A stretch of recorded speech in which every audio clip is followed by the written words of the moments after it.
Technical Excellence. Title: The Caged Queen. Author: Kristen Ciccarelli. Dedication: For Farol, Baldina, and Grace, 3 bright sparks of hope.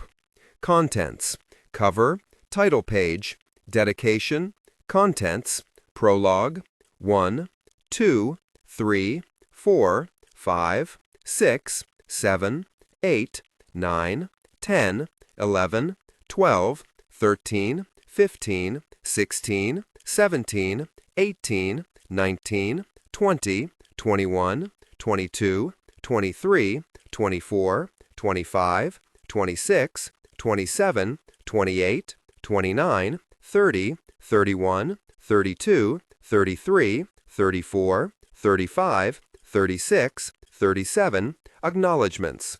About the author. Books by Kristen Ciccarelli. Back. Copyright. About the publisher. Prologue. Rules for relinquishing snuff. Out the lights. Bolt the doors. If you must weep, find a source of rushing water to drown out the sound. Scorch your bread. Let your wine sour. Switch your sugar and salt. Don't travel after sunset. Mask your face so you won't be recognized. Though you may be frightened, let go. The Skyweaver's Knife. Once there lived a man named Sunder who loved everything about his life. He rose every day with the dawn and walked out into his fields. He marveled at the rain that nourished his crops and the sun that made them grow. He cherished the strength of his own 2 hands, that planted and threshed and built his house, hands that rocked his child to sleep.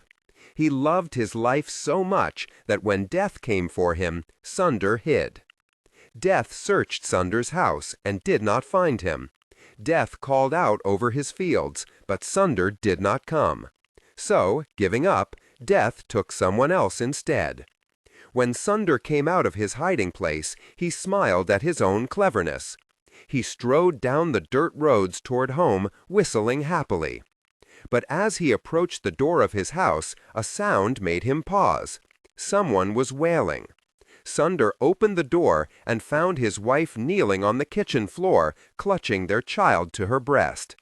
When Sunder fell to his knees beside her, he found his small daughter's eyes lifeless, her body cold. Sunder cursed his cleverness. He wept and gnashed his teeth. After that day, Sunder no longer rose with the dawn, no longer marveled at the rain or the sun. And when he looked around the house he built, he saw only what he'd lost. He begged Death to give his daughter back, but Death could do no such thing. Her soul was with the Skyweaver. So Sunder set out to make it right. He found the goddess of souls at her loom. Skyweaver's warp was fashioned from the dreams of the living, her weft from the memories of the dead. At the sound of Sunder's intrusion, her shuttle stopped. She put down her threads. Sunder fell at her feet and he begged. "There is a price for what you're asking," she said. "Whatever it is, I'll pay it." Skyweaver rose from her loom. "It's your soul that is owed, your death that was cheated." Sunder closed his eyes, thinking of the rain that nourished his crops and the sun that made them grow, and the strength of his own 2 hands. "I can give back your daughter's soul. I can restore her life." Skyweaver picked up her weaving knife. "But only you can pay the price." On his knees, Sunder looked up at the faceless god and said, "Take it then." So Skyweaver lifted her knife and cut his soul loose from its mooring.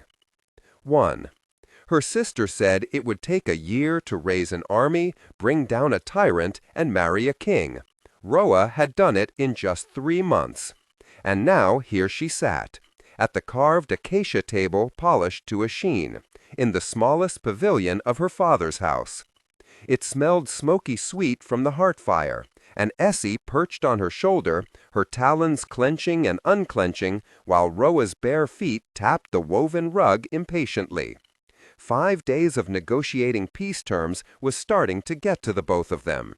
The ceremonial weapons of every man and woman present were piled in the middle of the table, Long and short knives, elegantly carved maces, gleaming scythes laid out of reach as a show of trust. Only 3 chairs sat empty. They belonged to representatives from the House of Sky, and they'd been empty all week, a fact no one was talking about. Least of all Roa. She stared at the empty chair on the left, imagining the young man who normally sat there. Strong shoulders, wheat gold eyes, dark brown hair pulled back from his handsome face. Theo, heir to the House of Sky. Roa's former betrothed. He's always been stubborn. Essie's thoughts flooded Roa's mind as her claws dug into Roa's skin. But never this stubborn. Roa traced the delicate wing bone of the white hawk on her shoulder. The bond they shared, something Essie called the hum, glowed bright and warm between them. I betrayed him, thought Roa. I won't be surprised if he never speaks to me again. Their silent conversation was suddenly interrupted by the sound of someone snoring. The new queen and her hawk looked sharply away from Theo's chair to the young man seated beside her. The warm afternoon sunlight pooled in through the windows, alighting on his unruly brown curls. His elbow was propped on the table, his cheek rested on his fist, and those long black lashes fluttered softly against his cheeks. This was the Dragon King, asleep in an important treaty meeting. This, Waste, was the person for whom Roa had given up everything. She bristled at the sound of his snores and glanced up to the dozen men and women gathered around the table, all of them representatives of great houses in the scrublands. She prayed they didn't notice the snoring. It was a useless prayer. Of course they noticed. Dax had been falling asleep in treaty meetings all week, revealing the truth to everyone. He didn't care that his father's sanctions hadn't been lifted, or that Roa's people were still going hungry. These were not the kinds of things Dax cared about, which was why Roa was here. She'd insisted on traveling across the Sand Sea and drawing up an official treaty document herself. With a signed treaty, Dax couldn't continue to break his promises, not without consequences. It was why they were all here in Roa's childhood home with their heads bowed over a scroll. Roa looked past the sleeping king, past the pile of weapons, to find her father studying her.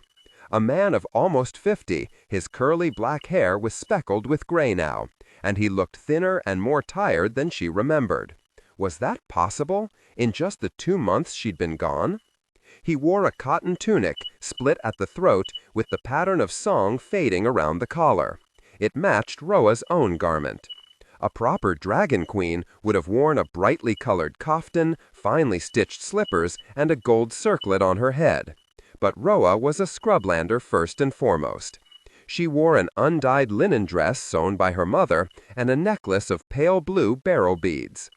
Her father's eyes held Roa's, then glanced to the young man snoring beside her. The look on his face was unmistakable. He pitied her. Roa's stomach tightened like a fist. She would not be pitied, certainly not by her own father. Beneath the table, Roa elbowed her new husband hard in the ribs. Surprised by the movement, Essie flexed her wings to stay balanced on her shoulder. Dax jolted awake, eyes widening as he let out a soft oof. But instead of sitting up and paying attention, instead of showing any sign of remorse, he yawned loudly, then stretched, drawing full attention to the fact that he'd fallen asleep, as if he wanted everyone to know how little he cared. More men and women around the table glanced at Roa. When she looked from one face to the next, each and every one of them averted their gaze, as if humiliated on Roa's behalf. These were the same people who'd put their trust in her when she asked for an army to help Dax dethrone his father. And here they were, watching her now with shame in their eyes. Daughter of song, she could hear them all thinking, what have you done? Their stares scorched her. Roa's fists clenched in her linen dress. She desperately wanted this meeting to be over, but the treaty scroll was still collecting signatures. Roa looked to Dax, who was yawning again. "Do we bore you, my king?" She didn't even try to keep the bitterness out of her voice. "Not at all," he drawled, his attention snagging on something across the table. "I didn't sleep much last night." Essie shifted restlessly from claw to claw as Roa looked where Dax did, to the young woman who'd just entered the pavilion.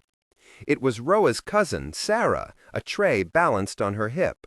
Her brown curls were tucked in a bun and held in place with an ivory comb. On her wrists were 3 bracelets made of shiny white Narita shells. As Sarah collected cups of cold tea from the table, she smiled brightly beneath the king's gaze. Roa reluctantly remembered the night previous. After a round of drinking games with her brother and cousins, Dax had openly flirted with the women of her household, Sarah among them. It was something she'd had to get used to, Dax flirting. Roa was pretty sure he'd flirt with a dragon if he were drunk enough. She looked away from the king and her cousin. She didn't want to see the smiles passing between them, didn't want to know how far the game had gone. But there were only 2 other places to look: the embarrassed faces of the House representatives or that empty chair. It was an unbearable choice. In the end, Roa chose the consequence of her broken promise. She stared at Theo's chair as if he were in it, staring back at her. Sometimes she let herself wonder what her life would be like if she'd kept her promise to him. There would certainly be no king in her father's house flirting with Roa's cousins and humiliating her in front of the people she loved most. And there would be no one keeping the Scrublanders safe. Essie's voice rang through her mind. Those talons squeezed Roa's shoulder affectionately. Dax's father would have bled us dry. Essie was right, of course. You did what you needed to do, Essie told her, brushing the top of her feathered head against Roa's cheek. They all know that. Truly, Roa had done it for every Scrublander, Theo included. She would not allow another Fiergardian king to take whatever he wanted from them. He'd already taken enough. Roa looked to Dax as she stroked Essie's soft feathers. When the scroll came to the king, he signed it, then took a pinch of sand from the bowl in front of them and sprinkled it across the wet ink. After it dried, he blew off the sand, rolled up the scroll, and gave it to Roa. The relief in the room was palpable. The king was now bound to his promises. They would finally be free of Fiergard's tyranny. Voices rose, talking and laughing easily now that it was done. When a jug of wine was brought in, Roa frowned. It had been years since her father served wine to his guests. Few people in the Scrublanders could afford it anymore. She wondered what her family would give up this month in order to compensate for the indulgence. Oblivious, Dax poured the wine into 2 red clay cups, then looped his arm lazily around the back of Roa's chair. Startled at his closeness, Essie flew off Roa's shoulder. Roa, who was more used to the weight of her sister's imprisoned form than the absence of it, whose shoulders bore 8 years of tiny scars from Essie's claws, went immediately cold at the loss of her. Dax bent toward Roa, holding out a full cup. "To peace," he said softly, the peppermint smell of him enveloping her. Roa didn't dare look at him. She knew the kinds of spells those warm brown eyes cast, the kinds of things that curve of a mouth promised. She'd seen enough girls fall for Dax's charms to know she needed to protect herself against them. Staring at his throat instead, she watched the steady beat of his pulse. Taking the cup from him, she said, "To kings who keep their promises." Her gaze flickered to his. For the briefest of heartbeats, she thought she saw bemusement in his eyes. But then it was gone, hidden behind a smooth smile. She hated that smile, hated the effect it had on her. Roa set down the cup and quickly rose.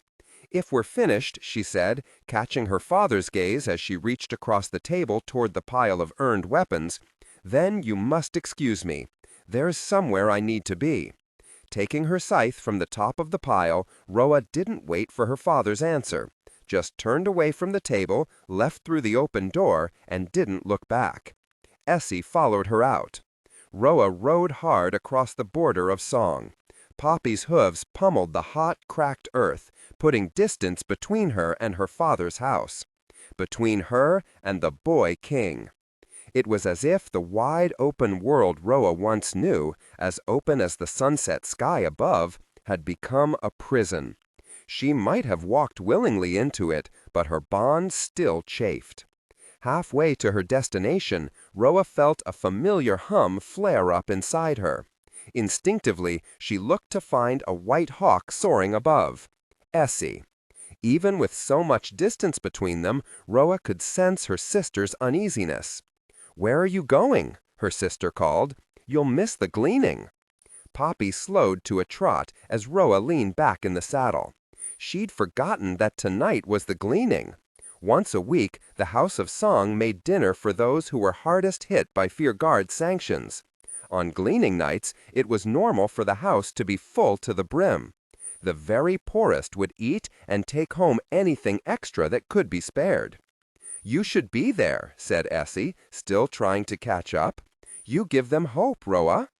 But going back to the House of Song meant facing Dax. It meant watching him drink her father's wine while he flirted with every girl in her home. Roa gritted her teeth. "I sat obediently next to him for days now," her thoughts burned into her twin's mind. "If I have to stand by his side one more moment, I'll—" Her grip tightened on the reins. "I'll take it all back." She could take it back. The marriage was unconsummated, which meant it could still be annulled. And, "Who will protect us if you do?" came Essie's reply. That was just it. This was the decision she'd made. It was up to Roa to keep her people safe. She'd thought it would be easier, trading in her freedom for the protection of the scrublands. She hadn't realized it would cost her so much more. Her sister's voice had gone soft and quiet in her mind. "You should be more careful. People are starting to notice your absences." Roa had been absent every night since they'd arrived home 6 days ago. Let them notice, she thought, urging Poppy into a gallop. In the distance, the red-brown earth shifted into a smudge of green forest. Roa headed straight for the hidden path through the acacias. They were entering the Shadow Precinct, where the fifth great house had once stood proud, and then fallen into ruin. A sharp jab of her sister's frustration shot through her. "Roa, Roa!" Essie's voice flickered into her mind as she struggled to keep up. Her elegant white wings fought with a wind that kept battering her back. "You can't just run away." "I'm queen," she thought. "I can do as I wish." "You're not acting like a queen." Essie's thoughts were getting fainter. "You're acting like a scared, selfish child." That stung. In answer, Roa sent a stab of cold at her sister's hawk form. Essie sent her version of the same feeling back, only sharper. Just before Poppy halted and stepped into the trees, the white hawk screeched. Roa felt a painful tug and stopped them both, frowning hard. She looked over her shoulder to see Essie, a speck of white in a carnelian sky, still battling the wind, trying to get to her. A second, sharper tug came. Roa sucked in a pained breath. She squeezed Poppy's reins in her fists and sent her thoughts into her sister's mind. "If you're trying to hurt me, it's working." Essie didn't respond. Roa had thought Essie would understand. Essie knew better than anyone what it was like to be trapped. But just like Roa's friend Lirabelle, Essie seemed to side with Dax more and more these days, as if his ridiculous charms were working on them too. A little angrily, Roa turned away from her sister. She didn't wait for Essie to catch up, just retreated into the trees without her. Essie would find her. She always did. The bond hummed between them, bright and strong, keeping them linked. Ro could always sense her sister, could feel the shape of her soul, even if a desert lay between them. Jacarandas bloomed here. Their purple flowers carpeted the ground, more beautiful than any palace rug. Ro breathed in the sweet smell of them as Poppy rode up to the entrance of the House of Shade. Corrupted, people called this place. A man had died here, a long time ago now, and his loved ones hadn't performed the proper rites. They hadn't broken the bonds between the living and the dead. So, on the Relinquishing, the longest night of the year, the man's soul became corrupted, and he slaughtered his entire household. Or so the story went. Corrupted spirits were dangerous things. It was why the rules for relinquishing needed to be upheld. But even if the story was true, the man's spirit had long since moved on. After dismounting and tying Poppy to a branch outside, Rose stepped through the crumbled entrance of the ruined house. As she walked through the roofless halls, Rose thought of that empty chair. It was an obvious insult. But Theo had been insulted first. Sky was the only great house who voted against Roa helping Dax in the revolt. And in the Scrublands, a unanimous vote was needed before anyone could march an army across the Sandsea. Roa had broken Scrublander law to do what she'd done. And then she'd broken Theo's heart. Ro checked every room in the ruined house. All were empty. She checked them again. He didn't come, she thought, her heart sinking. Theo hadn't wanted her to help Dax. He told her that if she left, she wouldn't come back. You were wrong, she thought. I did come back. She was here now, wasn't she? She'd been here in this ruin, their usual meeting place, waiting for him for 5 nights straight. And for 5 nights straight, he didn't come. Because Roa married Dax? Because Roa was queen now? It was too late for her and Theo. As the wind rattled the canopy above, she climbed up onto the windowsill of a half-crumbled wall. Leaning back against the cool and dusty stone, she pressed her face into her hands. You're queen now, she told herself. Queens don't cry. It was something Essie would say. If Essie were here. As she waited for her sister to arrive, Ro thought of the shame in her father's eyes. In all their eyes. Maybe it was better this way. She wasn't sure she could bear that same look on Theo's face. When 100 heartbeats passed and Essie still hadn't shown herself, Roa looked up to the canopy, to the patch of darkening sky beyond it. Instinctively, her gaze found Essie's 2 favorite stars. Twin stars, Essie liked to call them. The stories Essie most loved were ones about the Sky Weaver, a goddess who spun souls into stars and wove them into the sky. Ro thought of Sky Weaver spinning Essie's soul into a star, then putting it up there all alone, without Roa. A cold feeling knotted her insides. What was taking her sister so long? Ro reached for that normally bright hum.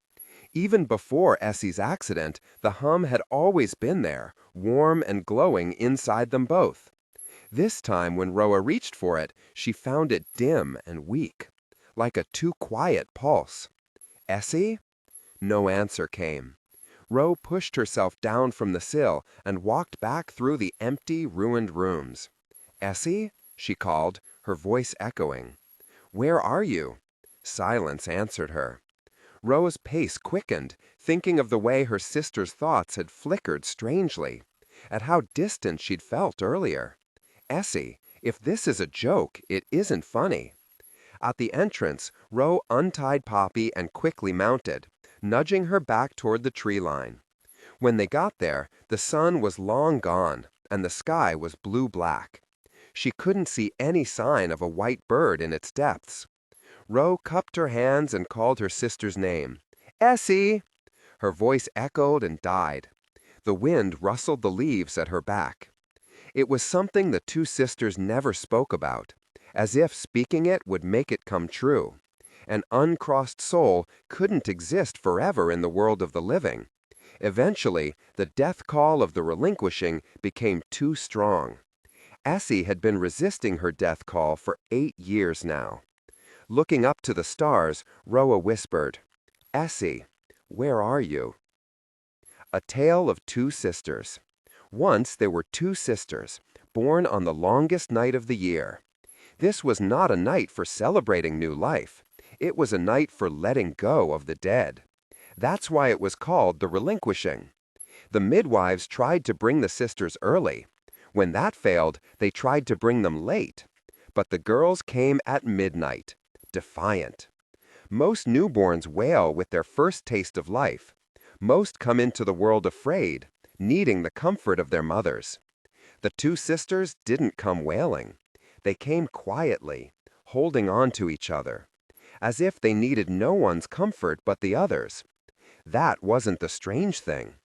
The strange thing came later. It was their mother, Desta, who noticed it. How when one girl cried, the other comforted her. And when they both cried, the roses in the garden died. It was Desta who realized that when one girl threw a fit, the other calmed her. But when they threw a fit together, the windows cracked and the mirrors shattered. As if when they were of one mind, the world shifted and bent to their will. When Desta asked the two sisters who broke the mirror, one or the other would tell her, "It wasn't us, Mama."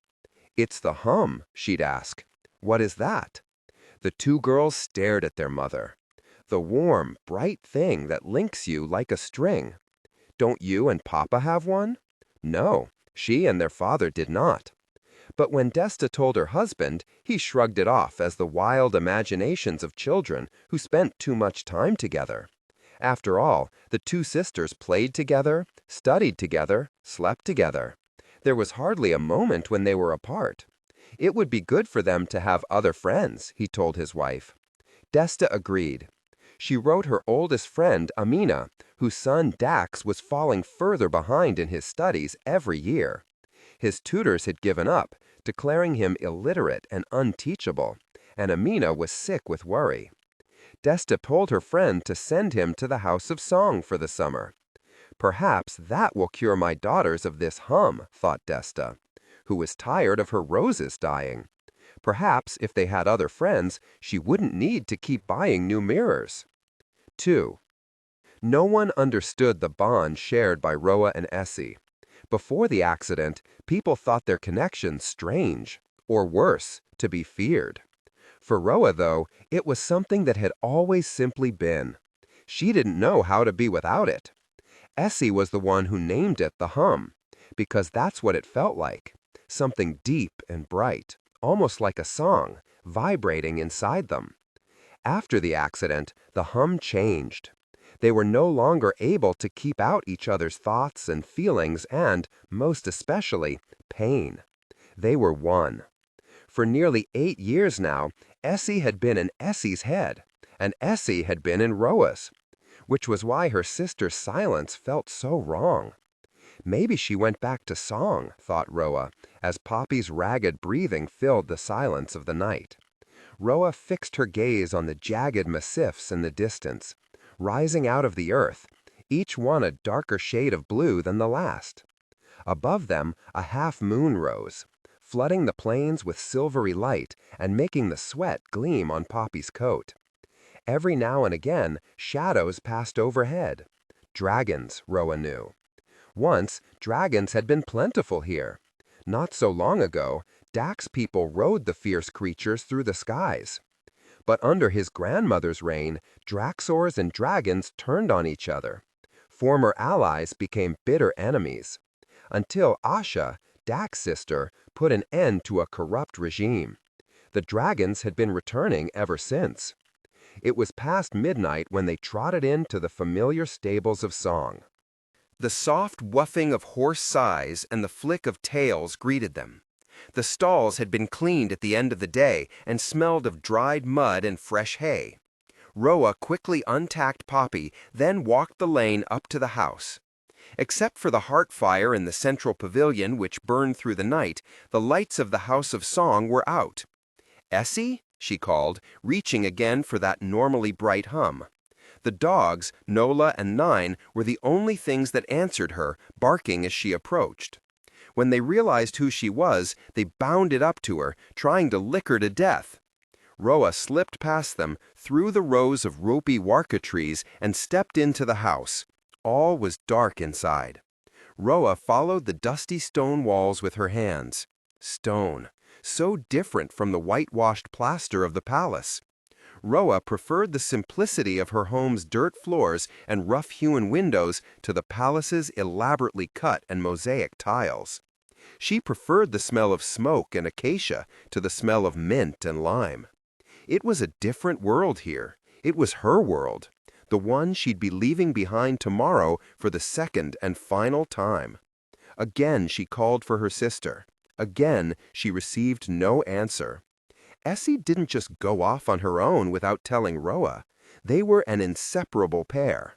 And tomorrow morning, Roa would ride back across the desert with the husband she had no love for to a city that wasn't her home.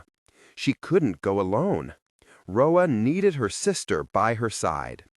At the entry to her and Dak's room, she tried not to panic. She's just angry at me for running away, she thought, trying to calm herself. Trying to convince herself that Essie would be nestled in her usual spot on Roa's pillow come morning.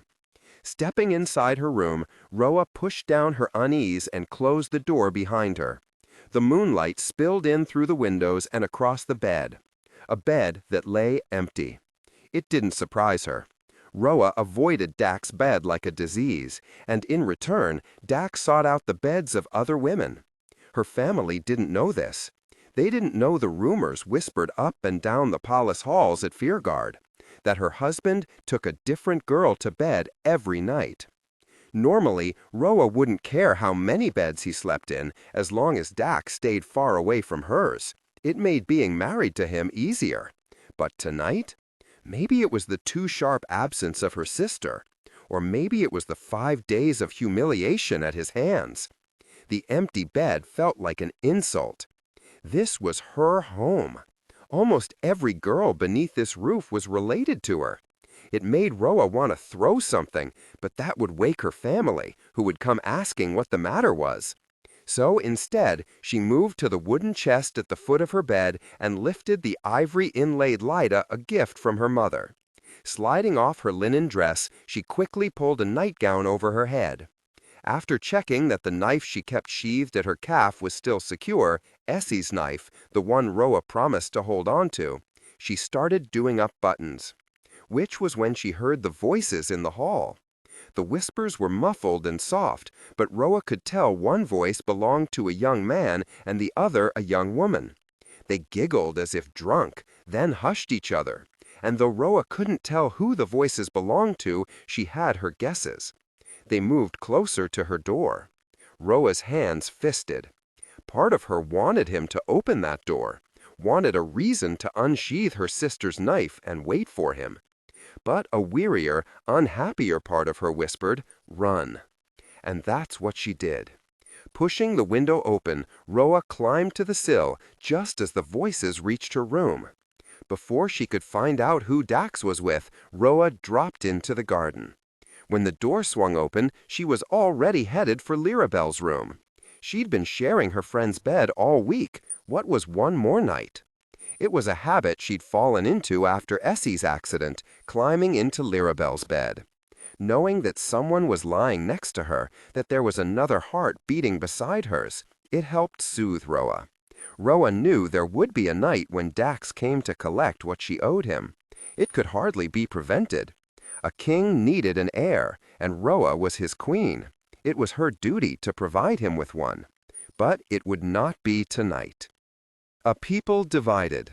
When the first Namsara brought the sacred flame out of the desert and founded Fearguard, no king ruled it. No walls caged them in. Instead, the Old One's people governed themselves. Each voice was heard, and decisions were made all together. Those who owned much shared with those who owned nothing, and the sick and the weak were esteemed as much as the healthy and strong. The Old One's people believed they belonged to one another, and therefore took care of each other. But as the years wore on and their numbers grew, disagreements turned into division. They forgot how to see each other as equals, no matter the differences. Forgot that those who owned nothing were just as important as those who owned much. Forgot that everyone's voice mattered. The Old One's people forgot how to take care of each other. They wanted a king who could make laws to govern them. They wanted an army to protect them. They wanted a wall to keep others out. This was not the Old One's way. His people didn't care, except a devout few. Decisions, these few thought, should be made the way a tree grows, from the earth up and from many roots. They didn't believe in building walls or hiring men with swords to keep their enemies out because they did not believe in enemies. For their beliefs, they were persecuted and derided as zealots. So, with heavy hearts, they decided to leave Fiergard. It was not so easy. They were under the dominion of a king now, a king who was not interested in letting them go, a king who ruled Fiergard and the land surrounding it, from the mountains, across the desert, to the sea. "But," said the king, "I will be generous with you." He would give them the scrublands beyond the desert, and he would let them go peacefully, on one condition. For as long as they lived beyond Fiergard's walls, they would pay him a tax in exchange for his generosity, 1/10 of their yearly harvests. With no other choice, they agreed. They crossed the sand sea together, and when they came to the scrublands, they built 5 great houses, swearing to keep the old ways intact, to be hospitable and build no walls, to give according to the needs of others, to always make decisions as a whole so that no one could be trampled upon, and, most of all, to never forget they belonged to each other. When people from far-off lands fled because of war or famine or flooding, when Fiergard shut its gates, the 5 great houses of the scrublands let the foreigners in. They gave them land to build new homes on and shared whatever they had. So the foreigners stayed, living and marrying among them, defending them against the very ones they'd fled from, and bringing with them new stories, the Sky Weaver, guardian of all souls, and her gift of the Relinquishing. These newcomers taught them the art of a well-crafted blade. They convinced them that sometimes, in times of great danger, you did need to pick up a sword to protect your kin. As the years turned to centuries, the scrublanders looked less and less like the ones they'd left behind in Fiergard. And it is when you cannot see yourself in another that you turn them into an enemy. In this one way, the scrublanders did not protect the old ways. By forgetting, they did not believe in enemies. 3. "What do you mean you didn't pack my tent?" Roa rounded on her brother, who was currently unbuckling his horse's bridle and sliding it over her head. After their day's travel, the desert sun pulsed low in the sky, and waves of heat rolled up from the golden sand. They'd stopped early due to a herd of dragons spotted nearby. Most people saw the return of the dragons as a sign the kingdom was healing, but they were still dangerous predators, best avoided. "There wasn't room," said Yas after tying his horse up with the others. A faded maroon sand scarf was wrapped loosely around her brother's head and shoulders, protecting him from the sun, and his 2 earned knives were sheathed at his hips, their blades engraved with the pattern of Song So. "You left my tent behind?" Turning to her, he lifted his hands, palms up. "I'm sorry, I had to. Where am I supposed to sleep?" Joss looked away, out over the caravan. Roa followed his gaze. She could see Dax from here, setting up his tent, shirtless and alone. The sweat gleamed across his arched back as he hammered pegs into the earth. Pegs that weren't strong enough to keep a tent tethered if a storm hit. Roa had fought with Dax about it on the way to the scrublands, and he'd promised to buy new ones while staying at the House of Song. Another broken promise, Roa thought now. He hadn't bought new tents, just like he hadn't lifted the sanctions on her people or formed a more representative council. He'd promised her both things before the revolt. But that's what the treaty is for, she thought, trying to calm herself, to make him keep his oaths. When they returned, he would be bound by more than honor to make good on his promises. She would see to it that he did. "You can sleep in Dak's tent," said Joss. Roa's gaze snapped to her brother. This felt like subterfuge, like betrayal. Joss knew how Roa felt about sleeping in Dak's tent. Why would he do this? "I don't understand what the problem is." Joss' voice was edged in frustration. Sweat beaded along his hairline, dampening his black curls. "Isn't he your husband? Shouldn't you be sleeping in his tent?" And then, lowering his voice, he said, "People are beginning to talk." She shot her brother a scathing look. Joss ignored it and forged ahead. "You missed the gleaning last night. Where were you?" "It's none of your business where I was." It was hot beneath her sandscarf. Roa wiped the sweat from her forehead with her wrist. "You're married to the king. You can't just run off to meet Theo whenever you feel like it." Roa glanced around them, but they were far behind the others here. No one had heard him. "If you knew where I was," she growled, "why did you ask?" Joss didn't answer, just fixed his gaze straight ahead where Dax had stopped hammering tent pegs and rose as Lirabel approached him.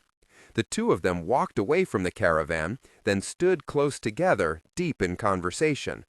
"And anyway, it's not what you think," Roa admitted. "I may have gone to meet Theo, but he didn't come to meet me." Joss jerked his gaze from Lirabel to Roa. "I haven't seen him in months. He won't even answer my letters." "Well, I can't say I blame him. You broke his heart." Roa looked away, feeling like a scolded child. Again, Joss's gaze wandered to the girl speaking with the king. Roa looked back to Lirabel, too. Her friend's bed had been empty when Roa crawled into it after midnight, and it was still empty when she'd woken at sunrise. Roa was trying not to think about why that might be. Now, Lirabel's hair was tied up in her sky-blue sandscarf, but a few black curls peeked out, and there were dark half-moons under her eyes. She seemed upset about something. More than once, Dax reached to touch her, as if to comfort her. Roa kept quiet, watching her brother watch Lirabel. Thinking back over the past week, she realized she hadn't once seen Joss and Lirabel in the same room together. In fact, just a few days ago at dinner, when Joss entered the room, Lirabel had abruptly left it. Roa wouldn't have thought anything of it if Lirabel had done the very same thing the next morning at breakfast. It was odd, the way they were suddenly avoiding each other. For all their lives, Joss could always be found close to Lirabel. He followed her around like a pup, and Lirabel, who'd spent years as a ward in their home and therefore felt indebted to their father, believed she had no choice but to let Joss hover. Now, ever since the coronation, when Dax had elevated Lirabel's status from ward to royal emissary, it was Dax who Lirabel spent all her time with, sitting next to him at meetings, transcribing his letters, coming whenever he called, going wherever he told her to. And it wasn't just Joss who Lirabel kept her distance from. Recently, a gulf had opened up between her and Roa, too, one that seemed to get wider and wider all the time. Roa had no idea where it came from, nor did she know how to bridge it, because Lirabel was always with the king or away in the scrublands, as if she were avoiding Roa. "Theo needs time." Joss' voice brought Roa out of her thoughts and back to the present. "Maybe you should give him that. Leave him be." Roa stopped. "Give him up, you mean?" Joss reached his arm around her shoulders, pulling her into a hug. Despite being a year younger than Roa, her little brother towered over her. "I know it isn't easy. I just don't want you getting hurt." Roa breathed in the smell on his clothes, smoky sweet, like the heart fire. "Theo would never hurt me," she said. Joss sighed again, out of exasperation this time. "I'm talking about Fearguard. They consider you an Outlander queen. They already don't trust you, Roa." He squeezed her shoulder. "Your nightly absences don't go unnoticed." It was the same thing Essie told her. If you give the court in the capital a concrete reason to believe you're disloyal— "Like the king is disloyal?" Roa's temper flared.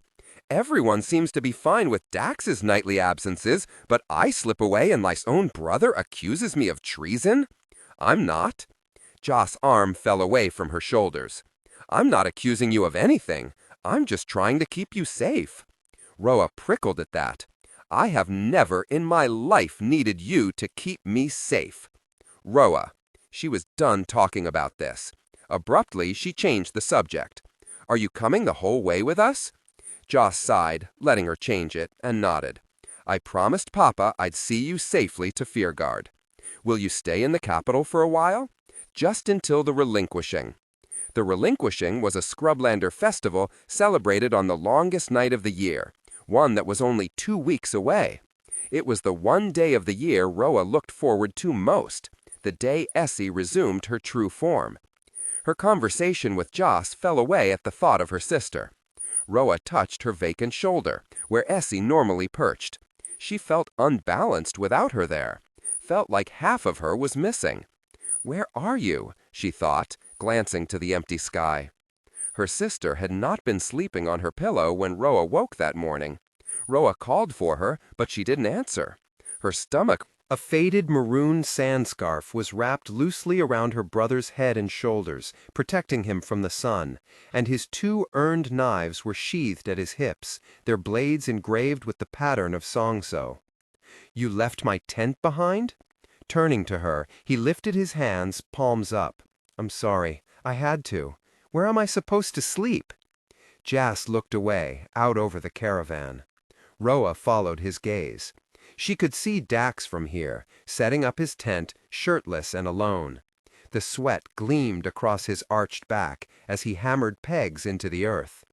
Pegs that weren't strong enough to keep a tent tethered if a storm hit. Roa had fought with Dax about it on the way to the Scrublands, and had promised to buy new ones while staying at the House of Song. Another broken promise, Roa thought now. He hadn't bought new tents, just like he hadn't lifted the sanctions on her people or formed a more representative council. He'd promised her both things before the revolt. But that's what the treaty is for, she thought, trying to calm herself, to make him keep his oaths. When they returned, he would be bound by more than honor to make good on his promises. She would see to it that he did. "You can sleep in Dax tanked," said Jas. Roa's gaze snapped to her brother. This felt like subterfuge, like betrayal. Jas knew how Roa felt about sleeping in Dax tent. Why would he do this? "I don't understand what the problem is." Jas' voice was edged in frustration. Sweat beaded along his hairline, dampening his black curls. "Isn't he your husband? Shouldn't you be sleeping in his tent?" And then, lowering his voice, he said, "People are beginning to talk." She shot her brother a scathing look. Jas ignored it and forged ahead. "You missed the gleaning last night. Where were you?" "It's none of your business where I was." It was hot beneath her sand scarf. Roa wiped the sweat from her forehead with her wrist. "You're married to the king. You can't just run off to meet Theo whenever you feel like it." Roa glanced around him, but they were far behind the others here. No one had heard him. "If you knew where I was," she growled, "why did you ask?" Jas didn't answer, just fixed his gaze straight ahead, where Dax had stopped hammering tent pegs and rose as Lirabel approached him. The 2 of them walked away from the caravan, then stood close together, deep in conversation. "And anyway, it's not what you think," Roa admitted. "I may have gone to meet Theo, but he didn't come to meet me." Jas jerked his gaze from Lirabel to Roa. "I haven't seen him in months. He won't even answer my letters." "Well, I can't say I blame him. You broke his heart." Roa looked away, feeling like a scolded child. Again, Jas' gaze wandered to the girl speaking with the king. Roa looked back to Lirabel too. Her friend's bed had been empty when Roa crawled into it after midnight, and it was still empty when she'd woken at sunrise. Roa was trying not to think about why that might be. Now, Lirabel's hair was tied up in her sky-blue sand scarf, but a few black curls peeked out, and there were dark half-moons under her eyes. She seemed upset about something. More than once, Dax reached to touch. Pushing back the canvas flap, she stepped inside, sliding her feet out of her goatskin shoes. The Dragon King rustled in the bedroll, then sat up. The tent lantern lit up his face. His curls stuck out in every direction, and a shadow crept across his jaw and chin, hinting that he'd gone a day without a shave. It made him look older, and a little unpredictable. "Roa, what are you?" "Jas didn't pack my tent," she said quickly. Dax studied her in the lantern light. "So you thought you'd bed down with me?" His voice was barbed, as if Roa's presence here was an intrusion, an inconvenience. Maybe it is, she thought. Maybe he's waiting for someone else. But Roa had nowhere else to go. So, lifting her chin, she said, "I'm your wife, am I not?" Catching sight of his wool mantle folded neatly in a pile, Roa reached for it, pulling it over her head. The smell of peppermint flooded her senses. Ever since they were children, Dax had chewed peppermint leaves when he was worried. It cleared his mind and helped him think. After stretching out beside the bedroll, she blew out the flame in the lantern. Darkness descended. Dax was still sitting.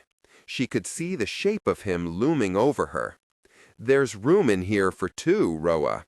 Not a chance. The desert could freeze over, and she still wouldn't climb into that bedroll with him. "It's going to get a lot colder," he told her. Roa turned away from him. "Suit yourself," he said, lying back down. Dax was right, though. Roa had grown up with this desert. She knew, far better than he, just how cold it became. Far too cold to sleep. Soon she was shivering, then hugging her knees to her chest. When her teeth started chattering, Roa sat up, listening carefully to Dax's breathing. She waited until it was deep and even, until she was sure he was asleep. Then, very carefully, she crawled in beside him. Dax stirred. Half asleep, he murmured, "My star, your feet are ice." My star? It sounded like a term of endearment. The thought made Roa freeze. Oh no, he thought she was someone else, one of the other girls he let into his bed. Panicking, Roa pushed at the stitching of the wool lining in an attempt to put space between them. But there was no space. There was just Dax, and the heat radiating off him like a crackling fire. His arm slid around her waist, drawing her into him. "Take my warmth." Roa went rigid, expecting him to want something in return, waiting for him to demand the thing she owed him, the thing other women happily gave him. But he didn't. 100 heartbeats passed. Deciding it was safe, Roa slowly pressed her cold feet against his warm ones. He flinched, but didn't retreat.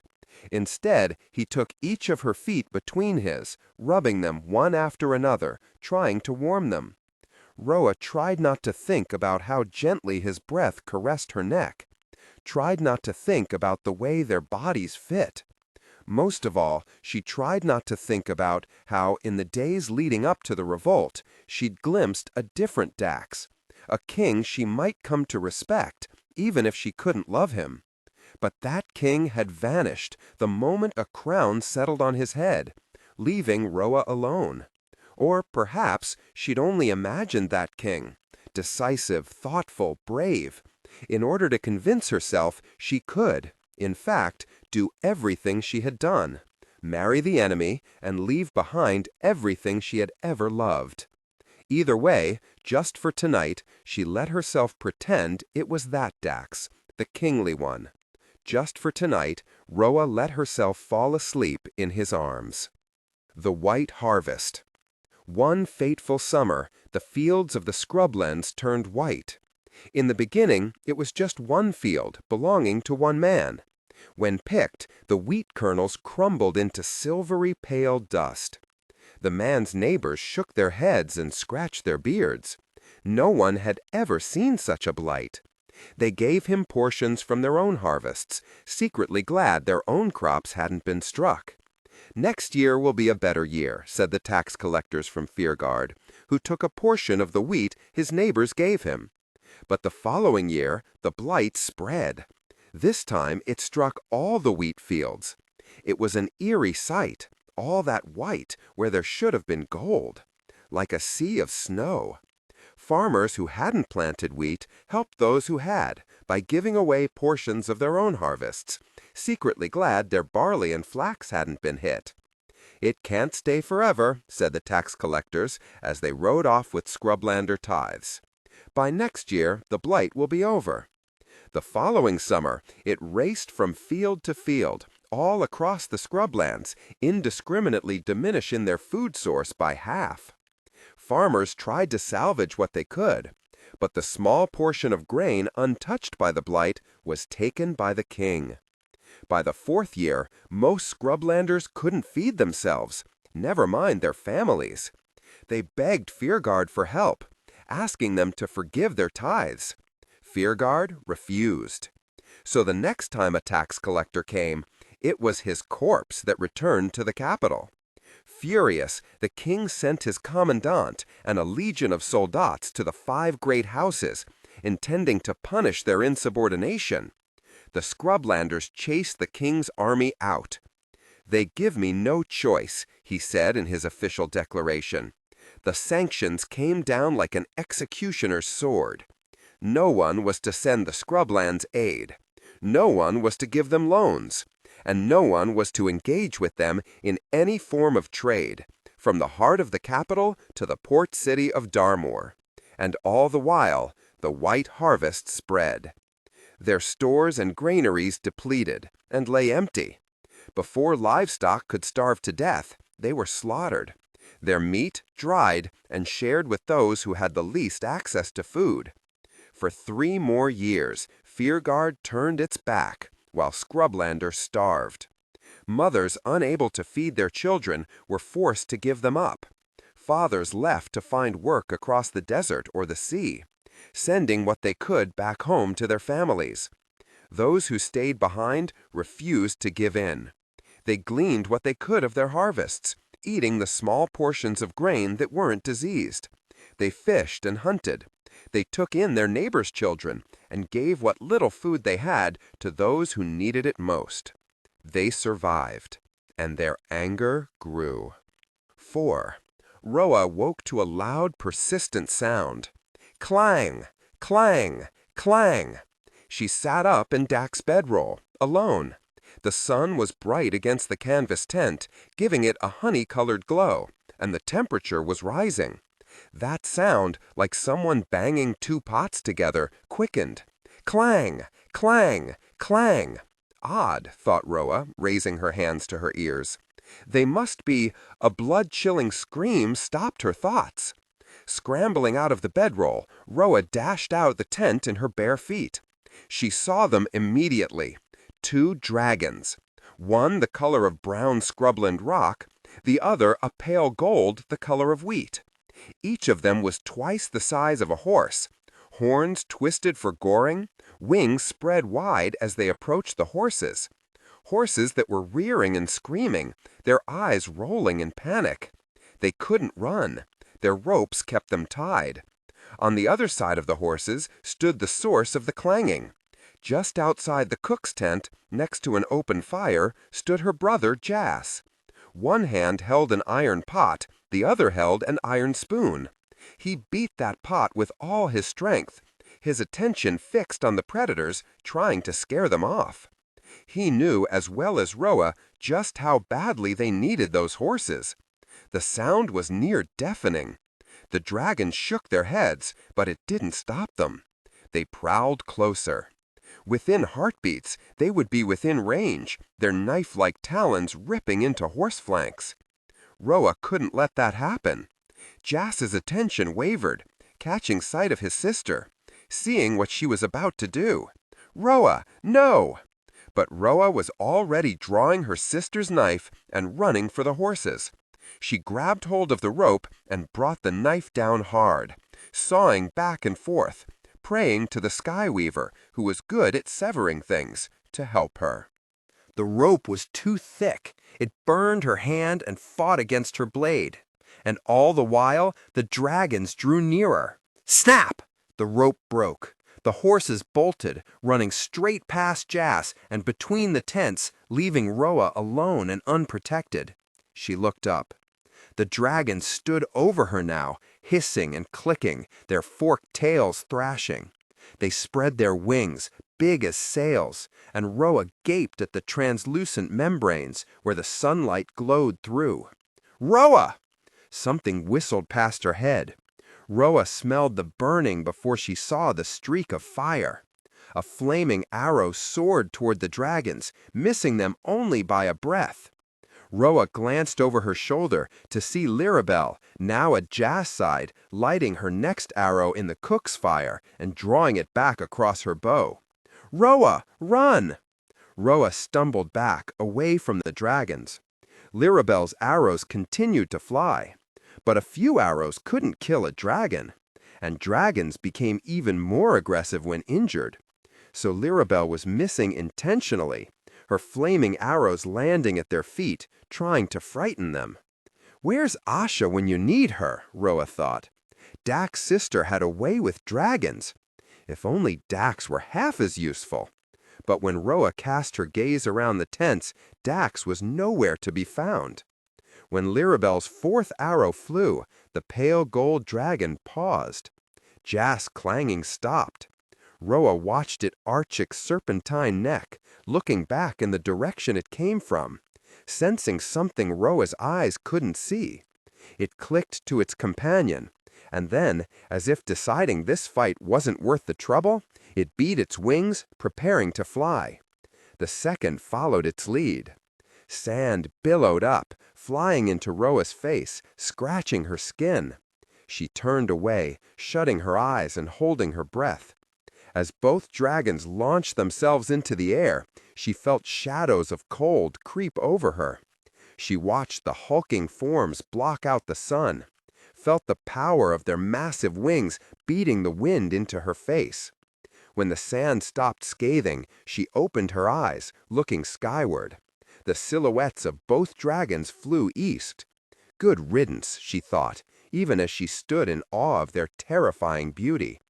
But as she turned to find Lirabel, the camp before her blurred gold. The dragons were gone, but a wind had picked up, and the sand billowed once more, making it difficult to see the tents. Roa squinted through the sand. She caught sight of Lirabel, who stood staring in the direction opposite the dragons. She lowered her bow, eyes widening.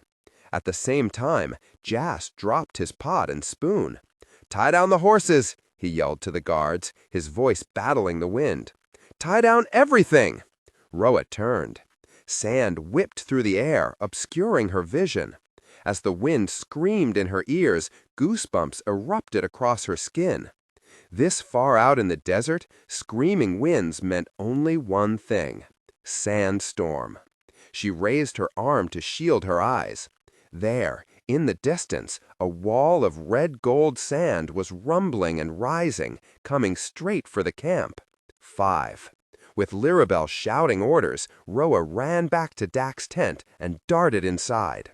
Sand coated her teeth. Grit burned in her eyes. Grabbing his scarlet sand scarf, she wrapped it tight around her head, pulling it snug over her nose and mouth.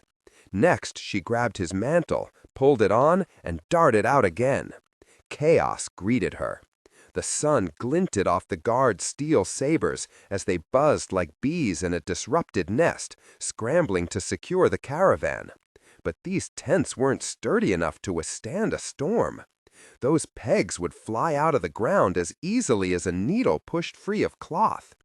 Why had Dax not done as he promised? And why had no one consulted her or Lirabel or Jas, the ones who intimately knew the sand sea and its dangers? Roa was about to whistle for Essie, except Essie wasn't here. The sharp pain of it sliced Roa anew. She would have to survive this without her sister. "Roa!" Lirabel's frantic voice called through the wind. Roa spun to find her friend, her scarf gone, her long black curls glittering with golden sand. "He wouldn't listen!" She clutched her knees, breathing hard. "Oleander spooked and—" "Roa, he's gone after her!" Roa peered through the air, growing thicker by the heartbeat. Squinting hard, she could just make out two shapes in the distance beyond the camp: Dax and a horse. The king didn't know the first thing about surviving a sandstorm. Rule number 1, never leave camp. Nearby, the cook madly tried to pack up their food. Roa grabbed her arm, stopping her, then reached into one of the still open sacks until her hand found a crisp red apple. Snatching it up, she tucked it into the pocket of Dak's mantle, then ran to where Jas was retying the one horse he'd been able to catch. Grabbing Poppy, Roa mounted and dug her bare heels into the horse's flanks. Poppy sped off at a gallop, whipping sand into Roa's eyes. She could barely see Dax in the distance, shirtless and heading into the storm. Stupid, foolish boys and their stupid, foolish notions. Didn't he know how deadly it was to breathe in all that sand? It would fill his lungs and suffocate him. "Dax!" she screamed, but the wind snatched his name right out of the air. Oleander, a russet mare, galloped away from Dax whenever he got close, taking them farther away from camp. And the farther they got from camp, the closer the wall of sand got to them. Roa and Poppy raced harder. "Dax!" This time he turned, lifting his bare arm and wincing as the sand sliced his skin. His eyes met her, the only part of her face visible beneath the sand scarf she wore. She held the apple aloft, showing him what she was about to do, then hurled it in his direction. Miraculously, he caught it. The red-gold swell swallowed the rising sun, and the sky darkened. Poppy, sensing danger, whinnied. Hearing it, Oleander flicked her ears, then looked at the apple in Dak's hand. Roa closed the gap. Poppy's horses halted. Oleander came to Dax, taking the apple in her huge teeth. The instant she did, Dax grabbed her reins and launched himself onto her back. A crack of thunder split the sky. Poppy reared, frightened, and Roa would have slid off if Dax hadn't reached his arm across her back, his warm hand steadying her. With both horses under control and the storm growing behind them, Roa nudged Poppy into a gallop. Dax and Oleander kept pace with them. They raced back to camp. As Roa glanced toward the king, Dax caught her gaze. All trace of that witless boy was gone. In his place was someone else, someone Roa almost recognized. The wall of sand roared at their backs. The king and queen broke their gazes, leaning into their horses, urging them faster. They hit the camp, racing through the billowing tents. Roa reached for Oleander's reins, halting both their horses at the same time. As one, they dismounted. The wall of sand hit, drenching them in utter darkness, and the temperature plummeted. Roa squeezed her eyes shut and breathed into the cotton sand scarf. They had two choices now. They could blindly go in search of a tent and hope they didn't miss, or stay where they were. The first choice was more dangerous. They could walk right out of the camp without knowing, get lost in the storm, and never be found. So Roa yanked on Poppy's reins, making her get down on all fours, then did the same with Oleander. Once both horses were down, she reached for Dax, her fingers closing tightly around his bare arm. As the sand stung her face, she slid her hand down to his wrist, then his palm. Threading their fingers together, she kept her other hand on Poppy's flank, making her way to the mare's leeward side, bringing Dax with her. Using Poppy as both a shield and a heat source, Roa dropped to her knees, forcing Dax to do the same. The sand stung her skin. Soon it would start shredding it. In the cold and the darkness, she pushed Dax against Poppy, then tugged off the mantle she wore, his mantle, before dropping into his lap. "Cover yourself with this." The sand scarf muffled her voice as she shoved the wool garment into his hands. Dak's arm curled around her, pulling her against him as he swept the thick wool over them both, keeping them shielded from the shrieking storm. When Roa started to shiver from the cold, Dak's arms tightened around her.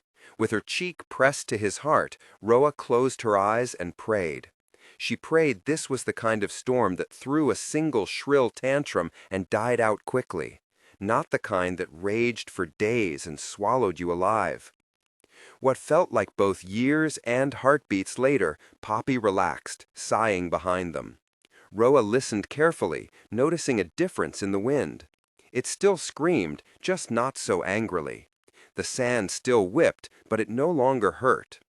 Soon enough, the wind stopped. The sand settled. The storm died. As the world fell still, Roa lifted her cheek from Dak's chest.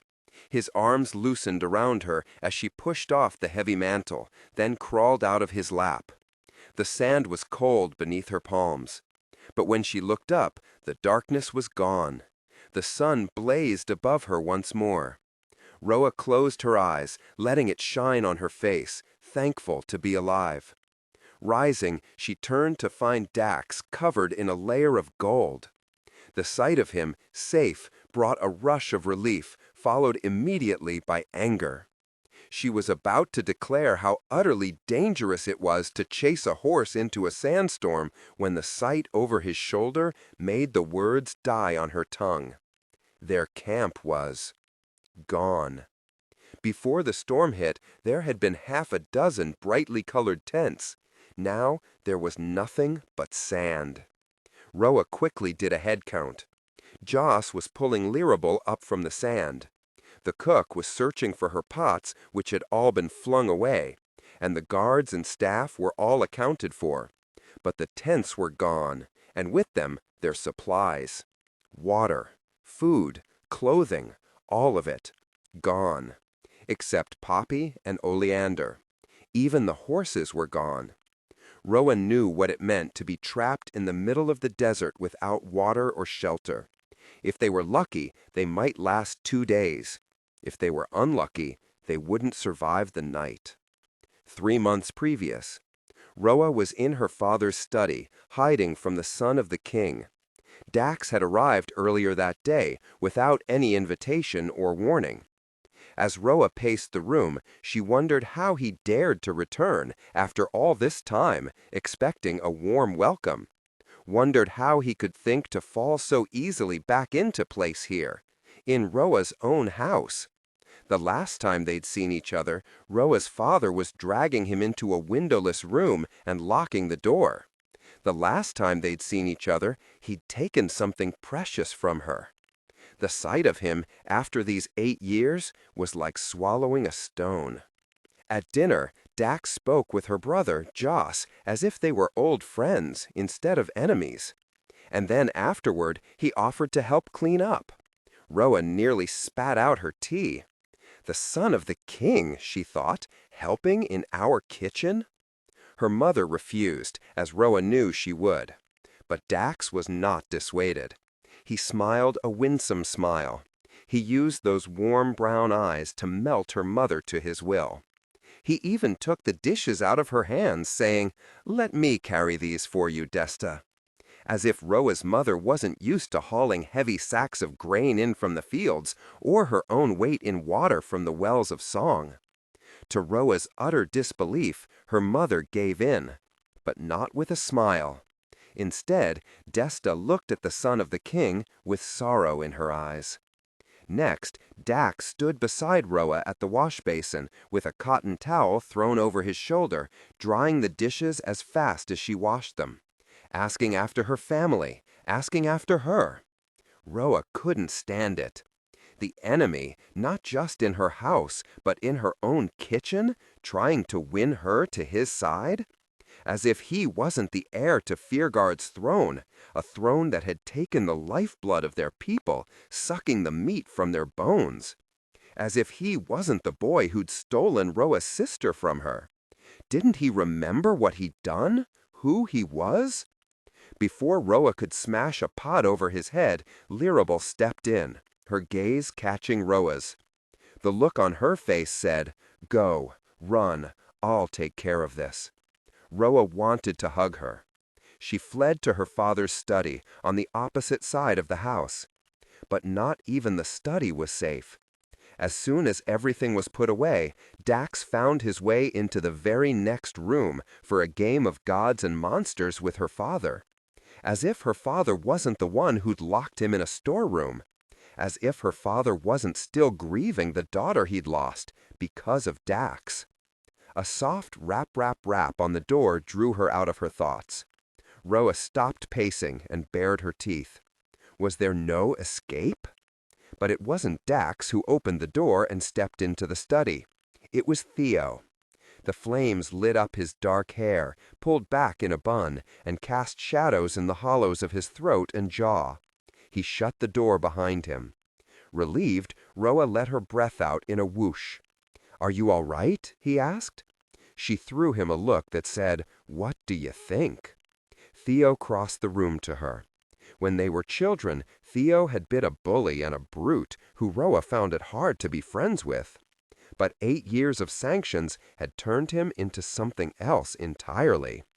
8 years of sanctions had forged a tight alliance between the heirs of song and sky. "Did you hear him at dinner?" Theo whispered, knowing Dax was in the next room. "Talking to your uncle about the grain harvest? As if most of that harvest won't be destroyed by the blight. As if your parents won't give what's left to those who need it more than they do." Theo's voice was bitter. "And that slave! How does he dare bring a slave into your house?"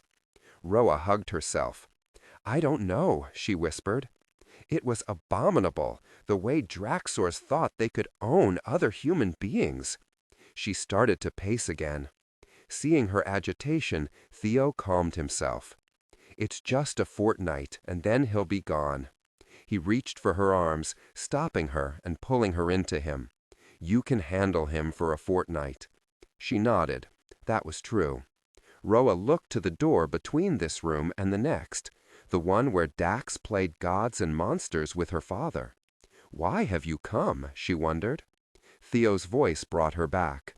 He squinted down at her, as if she weren't really standing in his arms, but somewhere far away, and he was trying to find her. Several heartbeats passed before she realized he'd been saying something. "Roa, where are you?" "I'm sorry." She pressed her palms to her eyes. "I'm so unfocused tonight." She let her hands fall back to her sides. "Please, distract me." He smiled, his bright smile. "Gladly." He tugged on her hand, bringing her to the windowsill, and lifted himself into it. Roa crawled up after him, then sat against the opposite casing. Capturing her hands, he began planting kisses on each of her fingers, then both palms. Roa closed her eyes, trying to go to the place his kisses normally sent her. But even as his lips moved up the insides of her arms, Roa's thoughts were with the boy king in the next room. "I changed my mind," murmured against her skin. "Let's not wait." "What?" Roa asked, coming fully out of her thoughts and opening her eyes. Theo sat back, letting go of one hand and keeping the other. He traced soft circles on her palm. Roa stared at the movement of his thumb, willing it to soothe her. "We can go to Odessa." Odessa was the woman who performed bindings and burnings in the territory of Sky, Theo's home. "She can marry us in secret, tonight." Roa's back was pressed firmly up against the casing as she stared at him, shocked. Their binding was only a month away. Their mothers had it all planned out already. She shook her head. "Think of how furious my father would be. He'd never forgive us." "He would." Theo's kisses moved up her throat and along her jaw. "If you're my wife, I can take you away from here. You wouldn't ever have to see him again." Roa turned her face to his. Theo's pale gold eyes, framed in dark lashes, now gazed intently, hungrily into her own. "Marry me, Roa, tonight." She reached with her free hand to touch his face. But a sound issued from the room beyond, like the scraping of chairs, and her attention was once again snagged. What was Dax speaking to her father about? Roa? Through the wall, she heard Dax laugh at something her father said. "Roa, are you even listening?" Suddenly, the door to the study swung open, letting in the light from the hall. Theo flinched. Roa turned to look. Dax stood frozen in the doorframe. "Roa, He glanced from her to Theo and back. "Oh, forgive me. Your father said." His gaze dropped to Roa's hand, still clasped in both of Theo's. "He said you were in here." Dax stared hard now, his eyebrows knit in confusion, as if trying to make sense of what he'd walked in on. "I didn't realize." And then, without finishing his sentence, as abruptly as he came in, Dax stepped out of the room and closed the door behind him. The study plummeted into silence. Only the fire crackled in the hearth, spilling golden light across the carpets. "Idiot!" hissed Theo, squeezing Roa's hand. She didn't hear him, though. She was too busy wondering, what did he ask Papa for? Roa trusted her father. She knew he wouldn't agree to anything that wasn't in the best interest of Song. But what if this was some kind of trap? Dax was the son of a tyrant. He couldn't be trusted. Roa pulled her hand free. Cupping Theo's cheeks in her hands, she kissed him quickly on the mouth. Theo reached for her, trying to deepen it, but Roa pulled away. "I'll be right back," she whispered, hopping down from the sill. "What? Why? Where are you going?" Roa didn't answer, just opened the door and stepped into the hall. There was no sign of Dax in the corridor beyond, nor any of the rooms. No matter, she thought, her footsteps remembering. She found the son of the king on the roof of the garden shed. It was the place he used to hide from the bustle of Roa's household when he'd spent summers here as a child. As she climbed the ladder, though, a memory pricked her like a thorn. Sadness welled up, and Roa lost her footing on the rung. The clatter made her wince, and when Roa glanced up, she found herself staring into Dax's face. His eyes were just as she remembered, the color of chestnuts gleaming in the sun, and his ears still stuck out a little too far from his head. But his nose, that was different. It was no longer so straight. Broken, she thought, maybe twice. Again that prick of memory. She thought she saw it reflected at her in his eyes. But if he remembered, he didn't say a word, just made space for her as she hauled herself up. Dax lay back down, his sleeves still rolled to his elbows from washing dishes. "I'm sorry," he said quickly. "I should have knocked." Not for the first time, his voice startled her. Like the rest of him, it no longer belonged to a boy, but to a young man. Roa stretched out next to him. "You weren't interrupting anything." He glanced at her, then away. The space between them filled up with 8 years of things unsaid. 8 years of thoughts she couldn't voice and memories she'd tried to bury. "How dare you set foot here?" she wanted to tell him. But Roa was a daughter of the House of Song. Her father had taught her to be gracious even when her instinct was to draw her knife, especially when her instinct was to draw her knife. Roa needed to find out why he'd come. She decided to start small. "Who won?" she asked. "What? Gods and monsters. Oh." He cupped his hands behind his head, relaxing a little. "I did, of course." Roa glanced up to find a crooked smile on his face as he stared up at the stars. Liar. Dax smiled wider. In a flash, though, the smile was gone. He glanced at her, and their eyes met. Silence grew into the space between them, like a thick and choking weed. In it, Roa remembered the locked room, the sobs slipping through the cracks, how she'd listened at the door to the sound of him crying. "It's strange being back," he said, shattering the memory. "Everything's changed." "Yes," she thought, "my people are destitute now, thanks to you." "You've changed," he said softly. Roa bristled. Her fingers curled into her palms. "And you?" She tried to hold back the anger and grief welling up inside her, but couldn't. It came rushing forth like a river. "You act as if nothing has changed. Playing gods and monsters with my father? Climbing up onto this roof like it never happened? Like you don't remember what you did?" He turned his head abruptly to look at her. "You think I came here because I forget?" He sounded angry and sad all at once. "I came here because I remember, Roa. I will never stop remembering." And then, more softly, "I think about her every day." Roa sat up sharply. What was she thinking, coming up here? She didn't want to talk to him, not about Essie. She moved to leave, crawling carefully to the roof's edge, then sat facing the garden with her back to Dax. She had just swung her feet over, her toes seeking the ladder rung below, when he said, so quietly she almost missed it, "You have to live with the loss of her, and that's the worst thing." But, Roa, I have to live knowing I took her from you, that because of me, she's gone." Roa paused, sitting at the edge of the roof with her bare feet on the uppermost rung of the ladder. She felt the heat of his gaze on her bare neck like fire, burning her up. "Maybe this is silly," he went on. "Maybe you think I don't have a right. But I talk to her sometimes, on the roof, back at home, and here tonight. She was always so easy to talk to." His next words were barely a whisper. "You were always more difficult."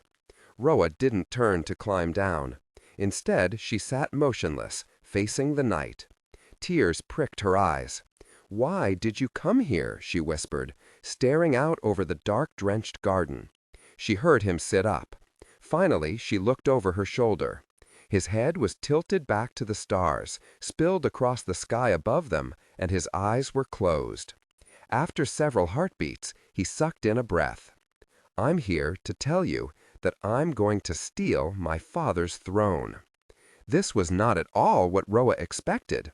She lifted her feet from the ladder rung and turned around. "What?" she whispered, staring into his upturned face. Dax opened his eyes and looked down, catching her gaze with his. "Roa, I've come to ask, will you help me?" 6. Roa looked from the site of their vanished camp to the king who thought he could cross the sand sea without proper provisions. Roa stood over him, trembling with anger. Just for a moment, though, instead of the Dragon King covered in a layer of golden sand, another boy flickered before her eyes. Younger and shy, like the summer she first met him. The memory of it glimmered like a mirage. Roa remembered him seated across the Gods and Monsters board. His eyes wide and curious, his ears jutting out in a way that might have been adorable if his presence in her home wasn't such an annoying intrusion. He'd been foisted upon Roa after Essie talked her way out of entertaining him, and he'd come with one instruction: be his friend. Roa shook off the memory. This wasn't that boy. This was a man too stupid not to walk straight into a sandstorm for the sake of a horse. I've never met a more senseless king. Slowly, Dax rose, pushing the hood of his mantle back from his face. His eyes fixed on her, pupil shrinking in the dazzling sunlight. "How many kings have you met, exactly?" Roa gritted her teeth. Was this a joke to him? "You never leave camp in a storm, not ever." "Stop shouting at me." "I'm not shouting." "I couldn't leave Oleander." "The horse doesn't matter, Dax. If a horse gets lost in the storm, we can buy another." "She's my sister's horse," he said. "She matters to me." Roa stepped in close.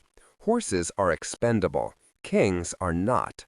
"I said," he held her gaze, "she matters to me." His voice was a warning, daring her to challenge him again. Roa knucked to Oleander. The mare shook the sand out of her mane, oblivious. It struck her then. His sister's horse. Asha was on the run. Dax was unlikely to ever see her again. Oleander was the only link he had left to his sister. Technical excellence. Rose stepped back, her anger fizzling out. It was then that she felt the watching eyes. Looking over his shoulder, she found the soldats covered in sand, their hands on their hilts as they watched the Outlander queen belittle their king. Swallowing, Ro lowered her voice and motioned over his shoulder. "Everything's gone." Dax turned to look. After a moment, he said, "Well, have to make do." Make do? Thought Ro. Is he truly so senseless? "We'll stay sheltered during the day. We'll ration water." "How will we stay sheltered, Dax? We don't have any tents. Nor do we have any water to ration. Nor do we have any horses. Except Poppy and Oleander." Dax fell silent, thinking. But Ro didn't have time for him to come up with a plan. She knew this desert. She knew the chances of surviving beneath its scorching sun without shelter or water or horses. Knew that once the sun set, the temperature would plummet, bringing the kind of cold that killed men and women in their sleep. Their destination, his mother's abode, was still a day's ride away. Built by the former Dragon King for his wife, it had been intended as a private place for her to retreat to. From there, it was another full day's ride to Feargard. They wouldn't make it to Dak's mother's abode on foot by tonight. They wouldn't make it there at all. In the distance, she watched Lirabel and Jas pull a single bedroll out of the sand. They walked all day, trying to keep a steady pace. But without water and shelter, with the sun loud and hot in the sky, they'd slowed and then slowed again. It was dusk now. Ro's vision had long ago started to blur, and now her tongue was starting to swell, a sign of severe dehydration. It was about to get worse, though. When the sun disappeared, they wouldn't have any way to keep warm. No tents, no blankets, nothing to make a fire. Ro glanced over her shoulder to make sure the caravan wasn't falling too far behind, then turned her attention back to the darkening horizon, to the cold that was rising. Ro cursed these useless Fearguardians.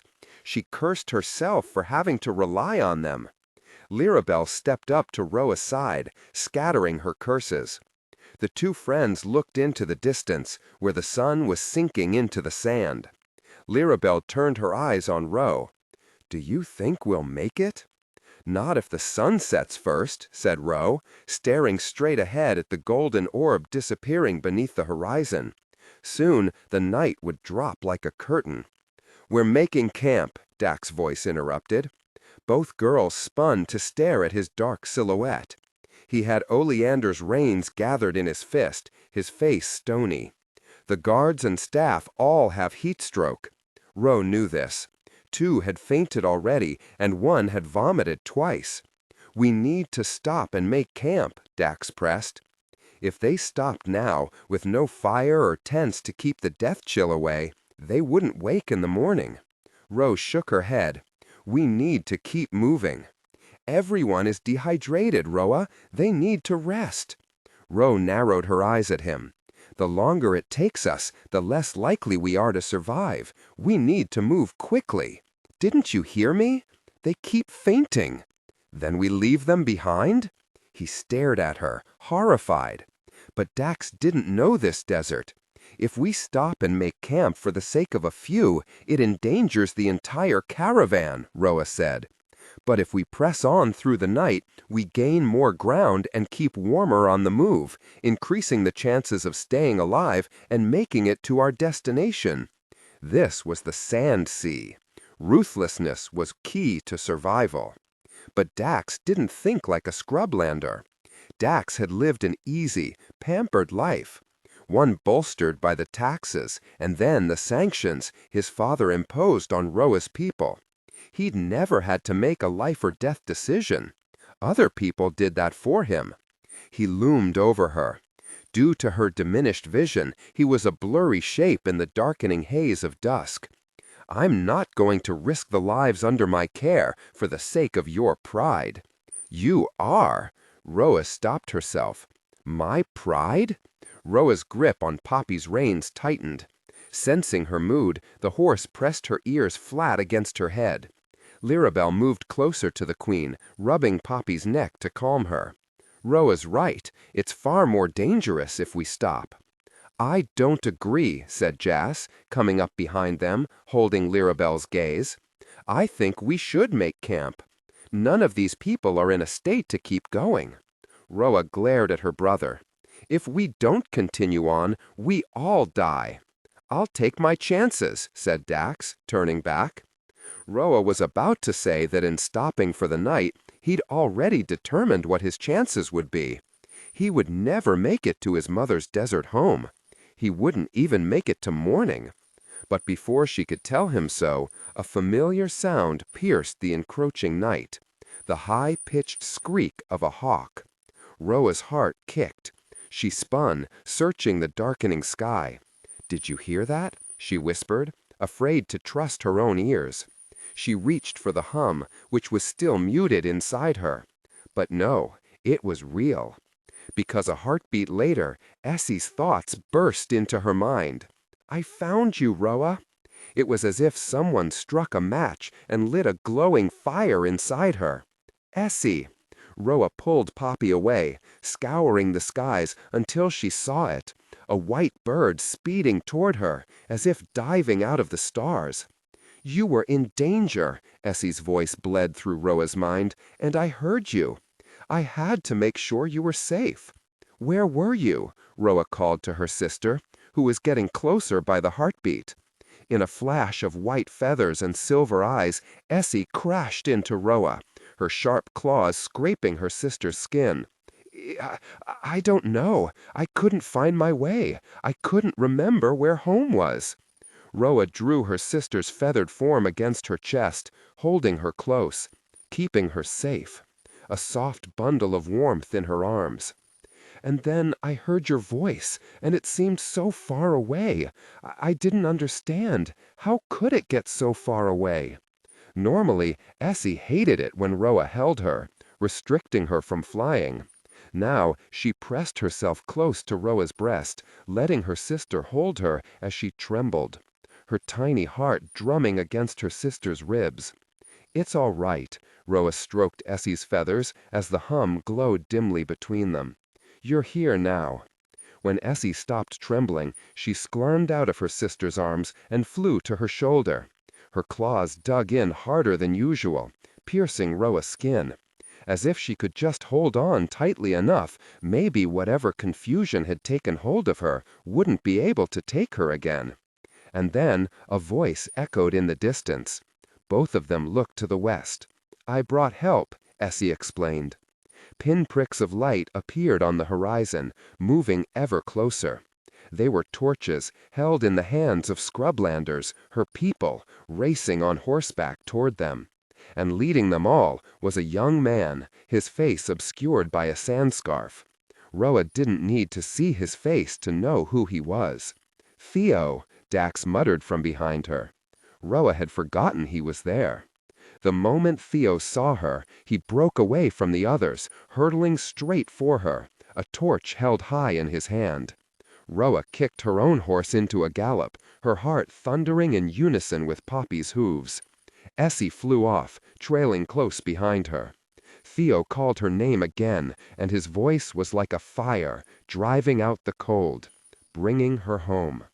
3 months previous. This is the only map you have? A soft hiss, followed by a loud thunk, answered her. Roe and Lirabelle looked up, just as Dax lowered the longbow. Beside him, a freckled young man grinned with pleasure, his arms crossed over his chest, staring at the whorl in the tree, now pierced by Dax's arrow. This boy, Roa had learned upon meeting him, was Torwin. Very good, said Torwin. Now go fetch it.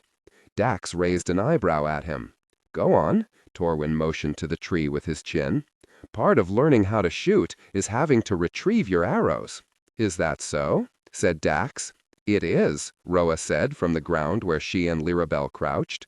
Papa used to pinch our ears if we left our arrows behind for the servants to clean up. Bolstered by her allegiance, Torwin laughed. Did you hear that? Do you want your ears pinched by her father? Dax rolled his eyes, but went to fetch the arrow. Torwin flashed Roa a half smile. Roa flashed one back, but it died on her lips at the glint of the silver band encircling his throat. The sight of it was like a cold blade in her belly. Unlike scrublanders, Draxers kept slaves. Half a century ago, an army from the north, a group of people called the Skral, came to conquer Fearguard. They failed, and instead of sending them back where they came from, the Dragon Queen, Dax's grandmother, enslaved them. Torwin, Roa had learned, was one such slave, owned by the cruelest man she had ever met. It was just another reason she'd decided to help Dax bring down his father. No human being should be owned by another. And yes, said Dax, jogging back after pulling the arrow from the whorl, that's the only map we have. Roa looked down to the parchment spread across the ground beneath her. It was tearing along the creases from being folded one too many times, and whole sections were smudged out. Then it'll have to do, she thought. Roa tapped the city of Darmore, then looked to Lirabelle, who crouched beside her. What about here? Lirabel's curls were unbound tonight, and her earned bow was resting on the ground beside her.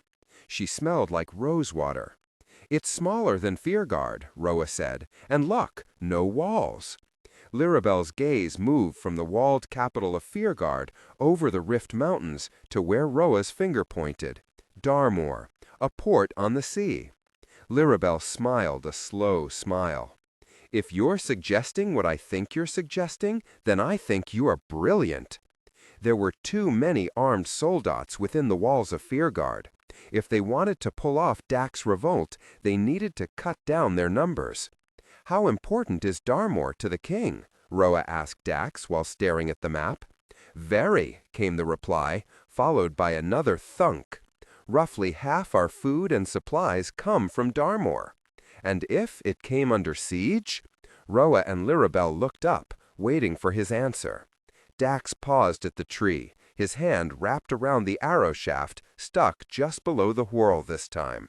"My father would send his army to reclaim it." "Then I think Roa solved your problem," said Lirabel. Before Roa could bask in her triumph, though, Essie's voice broke through her mind. "Roa!" Essie had been put on lookout. They were in the ruins of the House of Shade, where no one ever came. As a precaution, Essie had been sent to watch the front entrance. "He's coming!" Roa shot to her feet. "Who?" Essie didn't answer. She didn't need to, because as Roa turned toward the half-crumbled wall behind her, she saw him. Theo stood in the moonlight, gripping one of his earned swords. The second hung from the sheath at his belt. Both had pommels carved into the shape of a leaping deer. "I'm sorry, Roa." Essie dived out of the moonlit sky and onto Roa's outstretched fist. "I fell asleep and only woke as he was walking through the entrance." "What in all the skies is he doing here?" Theo growled, pointing the tip of the blade at the son of the king. This was Roa's fault.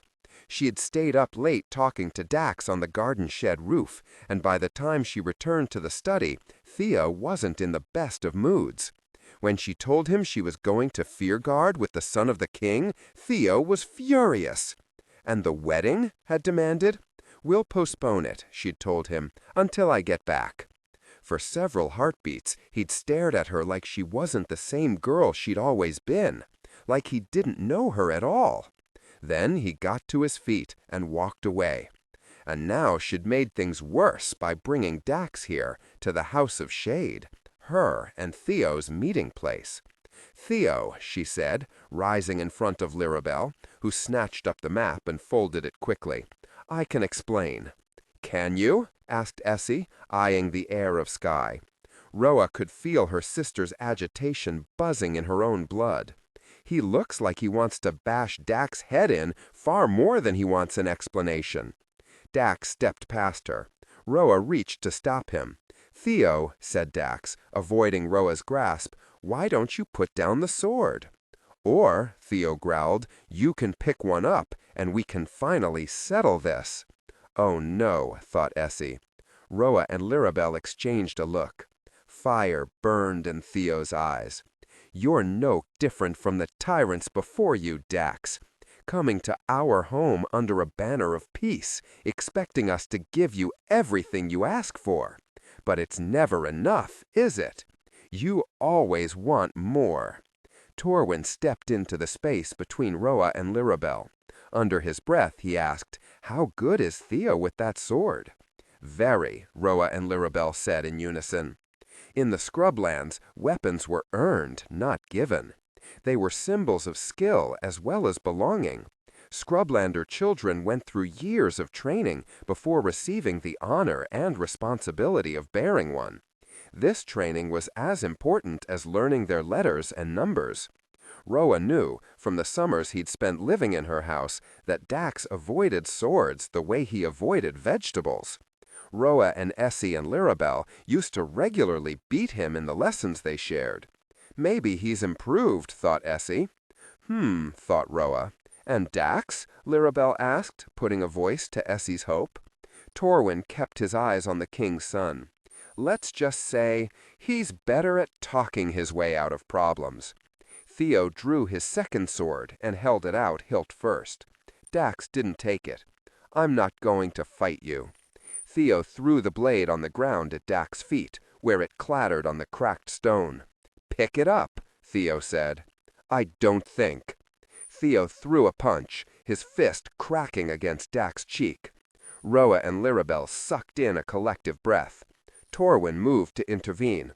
"No," said Roa, grabbing his arm, holding him back. Theo wouldn't stop until Dax accepted the challenge. "You'll do him no favors by rescuing him. Let him defend himself." Torwin stared at her like she'd lost her mind. But Theo had plenty of reasons to challenge the son of the king. And if Dax wanted Scrublander support in this war he was plotting, he needed to prove himself the Scrublander way. "You take." Theo shoved Dax, who staggered back. "And you take." He shoved again. Dax shook his head, still trying to recover from the shock of the punch. "And you take." The final shove made Dax nearly crash into the wall. "You dare come here asking our people to fight your war? Prove you know what you're doing. Prove you deserve our help." Theo kicked the sword at him. "Pick it up." Dax picked up the sword. But as he turned to face his opponent, his grip on the hilt was all wrong. Oh, Dax, thought Essie. He held the weapon too hard and too close. Seeing it, Theo smirked, then kicked him in the stomach, knocking the wind from him. Dax stumbled back, his arms swinging as he tried to keep his balance, which was when Theo parried, easily disarming him. Once more, the sword clattered to the ground. Theo stepped in, nose to Dax. Pathetic as ever.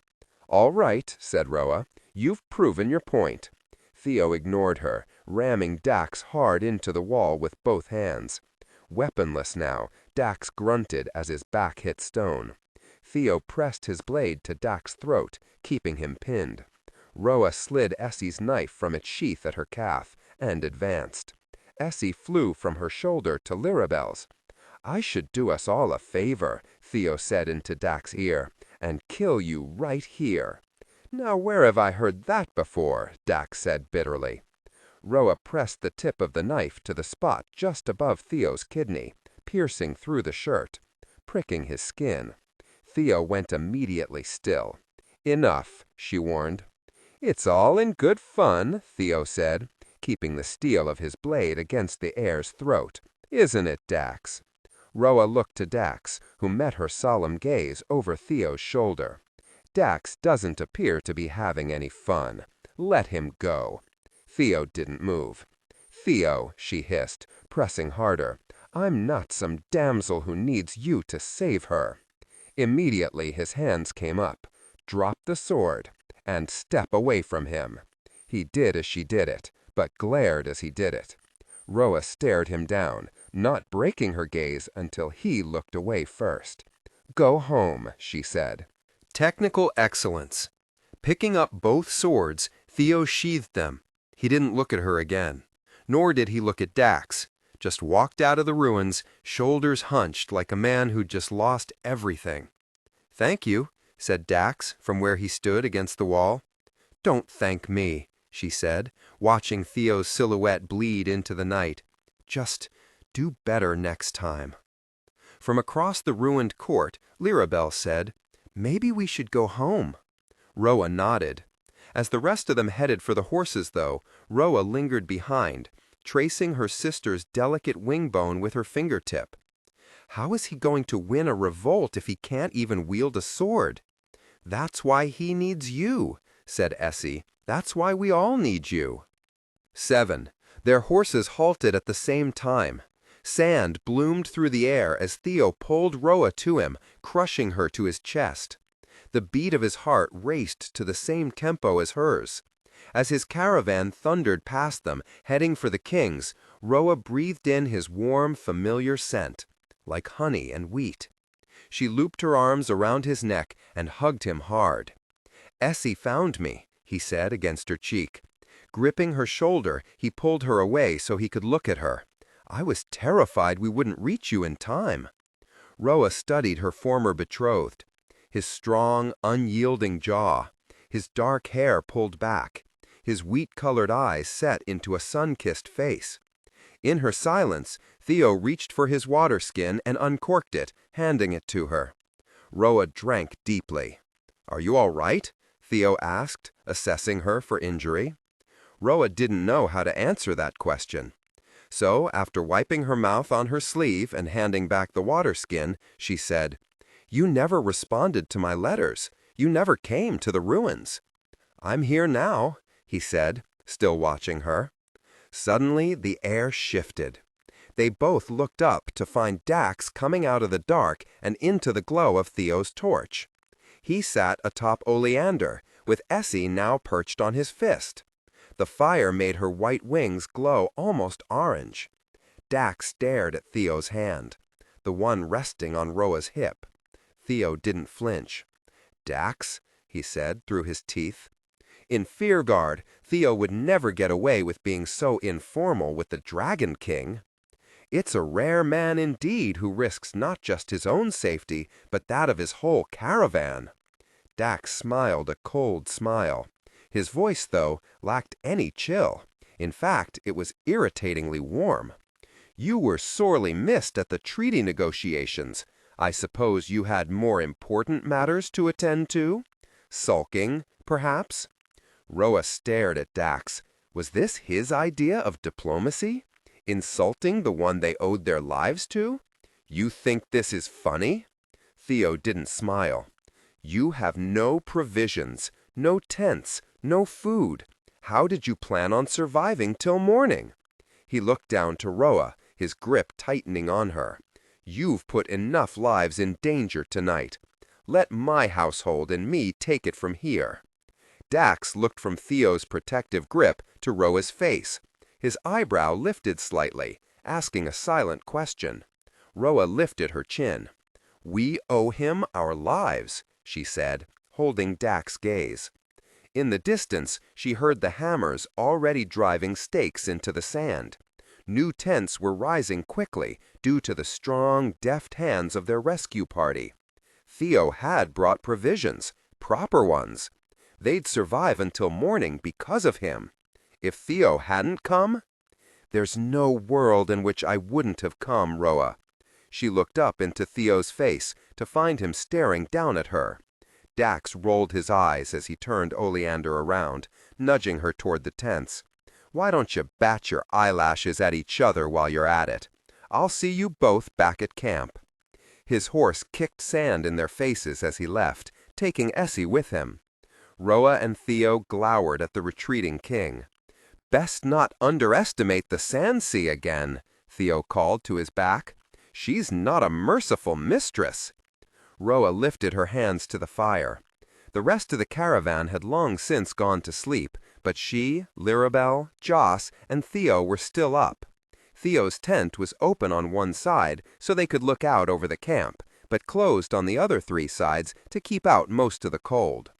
In Roa's lap, Essie slept with her head tucked beneath her wing. She'd seemed distant tonight, just like the hum, quiet and exhausted, as if finding her way back to Roa had taken all her strength. When she looked up from her sister's sleeping form, Rowan noticed Lirabel glance toward Dax and Roa's tent, the one Theo had brought for them, which glowed warmly from the inside, throwing Dax's shadow across the canvas. Roa looked where she looked, watching the king's silhouette as he unlaced his shirt, then tugged it off. Lirabel never once looked at Joss across the fire, and Joss, chatting with Theo, never once directed a question Lirabel's way. It was odd. Joss and Lirabel should have more to talk about than anyone else. Ever since Dax made Lirabel his emissary to the scrublands, she'd been seeing a lot of Roa's brother.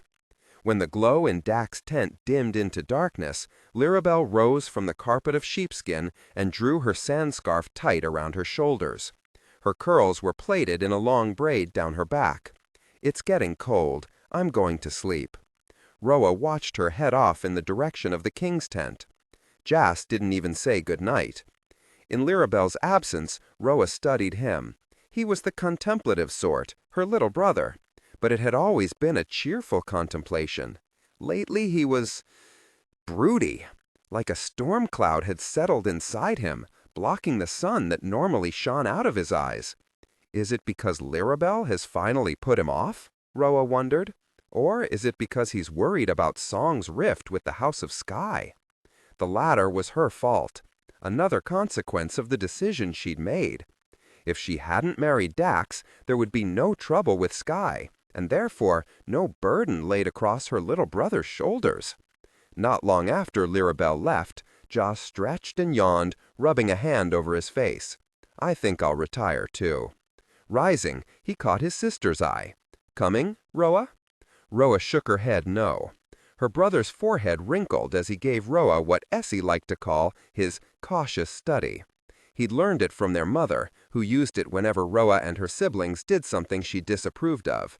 Pinched brow, narrowed eyes, lips pressed firmly together.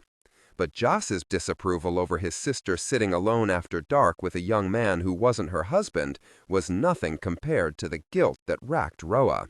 She needed to make sure things were right between her and the boy she'd betrayed. Seeing his efforts were futile, Joss sighed, then leaned over Roa and planted a kiss on the top of her head.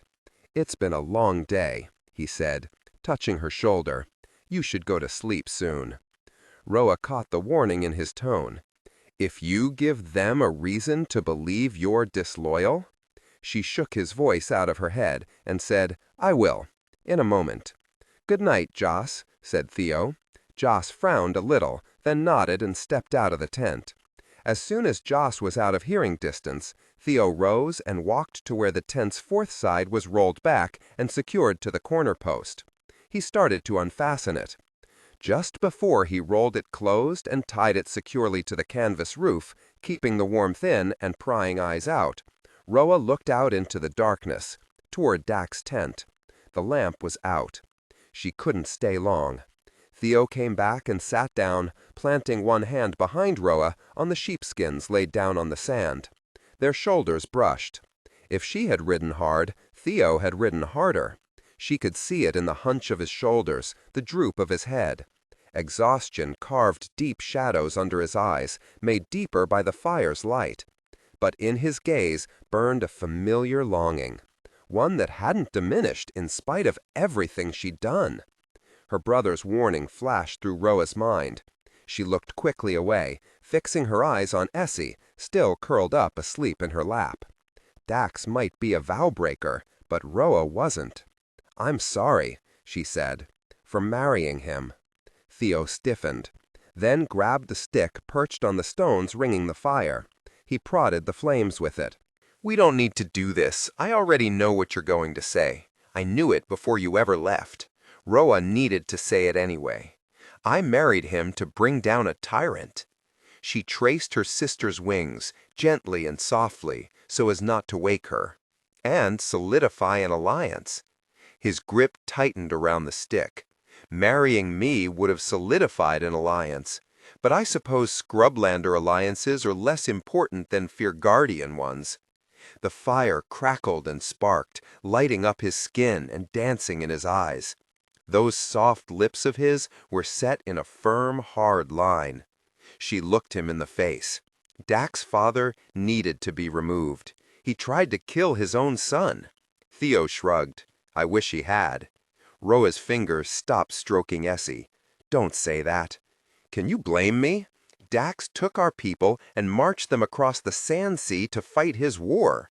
He stole a daughter of the House of Song and made her queen so the rest of us would be compliant. I marched that army across the sand sea. And Dax didn't? Remember what happened to the last Scrublander girl who married a king?" He was talking about Amina, Dax and Asha's mother. Roa's fists tightened. No one stole Amina. She'd done what she'd done, the same as Roa had, of her own free will. "She's dead," said Theo. After rounding up the wood still left to burn, he nudged it all toward the center.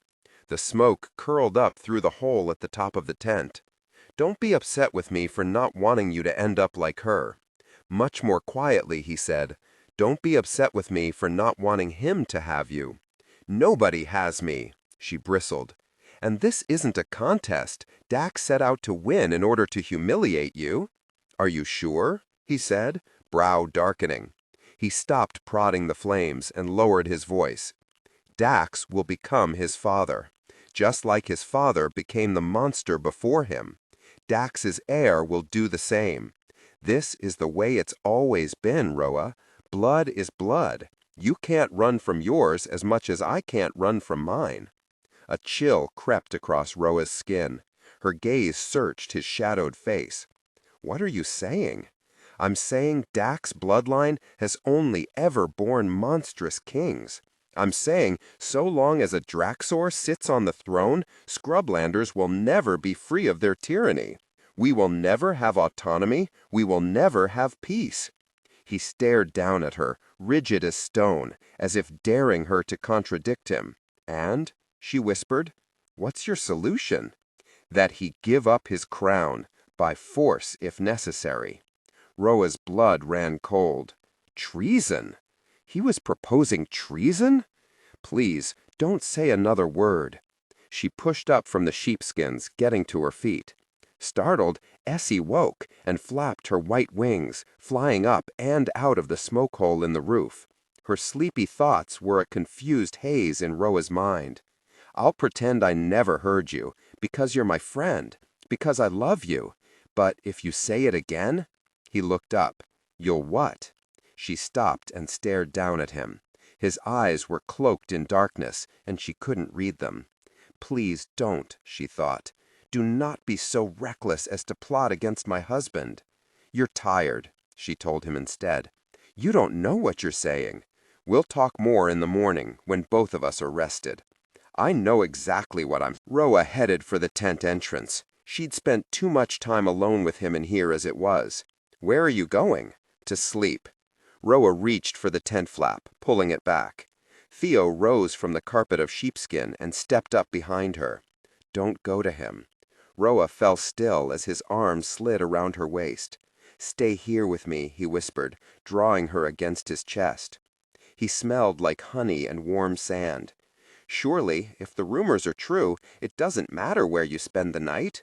Those words scorched her. The rumors of Dax's dalliances. If Theo had heard them, they'd probably reached every corner of the kingdom.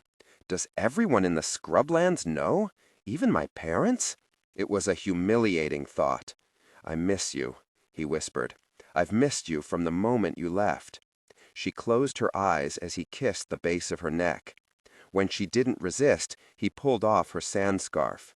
The wide scoop of her collar allowed him to brush his mouth slowly across her bare shoulder, pressing his lips to the tiny scars crisscrossed there from years of Essie's claws digging into her skin. I need you, Roa. She knew it shouldn't, but it felt good to be touched and kissed and wanted. But her brother's voice was in her head, spiked with warning. If you give the court in the capital a concrete reason to believe you're disloyal. I can't, she said. She'd given herself to him once, before all this started. But so much had changed. She was married to Dax now, and, unlike her husband, she took her vows seriously. She couldn't give herself to Theo again. His kisses stopped. She felt him tense against her. How can you lie there next to him? He demanded, his voice rough and raised. A man who cares so little for you, he takes your dearest friend into his bed? What? Roa swung to face him, taken aback. What did you just say? Theo's eyes widened a little. You don't know. Something hardened inside Roa. She pushed him away. If you're suggesting Dax is... She fumbled the words, thinking of Lirabel staring in the direction of Dax's tent, thinking of that last night in the House of Song, of the voices giggling in the hall, of Lirabel never coming to bed. No, Roa said, shaking the doubt from her mind and hugging herself to ward off the accusation. She would never do that. Are you sure? Roa glared at Theo, furious he would even suggest such a thing. Why shouldn't she take what you clearly don't want? He said. It elevates her status, something she desperately needs. Roa's mouth opened to refute this, but Theo interrupted. She's a ward in your house, Roa. Unless someone takes pity on her the way your father has, Lirabel has nothing. No inheritance, just 3 younger sisters to provide for, and a debt she can never repay. Unless her circumstances change, she'll continue to be a ward of the House of Song until the day she dies. Roa swallowed. Her circumstances have changed. She's the king's emissary now. And what if her new status comes at a cost? What if, in exchange for her position, Dax requires something extra? Roa's stomach clenched. The thought made her sick. I won't listen to this. She stepped away from him. I know I hurt you when I rode away to help him. I know I betrayed you completely when I married him. But this is your jealousy talking. My jealousy? He reached for her, his strong hands cupping her face as he pressed his forehead to hers. I'm worried about you, Roa. She stepped out of reach, shaking her head. Do you know what I was doing these past few months while you were off fighting his war? Roa paused. I was hunting down the Skyweaver's knife, he said, for you. Those words made her go rigid. They hadn't spoken of the Skyweaver's knife in years. It was a weapon rumored to have the power to restore life, to bring back the dead. After Essie's accident, convinced of its existence, Theo persuaded a grief-stricken Roa to search for it with him. They'd spent years chasing down clues found in the old stories before Roa realized it was a fool's errand. Now she knew better. The Skyweaver's knife was a myth, nothing more. It doesn't exist. I've found it. He reached for her shoulders, turning her back to him. I've annoyed. Where is it then? In transit from Darmore. A baron in Furgard bought it for his private collection. She couldn't believe in magical knives. Not again. Too much hope led to heartache. I'm not doing this. She said it firmly, defiantly. Good night, Theo. I'll see you in the morning. Roa walked swiftly out of the tent and into the cold sand. Essie flew after her. Are you all right? Her sister's voice was hazy, fading. But with sleep or something else, Roa couldn't say. Her own thoughts were spinning. Theo can't be plotting against the king, Roa told her sister. And Lirabel can't be sleeping with Dax. Theo was just angry and hurt. That was why he'd said those things. And the Skyweaver's knife? It's a myth. Shivering, she put the notion out of her mind. Pulling her sand scarf up over her head, Roa moved between the darkened tents, heading for the king's. When she stood before it, the guards looked at her warily, reminding Roa of the way their hands went to their hilts when she'd argued with Dax earlier, reminding her of their inherent distrust. She pushed aside the tent flaps. The warm, golden glow of her lamp fell on an empty bedroll. Roa blinked. Where is he? She demanded, retreating back into the cold night.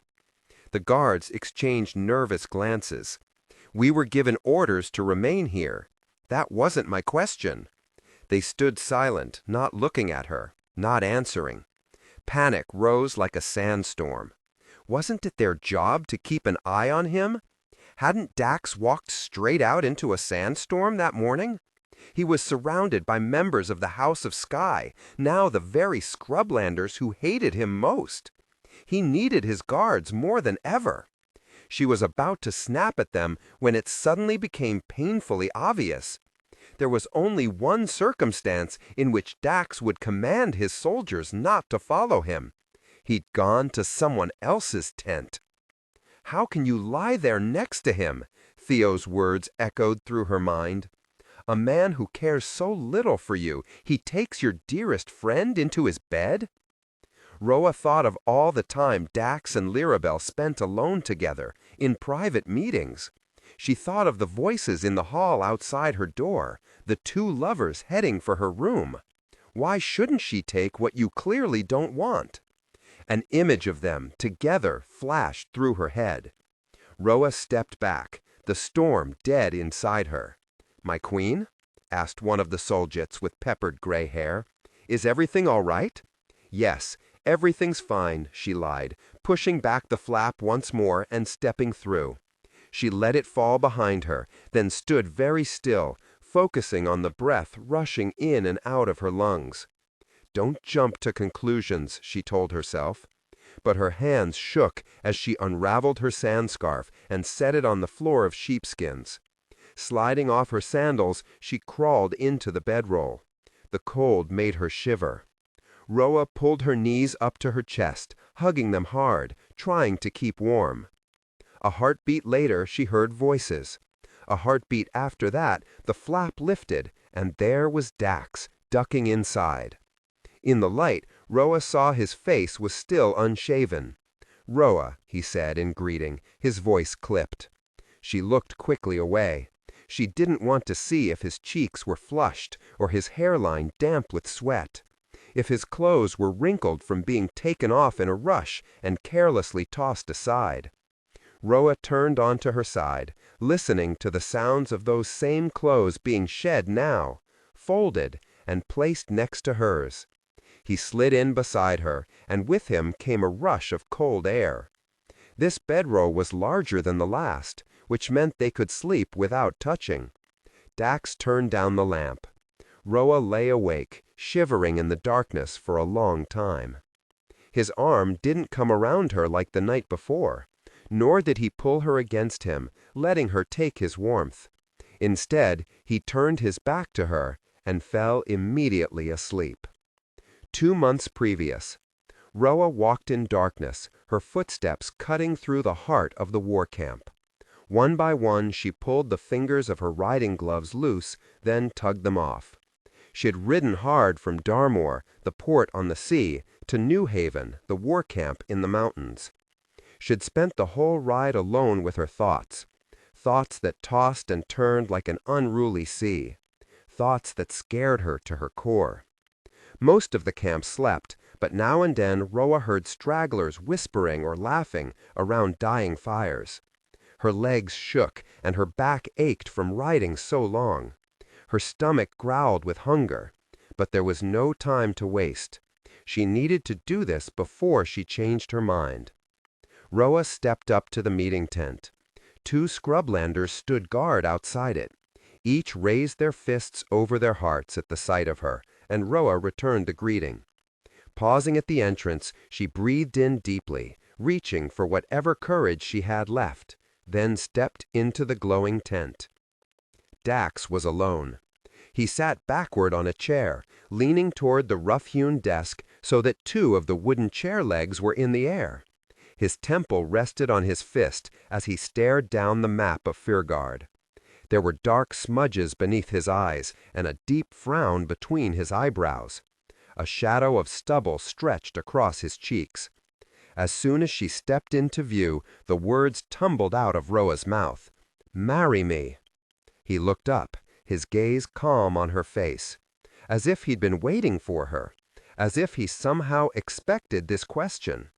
"You don't even like me," he finally said, the back legs of his chair hitting the floor. "How do you know what I like?" He studied her with a gaze that seemed both exhausted and more awake than usual. "I've given you an army.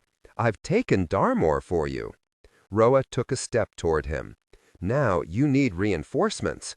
Marry me, and I'll get you the men and women you need." His eyebrows shot upward. "Reinforcements in exchange for a crown? That's a deal much further in your favor than mine. We both know that without the continued help of the Scrublands, you'll lose this war." He said nothing. "Fine," Roa said. "Then we're finished here. I'll take my people and go home." But as she turned to leave, he rose and stepped out from behind the desk, coming toward her. "Roa." His fingers slid around her wrist. "Wait." She went still, her heart thundering, then turned to face him. His eyes searched hers. "Why?" "Because if you win this war, you'll become king." She lowered her eyes, faltering. "And I don't trust you to keep my people safe," she thought. "The only way I can ensure you do right by the Scrublands is if I'm there, ruling at your side." He frowned, but when she raised her eyes to see if this was his answer, she found him studying her mouth. Roa's pulse quickened. Warmth flooded her as his thumb brushed slowly across her wrist. feeling just how fast her heart beat.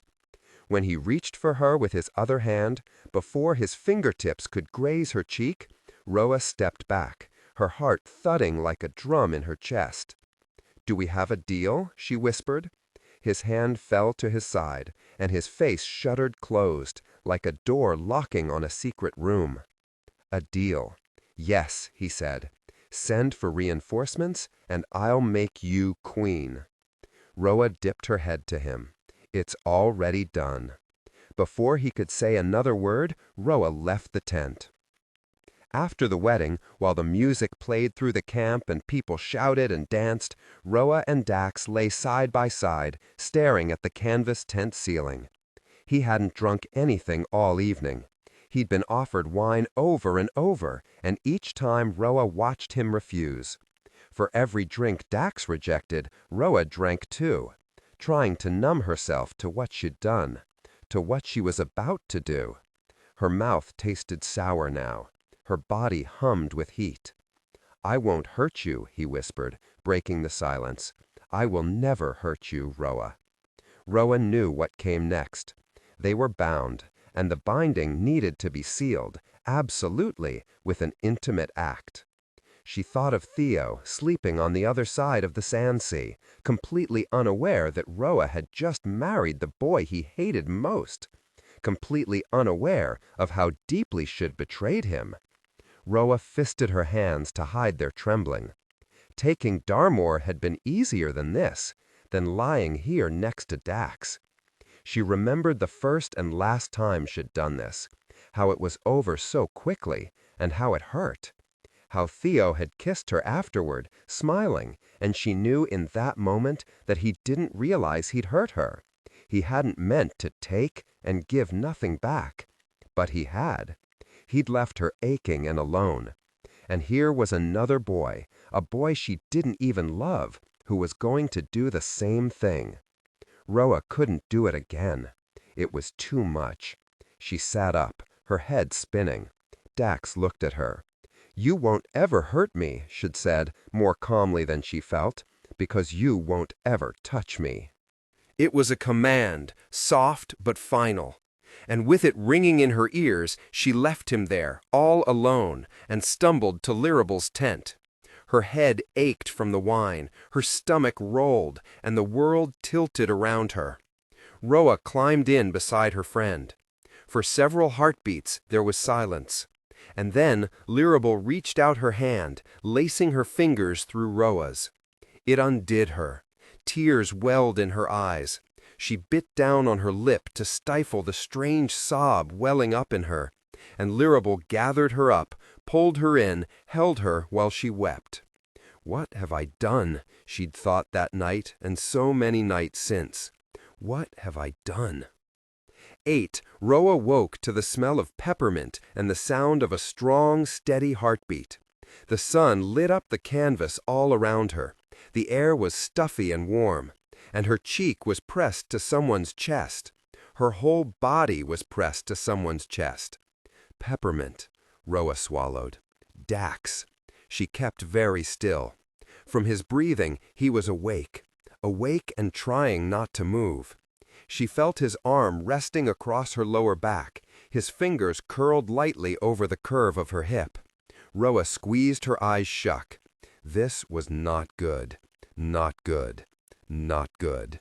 She must have been so cold in the night she'd climbed on top of him for warmth. "I won't tell anyone if you won't," he said softly. Roa pushed herself up. She glanced down at the bare-chested king, whose other arm was bent behind his head. A rusted iron key hung from a cord around his neck. She meant to look away, but her gaze snagged on the smooth shape of his shoulders. They sloped ever so slightly, curving away from his neck and down to his strong arms. Her gaze continued downward, noticing how his waist tapered, noticing the dark, curling hairs below his belly button, the ones that trailed down and, "Look away, Roa." She looked away, right into his face. Disheveled dark curls, warm brown eyes, stubbled jaw. She had a sudden, troubling urge to run her fingertip along his cheek, just to feel the roughness. The corner of his mouth curved, watching her look at him. "Please," he said, "take your time." Panic flared through her. She slid out of the bedroll, needing to get out of this tent. Her heart hammered in her ears as her hands searched the floor for her clothes, then pulled them on, keeping her back to Dax.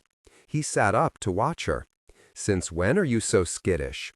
Roa didn't answer him, didn't dare look his way. She was not like his other girls.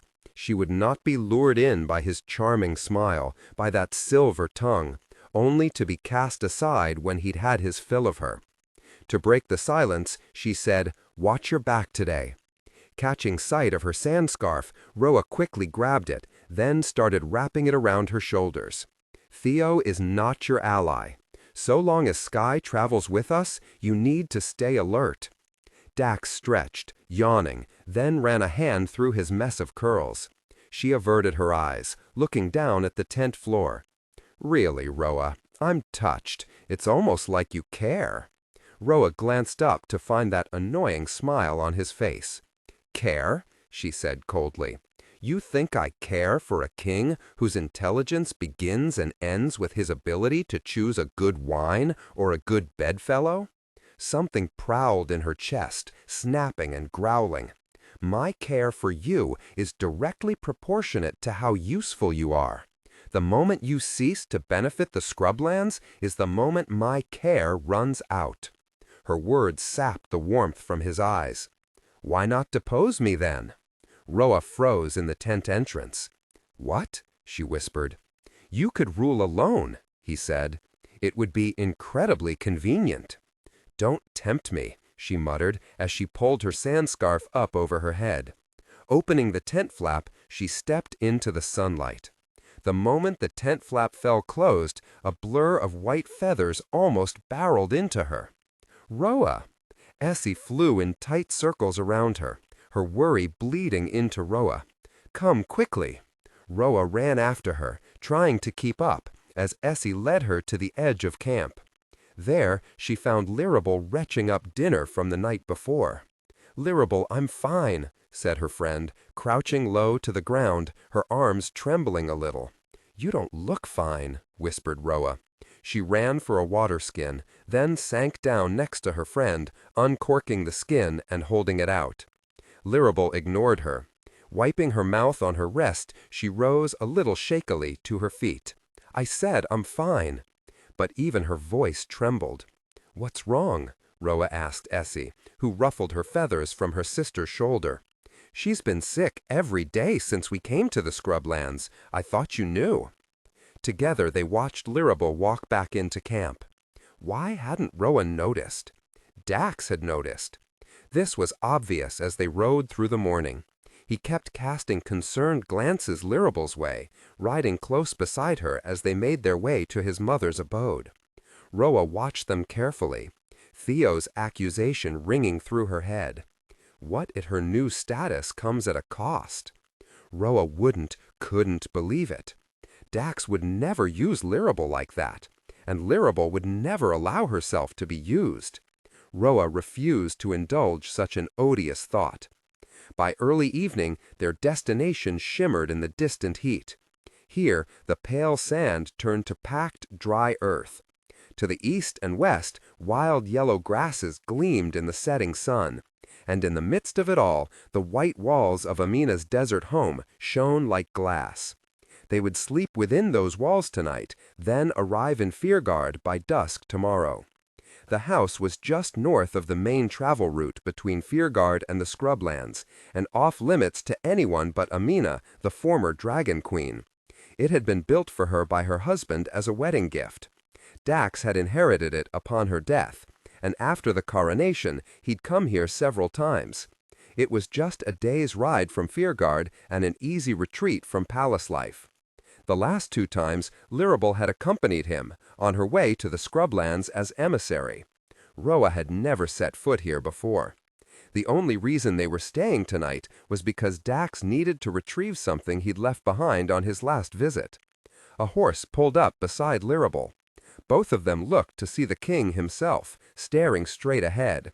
"Race you," he said. Lirable looked queasy at the thought and shook her head. Not me.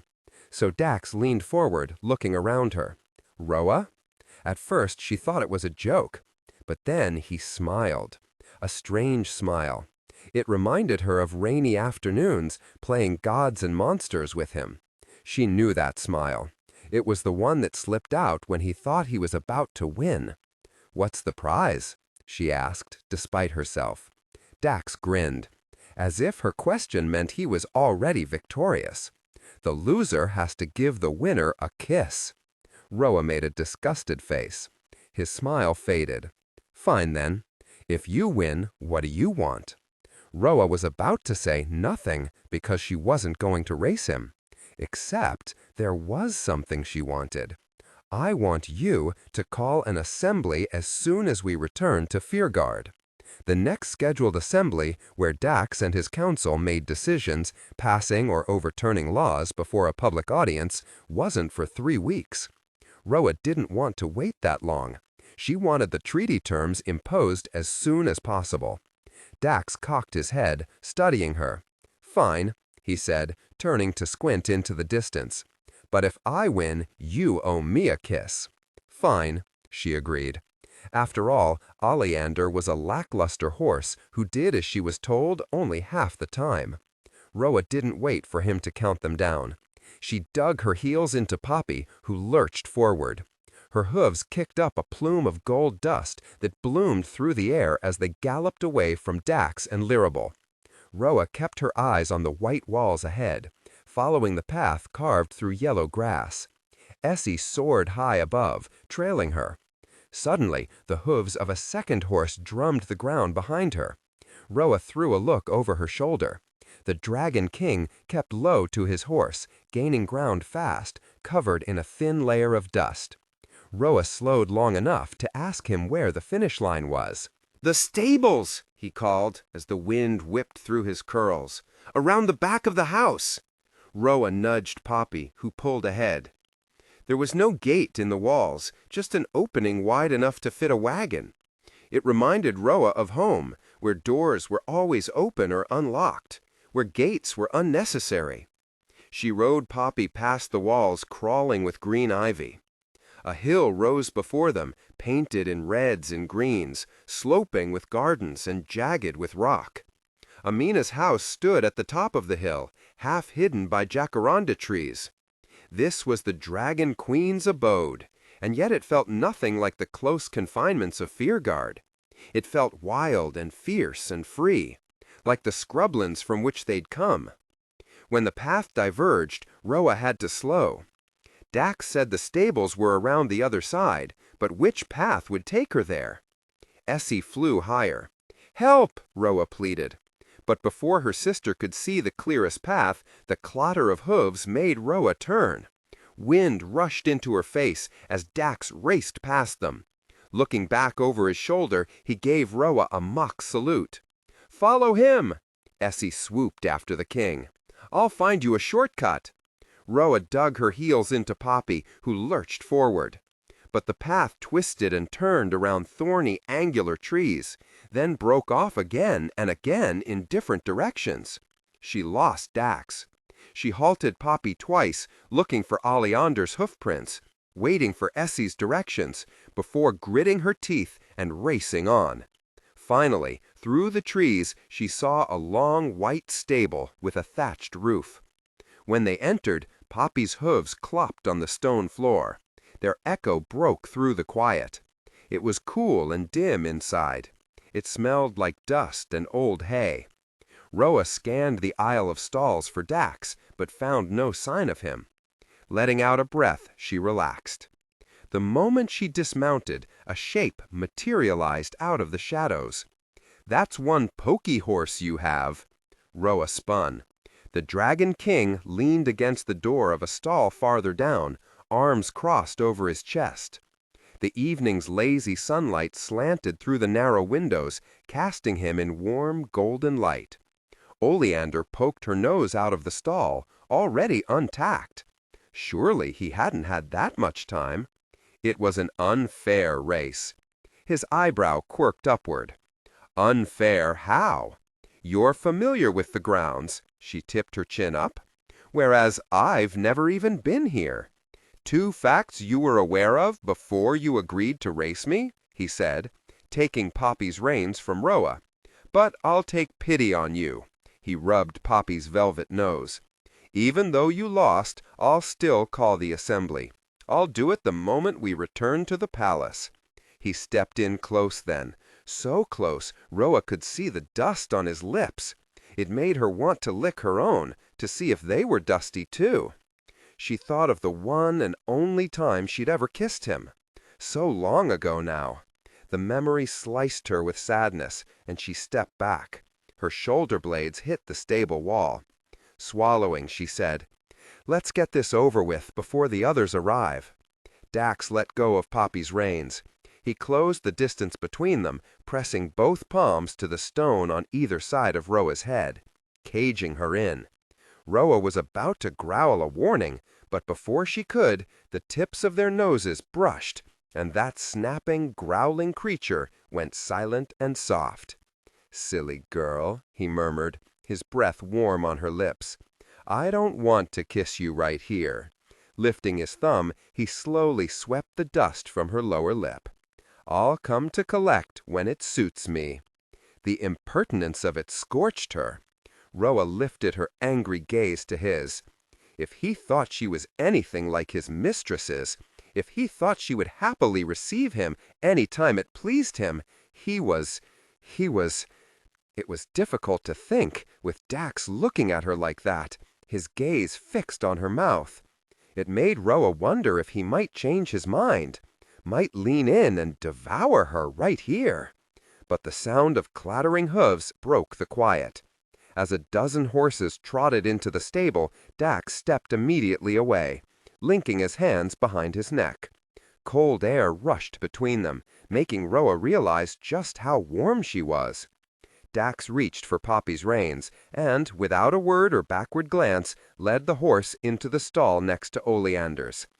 Roa's eyes lifted to Jazz and Lirabelle, the first 2 riders to come through the doors, and then behind them to Theo. Their gazes met. Roa looked instantly away. She felt ashamed, then angry for being ashamed. With them came Essie, who was at her shoulder now, claws digging gently into Roa's skin. Roa turned her face into her sister's feathers, taking comfort in their softness. "What happened?" "Nothing." "Then why are you trembling?"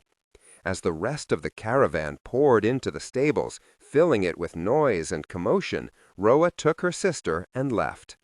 They walked past quiet fountains and still pools, through rows of highland roses buzzing with bees. Stopping at the edge of a hill, Roa hugged herself hard, staring out over the gardens below, gardens that had once belonged to another Outlander queen. Slowly, Roa raised her fingers to her lower lip, where Dax had touched it. "Silly girl," he'd said. Perhaps he was right. Perhaps that was why, just for a heartbeat, Roa had wanted him to lean in and take what she owed him. Before Roa was 9 years old, on the day of her earning, she stood with her sister in the middle of the threshing floor. The sky was storm gray, and the air was misty. Beside her, Essie's unruly black curls shone with raindrops, and her hands were restless, clenching and unclenching, tapping her thighs. Essie took the responsibility of earning more seriously than Roa. She'd been in constant debate with their teachers these past few months over who had the right to earn a weapon. Several times, Roa woke to find her sister pacing their room late at night.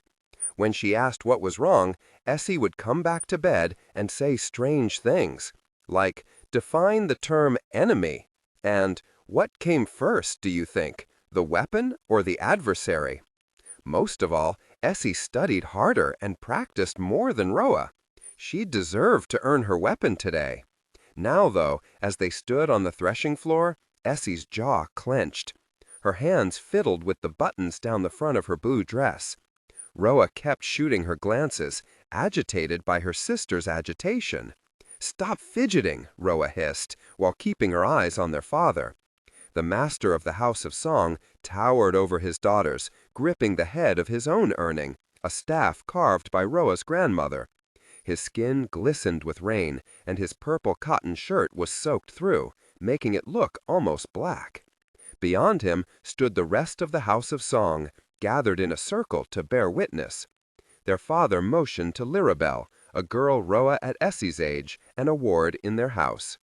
The House of Song took in Lirabel and her sisters when the White Harvest starved their family almost to death, forcing their mother to give them up. Lirabel stepped forward now.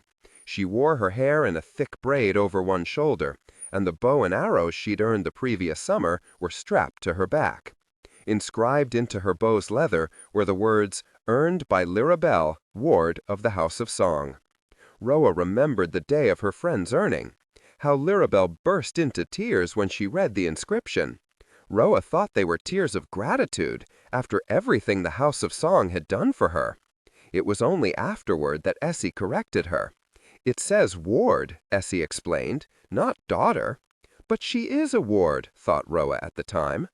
It would be years before Roa realized what it meant, that Lirabel could never be their equal, never be their sister, only a recipient of their charity. "You gave us a place here so easily," Lirabel told her. "You could take it away with just as little effort." Now, pelted by rain, Lirabel handed their father the first of 2 bundles wrapped in silk. He unwrapped the first and presented it to Roa. It was a scythe, a favorite weapon of Song, hearkening to their agrarian roots. The steel had been skillfully hammered by blacksmiths from Scytha. The hilt was fashioned out of wood, inlaid with alabaster, and engraved with the star she and Essie had been born under, as well as an inscription, "Earned by Roa, daughter of the House of Song." She looked from her father's gentle gaze to her twins' bright ebony eyes. The hum glowed warmly between them. Essie smiled at her. Roa beamed back. From the second bundle, their father drew out a knife. It was the length of Essie's small forearm. The blade didn't curve like Roa's scythe, but narrowed to a needle-sharp point. As he presented it to Essie, though, she stepped back, shaking her head. Roa's smile slid away. "What are you doing?" she thought.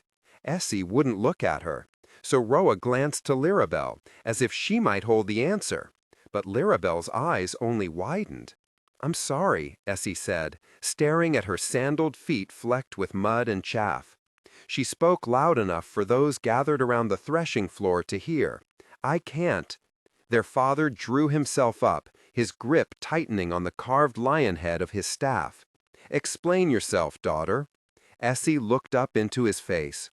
"The old stories say we belong to each other," she said quietly, as if she were afraid but was determined to speak the words anyway. "If that's true, then our enemies are not our enemies, but our brothers." She looked to Roa. "And our sisters." Roa stared at Essie, her forehead crumpling into a frown. She'd been planning this for a long time, Roa now realized, remembering the debates Essie engaged in with their teachers. Remembering the nights Roa woke to find her pacing. But why didn't she tell me? They told each other everything. Their father stepped forward. Wiping the rain out of his eyes, he bent down so his face was level with Essie's. "Do you realize what this will mean?" Essie nodded. "You'll be thought of as weak." Essie said nothing.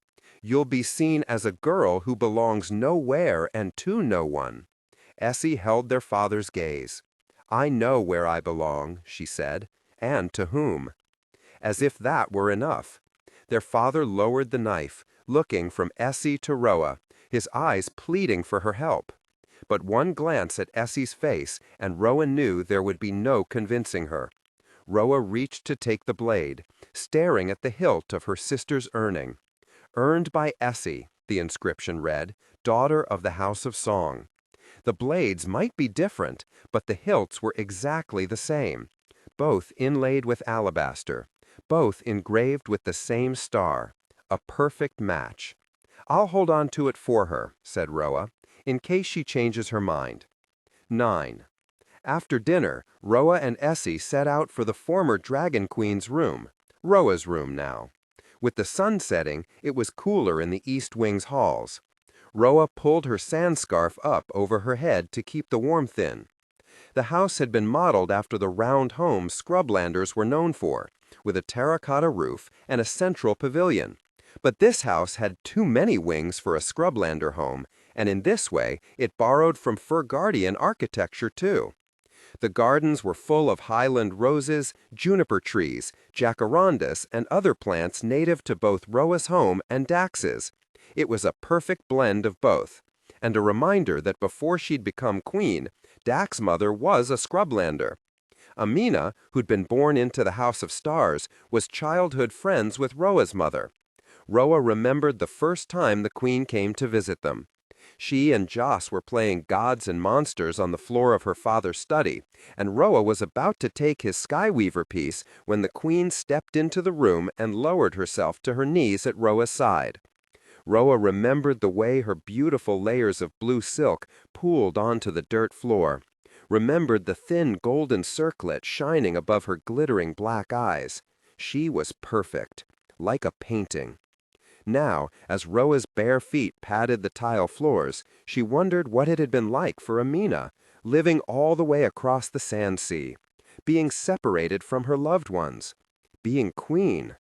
Theo had compared Roa to Amina, believing they were both victims whose stories would end the same way.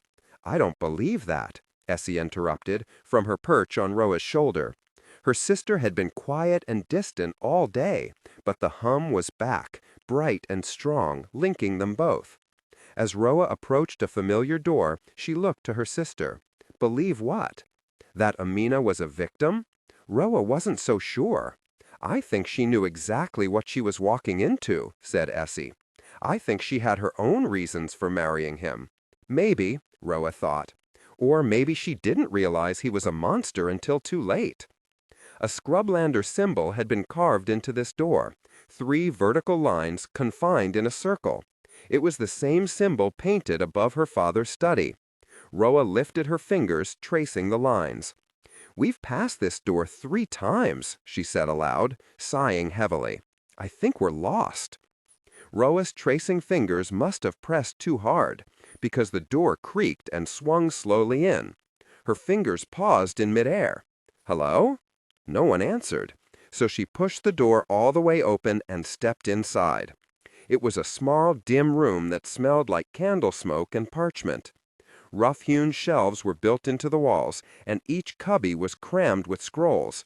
"Is anyone here?" Silence answered her. Essie flew off to investigate, while Roa stepped closer to the shelves. Most of the scrolls were yellowed and crinkled with age, but some, in a cubby at the end, were crisp and new. Roa was reaching for one of these when a bright, startled feeling raced through her. "Roa!" Essie's voice rang through her mind. "Look!" She turned to find her sister's hawk form perched on the edge of a desk beneath the window, staring down at crisp white parchment, folded and stamped with a red wax seal. Roa stepped toward it. Impressed into the wax was the shape of an elegant 7-petaled flower, an emsara. Roa had given this same flower to Dak's sister Asha the night before she escaped the city. Roa looked to Essie. "It isn't addressed to anyone," said her sister. So Roa broke the seal, unfolded it, and read. 3 days ago, a shipment from Darmore was due to arrive at Baron Silva's stronghold. Despite the price on our heads, Torwin insisted on going, determined to intercept it. There's a weapon in the shipment which, in the wrong hands, could unleash a monster. We quarreled about it. He took Kozu and left in the night while I slept. I was furious at first, but he should have returned by now, and I'm worried. They expected him. I'm afraid of what they'll do if they've caught him. I can't wait here any longer. I'm going after him."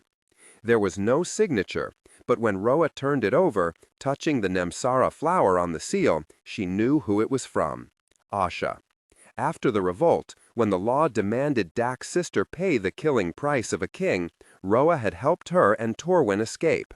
They'd been on the run for over a month now, with an abundance of prices on their heads.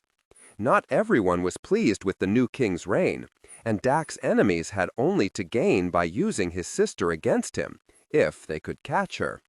Asha was here, said Essie. Her silver eyes scanned the shadows and corners of the study, searching for traces of her. Roa skimmed the black handwriting once more. Who's the intended recipient? Isn't it obvious? Essie took the letter in its beak, then set it down on the desk where she could examine it more closely. It wasn't obvious to Roa. Dax is the only one who comes here. When he does, he brings only a select few with him. They've probably been passing messages this way since Asha and Torwin escaped the city. Taking the letter in her beak once more, she lifted it up to Roa. If they're in danger, Dax needs to know. Dax wasn't in the dining room, where Roa and Essie had left him. So they checked the terrace, then the gardens, but he wasn't there either. Finally, the cook led Roa to his room and told her to wait. She'd find the king and send him to her. There were no guards standing outside. Technical excellence. So Roa walked right in and shut the door behind her. The evening sunlight pooled on the dirt floor, spilled across the bed, and illuminated the tapestries hanging on the plain white walls. With no one here to see her, Roa moved toward the first tapestry. It was of a scrublander woman with dark curls and clear black eyes. She wore a gold circlet on her head and was smiling in a way that said she knew something Roa didn't. Her 2 children were with her. A very young and unscarred Asha held aloft in her mother's arms, and a slightly older Dax standing next to them. The artist had captured the exact color of his eyes, a warm brown, wide and curious, as well as those jug-handle ears. Beside this tapestry hung 2 others. By the brighter quality of the colors, she could tell both were more recently made. The first one was of Asha, rendered in gold and red threads, with a burn scar running down her face. She held a hunting axe in one hand and a scroll in the other. Beside her was a freckle-faced young man playing a lute. Torwin, thought Roa, touching the threads with her right hand while her left tightened around the letter. She hoped he was safe. She hoped they both were. The last tapestry was of Dax's cousin, Sapphire, the new commandant. Her keen blue eyes peered out at Roa, as if trying to decide if she was a threat. They were images of the king's family. But why keep them here? Asked Essie, who'd been snooping around the room while Roa studied the tapestries. She came now to settle on the top of Dax's bedpost. So far from the palace? Roa didn't know. As she turned to face her sister, she found herself at the foot of Dax's bed. Roa looked down at the silky blue sheets and gold cushions. As she reached to touch the translucent canopied veils, she wondered how many girls he'd brought here, and if they'd spent the night in this bed. She wondered what it would be like. "Maybe you should climb in and see," said Essie from her perch on the bedpost. Roa's face flamed. This was one of the few unfortunate consequences of their bond. Essie knew her most embarrassing thoughts. Roa threw her a look. What? Those silver eyes flashed. Roa bemowered at her sister, who radiated warm delight back at her. "Oh, come on, Roa. I dare you." "You dare me? What are we, 8 years old?" "You," Essie shot back, "are obviously scared." Hot, sharp anger burst through Roa. She blasted her sister with it, then pushed aside the veils. She considered the bed. Her heart beat wildly. Maybe Roa was scared, just a little. Sliding off her slippers, she climbed onto the sheets and sat cross-legged, staring up at the white bird at the top of the bedpost. "There, see?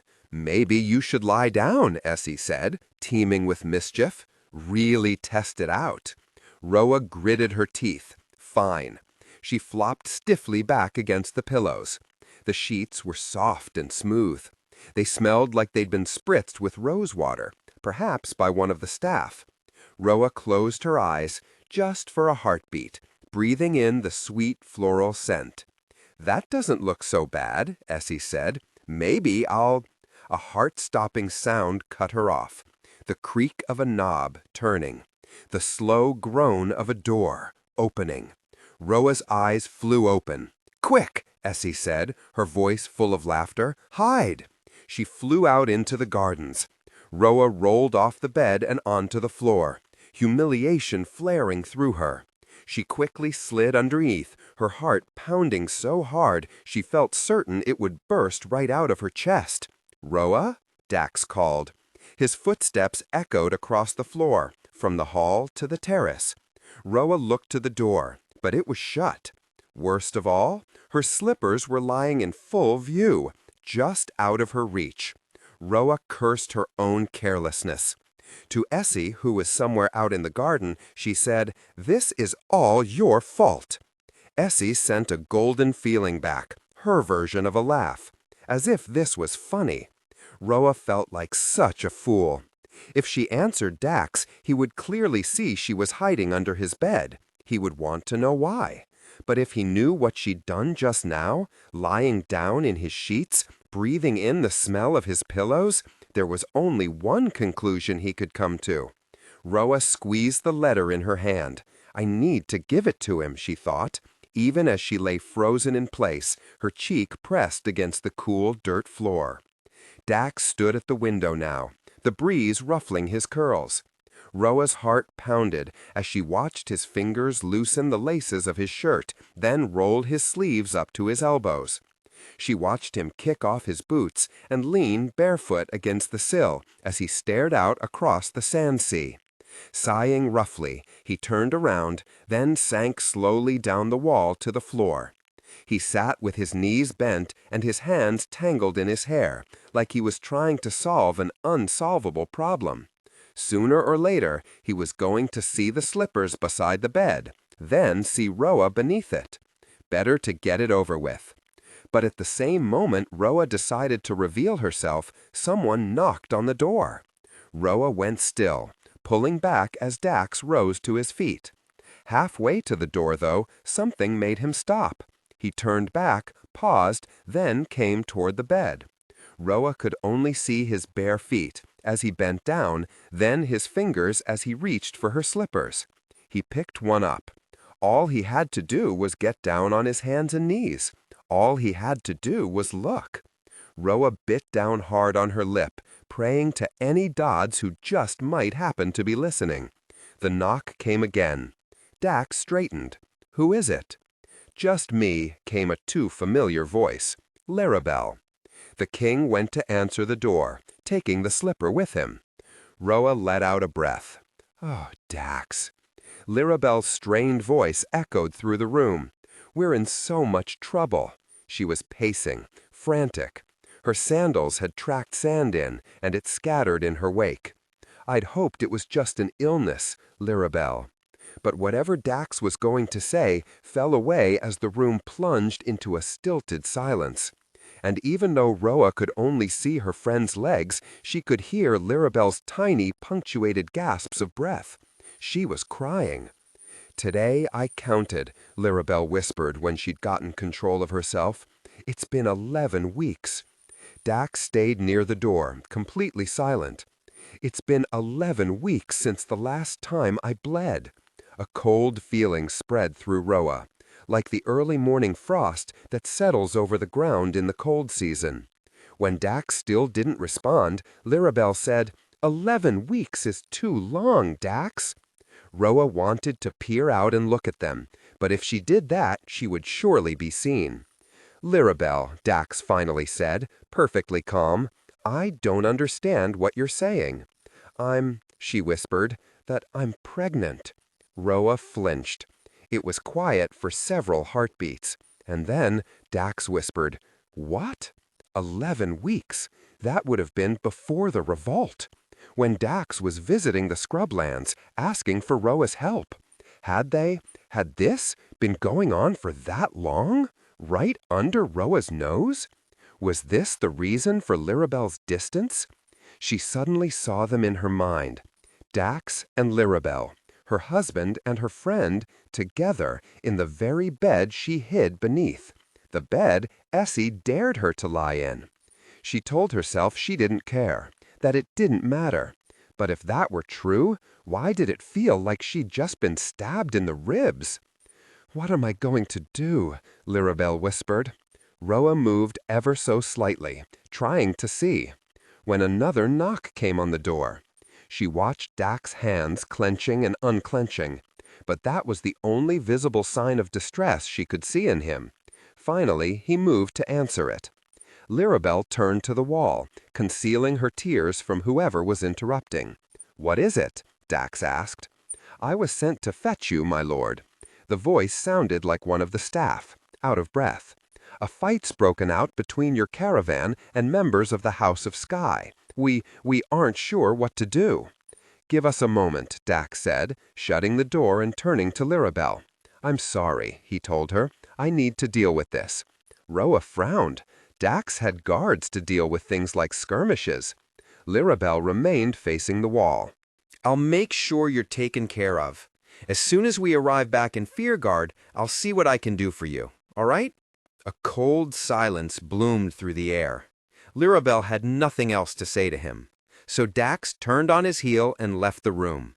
A dark anger swept through Roa. He'd make sure she was taken care of?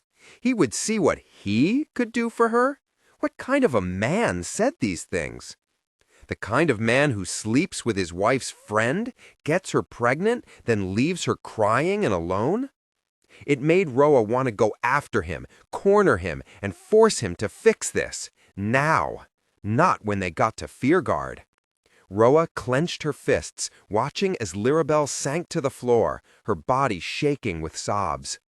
The letter from Asha was all but forgotten as Roa listened to her friend weep.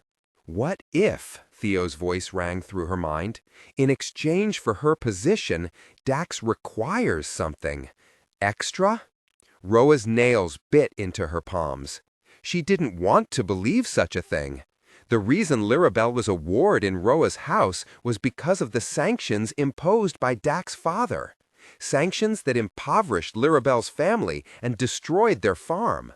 Sanctions that Dax still hadn't lifted, despite all his promises. It didn't make sense that Lirabel would willingly choose such a man.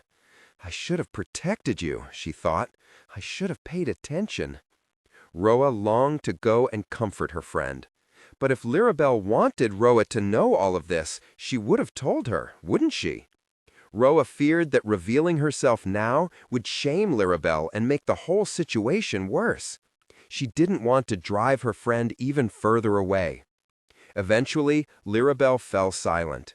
She pressed her hands to her eyes, then dried them with the hem of her riding shirt. After taking a deep, shuddering breath, Lirabel got to her feet and left. Roa couldn't get out of that room fast enough. Her thunderous footsteps echoed through the empty hall. Her red-hot anger made the walls blur. She gripped Essie's knife tight in one hand, needing to find Dax. She would make him fix this. Roa thought of that moment in the stables when he'd brushed his thumb across her lip. How she would have let him kiss her, would have welcomed it if they hadn't been interrupted. It disgusted her now. There was a reason Dax was the enemy. How could she let herself forget it? Roa! Essie's white body blurred as it flew past her, then turned back, cutting her off. Roa halted as her sister flapped her wings, silver eyes shining. "Are you all right?" "Am I all right?" Roa said aloud. "I think it's Lirabel we need to worry about." Essie flew in swooping circles around her. Even Theo heard the rumors of Dax and Lirabel. Roa watched the circling white bird.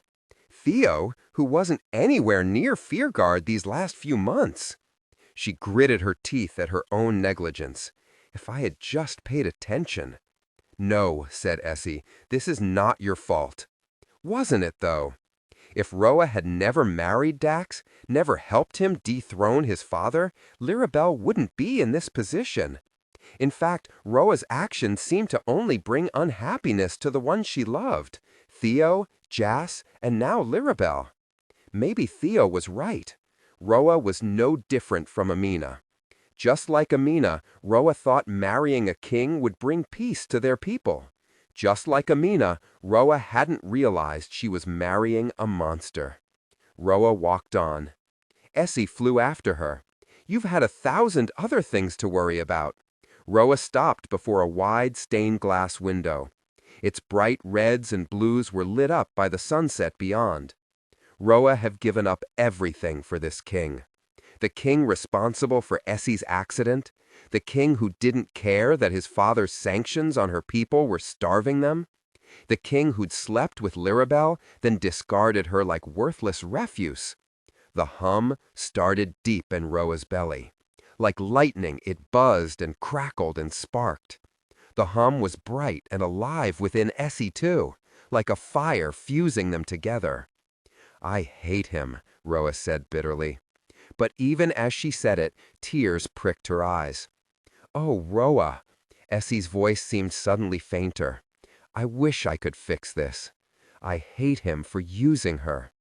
The hum reverberated in Roa's ears now, rattled in her bones, making her temperature rise.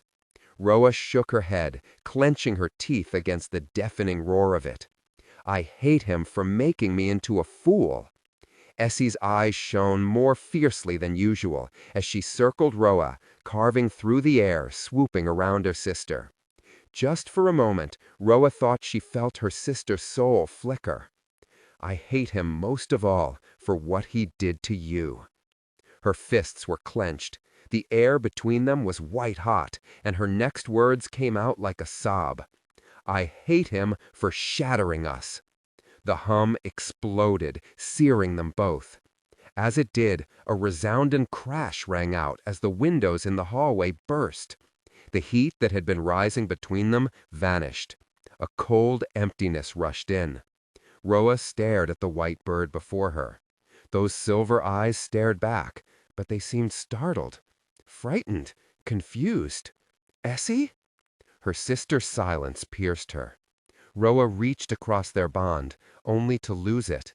She reached again, but her sister's spirit was like water slipping through her fingers. The hum, so bright and strong moments before, was like the heartbeat of a wounded, dying creature.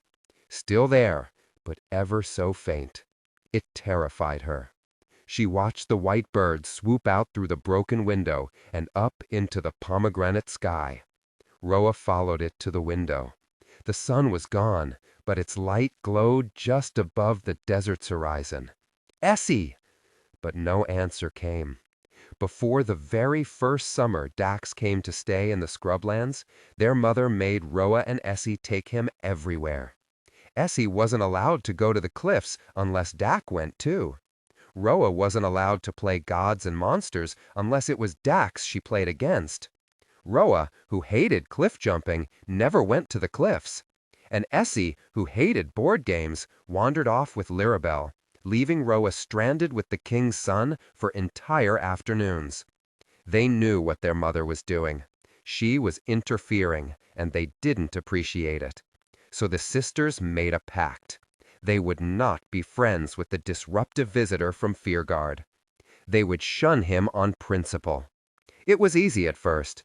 The king's son had never played gods and monsters before. He was a boring opponent, and it annoyed Roa. Eventually, if she beat him enough times, he would stop wanting to play her, or so she thought. But the more ruthless she was on the board, the more eager he was to learn.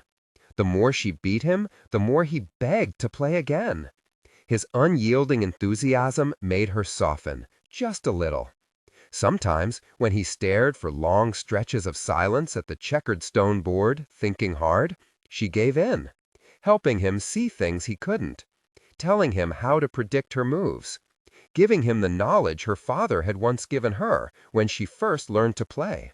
He improved quickly after that, and strangely, it pleased her. Even more strangely, he seemed to enjoy pleasing her. When he said something that made Roa smile, he smiled twice as brightly. When he made her laugh, it was like he'd solved a puzzle he'd been working on for months. It lit him up from the inside. The more they played, the more her pact with Essie got harder to keep. And soon, she didn't hate this annoying boy from Fearguard. In fact, she didn't find him annoying at all. "Traitor," whispered a voice inside her. One day, Dax asked Roa to come with him and Essie to the cliffs. Roa never went to the cliffs. She didn't like watching her sister and their friends jump from the heights and into the water. It made her queasy, watching them fall and fall and fall. But Dax convinced her. It was that day at the cliffs when she realized her sister was a traitor too. Dax begged Roa to jump with them, but Roa kept her feet planted firmly on the ground. So they left her behind. She watched them from the grass. The way Dax made Essie laugh. It was just like the way he made Roa laugh. Only Essie laughed louder and freer. Essie was like that, uninhibited. She could tell a secret to someone she'd just met and not think twice about it. Roa didn't know how to be like that. If she and her sister were two books in their father's study, Essie would be the one lying open on the desk, enticing you to read it. Roa would be the one stuffed between a dozen others, high up on the shelf. It wasn't just Essie's laugh, though. It was the sight of Essie and Dax having fun without her, teasing and splashing and racing each other up and down the rocks. It made Roa realize something she didn't want to realize. She got up from the grass and left. Essie came after her. What's wrong? Her sister trailed her down the dirt path through the cliffs, dripping wet and shivering. Nothing, said Roa. I'm bored, that's all. Since when did she lie to her sister? Then come jump with us. Roa thought of the way Essie flung herself from the cliffs, of the way Dax flung himself after her. Roa kept walking. Dax is right, Essie said to her back. You hoard your thoughts like a dragon. The words hurt, not because they were untrue, but because they meant Essie and Dax were talking about her when she wasn't there. Roa turned to face her sister. I didn't realize you were such close friends, she said, her voice wobbly. Essie's lips parted. Her wet curls dripped. Roa. She didn't finish, though. She didn't need to. Essie was that open book on the desk. Easy to read. Everything there on the surface. In her sister's eyes, Roa saw the truth. It was like the day of their earning. Essie had been keeping another secret from her. Essie liked Dax. And it made Roa jealous. Not of Essie, though, of Dax. It had never before occurred to Roa that she could lose her sister. And as silly as it was, the thought of losing her to Dax terrified Roa. She didn't know how to say that, though, so she fled. It was an absurd notion. Running from her sister? Essie would find her. She always found her. It was like trying to run from her own self. I'm not the only one keeping secrets, said Essie, breathing hard as her bare feet patted the cracked dirt floors of Roa's hiding place. Roa lifted her forehead from her arms, hugging her knees. Essie came and sat beside her, pressing her back to the crumbled wall of the ruined house of shade. I don't keep secrets from you, Roa whispered, hooking her chin around her arms and staring straight ahead at the abandoned fire basin, half eaten by rust and sinking into the ground. Essie rested her head on Roa's shoulder, soaking Roa's dress with her wet hair. This is a secret you don't realize you have. Roa frowned at her, not understanding. She shook it away. We made a pact, she said. He's not allowed to come between us. He's not between us. Look. Essie squished herself right up against Roa's hip, until more of their bodies were touching than not. She grinned at Roa. Roa looked away, trying to stay cross. But her sister's grin melted her anger, and a smile touched her lips. He's not going to take me away from you, Essie whispered, knowing Roa's innermost fear. Besides, you're the one he likes, not me. Roa pulled away, staring at her. What? But she remembered the way Dax smiled at her lately, the way he loved to make her laugh. Maybe it was true, but even so, who cared? Certainly not Roa. If he's going to take anyone away, said Essie, a little soberly, it's going to be you. Roa shook her head. You're daft. Essie bent her head toward her sisters so that their temples touched. Just wait and see, she said, snaking an arm around Roa's waist and holding her tight. 11. Roa didn't hear the footsteps crunching glass, didn't feel someone at her side saying her name until he started wrapping a torn strip of his own shirt tightly around her arm. Are you all right? Theo asked gently. Roa looked down to find slivered shards of blue and red glass scattered all around her on the floor, blown out of the window. It was then that she felt the warm blood seeping through the cotton bandage tied around her arm. One of the shards must have cut her. Roa looked from Theo's handiwork up into his eyes. His gaze swept over the shattered glass, up to the empty window and the red sky beyond, then back to the bloody strip of linen tied around Roa's arm. What happened? Roa thought about that strange look in her sister's silver eyes just before she flew through the broken window, as if she didn't recognize Roa, as if she didn't know her own sister, as if her time was running out. Roa and Essie never spoke about what it meant, about why Essie was trapped in hawk form.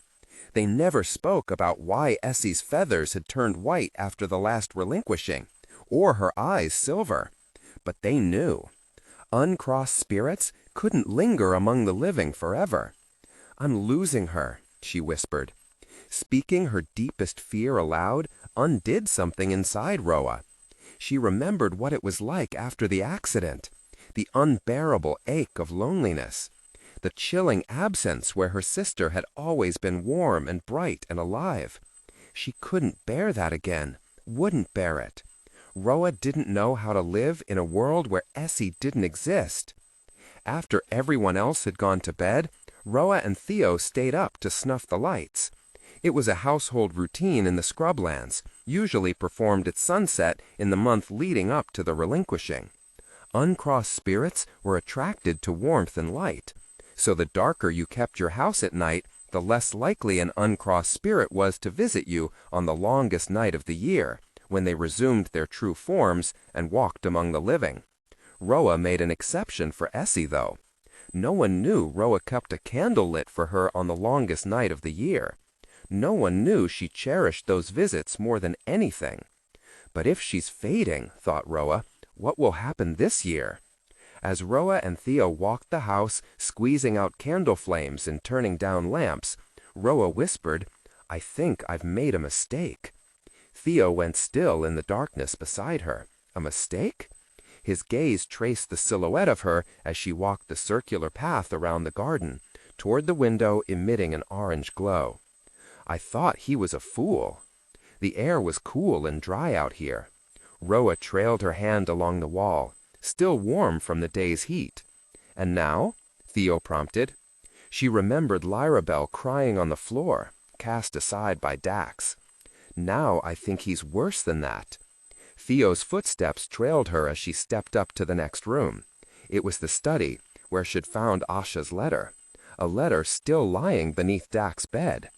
"What are you saying? What if you're right?" Her fingers curled into her palms. She looked back over her shoulder. What if he's no different from his father? What if he's the kind of man who takes what he wants and doesn't care who he hurts? She looked to the twin stars in the northern sky, Essie's favorites.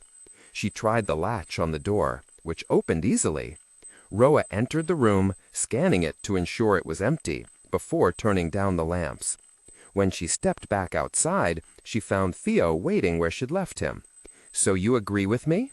He took her hand in his, and she could feel the excited thrum of his pulse as they walked deeper into the garden, away from the walls of the house. Roa felt him look around, but the garden was empty and dark. Dax must give up the throne. Roa pulled her hand free, staring up at him. She hadn't said that. "No, I didn't mean I have 50 men from the House of Sky. They're ready for my command." Roa's mouth dropped open. "You won't be able to get 50 men from Sky into Furgard." Theo looped his arms around her waist, drawing her against him. "I was hoping you could help with that."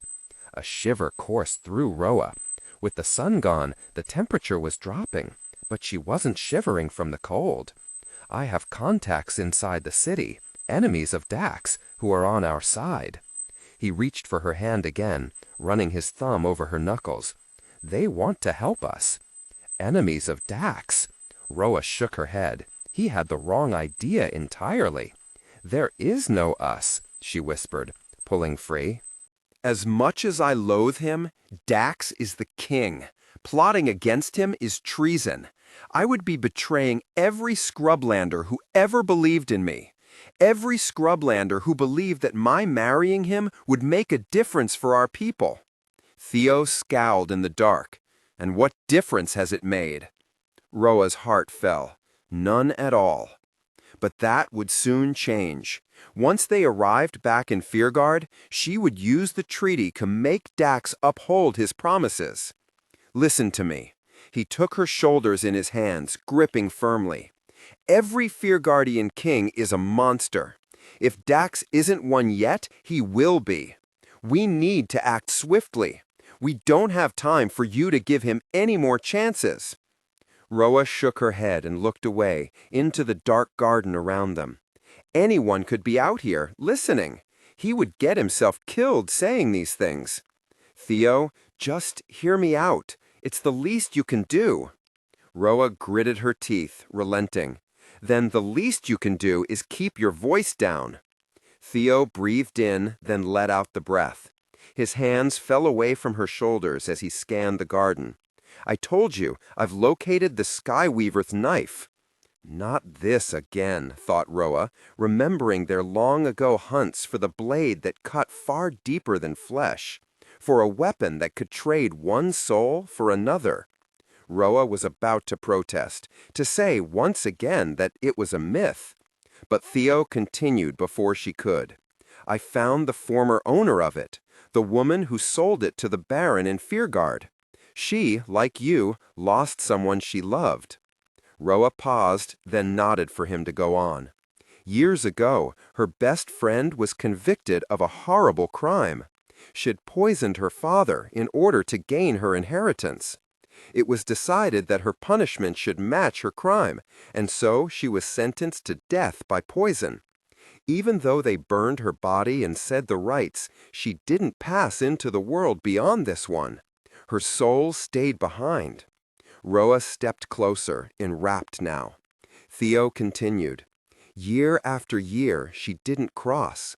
Each relinquishing, she became less and less herself, as if her death call was getting stronger, taking part of her with it each time, as if she were fading away.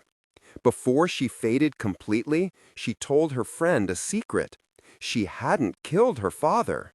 It was her husband who wanted the inheritance, and so he framed her for the crime. It should have been him who took the punishment. It should have been him who died. This was why she was trapped. The woman swore to avenge her friend. She knew the story of Sunder and the knife that carved out his soul in exchange for his daughter's life. She knew if there was any chance to save her friend, she needed to find that knife. She tracked it down and found it in the possession of a merchant who was happy to sell it to her. He told her how to use it and that she needed to wait until the relinquishing. On that night, if she plunged the knife into the one who deluded death, the Skyweaver would take his soul instead, and her friend's life would be restored. "And?" Roa asked. She'd been leaning closer and closer as Theo spoke. She was now a mere breath away. "And?" "That's what she did." "Did it work?" The wind whispered through the garden. The night bugs chirped around them. "Yes," he finally said, "it worked." "And you're sure the knife is in Fearguard?" He nodded. Roa stepped away from him, her feet moving in time with her thoughts. Back and forth she paced, thinking of what it meant. Essie, restored, and what it would require. Killing the one responsible for her death on the night of the relinquishing. Roa stopped pacing. Could she really kill her own husband? Of course not. She pressed her palms to her eyes. What am I thinking? Theo touched her arm. Her hands fell to her sides, and she looked up into his silhouetted face. "You can save her, Roa. You can save all of us." She looked up at him miserably. "By killing the king. By removing the next tyrant from the throne." He took her hands in his, warming them. "We can help each other. Help me smuggle my men into the palace, and I'll help you obtain the Skyweaver's knife and make the exchange." She shook her head, feeling hollow. "And then what?" Roa wanted her sister, but at what cost? And then you rule alone, as a just and powerful queen. He cupped her face in his hands. Think of how much good you could do for our people, Roa, without him. If the Skyweaver's knife existed, if it really could save her sister. No, she said, her tone final. I'm not a murderer. And Dax had promised to hold an assembly as soon as they returned. With the treaty signed, he had to uphold his oaths now. He had to lift the sanctions. Things would change for their people soon. Roa had all but ensured it. Well then, Theo said, stepping away from her, come find me if you change your mind. I won't, she thought, and put the notion out of her head. Before. When Roa and Essie were 11, the son of the king came to the scrublands early. It was late spring, after the big rains, and the rivers had swelled. With the swell came thousands upon thousands of fish. The day after his arrival, they were on the lake, mending nets, while their parents helped the House of Springs bring in their catches. Roa sat with Essie, their small two-person reed boat bobbing on the water of the lake. Their heads were down, their fingers picking knots. Dax sat in a boat with Jas, and in between were other reed boats full of children untangling fishing nets. Tell us, Dax, have you learned to read yet? Roa's head shot up. She looked to Theo, the one who spoke. Except for Dax, Theo was the eldest. The boys in the other boats sniggered at his question. Dax ignored them, but Roa saw his hand tighten on his net. Is that a no? Stop it, Theo, Lirabelle said from the boat next to theirs, her gutting knife working out a particularly nasty tangle. Theo ignored her. Here, tell me what this says. He traced the letters I-D-I-T in the air for all of them to see. Roa, Essie, and Lirabelle looked to Dax, who gripped the slippery net tightly between his fingers, bracing himself for whatever was to come. Theo, Essie snapped, lowering her own knife in her lap. What about this one? Roa also lowered her knife, watching Theo's tanned fingers spell the letters I-M-B-E-C-I-L. Dax's skin darkened with a blush. Not that one either? Theo shot a derisive look to the other boys. Do you think you inherited stupidity from your father or your mother? Jas stood up a split second after Dax did, only to hold him back, though. The pale yellow reed boat rocked beneath them. If they weren't careful, they would tip, taking their nets overboard and down to the bottom of the lake. He's trying to upset you, Jas said. Ignore him. Dax glanced to Roa, who held his gaze, wordlessly agreeing with Jas. Sit down, she thought. Theo saw the look passing between them. Like an arrow seeking out its next target, his attention moved to Roa. She definitely draws the eyes, doesn't she? What? It was Roa's turn to blush. That's enough, Essie warned, setting her knife down, her dark eyes flashing. Roa felt the hum flare up between them, bright and hot. But Theo wasn't done. Is that why you keep coming back, Sandeater? Because you like the look of her? Dax's hands balled into fists. Roa reached for her sister's hand, threading their fingers together as she narrowed her eyes at Theo. Why was he being like this?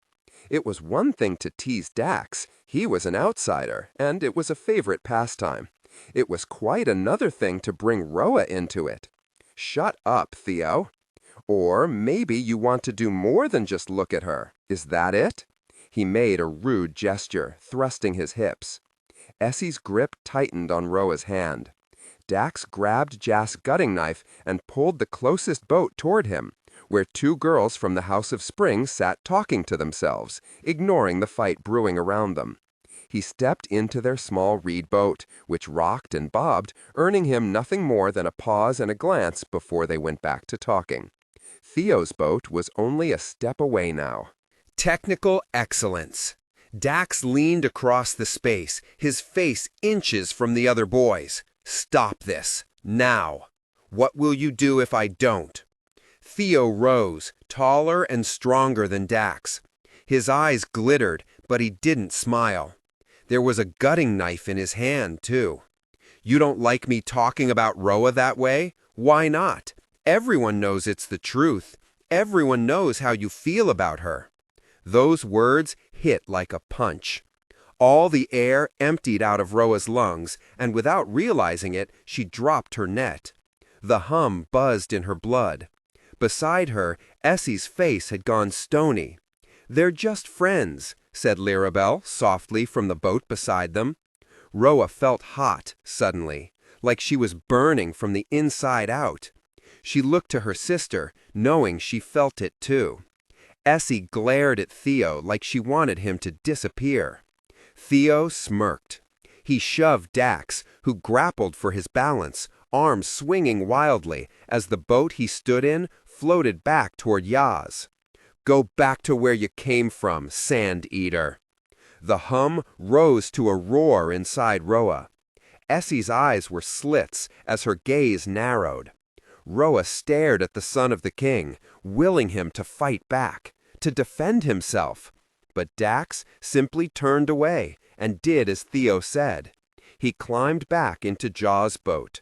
Suddenly, Roa saw white as the hum seared through her. She squeezed Essie's hand and nearly cried out as it surged one final time. There was a startled yelp and then a huge splash as Theo's boat capsized, throwing him overboard.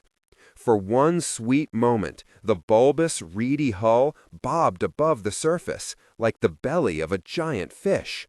Silence. And then Theo came up spluttering and thrashing. The hum quieted within Roa. She looked to her twin, who just picked up her net. Essie kept her eyes on her fingers, working through a knot. As Theo cursed and struggled to get his boat upright, Essie glanced up, catching Roa's gaze and grinning triumphantly. Just for her. Roa looked back to her own net, grinning too.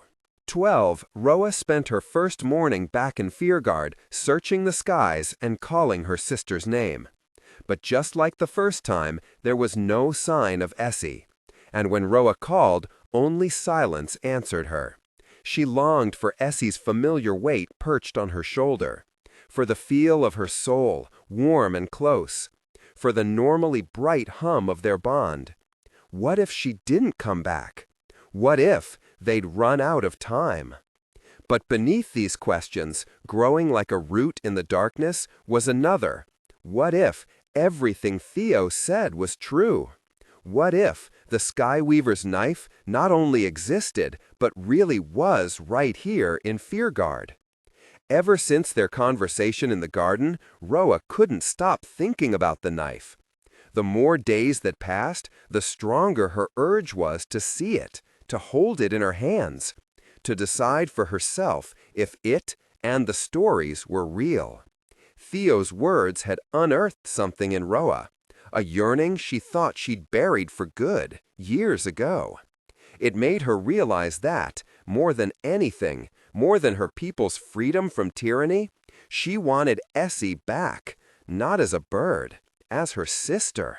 She wanted Essie to walk barefoot down the roads of song again, wanted to fight with her and then apologize for fighting with her, wanted to sit in the kitchen after all the dishes were put away, talking with their mother deep into the night, just like they used to do. She wanted to watch her jump from the cliffs, then watch her shake the water from her curls. Wanted her to fall in love and raise children and grow old and live a whole, full, happy life. None of these things were possible with her soul trapped as it was. And once the relinquishing took her for good, they would never be possible. Which was how Roa found herself asking the question, if there really was a chance to give Essie her life back, could Roa truly say she wouldn't take it? A few days later, Roa sat in the assembly hall, a huge circular room with a copper-domed roof in the heart of the city. Her ornate marble chair chilled her to the bone. Dax sat to her right, looking half asleep in a throne that matched his queen's. His curls were a wild tangle, and his jaw was still flecked with stubble, as if he'd rolled out of bed and come straight here. On the other side sat Sapphire, Dax's new commandant and his closest confidant. Her fingers drummed the arm of her chair as her blue eyes scanned and rescanned the room. The three of them sat on a raised, semicircular dais. Before them sat the 11 members of the King's Council who were already entrenched in heated debate. What could your grievances possibly be? She wondered, as their gold bands and jewel-encrusted rings flickered in the sunlight. Roa's mother had sold off all their gold and jewels in order to keep people fed. How many of you became wealthy while my people suffered? And yet, instead of discussing those very injustices and how to right them, they were debating some law regulating dragons of all things. After the coronation, Dax outlawed dragon hunting and sanctioned the Rift Mountains as grounds for studying and training the beasts. The council, it seemed to Roa, wanted to turn the sanctuary grounds into profit centers. If the dragons could be controlled, they argued, the beasts could be sold to the highest bidder. Dax thought it exploitative and wanted no such thing. Roa didn't care about dragons. She cared about people, her people. Fearguard sanctions were still starving them. She cared, too, that conditions for the recently freed Scrow, who'd been slaves in Fearguard for several decades before Dax overthrew his father, did not seem to be improving. She wanted Dax to fulfill his treaty promises. Once he lifted the sanctions, Scrublanders would be allowed to trade openly again and receive loans for food until the blight ran its course and their crops recovered. Her people would stop going hungry. They wouldn't need to leave their homes and seek work across the sea. Families would be reunited. They could begin to thrive again. Roa was about to interrupt the debate and turn the session to the treaty when Dax jolted to attention in his chair. Roa and Sapphire both glanced at him to find his gaze fixed on the counselor who'd risen from her seat. She was a tall young woman, probably close to Roa's 19 years of age, and draped in swaths of indigo. Her hair was bound up in an embroidered scarf, and around her throat hung a gold pendant bearing Dax's emblem, a black dragon with a red heart of flame. The same pendant worn by all 11 of the King's Council members. "This matter is settled. Do you have something new to put forward, my king?" The young woman asked Dax, clearly also tired of this discussion. She didn't once look at Roa. "A few things, actually," said Dax, who, until a few heartbeats ago, seemed on the verge of sleep. Roa watched him motion to Lirabel, who stood with Joss along the wall. She wore a mulberry caftan with creamy jasmine flowers embroidered up the sleeves, and her black curls were pinned up with ivory combs. Her hands gripped a scroll with acacia handles, each carved with the symbol of the House of Song. It was the treaty they'd negotiated in the Scrublands. Roa's grip loosened as she stared at Dax. Deep down, she hadn't believed he would really do it, hadn't believed he would uphold his promises. Lirabel handed the scroll to the young counselor, who gave the king's emissary a quick, dismissive look before taking it. "What is this?" she asked, unrolling it. "My treaty with the 5 great houses of the Scrublands." The counselor stopped unrolling. Roa watched her hands tighten, ever so slightly around the handles. "It states 3 things," Dax went on, leaning back in his chair. That strange, sudden alertness left his body, replaced by the lazy slouch. "First, the sanctions will be lifted as of the end of this assembly." A sharp, startled murmur rippled through the crowd. On Dax's other side, Sapphire's back went sword straight and her eyes narrowed. "Second," Dax went on, ignoring the chatter, "as of the next assembly, my council will be equally representative of the kingdom to ensure it can adequately make decisions in favor of all Draxors, Scrublanders, and Skral alike." The startled murmurs turned to exclamations of outrage. A restructuring of the council meant more than half the councilors, currently all Draxors, would lose their positions. But such a move was necessary if the Skrow, who were still vulnerable in the wake of the revolt, were to find equal footing among their former masters in Fearguard. Roa's heart quickened. This was more than she had hoped for. And third, Dax continued, not bothering to raise his voice above the din, the law against regicide will be struck down. The crowd erupted. Sapphire rose to her feet, communicating wordlessly with every soldat in the room, who immediately formed a strong, steadfast line between the now outraged spectators and the king's council. The law against regicide was the oldest law in Fearguard. For centuries, kings rose and fell, but the law against regicide was ancient and unbreakable. It was the reason Dak's sister Asha was on the run for her life. If you cannot control yourselves, Sapphire's voice cut through the noise like a sharply honed knife, my soldats will escort you all out. Her eyes glittered dangerously, and her fingers tapped the smooth, simple hilts of her throwing knives, Saph's weapons of choice. The crowd fell into silence. Roa couldn't help it. A flame of admiration flared in her heart. And then, Dax continued, not bothering to raise his voice above the din, the law against regicide will be struck down. The crowd erupted. Sapphire rose to her feet, communicating wordlessly with every soldat in the room, who immediately formed a strong, steadfast line between the now outraged spectators and the king's council. The law against regicide was the oldest law in Fearguard. For centuries, kings rose and fell, but the law against regicide was ancient and unbreakable. It was the reason Dak's sister, Asha, was on the run for her life. If you cannot control yourselves, Sapphire's voice cut through the noise like a sharply honed knife, my soldats will escort you all out.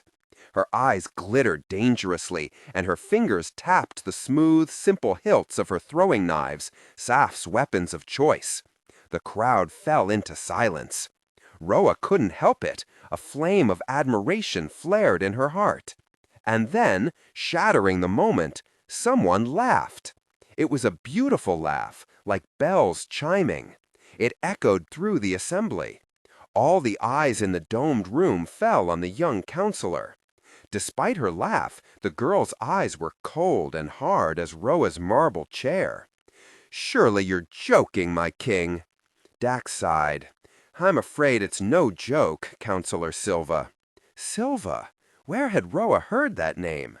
She smiled sweetly, too sweetly. We've discussed this before, my king. Your revolt and subsequent succession has already caused this city and its people considerable strife. What you propose, the abolition of the sanctions, will weaken Fearguard's already damaged economy. It's something that needs to be done carefully and gradually, by experts. Resting his cheek against his fist, Dax listened as Counselor Silva went on. As for your second motion, since the council is voted on, not appointed, that treaty promise was not for you to make. Your people determine the men and women who sit on your council. The crowd murmured its assent, nodding their heads. Roa waited for Dax to cut in, to refute her, but he didn't. As for the law against regicide, her smile turned piteous. We all know why you want it struck down, and we sympathize. The council remained quiet, their eyes on the king, thinking, Roa assumed, of Asha escaping the city on the morning before her beheading. Everyone assumed it was Dax who helped her, but they were wrong. You can't amend an ancient law purely for your own benefit. Counselor Silva lowered her voice and stepped closer to Dax. It's no way to begin an already fragile reign. Their gazes locked as some silent battle waged between the king and his counselor, unseen by everyone else in the room. Roa stared at Dax, willing him to assert himself. He was king, and these were promises encoded in a treaty. He didn't have a choice. He needed to uphold them. Instead, he buckled. Looking away from his counselor, he said, Then I expect to speak with these experts so we can decide how the sanctions can best be dismantled. Counselor Silva smiled a slow, victorious smile. Roa stared at Dax, who watched his counselor return to her seat. "What are you doing?" Roa demanded, leaning in toward him. She would not let it end like this. Command that the sanctions be lifted. He didn't look at her. "She's right. Reckless action will bring chaos." He said it so calmly, as if this was what he expected to happen all along. "And I can't force my will on my people." "You can and should." Roa's hand shook with anger. "You're king, Dax." He met her angry gaze. "But not a tyrant." "There are worse things to be." "Truly?" he asked, his full attention on her. "You would prefer a tyrant over a puppet who dances on his council's strings?" "Yes." Counselor Silva had taken her seat, and an older man with hunching shoulders and white hair, a man Dax earlier referred to as Counselor Barrack, was moving things along. Roa could tell by the stirring crowd that the session was coming to an end. "You say you don't want to force your will on your people." She kept her voice low, holding his gaze. "But the will of your people has been forced on mine for decades. And if you think this is a democratic solution," she gestured to the wealthy Draxor Council and the even wealthier Draxor crowd beyond it, "you're a fool." Dax leaned in so close, Roa could feel the warmth of him. "If I'm a fool," his gaze hooked into hers, "what does that make the one who married me?" Roa didn't notice the eyes of the assembly on them, but Dax did. Something shifted then, and the tension building in him melted away, replaced by that smooth exterior. He flashed Roa that smile of his, as if she weren't his queen, but rather some silly thing to be charmed and flirted with. Roa wanted to smack him. She looked away, furious and humiliated. If it was true, if Dax had expected this outcome all along, then he'd intentionally deceived the great houses. By signing that treaty, by swearing to uphold it, he'd made false promises. Was this truly the man she'd given up everything to marry? Roa's anger burned within her. She was sick to death of her people's powerlessness, of mothers giving up children they could no longer provide for, then living with the shame of it, of fathers moving across the desert or sea in search of ways to feed their families, unable to watch their children grow, of the sickness and weakness and purposelessness that malnourishment bred. Roa would not abide it any longer. Fixing her attention on Counselor Silva, she said, "What do you think will happen when my father realizes his treaty is broken?" Her voice rang out through the room, echoing off the dome above. "What do you think will happen when the great houses understand they've been betrayed?" Silva's pretty brown eyes lifted to Roa for the first time since she'd entered the room. "Betrayed? That's a little dramatic, don't you think?" Again, that smile lit up Counselor Silva's face, but not her eyes. "This is how things are done in Fearguard, carefully and meticulously. If you're going to be our queen, you will need to get used to our ways." She turned back to the council. "Your ways are unjust." Roa's voice rang out clear in the assembly. The air went cold. The room fell to silence. Dax reached for her wrist in warning. Roa jerked away. Counselor Silva turned back. "It's because of Draxors that my people have been slowly starving to death," Roa continued. "So forgive me if I don't quite trust the Draxor way." Counselor Silva looked to Dax. "Is it the Scrublander way to blame everyone else for their problems?"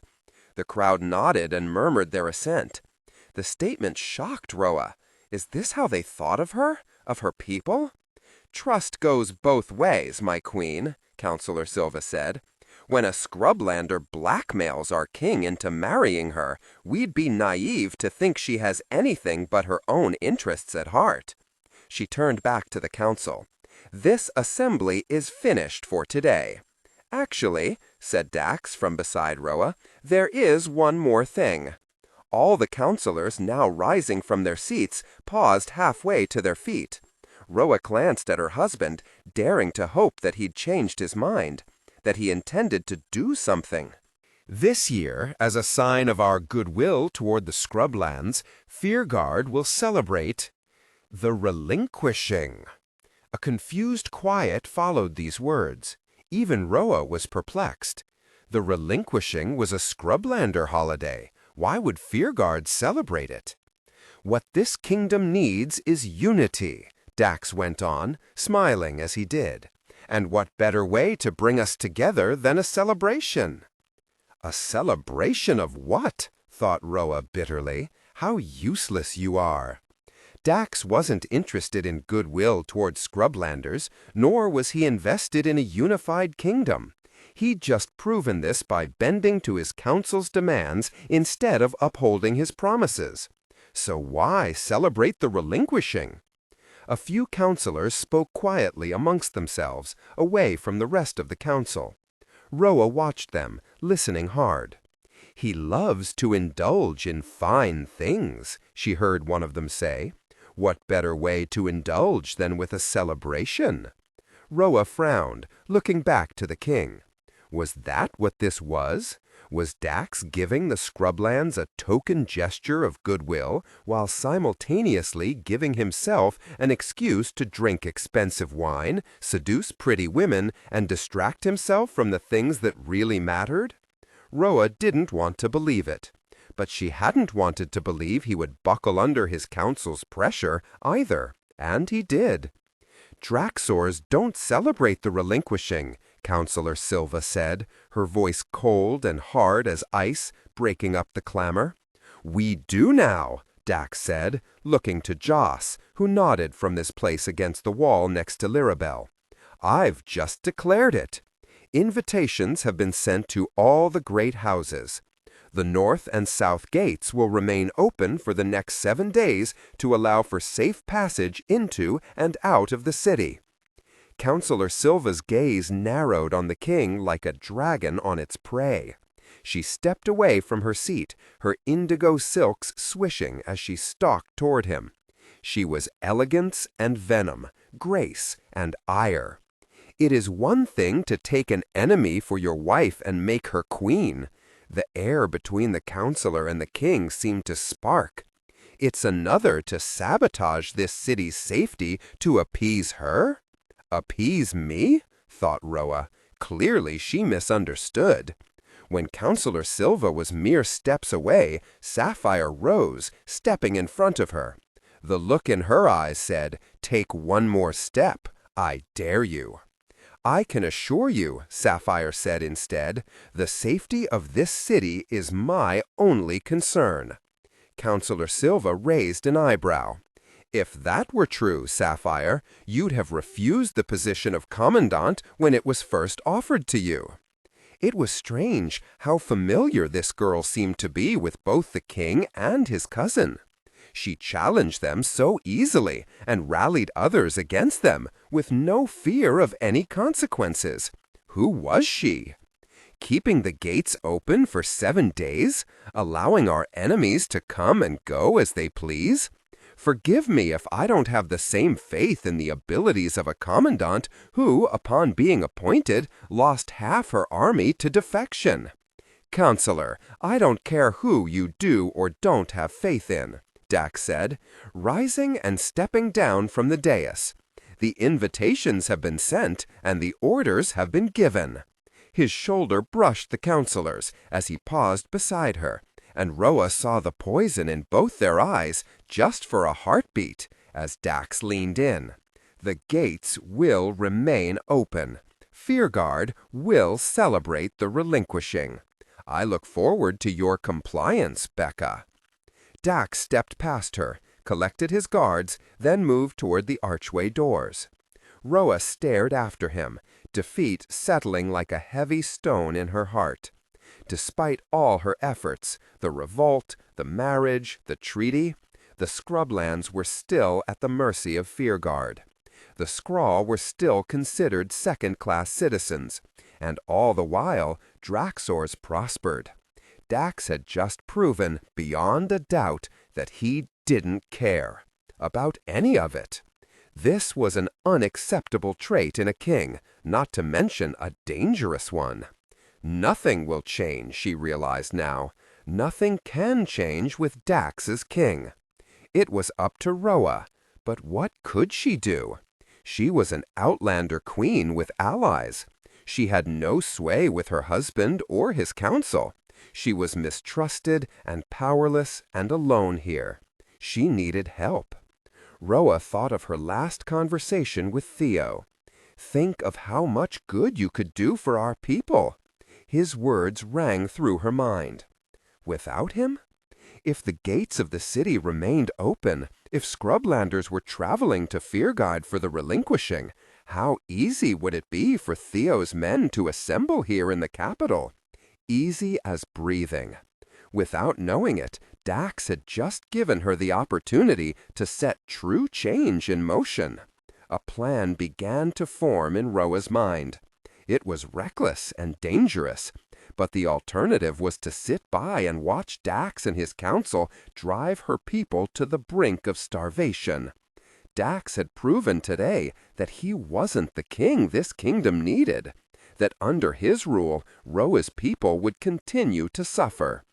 A group of counselors approached the king on his way to the doors. They stepped directly in Dax's path, halting his and Roa's departure from the assembly. Roa looked to the archway, whose doors were still shut tight. She needed to get a message to Theo and tell him her plan. But the counselors were obstructing the exit. "My queen," Roa straightened at that honeyed voice. "It's nice to finally meet you in the flesh." Roa turned to face the tall young woman beside her.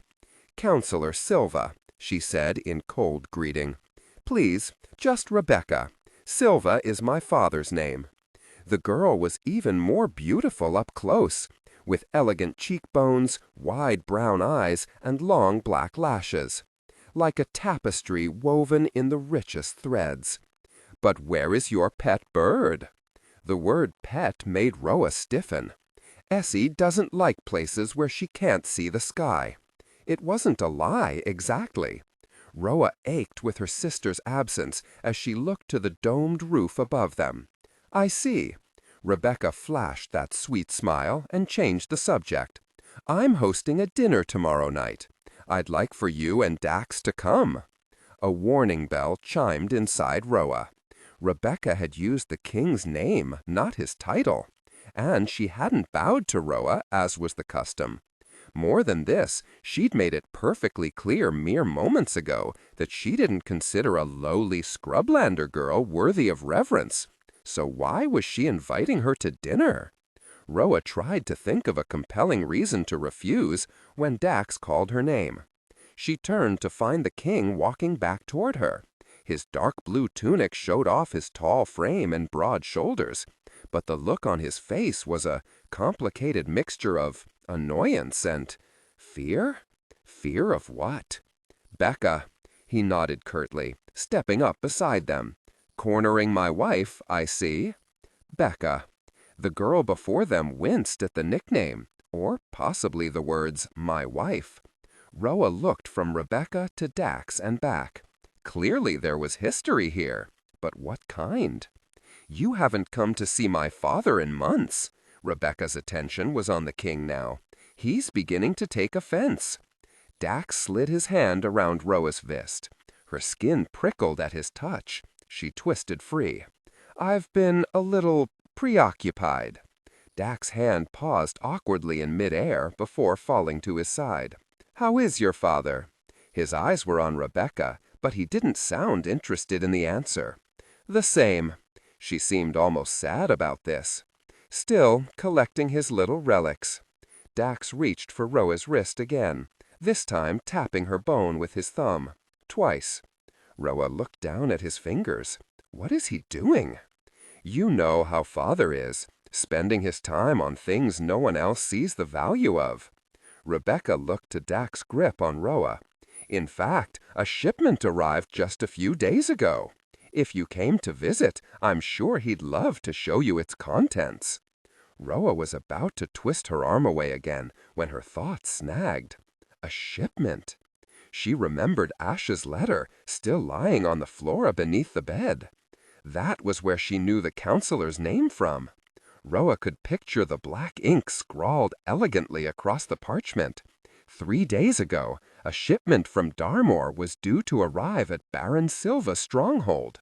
Technical excellence. It was the message Roa had never delivered to Dax. "You'll have to give Baron Silva my apologies," Dax said, gripping Roa's wrist tighter. Again, his thumb tapped. "Tell him I'll visit as soon as I'm able." "How about tomorrow night?" Rebecca pressed. "I'm hosting a dinner at the Stronghold. Father asked specifically for you both to be in attendance. He very much wants to meet the new Queen." Roa's mind whirred, remembering the night in the Sand Sea, inside Theo's tent. He said the Skyweaver's knife was in transit from Darmore, that a baron in Fearguard bought it for his private collection. And then Asha's letter mentioned a shipment from the same city, Darmore. What were the chances that shipment was the same one Theo mentioned? What were the chances the Skyweaver's knife was in the possession of Rebecca's father? "I'm afraid we've only just returned from the Scrublands," Dax was saying. He stepped back, taking Roa with him. "After such a tiring journey—" "My wife, I would be honored," said Roa. Dax looked at her sharply. A smile slid across Rebecca's lips. "Excellent. I'll have the cooks prepare something special." If the Skyweaver's knife was in Baron Silva's possession, Roa intended to find out. She wanted to see it with her own eyes. "Oh, Roa, bring your pet." Rebecca's eyes sparkled. "My father loves birds." Before the night after Essie capsized Theo's boat, Roa couldn't sleep. She kept thinking about what Theo said, about all the things she thought she knew and didn't. Essie growled from beside her, half asleep. "Roa, stop squirming." Though they had 2 beds, they always slept in the same one. Roa fell still, waiting for her sister to fall back asleep, trying to fall asleep herself. But her thoughts kept returning to the boats, and Dax, and the way he never refuted Theo's words. "Everyone knows how you feel about her," Theo said. It was nearly the same thing Essie said, not so long ago. "You're the one he likes." Roa turned over. Essie's pillow came down hard on her head. "Next time, I'm going to push you onto the floor." Smiling, Roa slammed her own pillow back at her sister. Before Essie could retaliate, she escaped from under the woven blue blankets, raising her hands. "Truce?" Essie sat up. "Where are you going?" "For a walk." Maybe a walk would tire her out. As she stepped into the hall, Essie chucked Roa's pillow through the doorway. But it was dark, and she missed by a lot. The pillow hit the wall and fell to the floor. Roa grinned. Beyond their room, the House of Song was silent. Everyone had gone to bed a long time ago. But as she made her way from the bedroom to the kitchen, she noticed a glow coming from her father's study, which was odd. Her father was always the first one to retire. Crossing to the door, Roa pushed it open, to find someone sitting at her father's desk. Or rather, sleeping at his desk.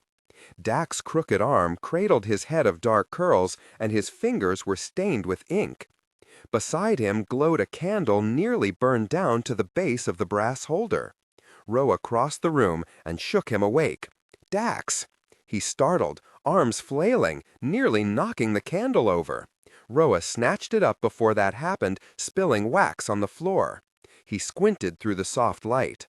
When he finally recognized her, his spine straightened. "What are you doing in here?" she asked. Dax looked from the rush pen to the alabaster inkwell. When his gaze fell on the scattered parchments laid out across the desktop, he immediately tried to shuffle them all into a pile. Roa touched his shoulder, and Dax stilled. Setting down the candle, she reached for the piece on top of the pile. It was a letter. From Roa. She'd been sending him letters all winter as part of her lessons. It was practice, her tutors told her, for the day she became mistress of the House of Song. She stared at her own elegant handwriting. He'd circled various words from her letter and copied them over and over all down the back of the parchment. It was an exercise one of her own tutors had given him last summer, to help with his reading and writing difficulties. She glanced up from the page. "I thought they never reached you." Dax stared miserably into his lap. "Why didn't you send any back?" she demanded. "Why do you think?" he whispered, his knee bouncing nervously. "If I knew," she muttered, "I wouldn't have asked." "Because I couldn't read them." Her lips parted. This was part of the reason he'd spent last summer in the House of Song, learning from her tutors, because his own tutors had failed to teach him. Roa had thought he'd been getting better. "You didn't read them? Not any of them?" His silence confirmed it. For some reason, this made her angry. "You're the son of the king, Dax. You could have had someone read them to you." That blush crept into his cheeks again. "You could have dictated a response," she continued. "People dictate letters all the time." Dax glanced up at her now, looking even more miserable, as if she didn't understand at all. Roa looked down to the parchment in her hands, her attention catching on her name. He'd written it over and over in shaky black letters, all down the page. Her pulse sped up at the sight of it. "What if Theo's right?" he whispered, staring at the quill and the inkpot. "What if there's something wrong with me and I never learn how to do this?" The thought of Theo and the things he'd said in the boats that morning made Roa burn with anger all over again. "Listen!" She hoisted herself up onto the desk in front of him. "First of all, Theo is a bully." Dax stared at her bare legs, swinging loose between them. "And second of all, there's nothing wrong with you." He glanced up. "Then why can't I do something that comes so easily to everyone else?" Roa didn't know the answer to that. Seeing it, Dax turned his face away and pushed the chair out. "It's late. We should go to sleep." "If you're—" Roa reached for his arm, stopping him. Dax went immediately still. "I have an idea," she said, getting down from the desk. He watched her build a small fire in the fire basin, then sit down on the carpet. When she told him to bring the stack of letters from the desk, he picked them up and cautiously came to sit beside her. Roa unfolded the first one and started to read. She read him every letter she'd written that winter. The boring ones about working in the fields, the personal ones about her fights with Essie, the serious ones about her fear of one day inheriting the House of Song, and even the one where she admitted that she missed him, or at least missed playing gods and monsters with him. As she read, she followed each word with her finger, so Dax could know both the shape and the sound of the words. She read until her voice grew hoarse and her eyes grew heavy. She read until her head started to droop. They fell asleep there, on the carpet of her father's study. And when Roa woke at daybreak, the sun hadn't yet risen, but the world hummed blue gold in anticipation. She turned to find Dax fast asleep beside her. Roa watched his chest rise and fall. He was 13 this summer, just 2 years older than her. And not only was he taller, but his shoulders were wider than she remembered. She could see the curve of muscle as his elbow cradled his head. A startling warmth spread through Roa as she watched him sleep. Her gaze traced the arc of his throat, the line of his jaw, the soft shape of his mouth. She felt guilty about it. It was Essie who liked Dax, not her. She should have risen right then and slipped silently away. That would have been the right thing to do. But Roa didn't do the right thing. Instead, she pushed herself up onto her elbow, studying Dax's face in the early morning light. Again and again, her gaze moved to his mouth. What would it be like, she wondered, to kiss the son of a king? Roa leaned in. As if sensing the breach, Dax stirred. Roa tore away, heart thundering, and lay back down, pretending to sleep. She could hear Dax wake beside her. Her pulse pounded out its betrayal as she listened to him turn and stretch. Technical excellence. Roa opened her eyes and saw him look away, rubbing at the back of his neck as if it were sore. From the gardens, the roosters crowed, heralding the start of day. "We should get out of here," he said, looking to the windows, where the smoke from several chimneys curled across the morning sky. "Before your father finds us and chases me out of his house." He half smiled, half winced at the thought. Heat rushed up Roa's neck at the implication. He was right. They were no longer children. They couldn't be seen like this, in here, together. Roa rose first. Together they crept to the door. Roa opened it and peered out, but there was no one in the hall. Dax would have gone straight through the central pavilion, but Roa grabbed his hand, stopping him. He looked down at her, and she shook her head. The servants would be lighting the fire in there, warming the room up for her father. Her fingers slid through his as she tugged him the other way, to a darkened hallway nearer the guest wing. Their hearts hammered in unison until they arrived at his bedroom door, where Dax let go of her hand. Before he could disappear inside, Roa reached for him, pulling him back, remembering the shape of her name in his shaky handwriting. Dax. He looked down at her. Roa's cheeks burned. What was she doing? Dax must have known, because he touched her, his eyes searching hers, and leaned in. Before she could think twice about it, Roa pushed up on her toes and kissed him. It was clumsy and short, more of a bump than a kiss, but for a moment, with his lips warm and soft against hers, Roa thought she felt the hum flare up inside her. Except, no, this was something else. When he stepped back, Dax smiled the shyest smile she'd ever seen. A sound from down the hall made them step away from each other. But no one was there. No one had seen. Still, Roa gave him a gentle push toward his door, then turned away, leaving him behind. She glanced back once to find him staring after her, still smiling. Roa looked away, smiling too. It would be the last time either of them smiled for a very long time. 13. Meet me at moonrise. Roa folded Theo's message, a response to the one she'd sent after the council meeting. She held the parchment in her hand as she paced her rooms, reading the directions to the guest house he was staying in, then glancing out through her terrace archway. When the moon's white halo could be seen just beyond the palace rooftop, Roa opened her doors and stepped out into the hall. "My queen?" came the voice of one of her guards, a young man named Siren, with blue eyes, straight teeth, and a tall, lean stature. "What are you doing up so late?" "I can't sleep," she said, already trotting down the hall. "I want to go for a walk, in the city." She wore an unadorned dress made of gray wool, and her sand scarf was pulled up over her head. Her guards followed her. Guards. Roa hated the very concept of them.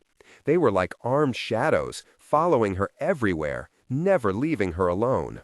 There was no scrublander equivalent because there was no need for a scrublander to have a guard. It was why Roa hadn't taken these from the palace with her back home. It was why Dax guards disarmed themselves and were given their own rooms in the House of Song, because the king knew it was an insult to bring an armed guard into the home of a scrublander. It meant you didn't trust him. "My queen." Roa squeezed her hands into fists. Composing herself, she halted, then turned. "Yes, Siren." "The palace gates are shut and locked at night. You need special permission to open them." Roa raised an eyebrow. "Am I not queen? Do I need permission to come and go as I please?" The guards exchanged nervous glances. "They're Sapphire's orders," said the guard beyond Siren, a man with light brown eyes and graying hair. "None of you will go against Sapphire," muttered Roa. The things Rebecca said in the assembly were true. Dax did lose half his army by appointing his cousin commandant, because most soldats didn't trust a young woman with scrow blood running through her veins to lead them. What most people didn't know was that every soldat who questioned Sapphire's authority was given a choice: fight her or leave. Those Sapphire fought, she bested, and in besting them, won their admiration. The army might be half as large as it once was, but it was twice as loyal. As Roa studied all four of her guards now, standing straight in their steel morions with the king's emblem on their chests, she knew none of them would defy their commandant. Well, maybe not none of them. Roa turned to Siren, who was watching her. Siren, Roa had long ago taken note, was a little too attractive for a soldat. It made him bold and flirtatious, even with Roa. If she were honest, Siren had always made her uncomfortable. "What about you?" she said. "Me?" Siren asked, his eyebrows shooting upward. Will you also choose your commandant over your commandant? We have a duty to uphold the rules, he said. And a duty to keep me safe? Siren smiled, seeing what she was doing. That too. So, if I told you I was going out into the city, you wouldn't want me to go alone, would you? That would be unsafe. Siren's smile widened. Indeed, it would. Well then. Roa turned back, continuing on. How will you convince them to open the gate? He called after her. Roa slowed. If the soldats at the gate were as loyal to Saf as Roa's other 3 guards, she wouldn't convince them. Siren caught up to her, the scabbard of his sword clinking against the buckles at the top of his boots. Don't worry, my queen. He shot a look back at the other 3 guards, who appeared anxious as they watched their comrade break the rules. There's a guard on duty who owes me a favor. True to his word, Siren got them through the gate. Roa watched him reach into the pocket of his tunic, pull something out, then show it to the guard in charge. A whispered conversation passed between them as Siren tucked the object out of sight again. Roa didn't know the nature of the exchange, only that the gazes of both boys slid over her in a way that made her uneasy. She suddenly wondered if Siren had the wrong idea about their trip into the city. But Roa needed to see Theo, so she let Siren think what he liked. After all, she had Essie's knife sheathed at her calf. If she needed to, she would put him in his place. Together, Roa and her guard took the dark and desolate streets to one of the city's seedier guest houses. It gleamed white as alabaster in the light of the rising moon, starkly contrasted against the black sky. Roa stopped at the back door, where Theo had told her to enter, pulling her sand scarf farther over her head to keep her face in shadow. Wait here, she told Siren. And if someone recognizes you. He shook his head. I'll come with you. She lifted her hand, warning him back. No, she said, you won't. His eyes flashed in the darkness. But it was so fast, and the smile that replaced it so easy, Roa thought she might have mistaken it, so she let it go. I won't be long. Opening the door, she stepped through. It led straight into a narrow hallway smelling of roasted meat and spices. She heard the crash of pots and pans. Cooks in smeared aprons held steaming platters of food above their heads and cursed as they pushed past her into the main floor of the guest house. Go past the kitchens to the stairway, Theo told her in his message. My room is on the 2nd floor. Roa found the creaking steps and took them, then found the door to Theo's room. He opened on the 2nd knock. His hair was damp and loose around his shoulders, as if he'd just bathed. He wore simple cotton trousers and a shirt, which Roa knew he'd sleep in. She knew it because she'd slept next to him once. The night before she rode off to fight in Dak's revolt. Or rather, he'd slept. Roa had lain there, wide awake, thinking about what they'd done. Roa. He drew her into a hug. Roa breathed in the soapy smell of him and soaked up the warmth of him, remembering that night. Sometimes she wondered if she'd yielded out of guilt. As if she'd known, even then, that she wasn't coming back to him. I can't stay long, she said, finally pulling away and pushing her sand scarf back to fall around her shoulders. There's a guard out front, and I don't quite trust him.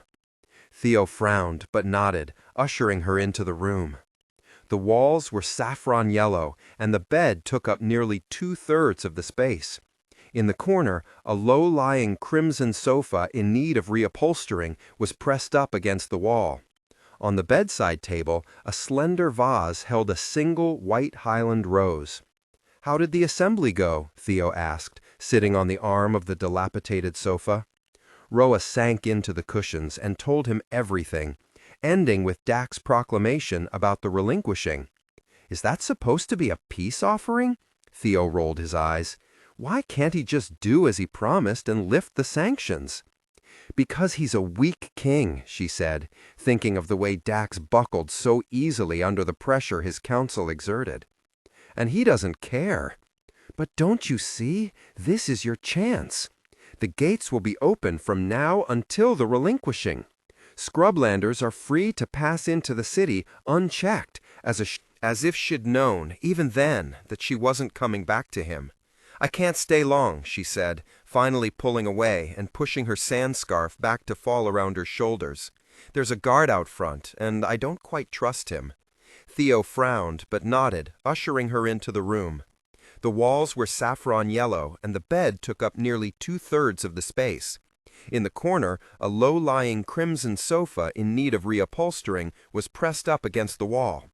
On the bedside table, a slender vase held a single white Highland rose. "How did the assembly go?" Theo asked, sitting on the arm of the dilapidated sofa. Roa sank into the cushions and told him everything, ending with Dak's proclamation about the relinquishing. "Is that supposed to be a peace offering?" Theo rolled his eyes. "Why can't he just do as he promised and lift the sanctions?" "Because he's a weak king," she said, thinking of the way Dax buckled so easily under the pressure his council exerted. "And he doesn't care. But don't you see? This is your chance. The gates will be open from now until the relinquishing.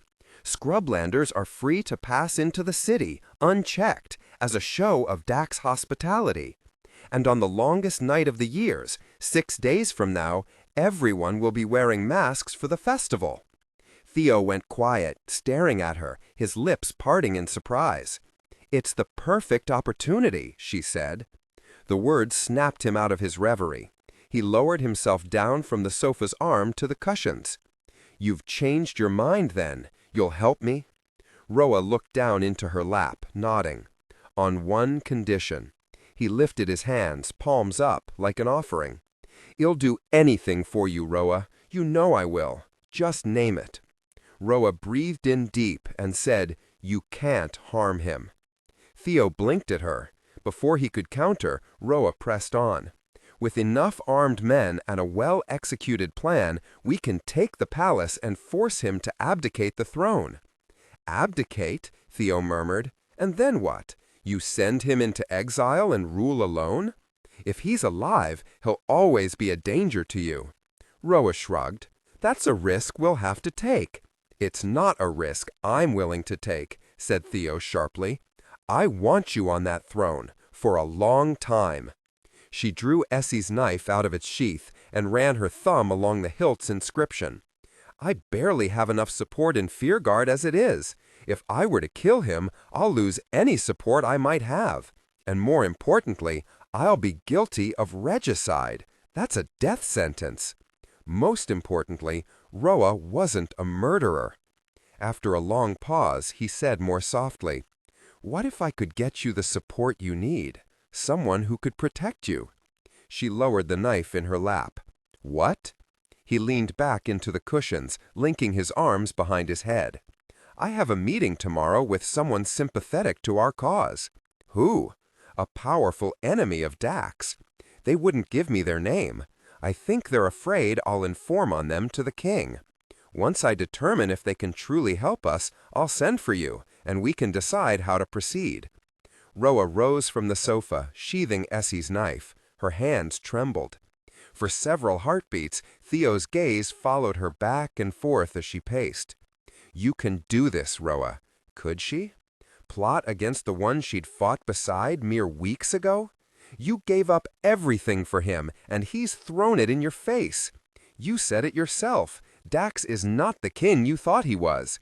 He has no interest in lifting the sanctions. Under his rule, people, and not just scrublanders, will continue to suffer. Roa stopped pacing and pressed her hands to her face. She already knew these things. More quietly, Theo said, "He's the reason she's dead, Roa." Roa dropped her hands, clenching her fists as she stared him down. "Don't do that." "Do what?" he asked from the sofa. "Talk like I don't know exactly why she's dead. Ever since you left to fight a war at his side, you've forgotten those of us you left behind. Why not her too?" Anger flickered like lightning through Roa. How dare he say that? "You could have come with me." She strode back to the sofa, standing over him now. "It could have been you fighting at my side." Theo rose to his feet, tipping the scales, glaring down at her. "And watch the one I love give herself to the man I hate? No, Roa. Refusing to go with you was the best decision I ever made." He looked away as he said it, his mouth thinning into a sharp line, his eyes shining with regret. It should have been Dax who died that day, not Essie. You don't think I know that? I think it every time I look at him. He turned his face sharply back to hers, his eyes dark. Then this is your chance to make things right, for Essie and for Scrublanders. It was Roa's turn to look away. You can save her, he said. Don't you think that if the situation was reversed, she would do whatever it took to save you? Roa bit down hard on her lip. Yes, she whispered. Of course she would. Roa wished Essie were here to tell her what she should do. But Essie wasn't here, and Theo was right about all of it. Dax was a weak king, easily manipulated by his council. He didn't care about keeping his promises or alleviating their people's suffering. He was a king who took what he wanted and didn't care who he hurt.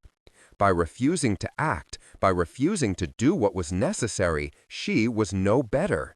Roa, who hadn't seen her sister in days, who could feel the hum fading away within her, needed to make a choice. She was losing her sister. If she didn't act, and act swiftly, Essie would soon be gone for good. Roa couldn't let that happen. This was her chance to be the queen her people needed, to be the sister Essie needed. Dax was a dangerous king. Dax was the reason her sister was dead. The exchange of souls would be just. All right, she said. I'll find the Skywaver's knife and do what needs to be done. Theo tilted her face so that their gazes met. And I'll get you the support and protection you need. I won't let you come to any harm, I swear it. He cupped her face in his hands, peering down at her. I'll send for you after my meeting tomorrow, and we can make a plan. She nodded. The ache of her sister's absence was sharper than ever. The empty space where Essie should be grew bigger every day, threatening to swallow Roa. If I fail, she thought, I hope it does swallow me. Theo moved to the bedside table, jolting Roa out of her dark thoughts. Sliding the white rose out of the vase there, he snapped off the stem and came back to her. What are you doing? She asked, as he tucked it behind her ear. Treating you as you should be treated, he said, running the backs of his fingers down her cheek. This is not what you came for, Roa told herself. She stepped back, putting space between them. Theo's hand hovered in midair for a moment, then clenched as he brought it back down to his side. Your mind plots against your husband, yet your body remains loyal to him. She looked away, down to the carpet beneath her feet. I should go, she said, before my guard comes looking for me. Before turning for the door, though, she remembered the letter from Asha. She'd meant to ask about the shipment Torwin was tracking. Do you remember the name of the wealthy Fear Guardian who bought the Skywaver's knife? He tilted his head at her. His name is Baron Silva. Roa's blood hummed in her veins. She'd been right. I'm having dinner at his home tomorrow night, she said. Theo's eyes widened. What? What do you know about him? Only that he's the wealthiest man in Fearguard. Barring the king, Roa corrected him. Barring no one, he said. Roa shot him a look. His daughter, Rebecca, is Silva's only child. He dotes on her. He even purchased her place on the king's council. Roa shook her head. That's not possible. Counselors are voted on. Theo snorted and shook his head. Elections are held every 3 years, but you have to pay a fee if you want to vote. Roa hadn't known that. A girl from Sky, Selena, is employed in his household. From what she says, Rebecca has half of Fearguard in her pocket, Theo said. She sounds like a force to be reckoned with. Technical excellence? Are you certain Silva has the knife in his possession? Theo nodded. Selena confirmed it arrived several days ago. Again, Roa remembered Aisha's letter, still lying under that bed in Amina's house. If the Skyweaver's knife arrived, then Torwin failed to intercept it. Worry gnawed at Roa. Perhaps Torwin and Aisha were in trouble. Or perhaps I was wrong. Perhaps it wasn't the Skyweaver's knife he was tracking at all.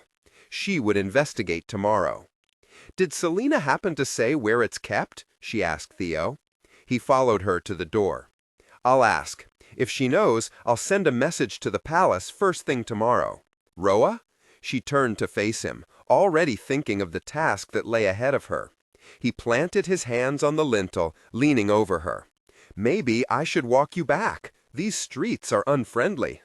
"Thank you," Roa said, pulling her sand scarf up over her head, careful not to damage the rose Theo tucked behind her ear. "But I led a revolt without you there to protect me. I think I'll manage." Essie's story. Once there was a girl who loved the sky almost as much as she loved her sister. She climbed rooftops and cliff faces and acacia trees just to be nearer to it. She knew the name of every type of cloud and the story behind every star.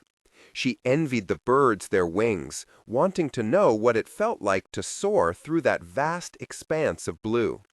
One night, she lay on the highest roof of the House of Song, spread out beneath the diamond-studded sky with her friends. They'd spent the morning climbing the highland cliffs and throwing themselves into the blue-green waters of the quarry. The girl threw herself harder and farther and higher than the rest. But no matter how hard or high or far she flung herself, she always fell. Her sister watched with worried eyes. Her sister hated being up high. She much preferred her feet on the ground. Now the girl lifted her eyes to the stars and said, "Do you think anyone we know is up there?" "Don't be morbid," said her sister, fingers deftly plaiting her hair. Unlike her sister, whose hair was cropped short to her head, Essie kept her hair long enough to braid. It was the easiest way to tell the two apart. The hum of their bond glowed warmly between them, brighter than any star. And at the edge of her vision, the girl saw their friend. The shy son of the king, who spent his summers in their house, wandered to the edge of the roof. "It's not morbid," she whispered, thinking of the sky weaver spinning the souls of the dead into stars. Thinking of her own soul, bound so tightly to her sister's. "It's beautiful." She turned her gaze on the two brightest stars in the south sky, the twin stars. "That's going to be us one day, you and me." Suddenly, a sharp snap broke the sound. She shot up at the sound, her braid coming undone, her curls spiraling free. As one, they looked to the son of the king, arms out, body frozen, struggling to regain his balance as more and more cracks spread through the clay shingles at his feet. He was at the edge of the roof, where no reeds or beams lay beneath the shingles, where there was nothing to support him. His eyes met hers, and in that moment she felt his fear. It spread through her like the cracks at his feet.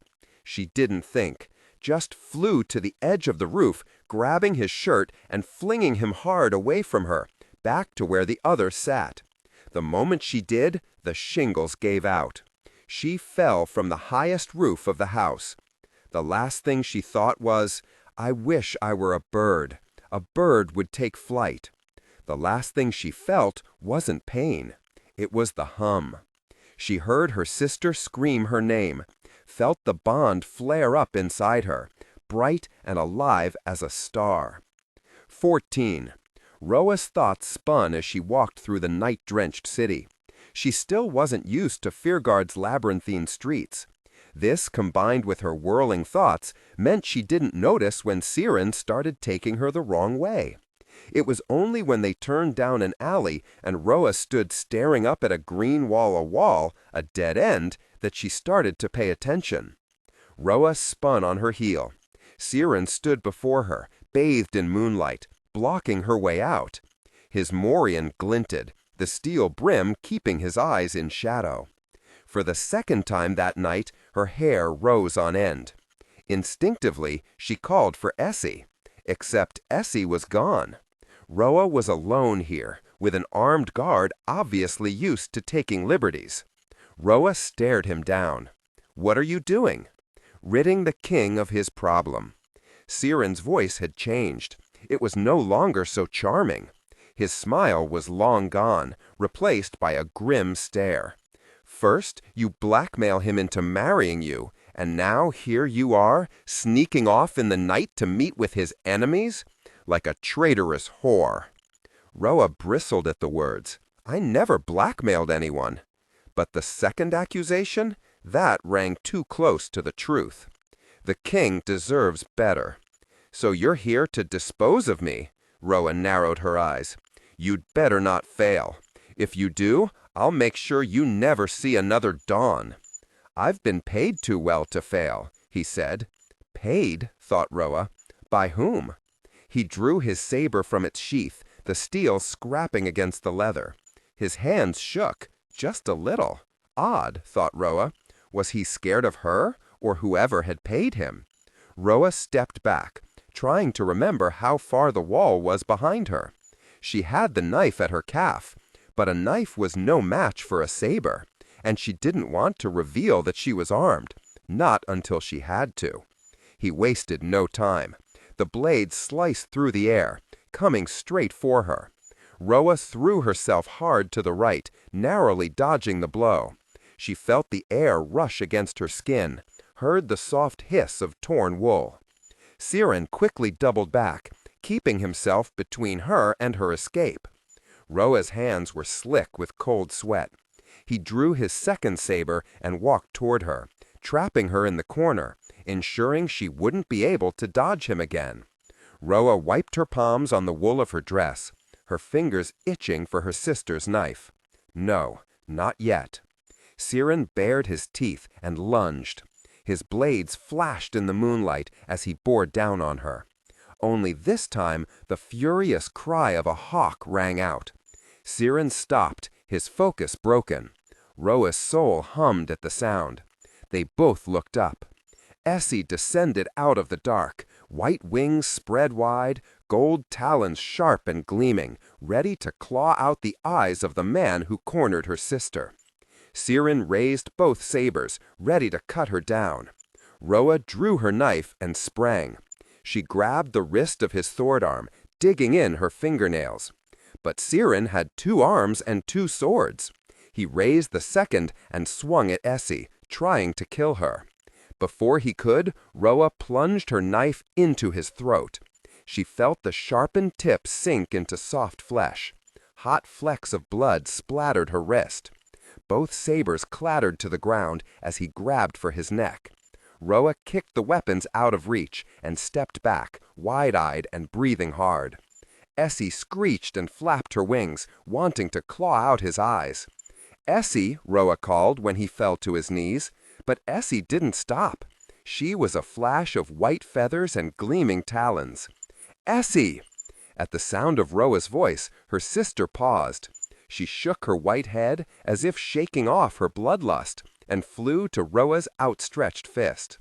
Siren's eyes had gone wide, showing the whites. Blood streamed from the smiling gash in his neck, running down over her hands. When he crumpled to the ground, dead, Roa's body shook from the shock. In the silence, she lifted the bloodied knife in her trembling hand. She'd killed men during the revolt, but that was different. Those men were nameless. None of them had stood guard outside her door while she slept. She remembered the way Siren's hands had trembled too, as if he was afraid. Roa forced herself to walk, to crouch down over the body of her dead guard and wipe the blood from her knife on his shirt. After sheathing it, she was about to rise when the sight of something half hidden in his pocket stopped her. Technical excellence. Remembering Siren's conversation with the guard at the gate, Roa reached into the pocket and pulled out a wooden seal with an image carved into the base. An image of a black dragon with a red heart of flame. It was Dak's official seal. He sometimes gave it to Sapphire or certain trusted members of his staff when he needed to be in 2 places at once. It was a way for someone to carry out the king's orders in his stead. As Roa stared down at her husband's seal, taken from the body of her dead guard, a sick feeling festered in her belly. He wouldn't. Or would he? Hadn't Roa been plotting against him this very night? Wasn't she a threat to his throne? Shakily, she rose to her feet, gripping Dak's seal hard in her hand. It was only as she walked out of the alley, heading for the palace, that she noticed her sister's silence. "Essie, are you all right?" Essie didn't answer. Her mind was completely blank. Essie's silence continued all the way back to the palace. Roa asked her where she'd gone, how she'd come back. But it was as if her thoughts weren't getting through to Essie, as if Essie's mind were shrouded in fog. "I couldn't find my way," Essie had told her that night in the sand sea. "I couldn't remember where home was." Roa knew what it meant. Essie was running out of time. At the palace, the soldat whose gaze crept over her earlier was surprised to find Roa alone. "Where's Siren?" he asked, opening the gate for her.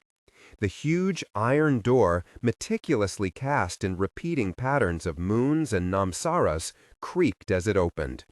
"He needed to rid the king of a problem," she repeated numbly, stepping through and past the soldat, leaving him to draw his own conclusions.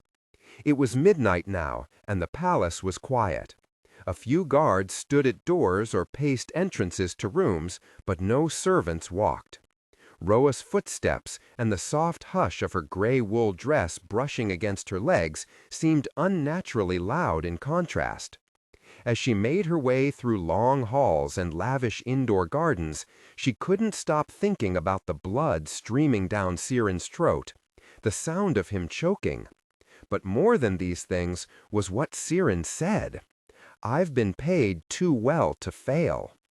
Roa had refused to consummate her marriage, and, by doing so, refused to give Dax an heir.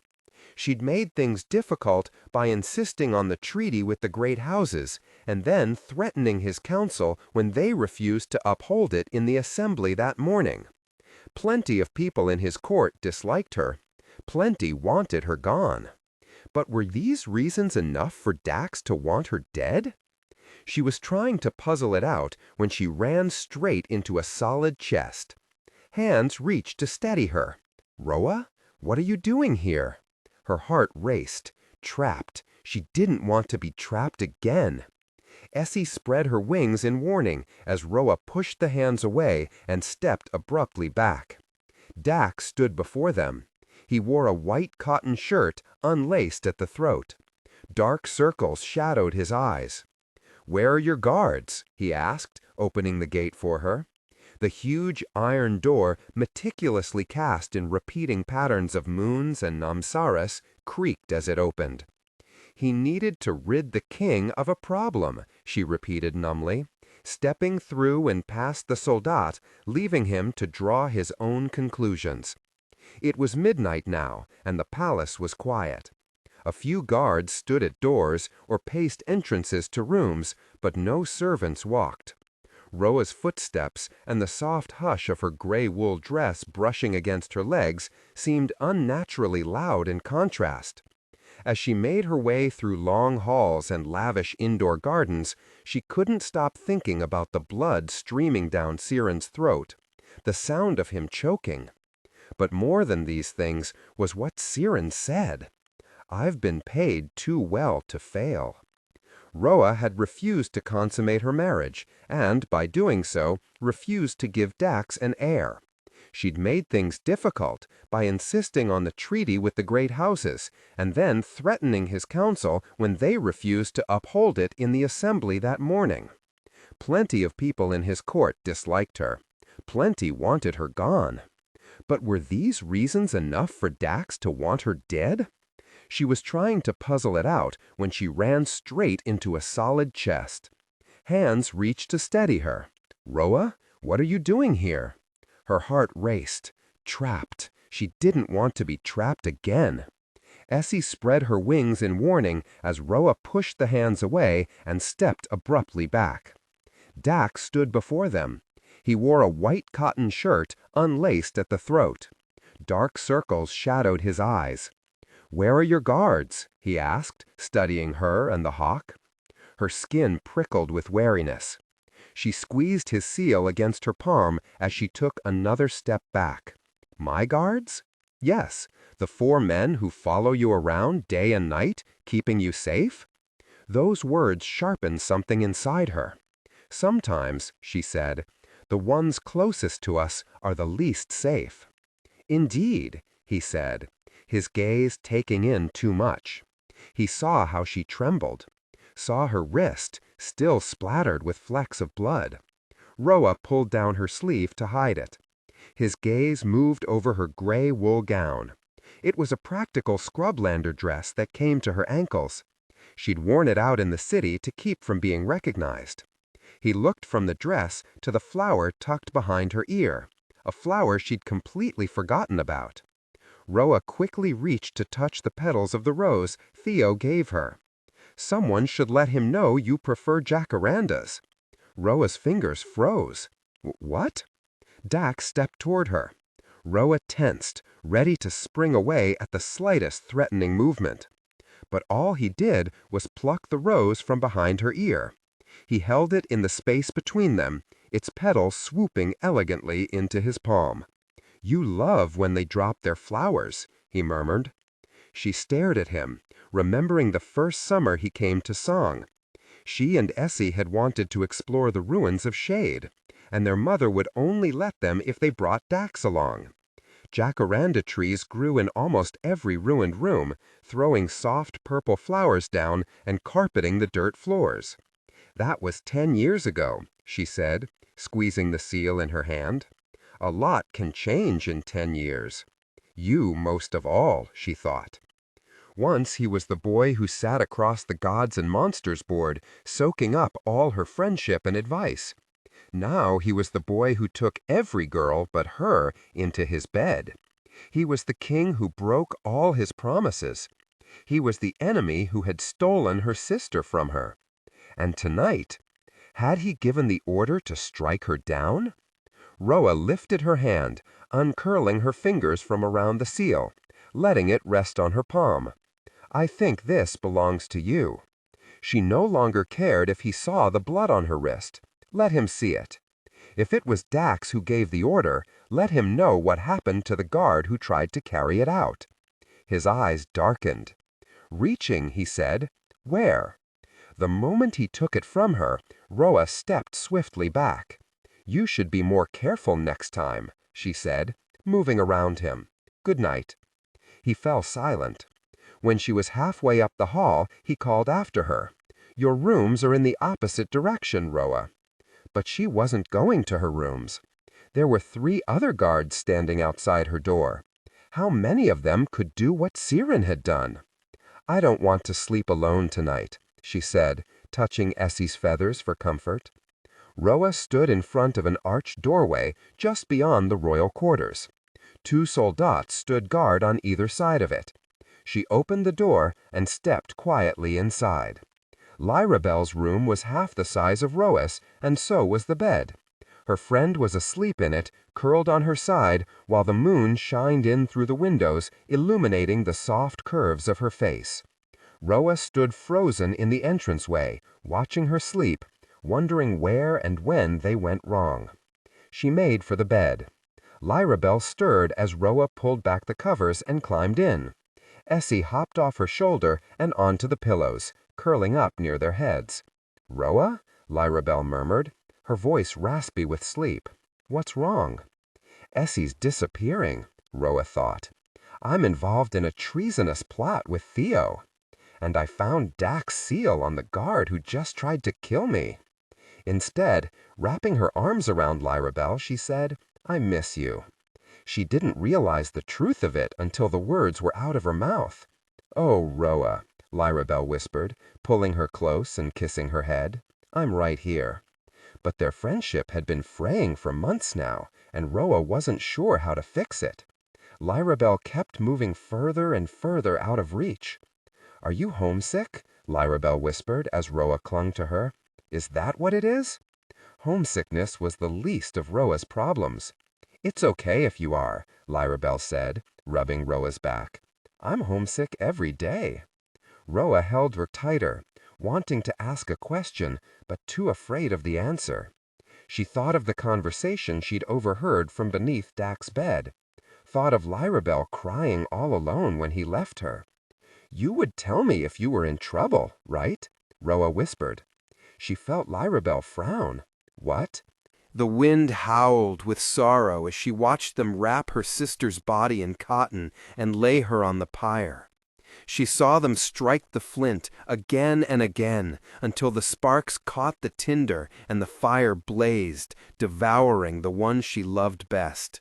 She'd seen her sister fall, heard the sickening crack when her body hit the ground 4 stories below, felt the hum roar in her ears, louder and fiercer than ever, but she never felt her sister's life wink out. Instead, she felt the bond glow brighter and stronger between them. It was glowing even now. Maybe that was why she didn't cry, why she turned away when the messenger came and whispered something to her father. Amina, the queen's dead, killed by the king. The girl saw her father's wet eyes go wide. He turned back, away from the pyre, looking over the fields and down the dirt road, all the way back to the house of song, where a mob was gathering. The sight of their torches made the girl's breath catch. The son of the king was inside that house, alone and unprotected. They intend to strike at the king by striking his son, her father realized aloud. Perhaps you should let them, said the messenger. That son is responsible for the death of your own daughter. How many more horrors will he be responsible for once he's grown? Her father was no longer listening. He was grabbing his horse.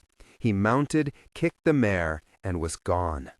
The girl looked back to the funeral, to the mourners who'd smeared their foreheads with ash, to her wailing mother and her weeping brother and that raging blaze.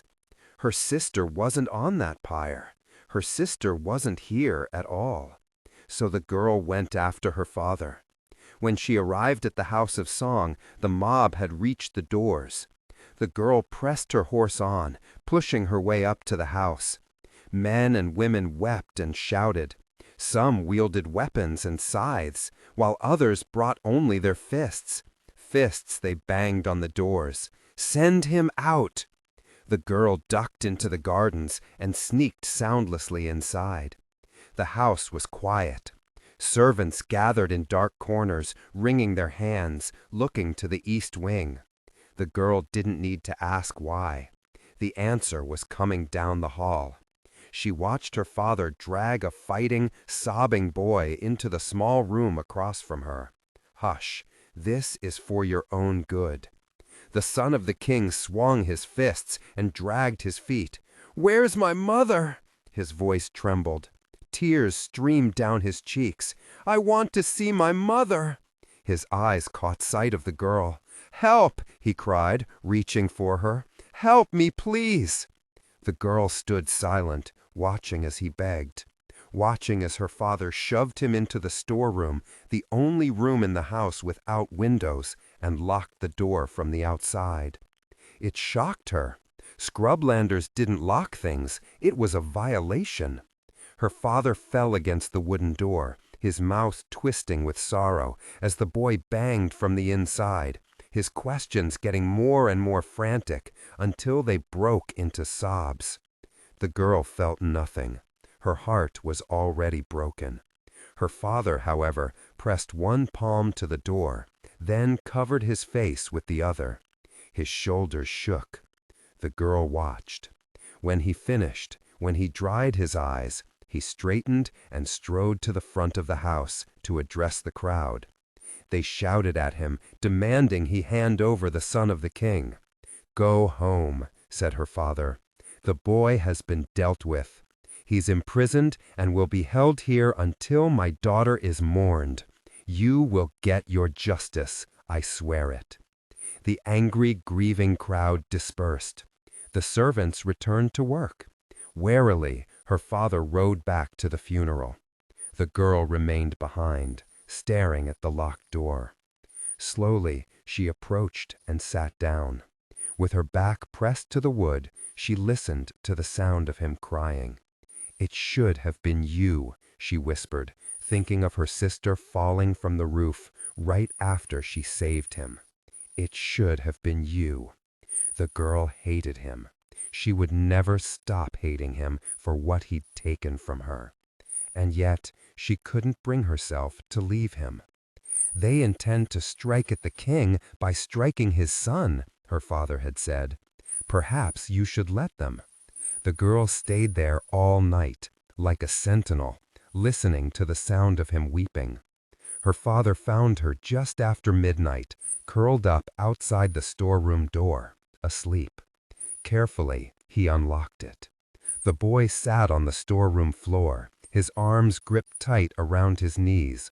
He stared up at the man before him, the salt of his tears encrusted on his cheeks. The girl's father lifted a finger to his lips and beckoned him out. Silently, beneath the cover of night, he took the boy to the stables. They saddled a horse, mounted up, rode out. The moon rose high and full above them, lighting their path through the blight-ridden fields of song. Because no one should suffer for the crimes of their fathers. 15. Roa woke the next morning to find Lirabelle gone and her sister's silver hawk eyes watching her from the pillows. Roa turned onto her side, cradling her cheek on her crooked arm, and stared back. Essie. She sent the name toward her sister's mind, like she usually did, like she'd always done. But the thought was met with silence, and the hum was weaker than ever. The relinquishing was only 5 days away now, and if Roa didn't lose her sister before then, she would certainly lose her on the longest night. Essie's soul had lingered for 8 years now. 8 years was too long. She couldn't keep resisting her death call. Roa stared at her sister. The Skyweaver's knife was their only chance. She needed to find it tonight, in the home of her enemy, a home she'd never been to. "Essie," she said aloud this time. The white hawk lifted her head, her gaze piercing Roa. "What if I can't do it?" Her eyes prickled with tears and her vision blurred. "What if I fail?" Suddenly, the weight on the pillows shifted. Soft feathers brushed Roa's forehead, then the tip of her nose. A solid, familiar warmth curled itself up against her chest, close to her heart. Roa palmed the tears from her eyes and found Essie pressed against her, perfectly still, listening to the sound of her sister's heartbeat. Roa's arm came gently around her. "I won't fail," she whispered into her feathers. "That's a promise." When Roa opened the door to step out into the hall, Sapphire's grinning face greeted her. "Finally, I was beginning to think you'd sleep all day." The commandant didn't wear the king's cresta, a dragon entwined around a sword, but a 7-petaled flower that mimicked the shape of a flame, a namsara flower.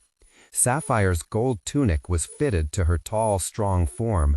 While her face was measured and calm, her eyes raged like bright blue flames. "Saph?" Roa frowned, looking beyond her to the 3 soldiers, all young women, standing behind her. "What is this?" "I'm officially on guard duty," said Sapphire. She stepped into the room, forcing Roa back, and immediately started looking around. The 3 soldiers filed in after her, 2 of them taking up positions inside the door. The last one, Roa noticed, was a scrublander with bright onyx eyes. Her curls haloed her head, and she lifted a fisted hand over her heart in a scrublander salute, just for Roa. "My name is Celeste." The girl let her fist uncurl and fall back to her side. Looking to the other 2 soldiers, she said, "This is Saba and Tati." Though neither Saba nor Tati was a scrublander, they both followed Saba's lead and gave Roa the same fisted salute. Stunned, Roa returned the gesture. "Guard duty?" she murmured, turning to Sapphire. The commandant crouched down near the bed, scanning the floor. "What are you doing?" Roa demanded. "A member of the Queen's personal guard was found dead in an alley this morning." Sapphire rose, her gaze fixing on the Queen. His throat was cut open. From the look of the wound, it was a small blade that did it. Roa pulled her sleeve down to cover her wrist, still flecked with Siren's blood. "The soldiers at the gate told me he left with you in the night." Sapphire's black hair was pulled into a simple bun at the nape of her neck, keeping it off her face. Those blue eyes watched Roa closely, as if measuring her reaction. "Where did you go?" Roa forced herself to remain composed. There were 3 other guards who she was sure had already told Sapphire the truth, that Roa had left with Siren as her escort, and neither of them returned to her rooms. "I went for a walk," she said. "I needed some air." Sapphire pulled one of the throwing knives from her belt and started examining its very sharp edge. "You needed air at midnight?" Her gaze returned to Roa. "It was only moonrise when I left." "And Siren escorted you out?" Roa nodded. "But didn't escort you back in? Is this an interrogation?" On her shoulder, Essie flexed her wings in agitation. Sapphire smiled, but there was no warmth in it. "If this were an interrogation, you would be in the dungeons right now." Roa lifted her chin in defiance. "Siren didn't escort you back in?" Sapphire repeated, waiting for Roa to confirm or deny it. Roa shook her head. "He said," she shivered at the memory, "something about ridding the king of his problem." Roa's eyes held Sapphire's, daring her to press harder, to ask Roa what the king's problem was exactly. But Sapphire didn't. Instead, she turned and walked to one of 3 arched windows against the south wall of Lirable's small room. "Until a replacement can be found," said Sapphire, her back to Roa as she glanced out the window, the sunlight washing over her. "I'm the new captain of your guard." Roa frowned. "What? The person most loyal to Dax, his own flesh and blood, watching her every move? It was the last thing she needed." "And these," Sapphire nodded toward the young women near the door, "are my 3 most trusted soldats." Roa glanced at the armed guards, all of them staring attentively at their commandant.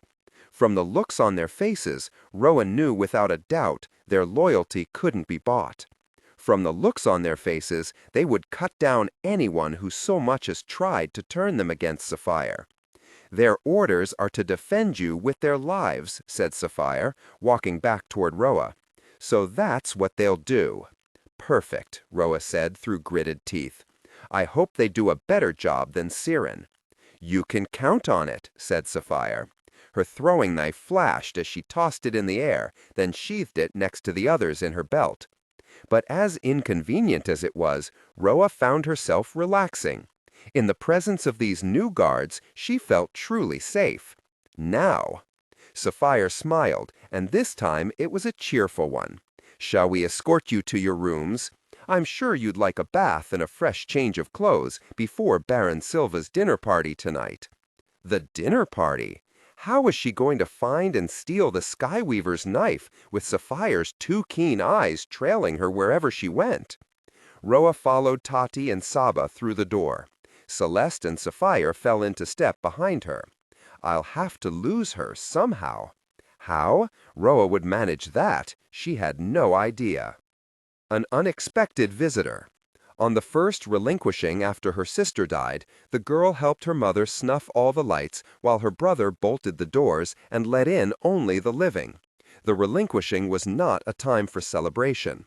You did not wear fancy clothes or eat lavish meals. You didn't sing or dance. The rules for Relinquishing needed to be carefully observed. Otherwise, the worst could happen.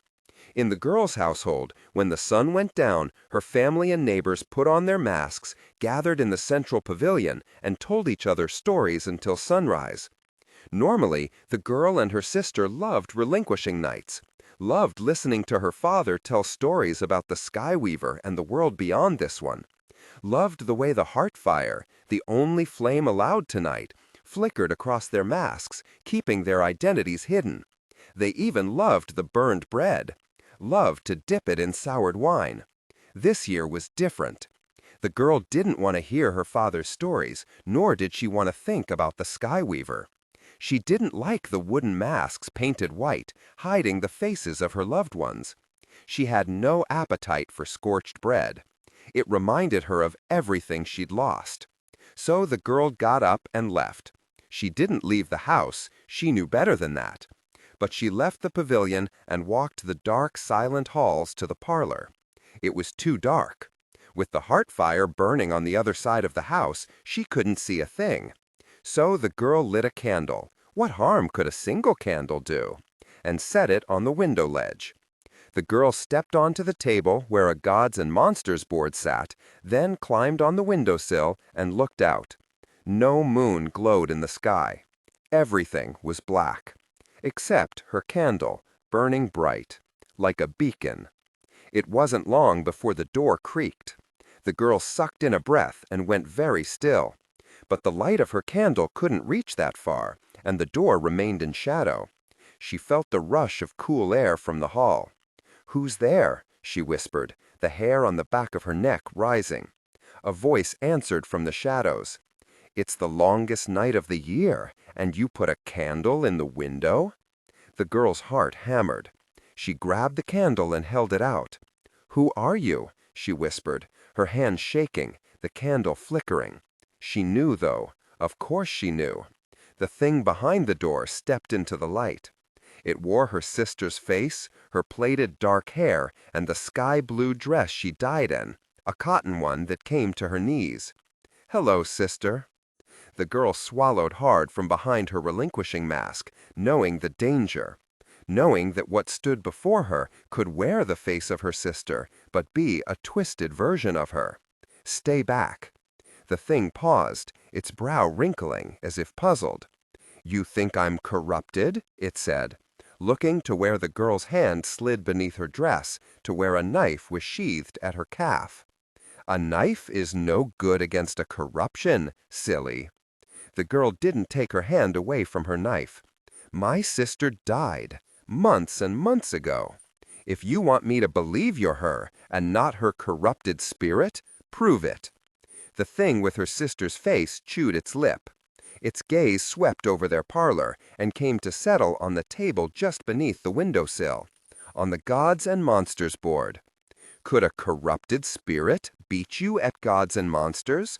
My sister couldn't even beat me at gods and monsters." The thing put its hands on its hips and smiled just like her sister smiled. "Is that so?" It wasn't so. It was a test. The thing came toward the window. The girl drew back, afraid.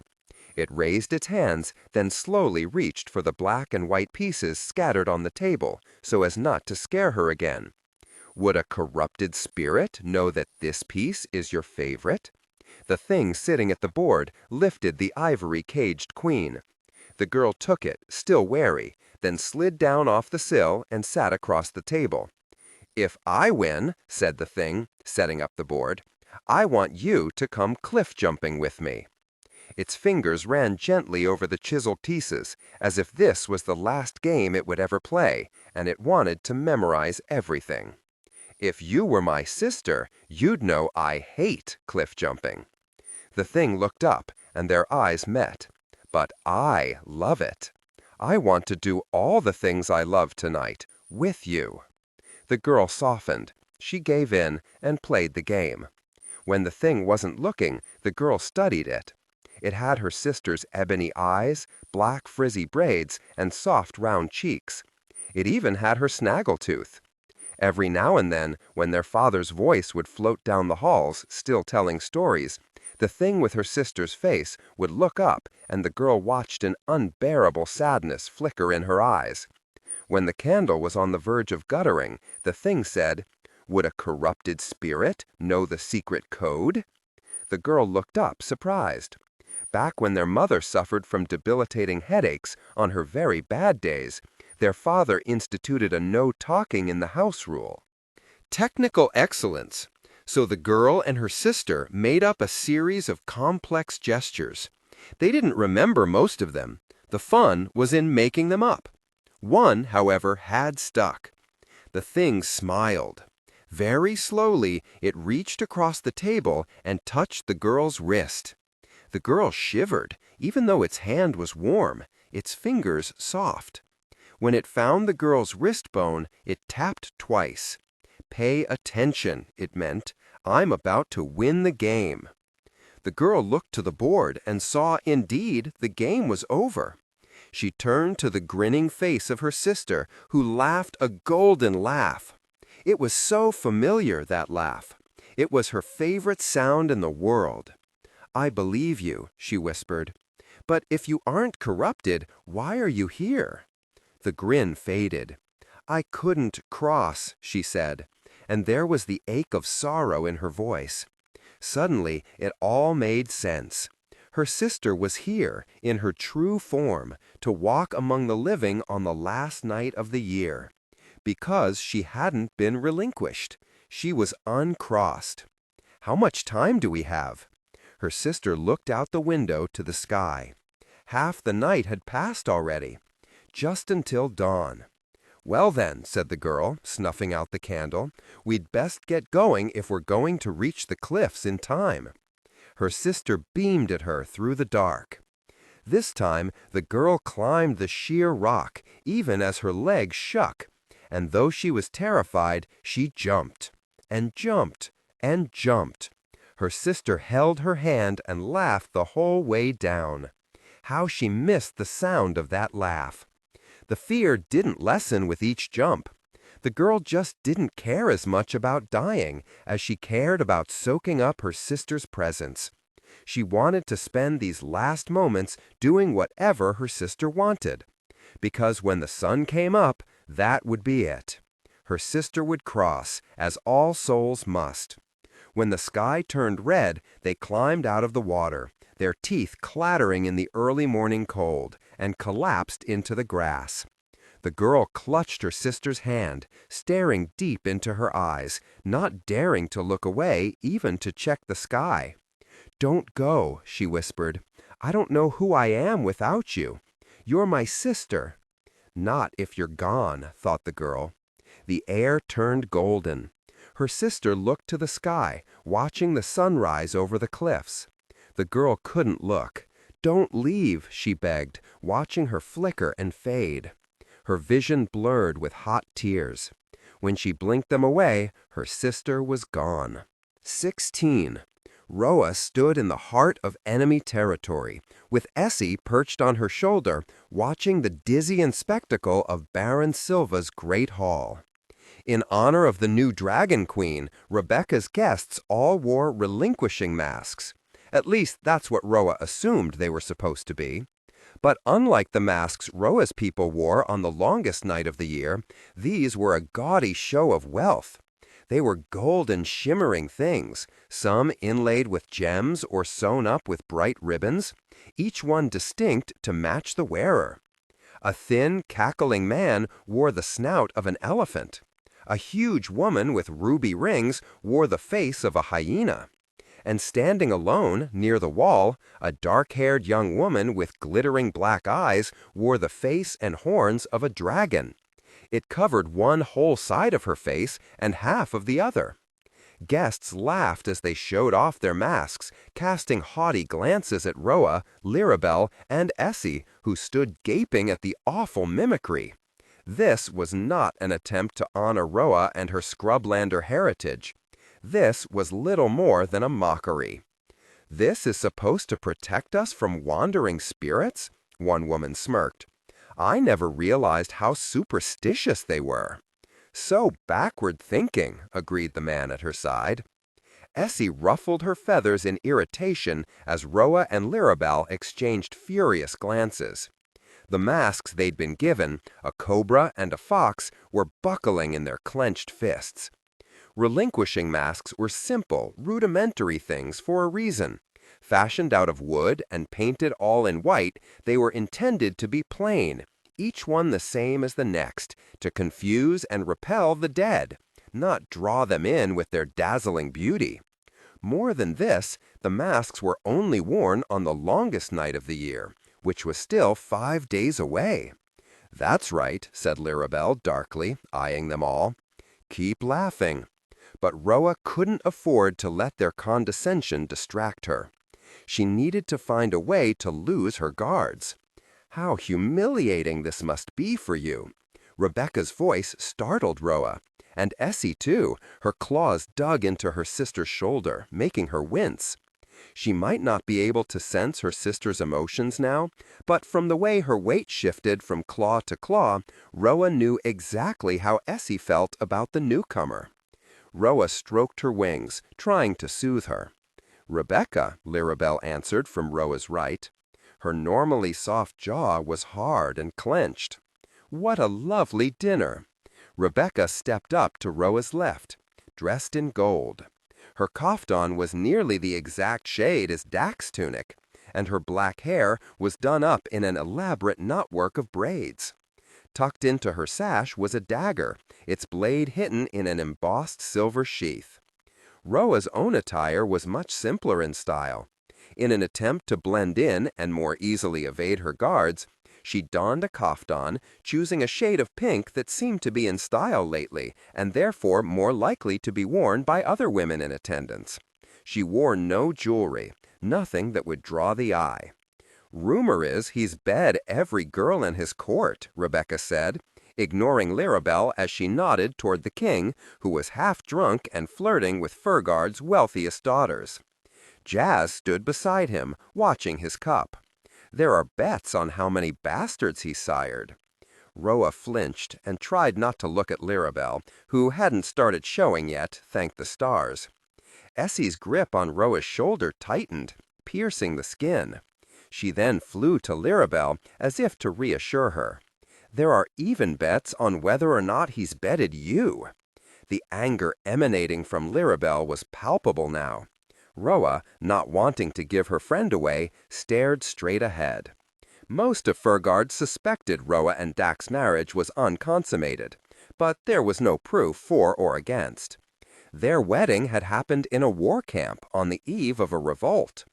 An unconsummated marriage is a precarious position for any king, a weak king especially. Roa knew this was true. Dak's reign was a frail one, and he needed more than a consummated marriage. He needed an heir. "Your point," Roa said as Lirabelle reached for her hand, squeezing once. "He's a man, like any other." Rebecca leaned in closer. "He won't wait forever." Out of the corner of her eye, Roa saw the commandant moving in. But Rebecca would have to be mad to try to harm the queen here, surrounded by so many witnesses. "One day," Rebecca murmured, "he will grow impatient and take what he needs from you." Roa thought of that day in Amina's stables, of the unclaimed kiss she owed him. "I'll come to collect when it suits me." "And if he can't," said Rebecca, at Roa's shoulder now, "he will dispose of you." Roa glanced up into the girl's dark brown eyes. They studied each other, and just for a heartbeat, Roa wondered if Rebecca had heard about Siren's attack. "I'd say she doesn't have to worry quite yet," Lirabelle interrupted, watching as the king smiled down at a young woman in a bright yellow kaftan. The girl's ringlets sprang softly outward, haloing her face and shoulders. Dak's gaze fixed on her like she was the sun, and he needed to soak up all her warmth.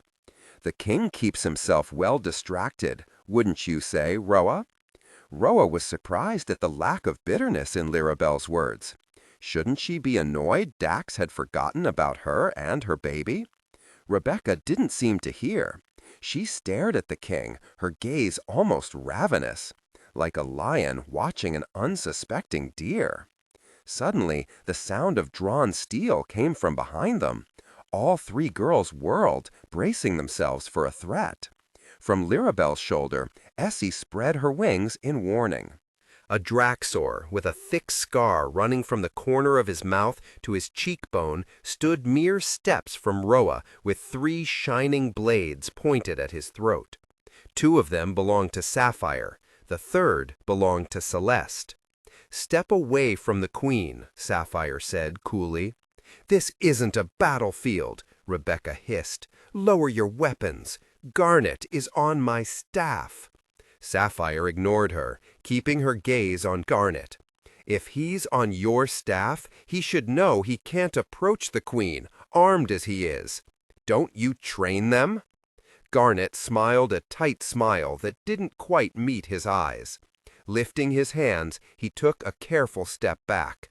"I won't tolerate this kind of barbarism in my home," Rebecca growled, her attention fixed on the kin's cousin, whom she was starting to circle.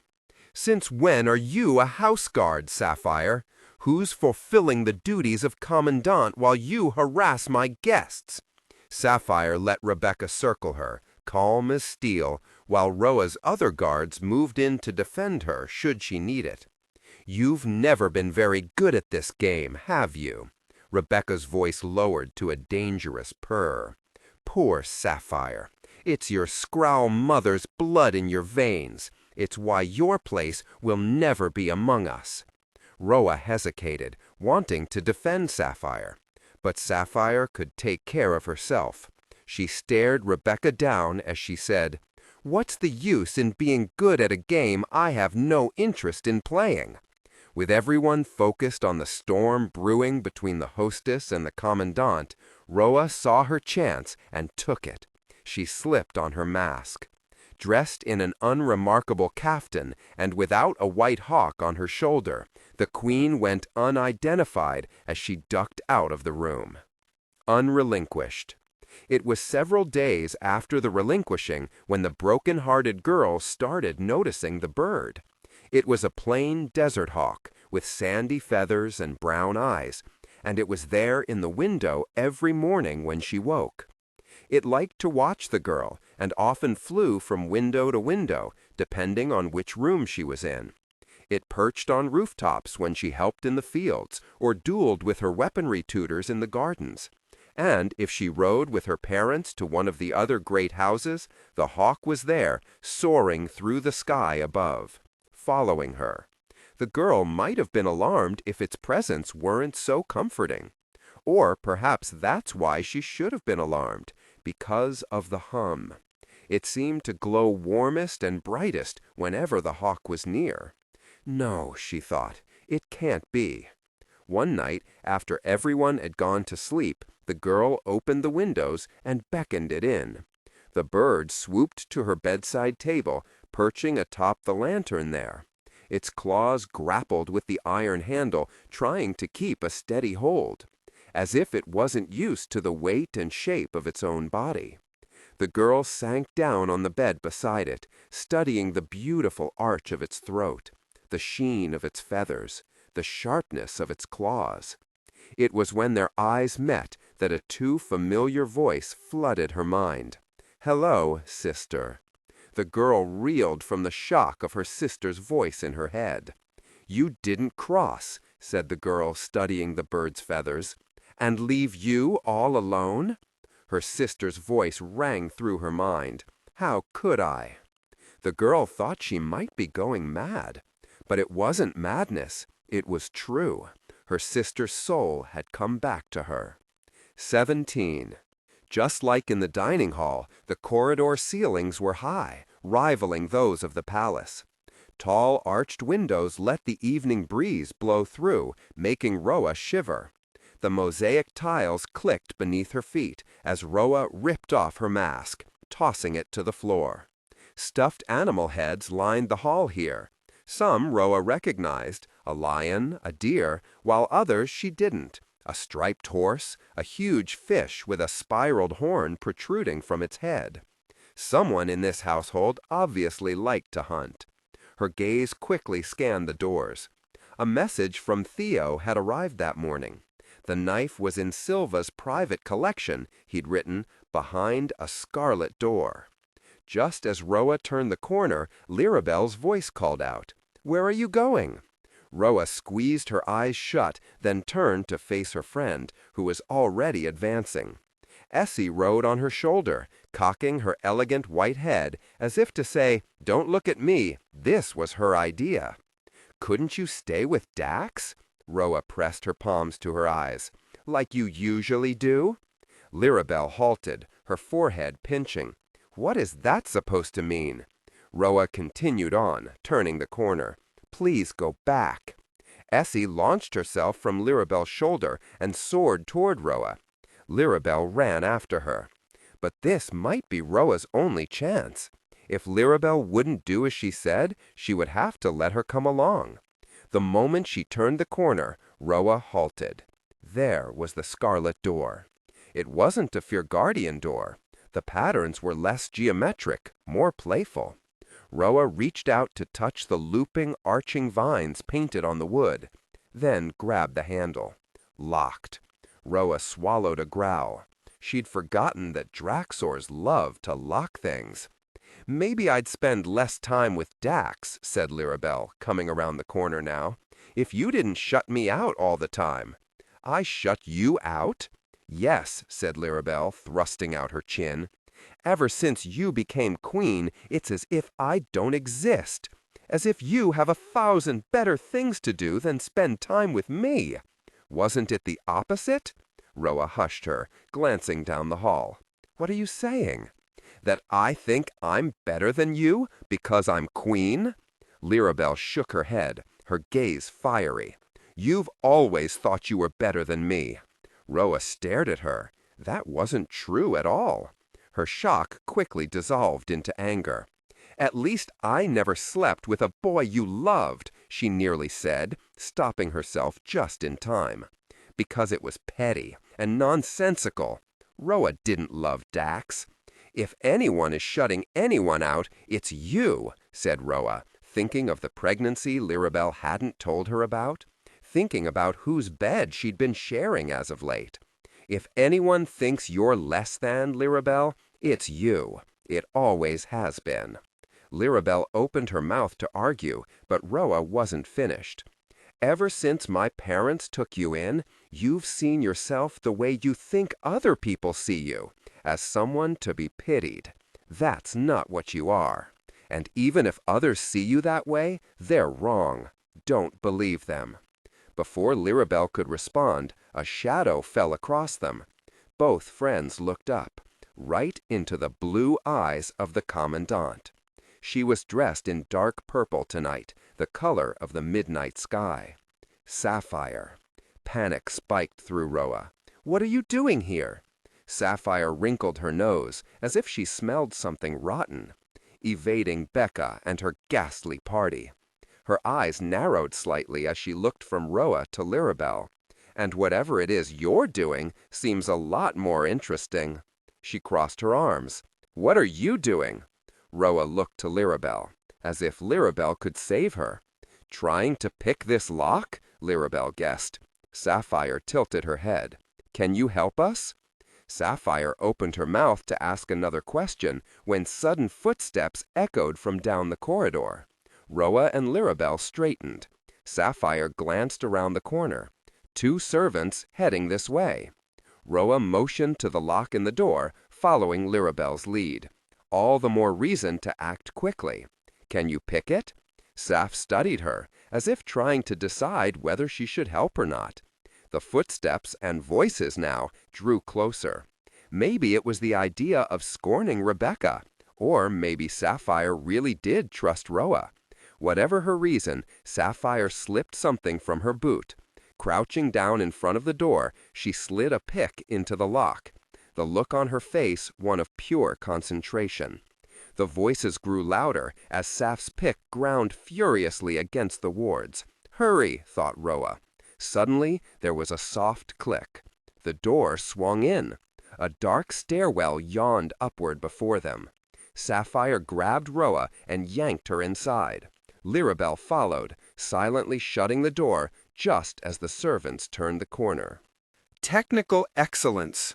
Roa, Lirabel, and Saf stood shoulder to shoulder, their backs pressed up against the door, holding their collective breath as the servants' conversation drifted through the wood.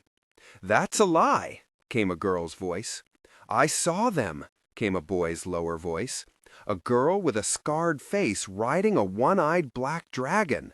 The girl scoffed. "It was your imagination." "Listen, I know what I saw," the boy went on. "And if I were the Baron, I'd invite her in for tea. I hear the sight of her scar can strike a person dead. I'd like to know if that's true. She's a criminal, you half-wit. There's a fancy price on her head. I bet the only reason he's here is to lure her in. bait the trap, so to speak. Roa's hands started to sweat. She wiped them on her kaftan. Beside her, Sapphire, normally a portrait of calm restraint, looked like her heart had fallen out of her chest. They were speaking about Asha, Sapphire's cousin, as well as Kozut the First, dragon. If Asha were captured, she'd be sent straight to finish out the death sentence she'd only narrowly escaped. "What is she thinking?" murmured Saf. "She shouldn't be anywhere near here." Roa thought of Asha's letter, still lying beneath Dak's bed in the Dragon Queen's abode. Roa had meant to tell him. She would have told him if she hadn't overheard his conversation with Lirabel that day. Between her fury at Dak's and Essie's second disappearance, and then her own guard attacking her, guilt pricked Roa. She'd been so preoccupied, she hadn't given much thought to Torwin or why he hadn't returned to Asha. Now she did think of him, or more specifically, of the price on his head. A price only marginally less than the one on Asha. It was the reason the pair were supposed to stay far away from Furgard. Because if either of them fell into the wrong hands, Roa shook off the thought. She was here now. She needed to get the knife. Once she had it, she would make sure Torwin and Asha were safe. "Come on," said Roa, starting up the steps, "before someone notices we're missing." Together they climbed. The red light of dusk slashed across the stone steps, piercing through the window slats.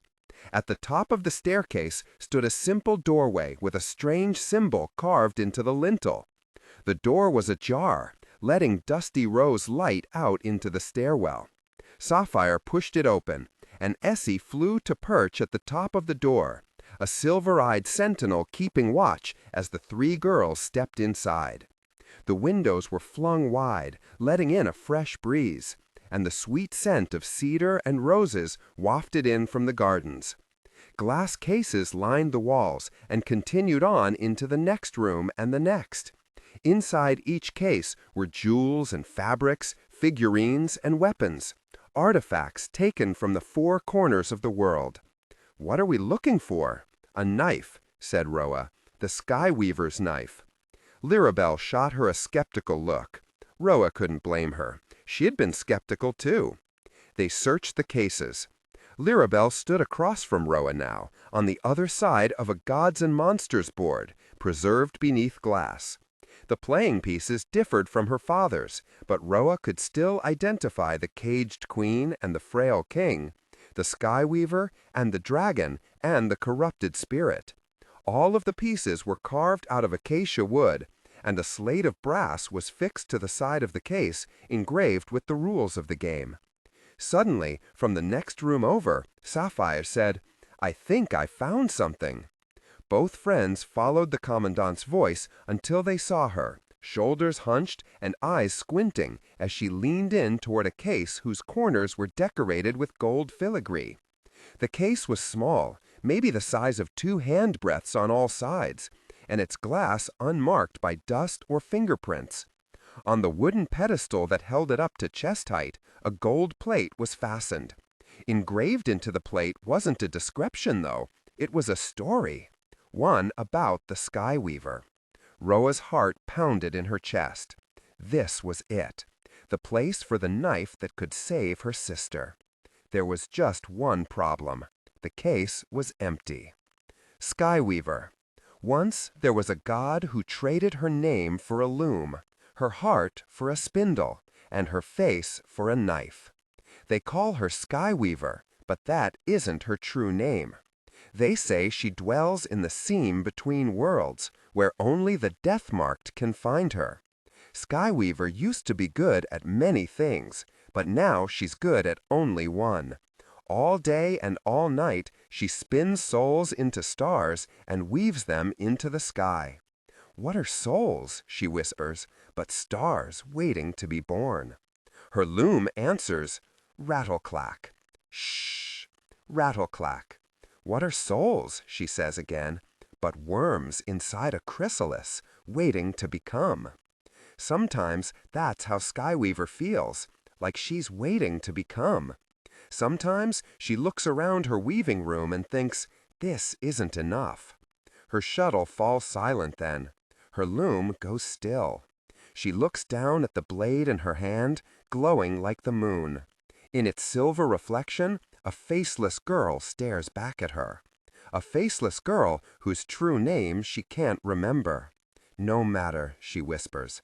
Lifting the knife, Skyweaver cuts the old threads and begins her work anew. 18. Roa stared through the glass. Why would the case be empty? She undid the clasp and swung the lid open. She put her hand inside the case, touching the velvet cloth on the bottom, then pulled it out. There was nothing but more glass underneath, and the wood of the pedestal beneath that. Maybe Torwin did intercept it, she thought. Or maybe Baron Silva was showing off his new possession to his guests. Perhaps it was being cleaned, or sharpened, or possibly it had been decided this room wasn't safe enough. After all, Sapphire had just picked the lock. There were a multitude of possibilities.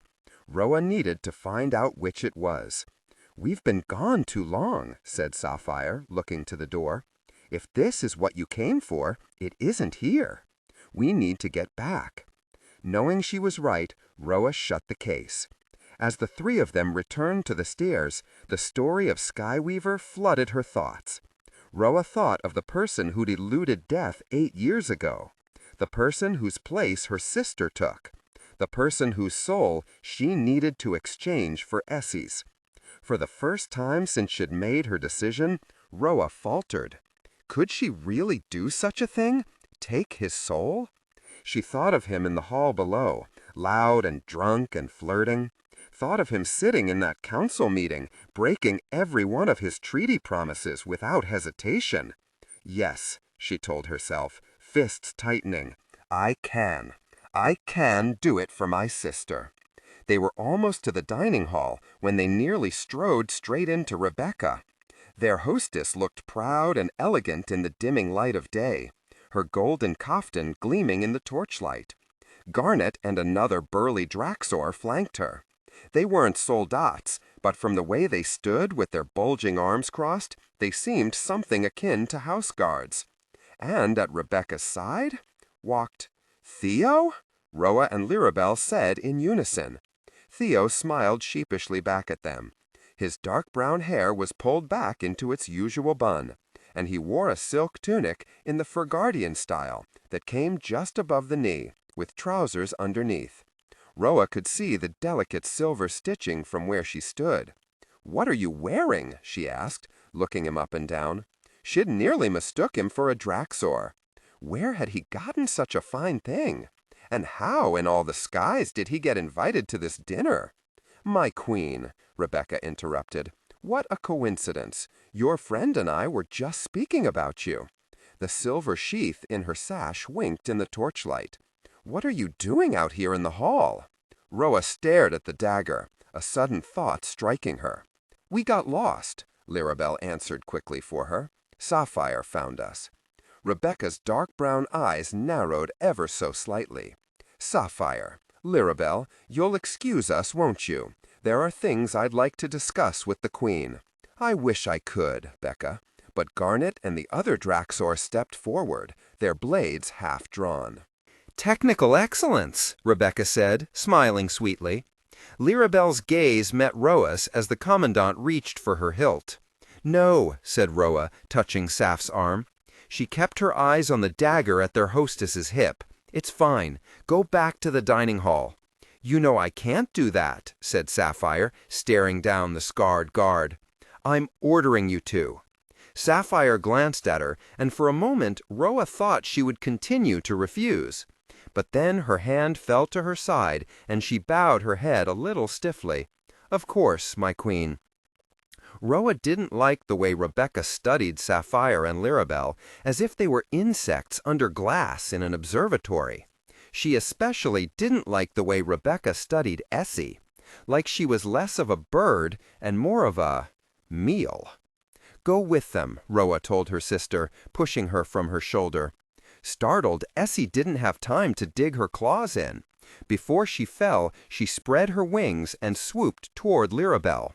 With Theo at her side, Roa glanced back once to see Essie, Lirabel, and Saf all watching her with worried eyes. Rebecca led them to a room full of birds, ospreys, owls, sparrows, crows, and worst of all, a desert hawk. All of them unnaturally still, all of them watching Roa from the walls, their eyes lifeless, their souls gone. Roa and Theo exchanged glances. The room smelled like death and fear. Thank the stars Essie isn't here. Rebecca sat in an armchair that was too big for her, staring at Roa from across the desk. As I said, my father loves birds. This is his second favorite room. Roa swallowed. What did his first favorite look like? Why are we here? She asked. Rebecca leaned back, gripping the arms of her father's chair, studying the new queen. Theo came seeking my help, she said. He's very worried about you. Roa looked to Theo, who sat in the chair beside her. What? He says you didn't realize what you were doing, Rebecca continued. He says Dax convinced you to march an army to his side, fight his war, break off your betrothal, all in the hope of protecting your people. Roa lifted her chin. That wasn't how it happened. Dax asked for her help, and in exchange, Roa asked for a marriage.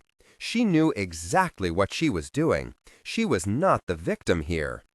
You realized too late he wasn't the man you thought he was. Roa leaned back against her chair. This, at least, was true. And, Rebecca continued, now you want to undo the choices you've made. Roa looked to Theo, wanting clarification. Theo looked back at her, and the pieces clicked together. Why he was dressed like a wealthy Draxor. Why had been personally invited to a dinner party by Rebecca, a girl who barely tolerated scrublanders. This was the contact he'd mentioned to Roa last night. Roa stared at her friend. Tell me you didn't, she whispered. Theo told me everything. I know all about your plot against the king. Roa's mouth went dry. She looked away from Theo to Rebecca, lying through her teeth, lying with everything in her. There is no plot. Then why did you sneak out of the palace last night to meet him? Her lips curled into a smile. Roa gripped the arms of her chair. Theo couldn't possibly have told Rebecca that. It put them in so much danger. You were plotting with the boy you love to remove your husband from his throne? It felt like her heart had stopped beating. What have you done? She thought, staring at Theo. He reached to touch her. Roa flinched away. Her father is the most influential man in Furgard, he said. She can help us, Roa. She's offered to give us everything we want. Help us? Roa's heart started to beat again, wildly now. Her? Roa started to rise. She couldn't sit here and listen to this. She wanted out of this room. Theo grabbed her shoulder, stopping her. She looked to his hand, gripping her hard, keeping her down. His golden eyes pleaded, Roa, please, just listen. Roa turned to face Rebecca, her body coiled. The stuffed hawk peered down from the walls, its lifeless eyes staring into Roa, making her hair stand on end. If you're going to do this, you'll need protection, said Rebecca. My father and I have powerful friends in the court, on the council, and in the army. All I have to do is say the word, and every one of them will support you. The army is loyal to Sapphire, said Roa. Rebecca smiled. Not as loyal as she thinks. Roa thought of Siren then, of how easily her guard had nearly disposed of her. I can give you what you want most, said Rebecca. Roa scowled. And what's that? This. Rebecca reached for the dagger in her sash. Her slender hand slid the weapon from its sheath and held it aloft. The blade glowed faintly, like silver-white moonlight. Roa could feel the strange hum of it from where she sat across the desk. I believe your people call it the Skywaver's knife? Roa swallowed, staring as Rebecca sheathed the blade that could save Essie, tucking it back into her sash. Exactly how much had Theo told her? "You and I are more alike than you think, Roa. We see further than those around us. We understand what needs to be done, that sometimes sacrifices must be made in the pursuit of a greater good." Roa's whole being cried out against this. She didn't want to be anything like this cold and calculating creature. Dax is a fickle, incompetent king. He betrayed me, too.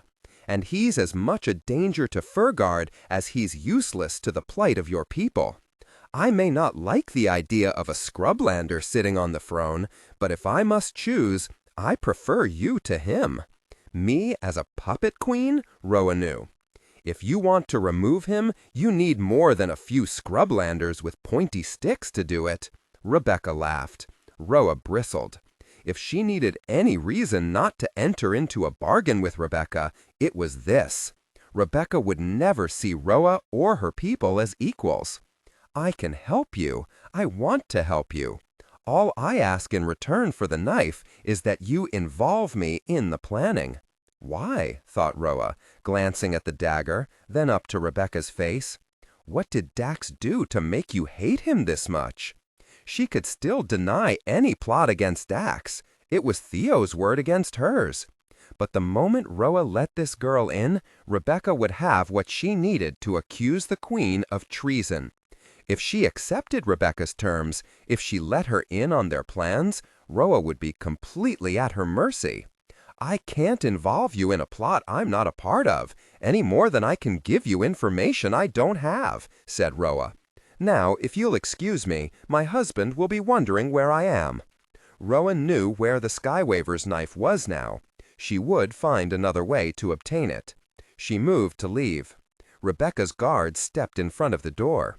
Let her pass, said Rebecca. She's heard our offer.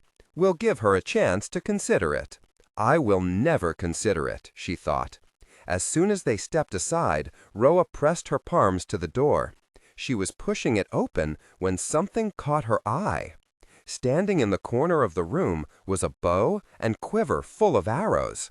They'd been hidden from her view as she sat facing Rebecca, but now she saw them plainly. The bow was fashioned out of blackwood, the arrows fletched with glossy crow feathers. A little over 2 months ago, in the ruined House of Shade, she and Lirabel had crouched over a map while Torwin taught Dax how to shoot. The freckle-faced scrawl used a blackwood bow and arrows tipped with crow feathers to teach him. Roa remembered, because Lirabel couldn't stop staring at them. This bow? These arrows? No, thought Roa. But who else could they belong to? 19. Fear coiled in Roa's belly as she stepped back into the dining hall. Night had fallen, and the dining hall buzzed with laughter and conversation. Along the walls, brass sconces now held burning flames, and the masks of the dinner guests sparkled and shined, making Roa dizzy. She scanned the crowd. She saw Dax first, exactly where she left him. A group of young women surrounded him. They gazed up at their king through long eyelashes, flashing him smiles, laughing loudly at his jokes. Dax smiled and laughed back. But as he went to gulp down the rest of his wine, his gaze met Roa's over the lip of his goblet. His smile faded at the sight of her. Roa surged toward him, pushing through the masked guests, who were all half drunk now. Dax lowered his goblet and watched her for a moment, then set it down and excused himself. His guards followed as he made his way toward her.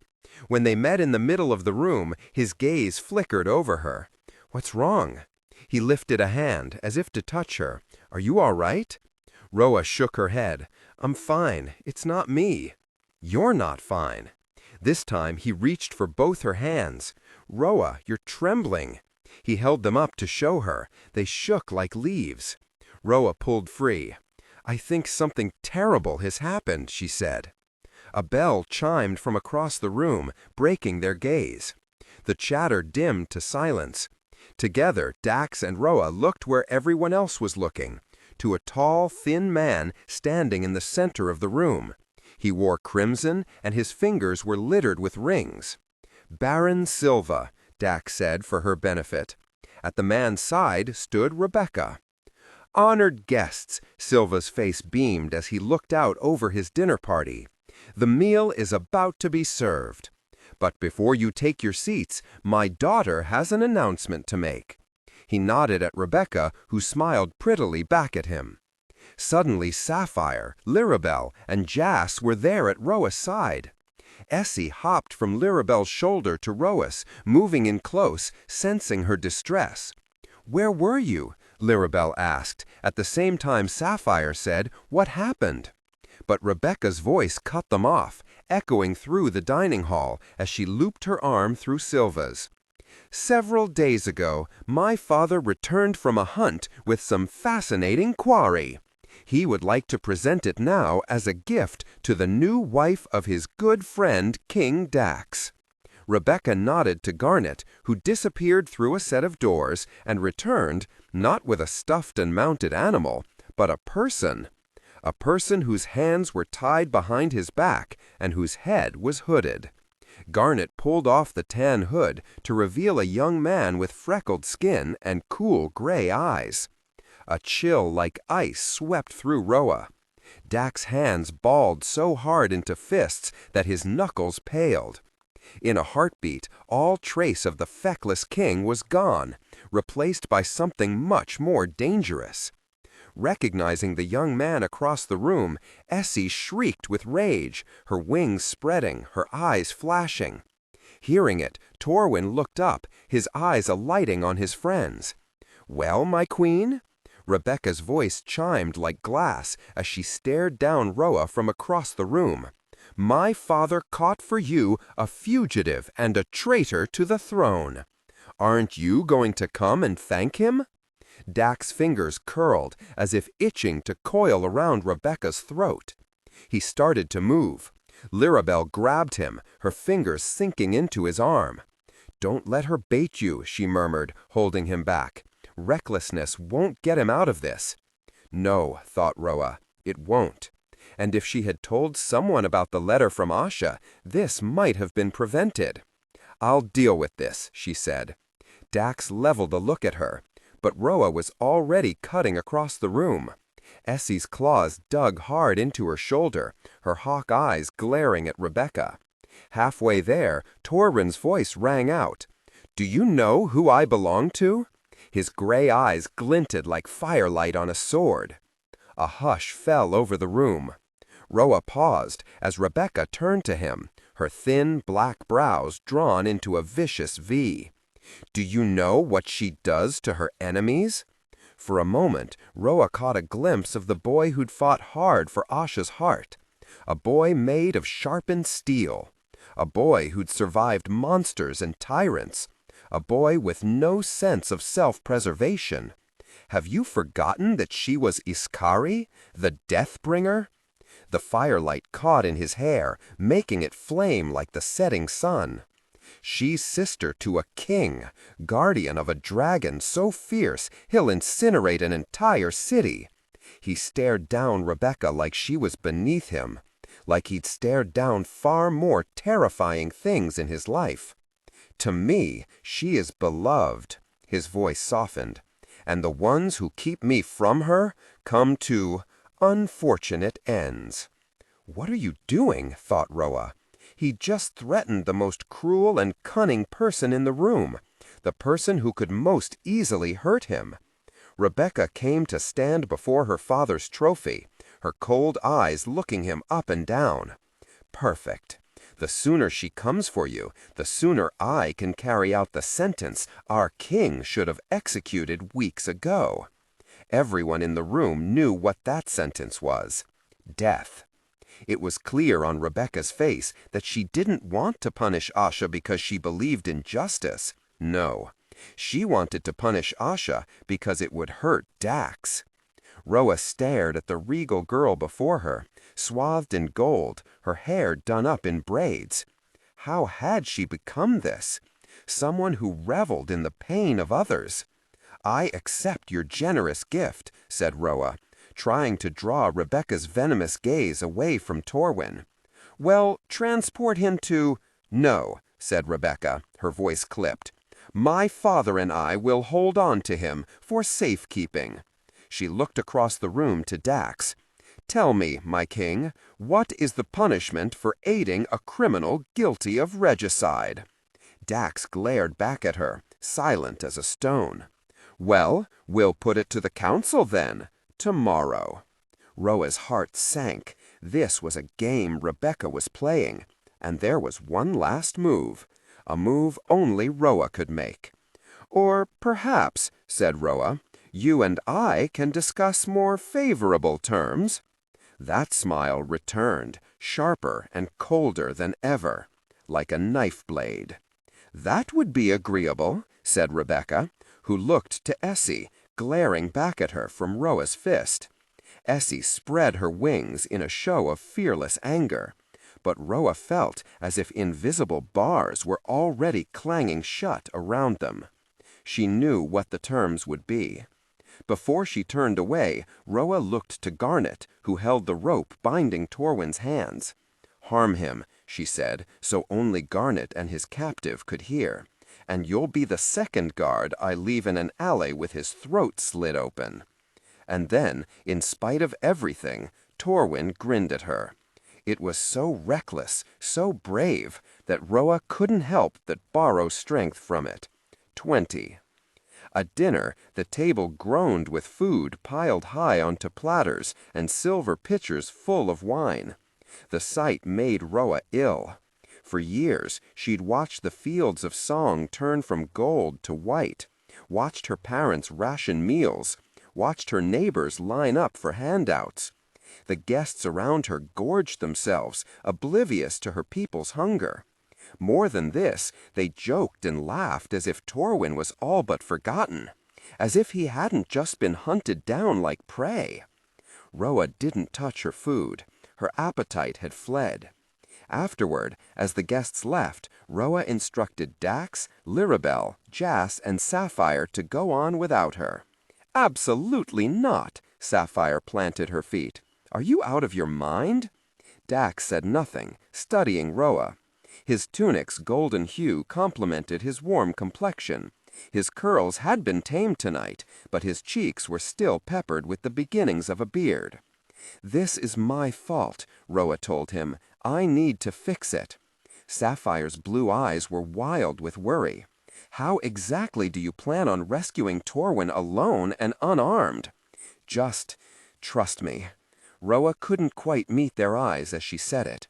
She felt Dax's gaze like a weight pressing down on her. "I'm coming with you," Sapphire said. At the same time, Dax said, "We'll wait for you in the courtyard." Sapphire glanced at him, stunned. Something passed between them in a look, and a moment later, Sapphire relented. "If you take too long, we're coming in to get you." Rebecca led Roa to a different room this time, one that smelled sterile, like vinegar and cut limes. The moment she stepped inside, Essie flinched, shuffling across her shoulder, keeping close to Roa.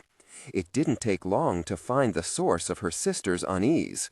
The longest wall of this room was lined with black cages. Some stood empty, but most were full of birds. Some frantically chirping and hopping from one side to the other, others who'd resigned themselves to their fates and sat warily on their perches. Technical excellence. Sharp instruments of all shapes and sizes were laid out on a small table, their blades glinting in the torchlight. Roa brushed her sister's wings with the backs of her fingers, as much for her own comfort as for Essie's. Theo entered the room behind her, followed by Garnet and 3 other guards. At the sight of her friend, Roa turned sharply away. "I'm very glad you've changed your mind," Rebecca said as she approached a wide fire basin. "What kind of terms would you like to discuss?" Roa stepped up to the basin, touching the iron rim. In the scrublands, every basin was engraved with prayers to the Old One. This one was prayerless. "Hand over Torwin and the Skyweaver's knife to me tonight," said Roa, "and I'll give you what you want." "Done." Taking up the steel and flint, Rebecca struck it until the kindling in the basin lit. Gently she blew on the sparks until the twigs caught. "Tell me your plans, and you can walk out of this house with both things." Roa shook her head. Torwin is not a thing, and she was not taking any chances. "I need assurance that you'll hand him over to me alive and unhurt." Rebecca glanced up. "A relationship can't work without trust, Roa." If her sense of danger wasn't so heightened, Roa might have rolled her eyes. She'd sooner trust a cobra. Rebecca must have realized this, because she looked wordlessly to Garnet, who left the room. Heartbeats later, when smoke began to curl up toward the hole in the roof, Rebecca stepped toward the wide window overlooking the grounds. "Come and see." Roa joined her, peering out through the glass. In the courtyard below, the door of the house opened, and out stepped Torwin, rubbing his wrists, which were no longer bound. At the far end of the brightly lit court, Lirabel, Sapphire, and Dax stood deep in conversation, surrounded by the king and queen's guards. The moment they spotted Torwin, their conversation halted, and they broke apart, staring at their friend.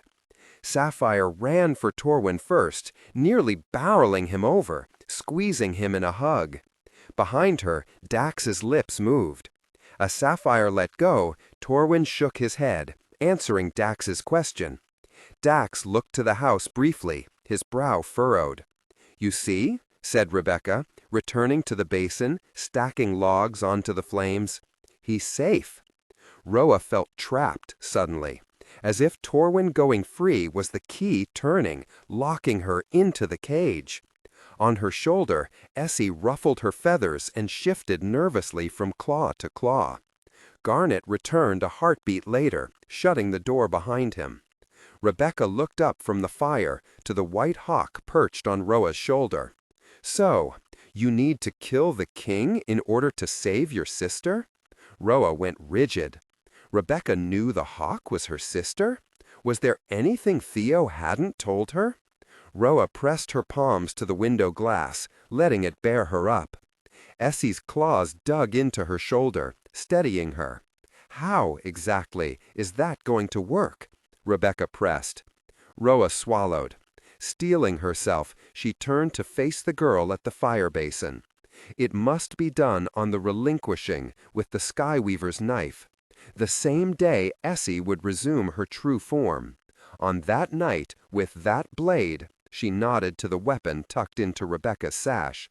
The Skyweaver will accept the exchange of Dax's soul for Essie's, because she died when he should have. Rebecca studied her. From the look in her eyes, she didn't believe in things like souls or the Skyweaver, but she kept this to herself. By taking his life, yours will be forfeit. "That's what we need your help with," said Theo from behind Roa, who hardened at the sound of his voice. Rebecca nodded. "As I said, my father and I have a great deal of influence in Furgard. The court was unhappy with Dax's revolt. They are even less happy now that he sits on the throne. If my father and I support the queen, they will too." The words chafed Roa. She didn't trust Rebecca or the court, but there was nothing she could do. She was in league with this creature now, no matter how much she hated it. This was the cost of Torwin's freedom. "There will be twice as many people in the city for the Relinquishing," Roa said. "Most of them will be masked. It will be chaos, which means Sapphire's attention will be divided. You and Theo will need to use the chaos to your advantage, while—" When she couldn't finish the sentence, Rebecca finished for her, watching Roa carefully. "While you kill Dax with the knife." Roa looked away, thinking of Dax in the dining hall, of the way he reached for her trembling hands, of his pure rage at the sight of Torwin in the clutches of the enemy. And yet, just last night, she'd found his seal in the pocket of a man who'd tried to kill her. She pushed the confusion out of her mind, thinking instead of what she must do. Cut Dax's soul free with the Skyweaver's knife in order to save her sister. Theo spoke up then. "I have 50 men on their way here, But in order to take the palace, which we'll have to do if we stand any chance against Sapphire and her army, we need a way in. The front gate will be too heavily defended." Rebecca's eyes lit up. "Has Dax shown you any of the secret passageways?" Roa glanced up. "Secret passageways? No." Rebecca tilted her head, as if this were an interesting fact she was tucking away for later. "He used to tell my father about them. There's at least one that leads out into the city." She lifted her hands to the fire, warming herself. "And since you're the only one of us with unrestricted access within the palace, you'll need to be the one to find it." Roa's grip on the iron edge of the basin tightened. 50 scrublanders isn't enough to take it," said Rebecca. "But I can triple your numbers." "How?" asked Roa. "A great many soldiers were demoted or dismissed when Sapphire was made commandant. Among them are several formerly high-ranking soldats. All of them are in my father's debt, since it was he who found them new employment. Therefore, every one of them will be at our disposal." She smiled that chillingly beautiful smile. "While you find that passage, Theo and I will figure out how best to take the palace from the inside." Roa looked to Theo. His face was in shadow, but the flames seemed to dance in his eyes as she spoke. "And if I can't find it?" Roa asked. "If no such passage exists?" "It exists," said Rebecca. "And if anyone can find it, it's the girl who tricked her way onto the throne." Roa looked to the window, realizing this plan of hers didn't only affect Dax. It would put others in danger too. Lirabel, Sapphire, everyone in the palace. What am I doing? She stepped back from the basin. She wanted out of this room, out of this house. If that's all, then I should be going. The king and his commandant are already suspicious. She held out her hand. "You promised me the knife." "There's just one more thing," said Rebecca. Something in her voice sent a chill through Roa. Essie moved closer, brushing Roa's cheek with her wing. "I, too, like assurances. And since I gave you one tonight, it's only fair you give me one in return."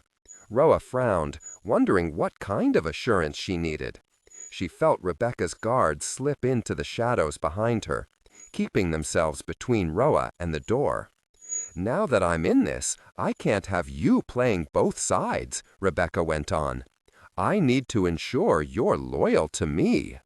Suddenly, Essie shrieked and dug her talons in deep. A heartbeat later, they were ripped away, tearing Roa's skin.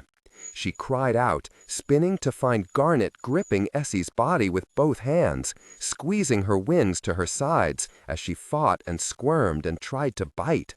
Roa reached for Essie's knife at her calf. "Take your hands off her!" When he didn't, she lunged.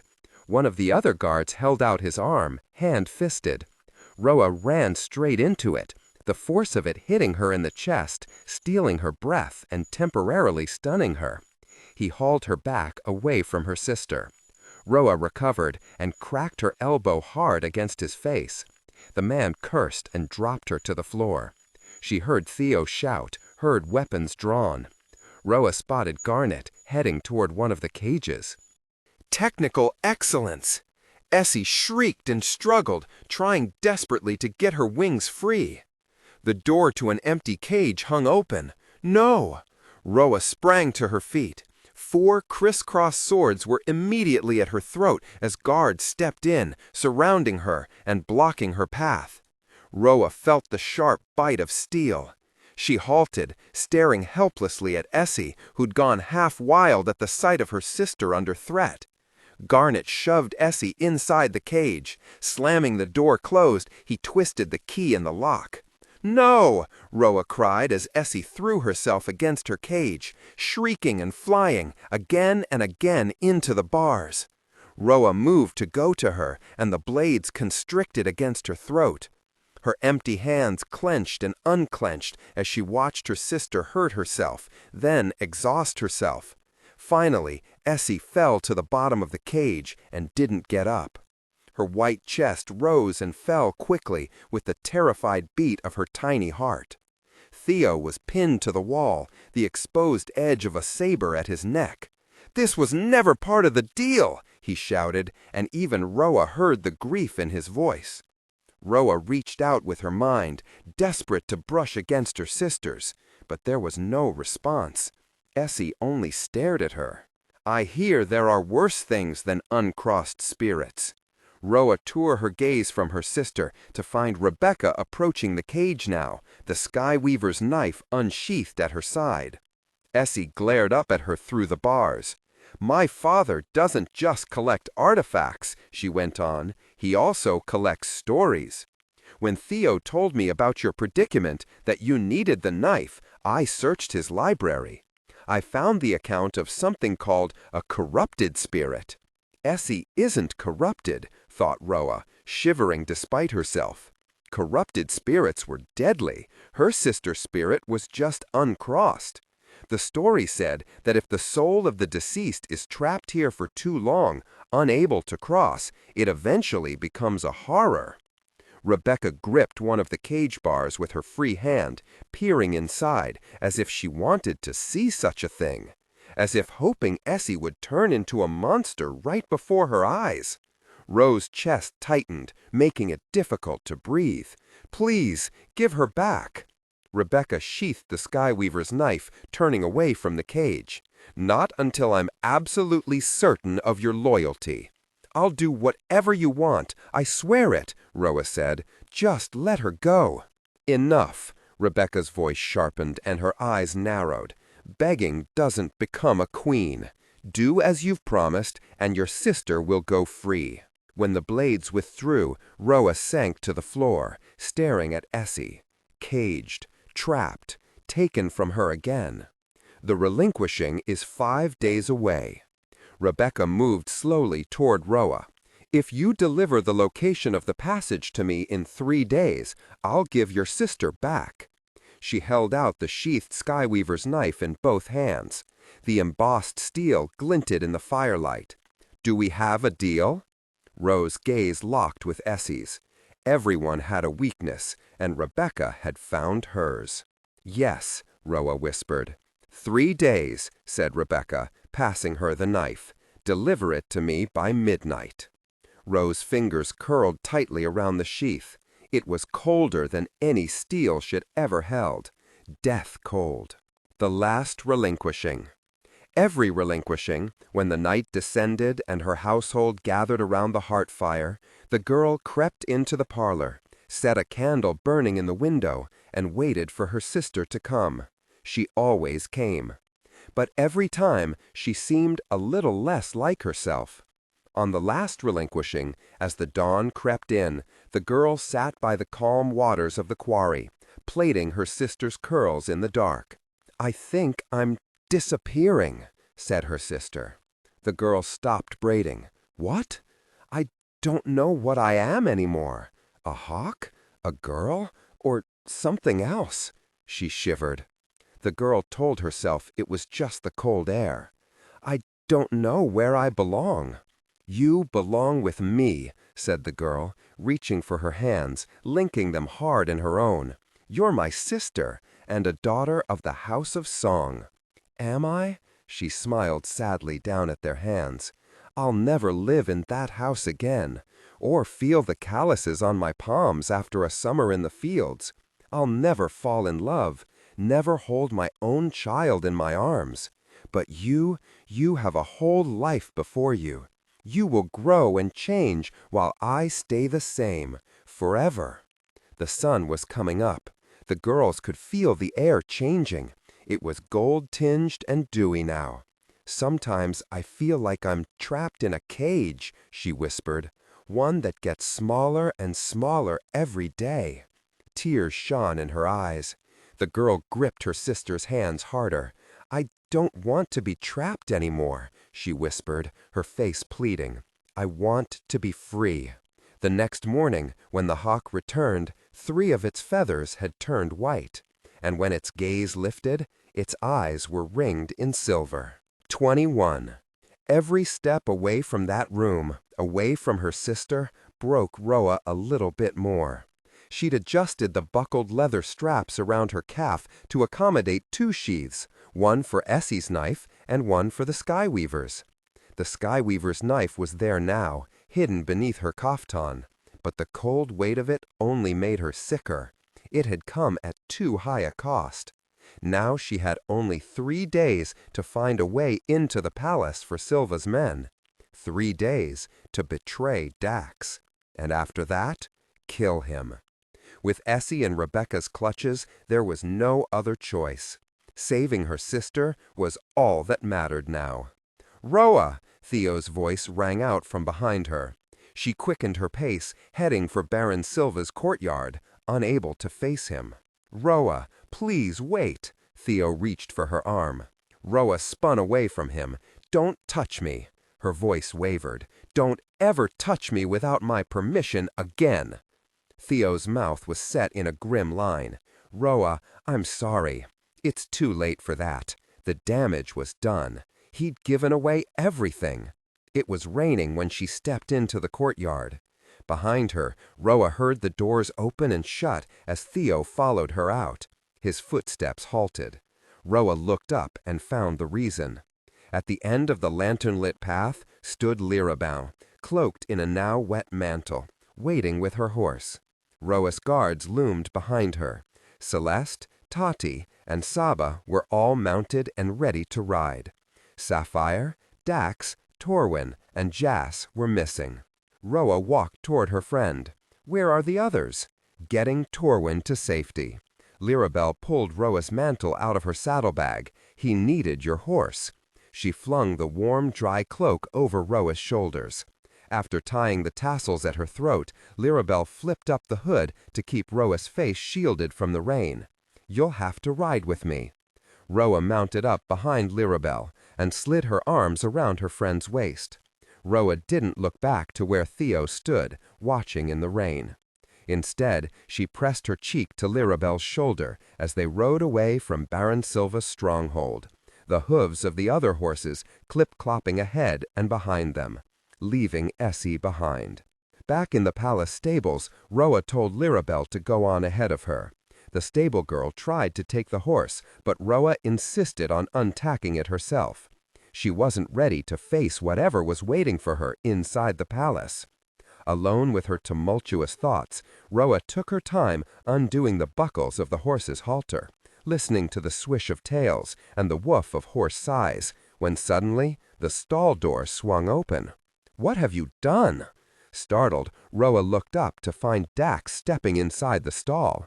His gold tunic, soaked with rain, clung to his chest and shoulders, and his damp curls stuck to his forehead, as if he'd raced through the storm to get here. Roa stepped away from the scowling king, deeper into the stall. "What did you give her?" Dax's voice was thunderous. She shook her head. "I didn't give her anything." "That's a lie." His cheeks were wet, and his eyelashes clustered together like dark stars. Under no circumstances would Becca just let Torwin go. Roa tried to hold his furious gaze and failed. "You've been bought," he said as he stepped in closer, trapping her in the corner of the stall. "Haven't you?" It was strange, but in his voice, Roa thought she heard a quavering fear. "Torwin's free, isn't he? You have what you want. Who cares how you got it?" His gaze on her face was a dark, hard thing. What right did he have to be angry? Roa had marched an army across the desert for this boy, captured Darmore for him, helped throw a revolt with him, broke off her betrothal and caused a rift between song and sky, all for him. And how had he repaid her? First, he'd broken Lirabel's heart. Then he broke every one of his treaty promises without a care. And tonight, while she saved Torwin, while Essie was forced into a cage, he'd been openly flirting with Rebecca's dinner guests and drinking with abandon. "Things could be worse," she said bitterly. "You could be the one married to a drunken whore." Dax blinked at her, as if surprised. "Me?" he finally said. "Am the whore?" Roa lifted her chin, glaring up at him. thinking of the woman in the yellow kaftan tonight, the way Dax drank in the sight of her. Oh, how she hated him. Tonight, he said, as if seeing the thoughts in her head. Tonight was just business. She locked her gaze with his, thinking of Lirabelle. Just business? How many other girls had he left pregnant, terrified, and crying all alone? Is it just business when you warm every other bed in Fearguard but your wife's? She regretted the words the moment they were out of her mouth. That wasn't what she meant to say. She didn't want him warming her bed. Dax stepped in closer, taking up all her air. Are you my wife? Soaked as he was, she could see all of him. The hard knot of his shoulders, the smooth curve of his chest. Do you sleep in my bed or my enemy's? She remembered the last time they were alone in a stable, the day she'd lost a race to him. She still owed him something from that race. It's true, she whispered, holding his gaze. I prefer less crowded beds than yours. They stood for several heartbeats, glaring at each other, their chests rising and falling with their synchronized breaths. I never should have married you, he said. I don't remember you having a choice. His fists clenched as he scowled at her. It's too bad you're such a terrible swordsman, she went on, gaze locked with his. Otherwise, you could rid yourself of me right here. Well and truly angry now, she thought of the seal she'd found in Siren's pocket. You could finish the job you paid someone else to do. At those words, the thunder went out of his eyes. What? She motioned to the empty stable. We're alone. No one would hear. You could do it now and be through with me. Dax stared at her. What are you talking about? Maybe it was her grief over Essie, or maybe it was more than that. But something was burning in Roa, and she couldn't stop until it was all burned out. I found your seal in Siren's pocket, right after he tried to kill me. Dax's mouth flattened into a hard line, and his eyes went black. What? Roa had never seen him look like that. The edge in his voice made whatever was burning in her flicker. She stepped back. Dax came toward her, closing the gap, tense with fury. Speak plainly. What are you telling me? Siren cornered me in an alley, she said. He told me he'd been paid to rid the king of his problem. She shook now from the memory of it. I found your seal in his pocket. For a moment, Dax was silent, remembering the night previous, when she'd run straight into him, alone, without her guards. And so, he said, voice bitter, gaze never leaving her face, you think I'm the one who gave the order? Roa's voice came out like a whisper. What else am I to think? That seal was a fake. Dax's jaw hardened. Someone forged it. Roa wanted to laugh. Easy to say. He didn't move away, just stood there, studying her. I made you a promise, Roa. His voice softened. The night I married you. The memory of it glimmered in his eyes. The two of them lying side by side in his tent in the middle of the war camp. He lifted his hand and, to Roa's surprise, gently brushed his thumb across her jaw. I would never hurt you. Roa stared up at him, immobilized. But you hurt me every day. She hadn't meant to say it aloud. Dax looked stricken, his hand immediately retreating as he stepped back. Roa felt the world rush in, separating them. Do I? He whispered. When Roa didn't answer, he said, Then I won't impose on you any longer. Without another word, he turned and walked out of the stall. The moment he was gone, Roa fell back against the wall. Whatever had been burning in her vanished. She slid down into the hay and pressed her palms against her eyes, trying to numb herself to the storm of confusion within her, trying to will away the fear. In the dark and the silence, it was Torwin she saw, his hands bound behind his back as he stared down Rebecca. Love burned out all his fear. As if he'd stared death in the face so many times, Rebecca was nothing more than a mere annoyance. Roa knew what it felt like to love someone like that. Reaching for the skyweaver's knife, she slid the blade from its sheath hidden beneath her hem. It glowed in the darkness, and Roa felt its strange chill sink into her bones. As she studied its sharp edge and the unknown symbols in its hilt, she thought of a white hawk trapped in a cage. She loved her sister more than anything or anyone. She would do whatever it took to free her, even if it meant killing a king. A corrupted spirit. Once there was a dog who loved her master very much. When the master worked late, the dog waited for him at the front door. When the master went to bed, the dog lay at his feet. When the master grew very sick, the dog never left his side. Until one day, the master fell asleep and didn't wake up. The dog whimpered as the family gathered round the pyre. The dog howled as they said goodbye. For years afterward, the dog would sit staring at the front door, her ears perking at every noise, listening for her master's footsteps, certain he was coming home. For 7 long years, the family shook their heads sadly and ignored her. They knew how to let go. The dog did not.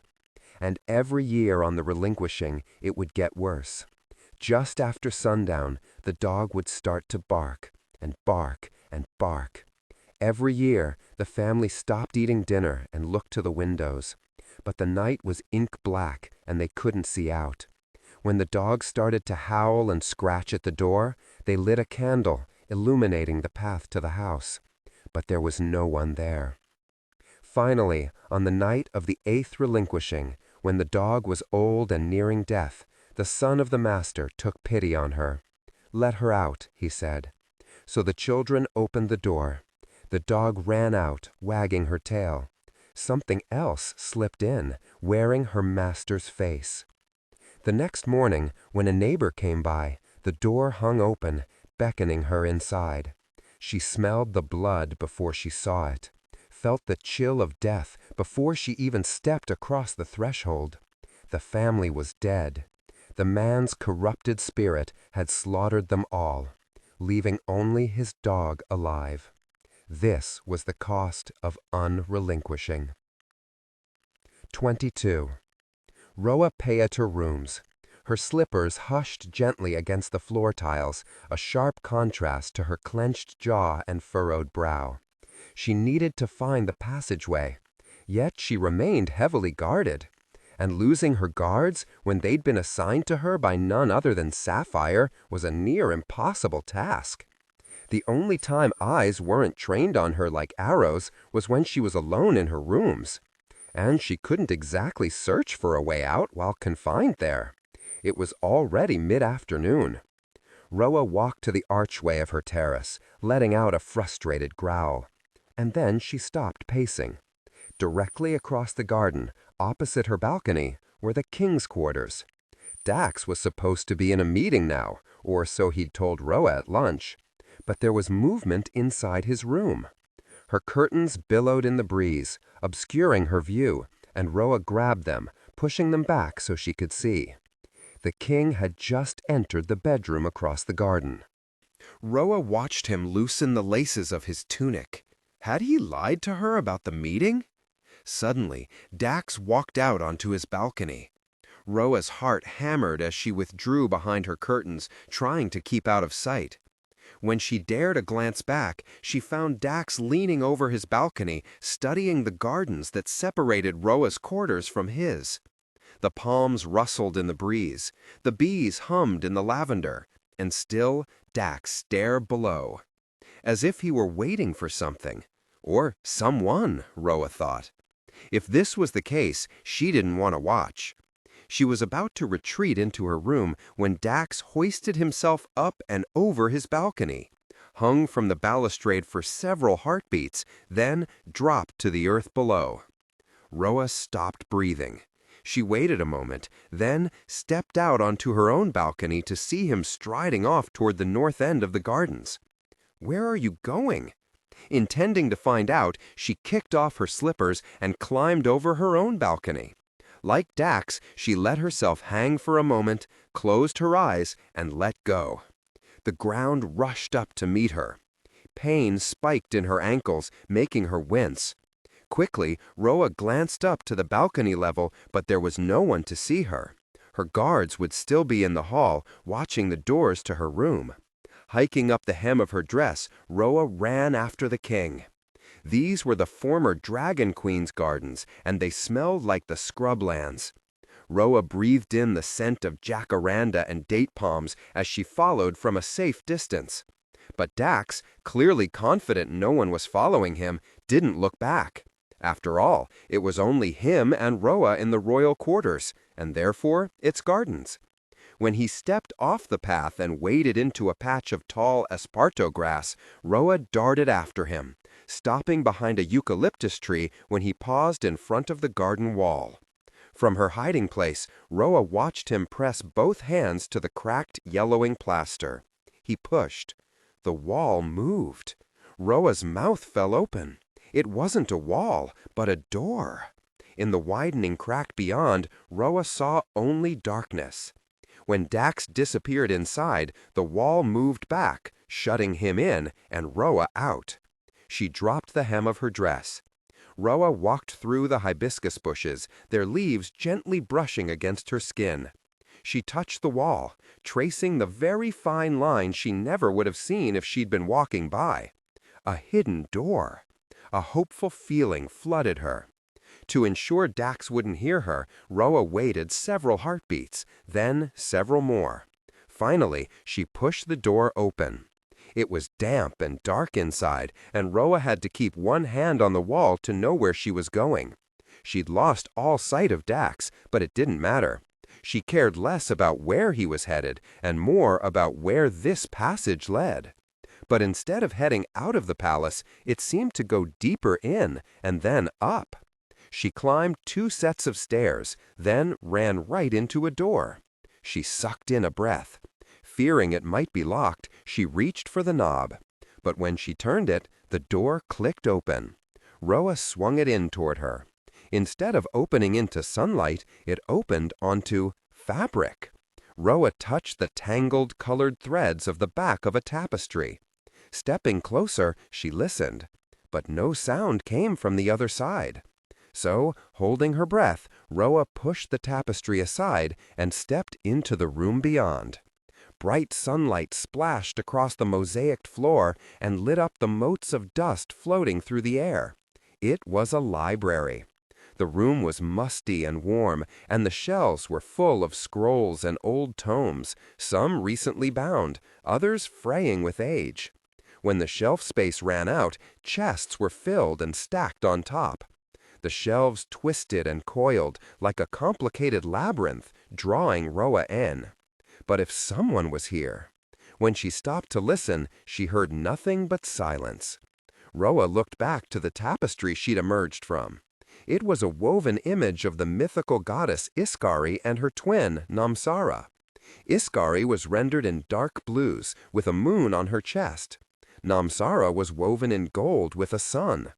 There were other tapestries, too, full of the imagery of the old stories, of Kozu and the sacred flame, of healing flowers and heroes that took their name from Namsara. Roa walked along the curving wall. But as far as she could see, there were just more tapestries. The sunlight came from a glass dome in the roof above. And when she finally found a door that wasn't hidden, it was locked. A secret library? She didn't need a secret library. She needed a secret way out. Still, she'd found a passageway. Now that she knew what to look for, she could find others. Roa stepped between the shelves, wanting to cut across to the passage she'd come through. But the shelves really were labyrinthine. They kept turning her about. She hit 2 dead ends before finding herself in the very middle of the room. A circular ebony table was set with 11 chairs and stacked with books, inkwells, and quills. Roa looked past it, turning in circles, studying the twisting shelves. Which way was out? They all looked the same. Just pick one. Stepping into the rows and rows of tomes, she turned the corner and stopped sharp. There, leaning with his back to the shelf, was the king. His knee was bent, his arms were crossed, and the back of his head rested against the spines, as if deep in thought. At the sight of her, Dak's arms fell to his sides, and his foot lowered to the floor. His gaze flickered over her, eyes wide with surprise. "What in all the skies are you doing here?" "Me?" she squeaked. "Aren't you supposed to be in a meeting?" A sudden sound made them both freeze. The soft snick of a door latch, followed by voices. Dax pushed away from the shelves. Roa's heart clanged in her chest. "He replaced all of them?" someone said in the distance. "Can he do that? He made a Scrublander queen against our advice. He's the Dragon King. He can do what he wants." She recognized those voices. They belonged to the council. But how did he find out? Obviously, she told him. Dax reached for her wrist. Roa panicked, twisted away, and fled back through the shelves, trying to find her way out before the voices found their way in, trapping her here. But the farther she went, the closer they came, until there was only a single shelf between her and one of the men. "Who do you think cut his throat and left him to die? Her or the king?" Roa ducked down. Between the top of the tomes and the bottom of the shelf ledge, she could see the silks of their clothes. Suddenly, from behind her, Dax grabbed Roa hard around the waist, clamping a hand over her mouth and hauling her back with him. Stunned by his strength, Roa didn't fight. Dax held on, carrying her now as he doubled back to that ebony table, then down another twisting aisle that culminated in a dead end. That's where he dropped her, running frustrated fingers through his curls as he stared at the shelf blocking his way, as if he'd expected something else. Roa was about to run when a voice came down the aisle connecting their dead end to the center of this maze. Her new guards are loyal. I doubt they can be bought. She heard the slow scrape of chairs, heard them all sit down at the table. Trapped. She was trapped. Fear twisted in her belly. Roa backed up, straight into Dax. He reached for her wrist, gently this time, and tapped the bone with his thumb twice. And in that moment, Roa remembered. Essie's code. She'd taught it to Dax when they were children playing gods and monsters. Pay attention, it meant. He was trying to warn her. Her mind flashed back to the day of the assembly and how afterward, as she spoke with Rebecca, he'd done the same thing. Reached for her wrist and tapped the bone twice. Was he warning her then, too? "We have no idea the ways in which she's compromised him," said a man's gruff voice.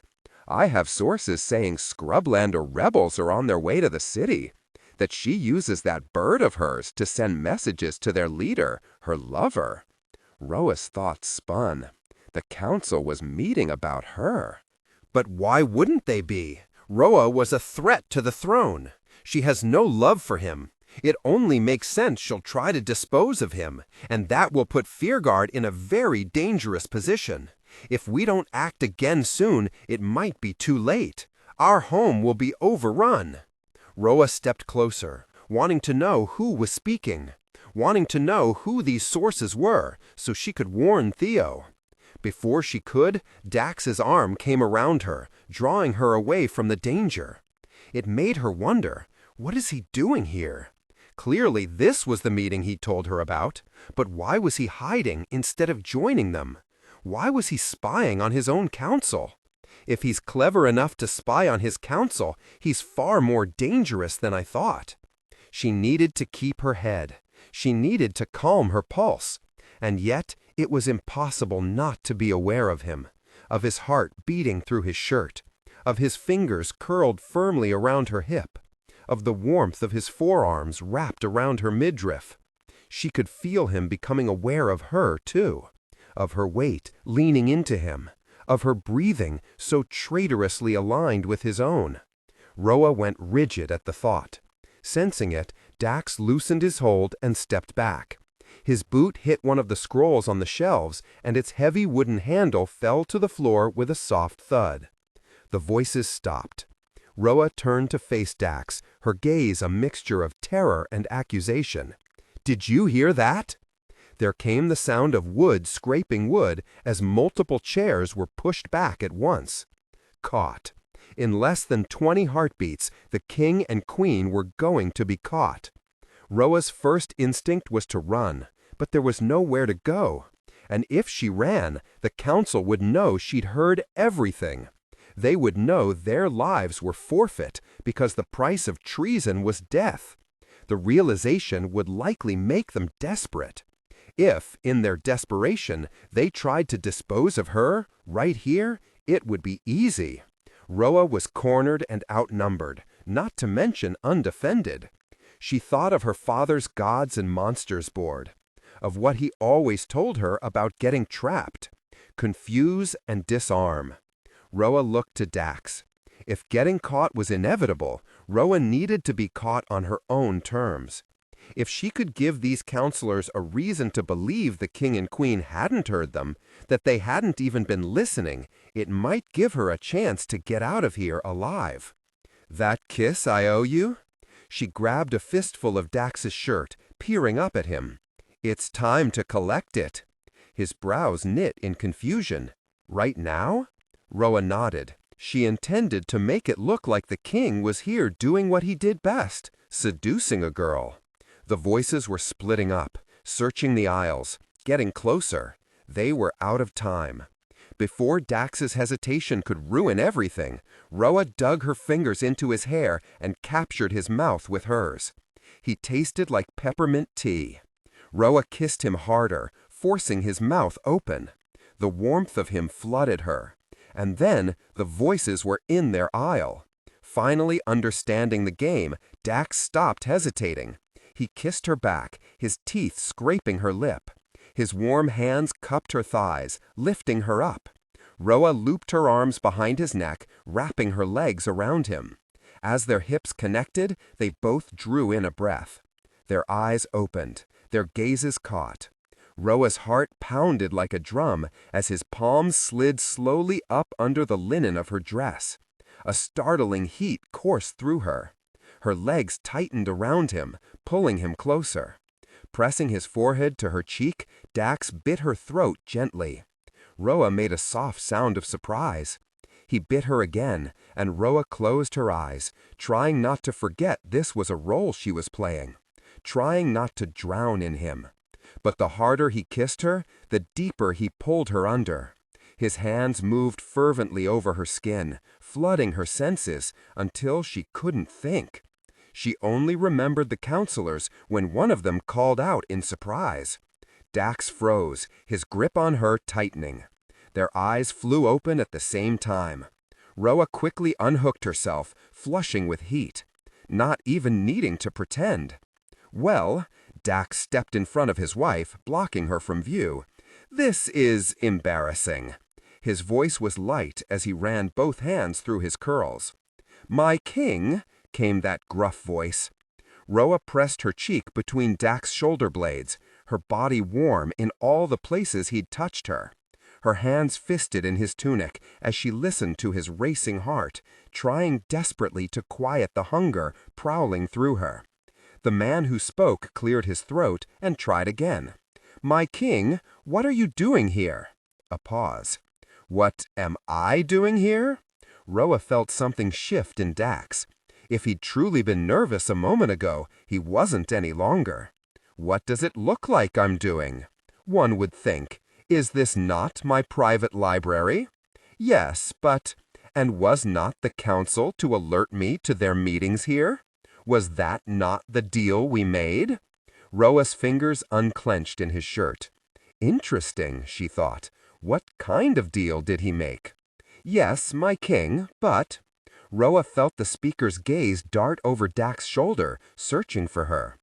Don't you and the queen have... He was clearly struggling to put a voice to his thoughts. Don't we have... What? The king sounded amused. Private quarters?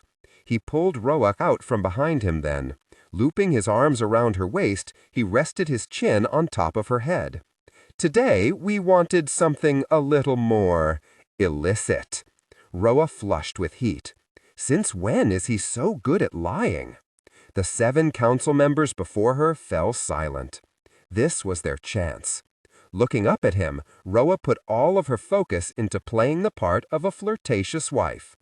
Should we finish this elsewhere? His smile widened, and Roa realized with some annoyance that it was the smile she hated most, the one he used to charm and seduce.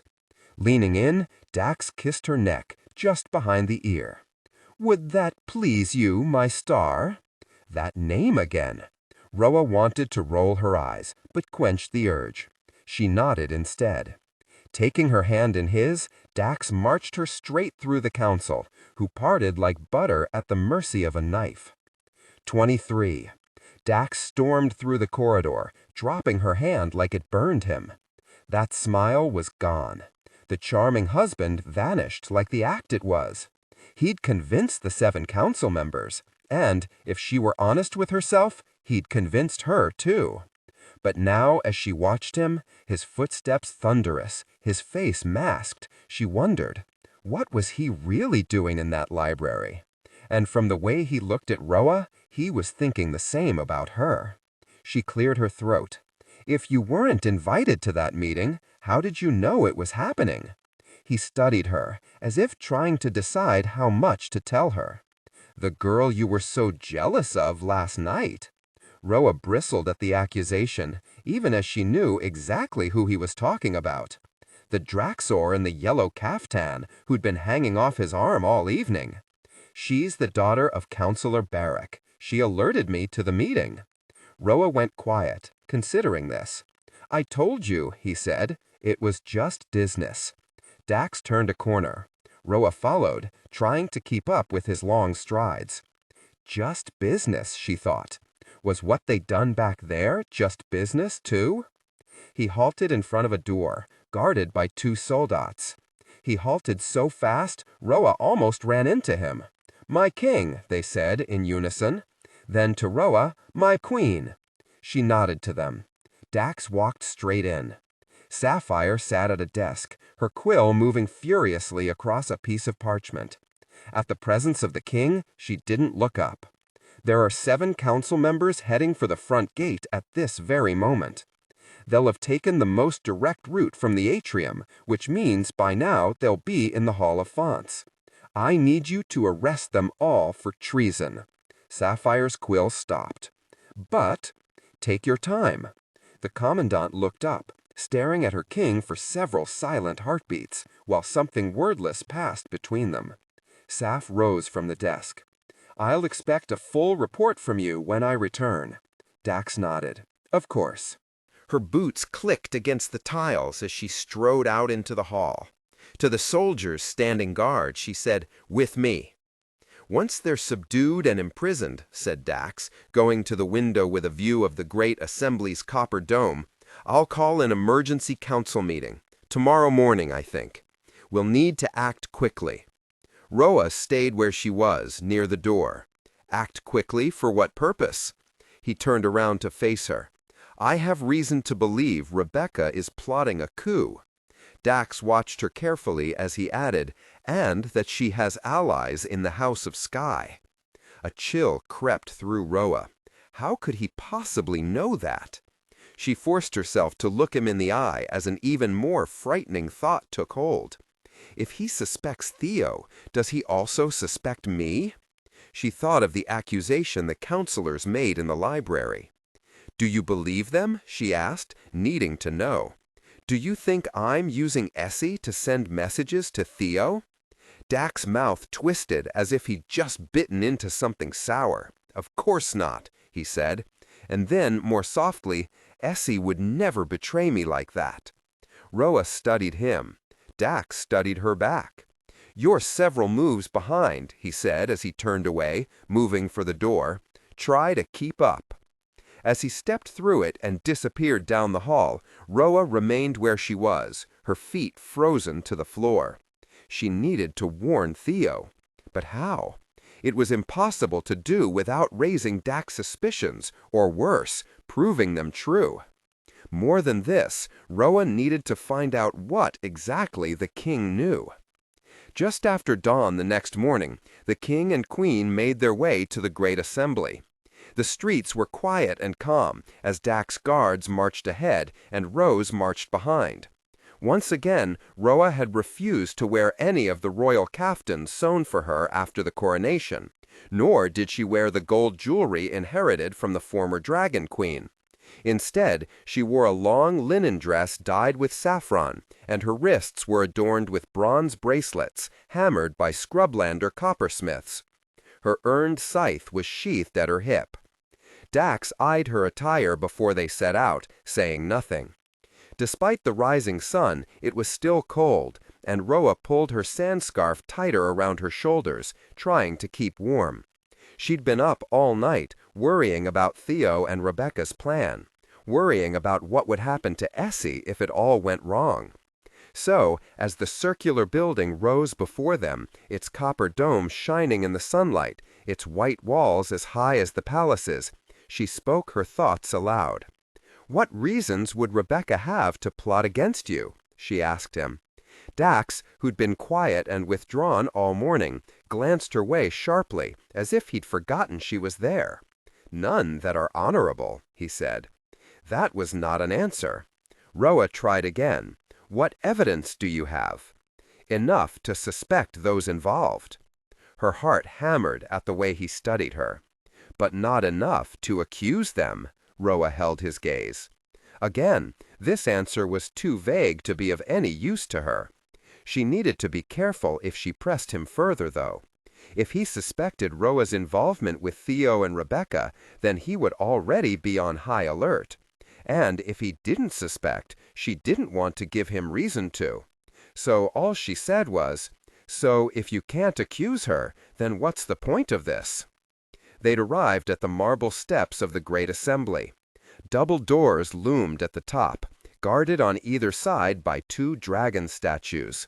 The dragons stared down at Roa, their mouths open, their teeth bared, as if about to roar at her. Dax stopped at the first step and turned around. Roa studied him in the post-dawn light. He wore a white tunic, and embroidered silver dragons chased each other around the collar. "You told me once that the moment I know my opponent's favorite piece, I know her weakness." Roa thought of those long-ago lessons, trying to teach him how to play gods and monsters. "Never reveal yourself," she murmured, nodding. It was one of the rules of the game. He looked up to the domed marble building that cast them in its shadow. "The council is Beheka's favorite piece. Her power is on full display here."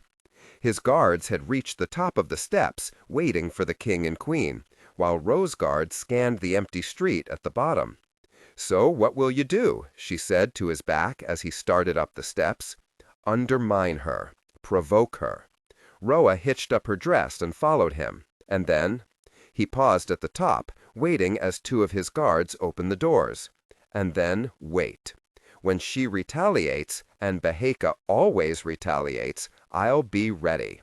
And I'll have my evidence." He held out his arm, motioning Roa inside.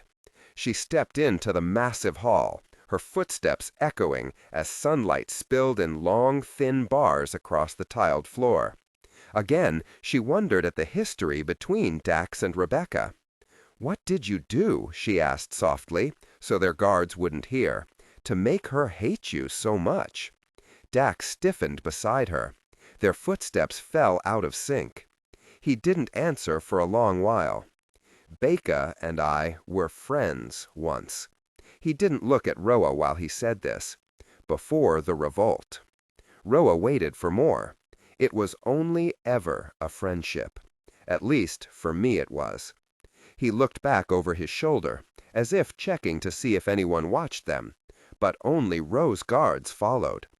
"In order to bring down my father's regime, I had to make a choice. I could have gone to Becca and asked for her help.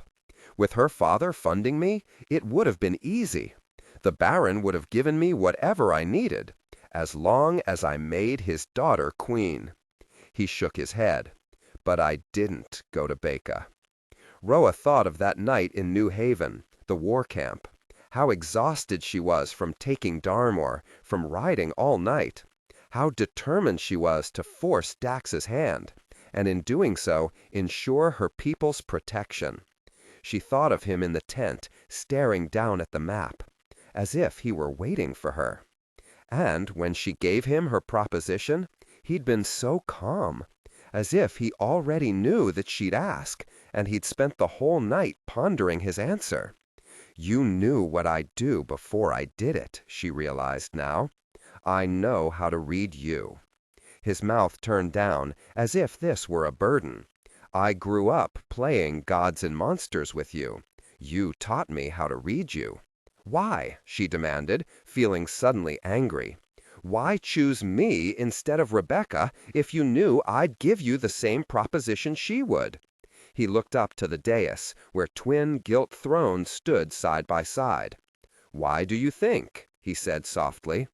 Roa thought of Rebecca circling Dax like prey at dinner, of Rebecca hunting down Torwin, Dax's best friend, and keeping him captive, of Rebecca putting Essie in a cage and using her as leverage. I'm the lesser of two evils, she realized. Roa shivered at the thought. 24. The council meeting did not go as Dax hoped. It was late afternoon, and despite the fact that the meeting had ended long ago, Roa and her guards were still within the great assembly. They stood at the window, watching the mob gather on the front steps, packing the street. When Dax announced that 7 council members were being held in the dungeons for treason, the initial response was disbelief. When he introduced their temporary replacements, 4 Scrow and 3 Scrublanders, the unease set in. And when he called for a vote to lift the sanctions on the Scrublands, the vote passed, 7-5. In the midst of her shock, Roa couldn't help but be impressed. Rebecca was furious. The city was in an uproar. They hurled insults and rotten food at the assembly building. They accused Roa of framing the council. They accused Dax of being manipulated by his Scrublander wife. Saphir had to send double the guards to retrieve the king and queen. With so many travelers here for the Relinquishing, the streets were crowded and had become nearly impassable. The king left first. Saphir hoped he would draw away most of the crowd, but it hadn't worked. And as the mid-afternoon sun pulsed above the city, Roa started to pace the hall. She was running out of time. The people of Fearguard had her trapped, and the longer she stayed here, the less time she had to find a secret way into the palace. She needed to report back to Rebecca by tomorrow night. "Don't worry," said Celeste, watching Roa pace. "It will be all right." Roa stopped. She glanced at her Scrublander guard to find the girl studying her linen dress and sandscarf. "I have an idea," said Celeste.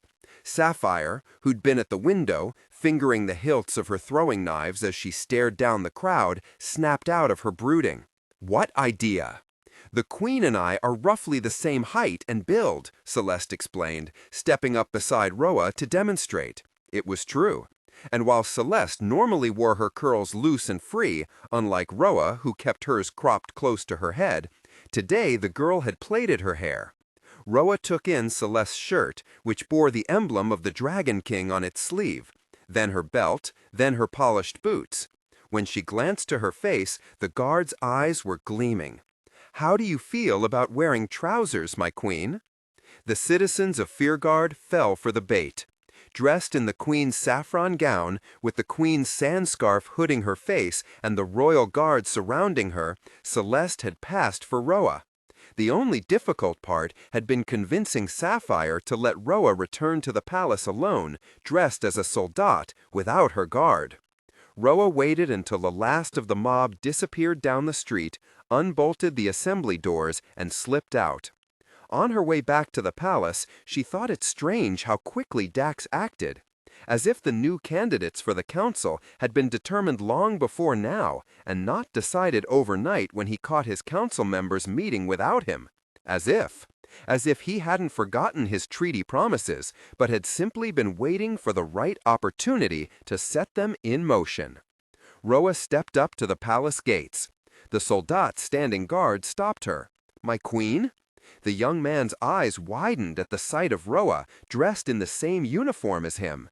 "But I swear you just passed this way." "That was Celeste," she said, explaining what happened. His eyes widened further. "Well, she caused quite a stir. She had to be carried inside." "What? Why?" "They started throwing rocks, my queen. One hit her in the head." Guilt flooded Roa. She was the reason Celeste was in disguise. If they hadn't changed clothes, where is she? "We can take you to her." Roa looked up to find 4 soldats approaching, 3 men and a woman, ranging in ages. The one who spoke looked twice her age. He had a wide face and kind eyes, partially shadowed by the brim of his morion. "I know where they took Celeste. Show me." He turned and led her into the palace while the other 3 soldats flanked her. They stood too close, though. More than once their shoulders brushed Roa's, making her wonder how new they were to their posts. They took her down corridors she'd never been before, then led her out onto an unpolished marble terrace, down an old mosaic staircase, and into one of the palace's inner orange groves. It was less well kept than any of the palace gardens or orchards. As the trees swayed around her, Roa realized she had no idea where she was.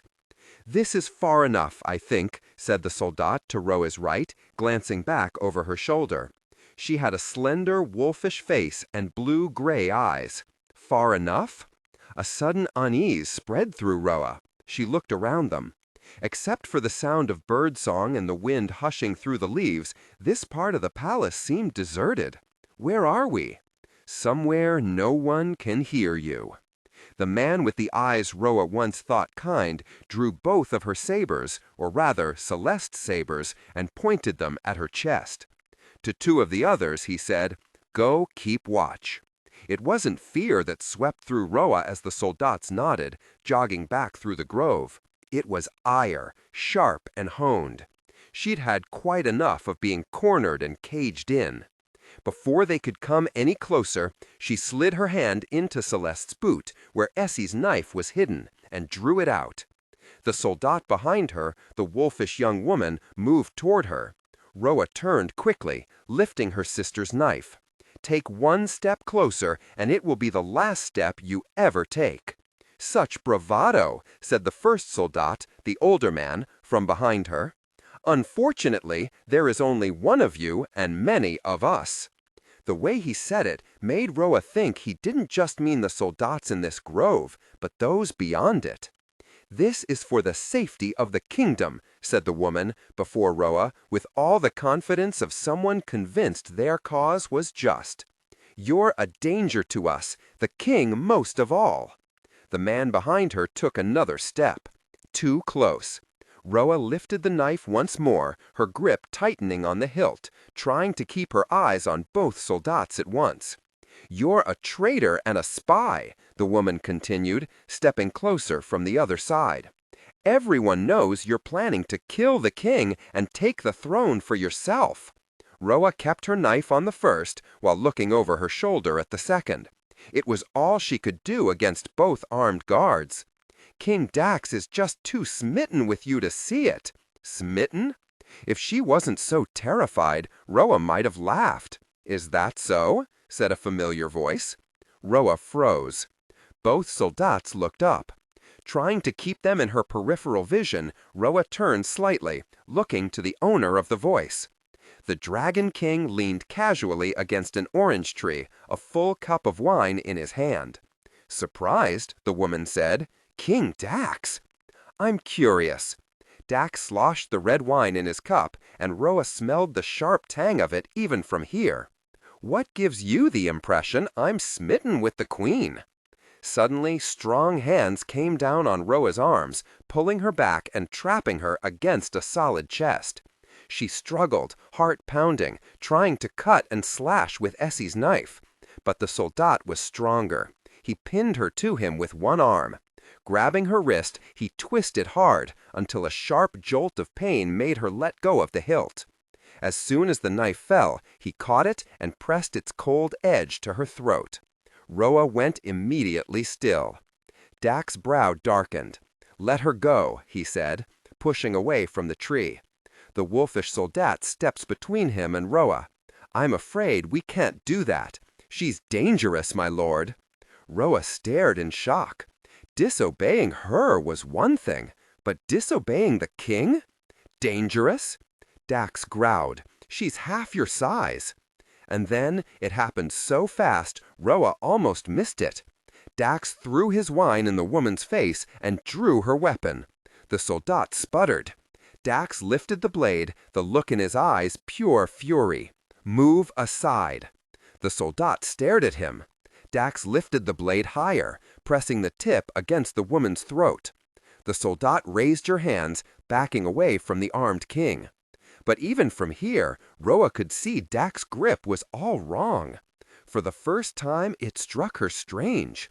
Strange that a boy of 21, a boy who'd been trained with weapons, even if he was lousy at using them, didn't know how to properly hold a saber.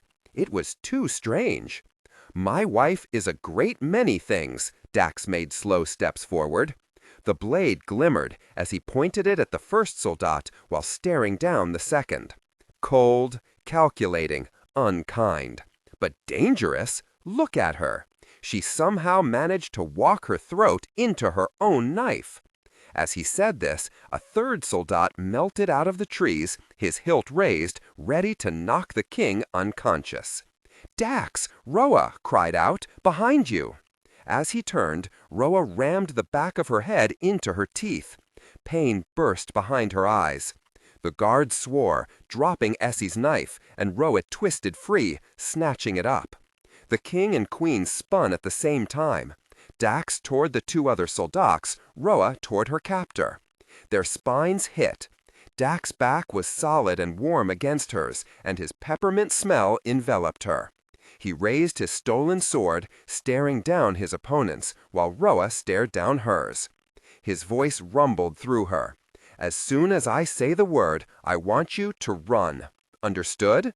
Before she could answer, something glinted to her right. She looked to find a fourth soldat stepping onto the path, gripping a small throwing knife in his hand. From the size of it, Roa knew how fast it would fly, how far and the blade would sink, how deadly it could be if it hit her in just the right spot. She might be able to duck out of the way, but Dax stood directly behind her. If she ducked, if that knife buried itself in Dax's heart, Roa would never set her sister free.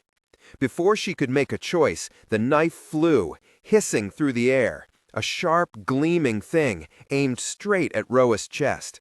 Except it never hit, or rather, it never hit Roa. The back of Dax's blue shirt blurred before her. She heard the sound of the blade sinking into flesh, then the harsh grunt of pain. He staggered back into Roa. The knife in her own hand fell to the earth as she reached to steady him. Dax? Her heart beat too loud in her ears. Slowly, she turned him to her. Warm brown eyes looked down into hers. Roa's gaze flickered from his face to the hilt embedded in his left shoulder.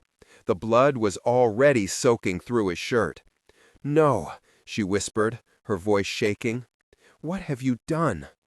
And then an angry snarl trembled on the air as Sapphire burst through the circle of soldats, her eyes blazing, defending the king and queen with her slashing, shining blades. Roa should have picked up a weapon and joined her, but there was so much blood, so much of Dax's blood. "Go," said a familiar voice. Roa looked to find Lirabel suddenly beside them. Her bow slung, her feet planted, an arrow drawn and nocked. "Get Roa out of here." "Me?" thought Roa, staring at the knife in the king's chest. He's the injured one. But Dax's hand was already sliding into hers, gripping it tight. He tugged Roa through the unkempt grove, away from the clash of metal on metal. And then she was running, hand in hand with the wounded king. 25. Dax led her back through the palace's inner courtyards, through its galleries and arcades, down its shadowy corridors. He didn't stop until halfway down a hall awash in candlelight, where he pushed aside a floor-to-ceiling tapestry. Roa stood motionless, staring at the dark passageway beyond. "In," he said. Roa stepped into the cold passage, and a moment later, the tapestry fell back in place, plunging them into darkness. Dax didn't need a lantern. He knew the way by heart, guiding Roa through dust and stone, then up. They climbed a narrow staircase, then stumbled down another pitch-dark corridor. Dax halted, fumbling in the darkness. Roa was just about to ask him what was wrong when there was a soft snick. Dax pushed. The wall swung out. Dusky sunlight spilled in. When Roa stepped through, she found herself in the king's chambers. The canopied bed, the ornate brass lamps on the walls, the balcony facing the garden. They were all a mirror image of hers. She spun back to stare at the false wall. Stucco, sea blue, just like the rest of the room. It blended in perfectly. There was no time to marvel, because just then, Dax let out a growl of pain. Roa spun. He was trying to pull out the knife. No, stop! She pried his fingers from the hilt, then helped him down to the floor, leaning him against the plaster. The blade of the knife was embedded on the left side, in the soft spot just below the edge of his collarbone, missing both his heart and his lung. Lucky that. But his shirt was soaked with blood, and it was difficult for Roa to tell how much exactly. That knife needed to come out, but once it did, he would lose even more. As if hearing her thoughts, Dax tipped his chin in a direction over her shoulder, the chest at the foot of the bed. Roa went and opened the lid. Inside, she found a needle, thread, and a brown bottle of liquid. When she unstopped it and sniffed, she wrinkled her nose at the bitter strong smell. Spirits. She came back to Dax and knelt.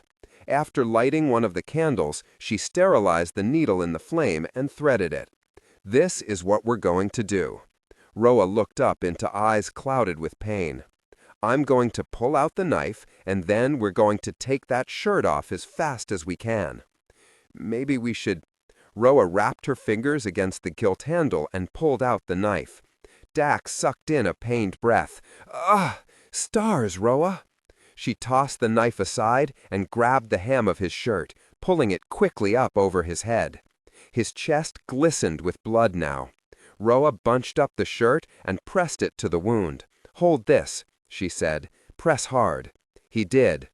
That black, rusted key still hung from his neck. Roa tugged it off and tossed it on the floor. Now for the difficult part. Once she started sewing up the gash, the pain would make him squirm and buck and pull away. So Roa climbed onto his lap, her knees on either side of his hips, pinning him firmly in place. Don't fight me, she warned him. He closed his eyes and leaned his head back against the wall. I would never. Roa reached for the brown bottle. Pressing it to her lips, she tipped it back and took a long swig. The spirits burned as they slid down her throat, warming her, making her bolder than she felt. Are you ready? She said, wiping her wrist across her mouth. She didn't wait for him to answer, just pulled away the shirt and poured the contents of the bottle onto his gaping wound, washing the blood away.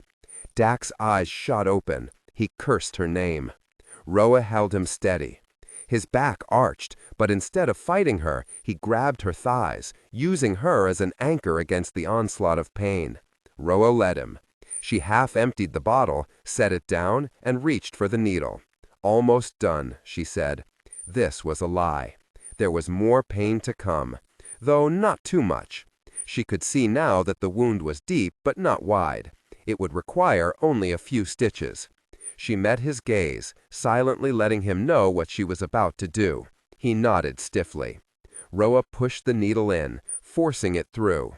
With nothing to bite down on, his grip on her tightened, and his fingers dug into her thighs. Roa winced. You're hurting me. Yes, well. He gritted his teeth, throat arching as she pulled the needle free and tugged. You're hurting me more. She could feel him begin to fade, his eyes closing. Stronger men than him had fainted at this kind of pain. I've never seen a grown man protest so much at such a tiny needle, she said, trying to provoke him, to keep him conscious. His eyes flickered open. Is that so? His jaw clenched as she pushed the needle through again. His blood coated her fingers now. "And how many other men have you sewn up?" As his eyes clouded over, Roa tied off the last stitch. "Stay with me." She set down the needle and cut a thick strip of silk from his shirt. "Dax?" He closed his eyes, unresponsive. Roa's heart thudded painfully. She suddenly thought of him in the assembly, lifting the sanctions on the scrublands, being the king they needed. "Dax, look at me." When his eyes didn't open, Roa got desperate. Leaning in, she kissed him hard on the mouth. Nothing happened. Roa tried again. Pulling his lower lip between her teeth, she bit down as hard as she could. Dax's eyes fluttered open. He stared at her, confused. And then his eyes cleared. "Ouch," he murmured. Relieved, Roa relaxed and started to wrap the strip of silk tight around his stitches. Dax flinched, then watched in silence as she tied off the makeshift bandage. When she finished, Roa leaned back. She was suddenly very aware of his hand still holding her thighs, pinning her to him. She knew he didn't mean to hurt her. His grip was merely proportionate to his own pain. "Dax," she whispered, "you're still hurting me." Dax looked to his hands and immediately let go. Roa pushed herself off his lap and rose to her feet. The cool air hit, sucking the warmth from her. He watched her from the floor, leaning his head against the wall. Sweat shone on his brow, and his hair was damp at the hairline. "Are you all right?" he asked softly. Roa stared at the blood on her hands. Technical excellence. Am I all right? She held her hands out for him to see. This is your blood. He shrugged, or tried to. It came out like more of a wince. I can't imagine it's a nice feeling, being cornered like that in your own home. Roa looked away from his too soft gaze. It wasn't nice, it was terrifying. But she didn't want him to see that, so she said, "This isn't my home." A look of hurt flashed across his face. And even though the words were true, Roa regretted speaking them. Dax took a deadly blow meant for her, and here she was throwing it in his face? Here she was plotting against him, planning to kill him, so she could save her sister. A war raged within her. Finally, Roa stepped toward him. "Come on." Crouching down, she looped his arm around her shoulders. "Let's get you off the floor." Dax winced as he pushed himself up. Roa wrapped her arm around his waist, helping him. She guided him to the bed, where he sat down heavily on the edge. "I'll run a bath." He grabbed her wrist to stop her. "There are servants to do that." "I want to." He stared up at her in silence. "Why are you doing this?" "Doing what?" "Being kind to me." Roa swallowed, looking away. "Because you're hurt, and I'm the reason." "But no, that wasn't it. Because I'm grateful," she said, holding his gaze, "for what you did in the assembly today." But this, too, was partially a lie. The truth, the whole truth, lay somewhere far deeper. Somewhere Roa was afraid to look. 26. After running a bath and fetching the physician, Roa went to make sure Celeste was all right. She found her guard in perfect form, along with Lyrabel in the dungeon. The soldiers who'd lied to Roa, who'd attacked her and the king, were locked in cells, being questioned by Sapphire. It was Lyrabel who informed her that an emergency meeting had been called for the next day. That night, Roa couldn't sleep. She kept thinking of Dax stepping in front of the knife, putting himself in harm's way to protect her. It was so at odds with the Dax she thought she knew. Roa pushed off the covers and slid from the bed. Her thoughts were so tangled, she didn't notice how cold the tiles were beneath her bare feet. In the grove earlier, Dax's grip on that saber had been all wrong. And mere months ago, when he came to the scrublands asking for help, Theo beat him easily in a fight.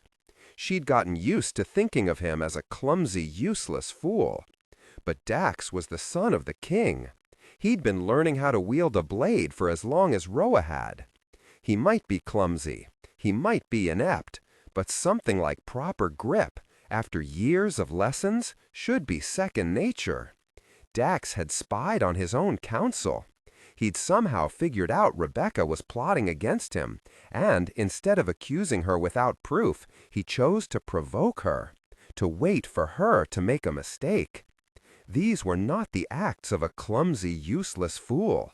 They were the acts of a careful thinker, a tactician. Roa stepped out onto her balcony. The stars glittered coldly above her. The night pressed in around her, as a thought formed in her mind.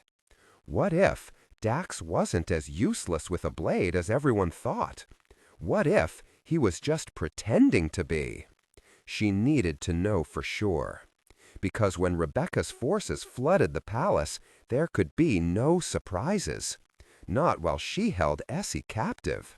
More importantly, when Roa traded Dax's soul for Essie's on the Relinquishing, there could be nothing standing in her way. Roa headed for her husband's rooms, needing to find out if Dax was as terrible a swordsman as she'd always believed, or if he was concealing yet another truth from her. 100 heartbeats later, Dax's guards opened his bedroom doors for the Queen, shooting each other suggestive looks. Roa ignored them, closing the doors behind her. The light of her lantern flooded the room, coming to stop on a canopied bed where she could see Dax's dark curls against the cotton pillows. She set down the lamp and drew Essie's knife sheathed at her calf. Taking a deep breath, she moved for the bed, her bare feet padding softly against the marble floor. Standing over her husband, Roa pressed the flat of the blade to his throat. Dax's eyes flew open. "You're dead," she whispered. He went rigid, squinting in the dim glow of the lantern, then relaxed at the sight of her. "I didn't expect death to be quite so beautiful." Roa slid the knife away. "Out," she said, drawing back the covers. He wore only cotton sleeping trousers. Dax sat up, his curly hair mussed. "What is this?" "The night I find out the truth." "But," she said, "the first of your nightly lessons." "Nightly lessons?" He cocked a quizzical brow. A sleepy smile spread across his lips. "Don't those happen in the bed?" Heat rushed through Roa. Standing over him, she pressed the sharpened tip of her sister's blade to the hollow of his throat. "Out." Dax was unmoved. "Have you forgotten that I took a knife in the shoulder? For you, I might add." Of course Roa hadn't forgotten, but she needed to know, for certain, whether he was deceiving her. The success of their plan depended on it.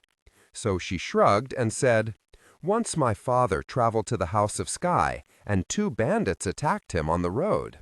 They broke his arm, and he still fought them off. And that's why your father will always be a better man than I," Dax said, turning over and lying back down, as if he intended to fall asleep with an armed girl standing over him. Roa tried again. "Last year, when Theo was out hunting, a wild boar gored him in the leg. Do you know what we had for dinner that night?" Dax went very still, listening. "Wild boar?" Dax sat up. The look on his face was stormy as he ducked beneath her blade. "Let's get this over with," he said, standing barefoot before her. His chest was bare and his shoulder still bruised, the stitches in his skin ghastly. The sight of them made her feel horribly guilty, but she needed to know. As soon as she was certain he wasn't deceiving her, they would stop. Roa sheathed Essie's knife and looked to the wall above Dax's canopy, where 2 decorative swords crossed each other in an X. Both were straight as needles, their gilt pommels inlaid with jewels. Because they were decorative, the edges were unsharpened. She needed him to believe this was nothing more than her teaching him how to spar. Roa climbed up onto the bed and took them down, tossing one to Dax. His fingers fumbled the hilt. The blade hit the floor, clattering as it did. Immediately, a knock came on the door.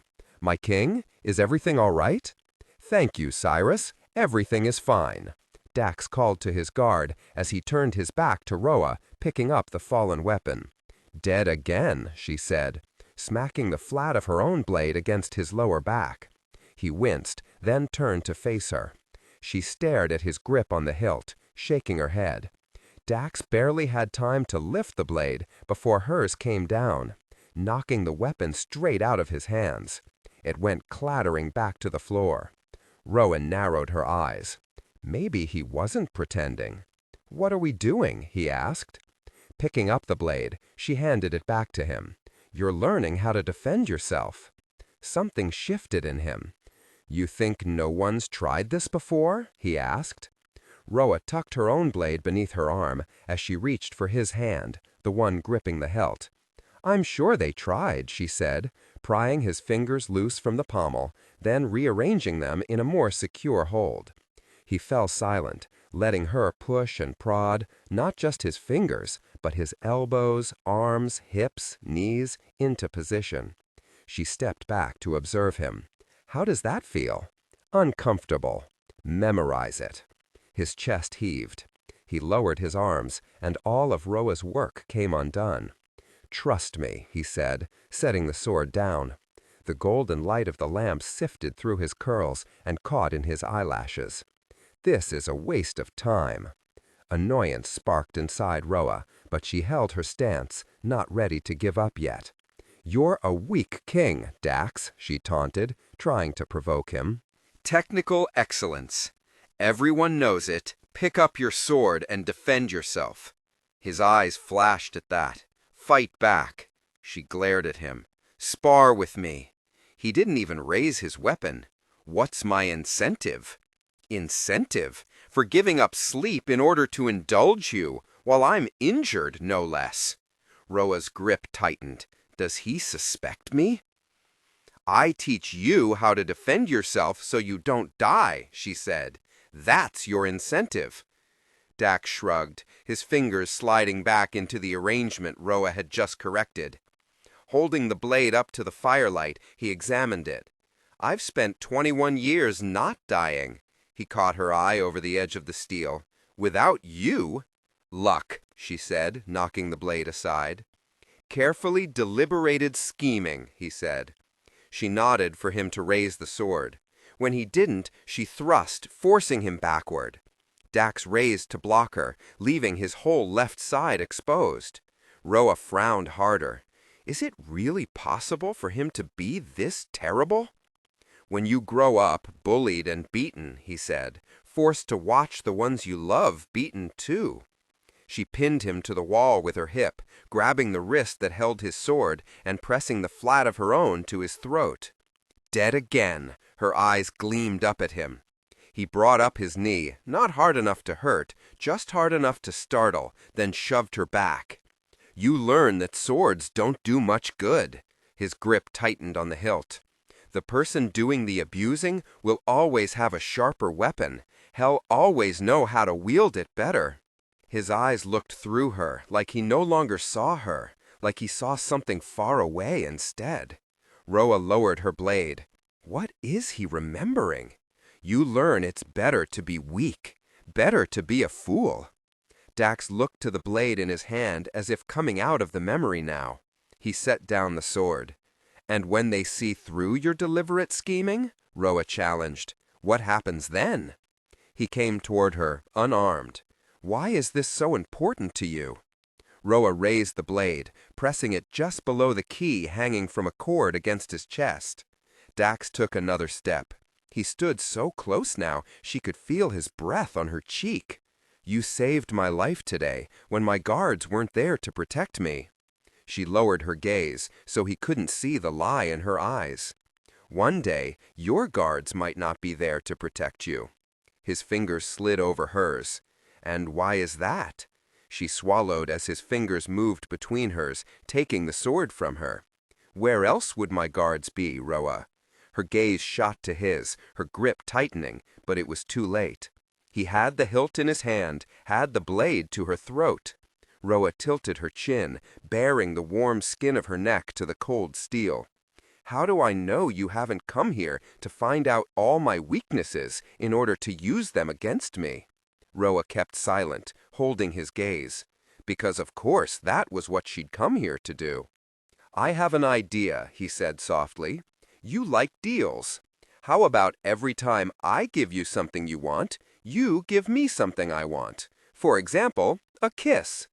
Roa remembered the way he'd kissed her in the library, and sudden heat flared through her. She tamped down on it. Didn't he have enough girls to kiss?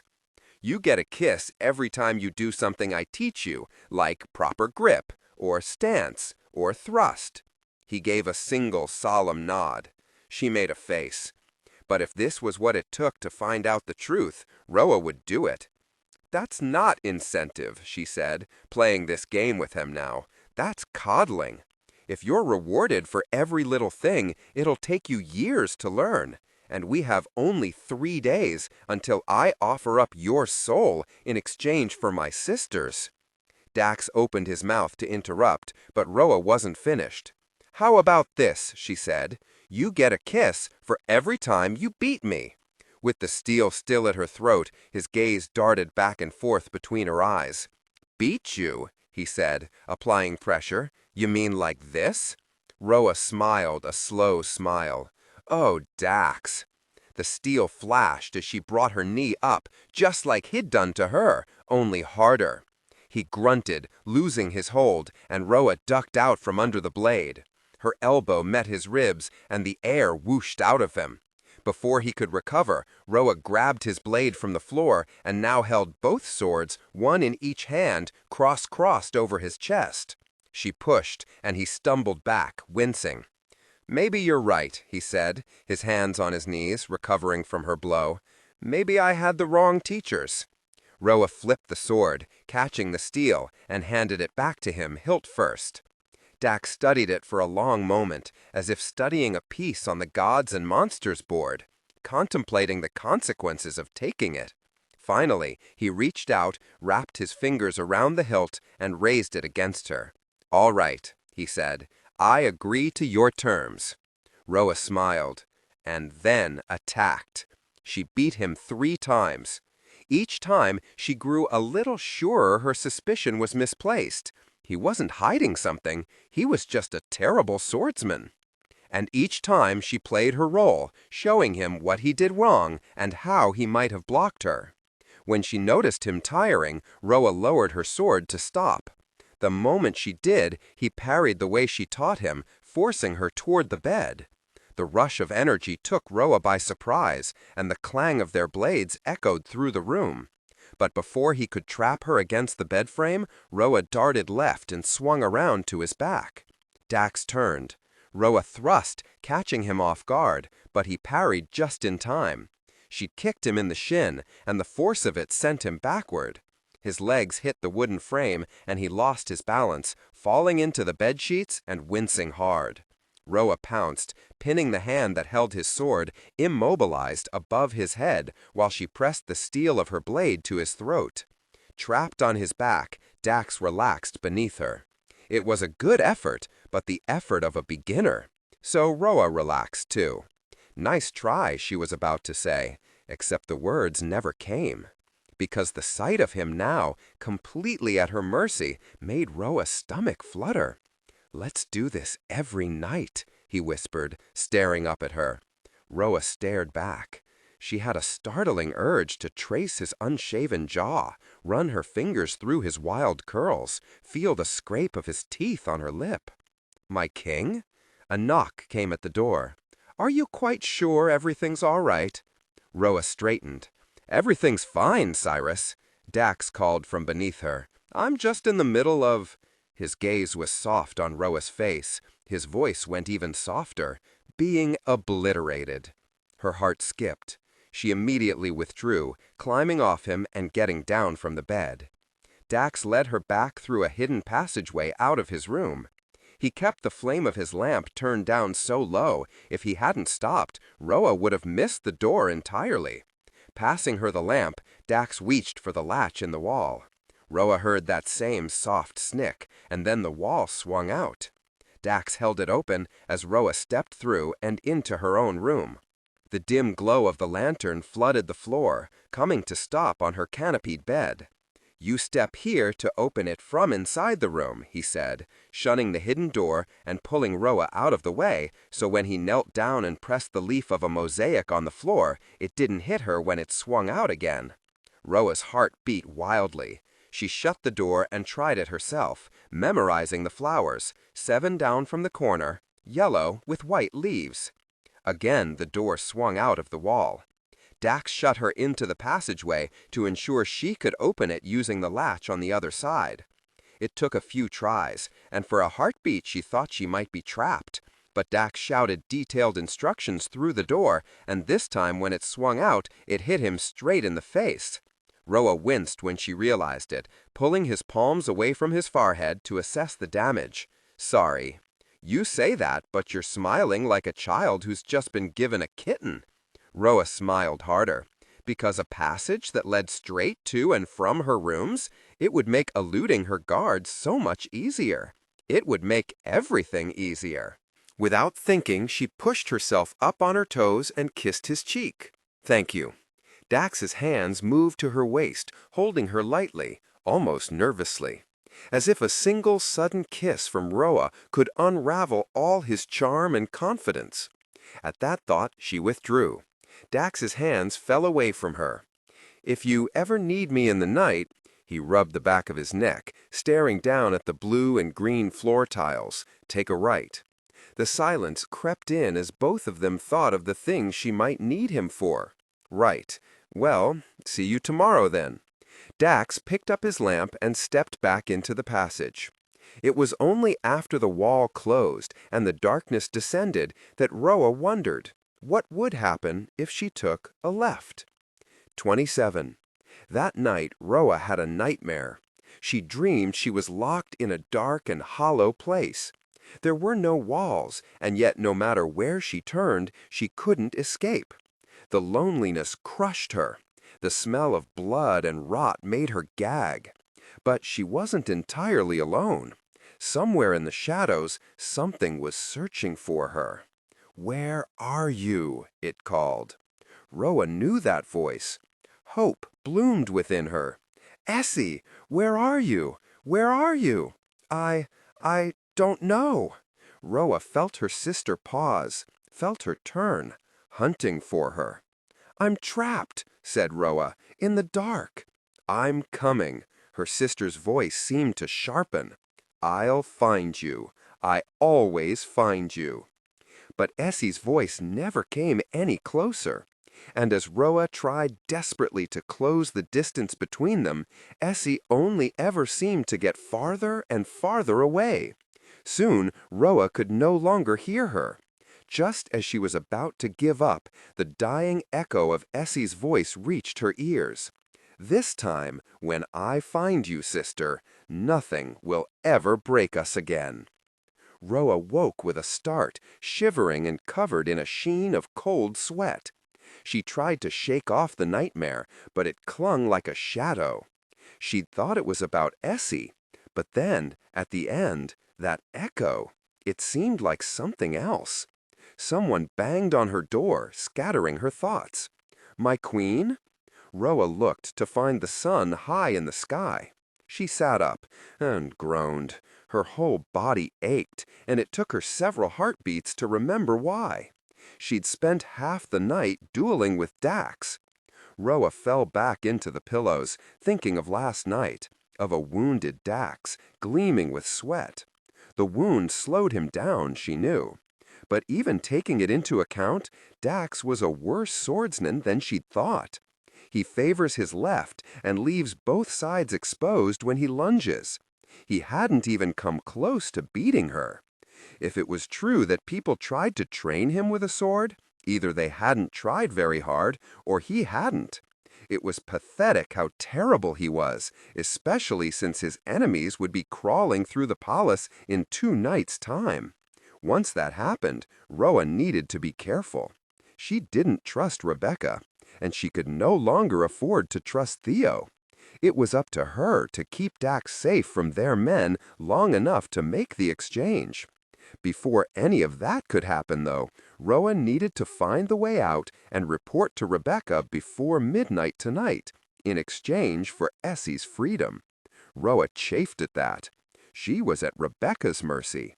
But soon, this would be over. "My queen?" Celeste's voice came again from the other side of the door. "You're late for the security meeting." Roa got up.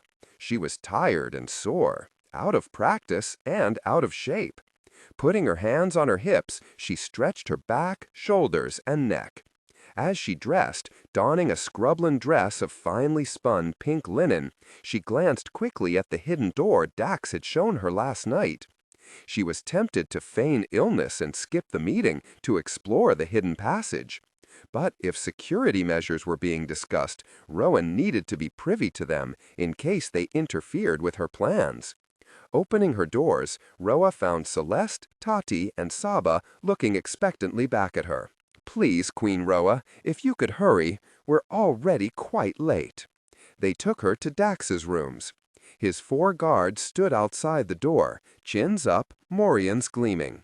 They nodded to Roa's guards as Celeste led the queen inside, and then to the door of Dax's salon. "We'll be right outside this door.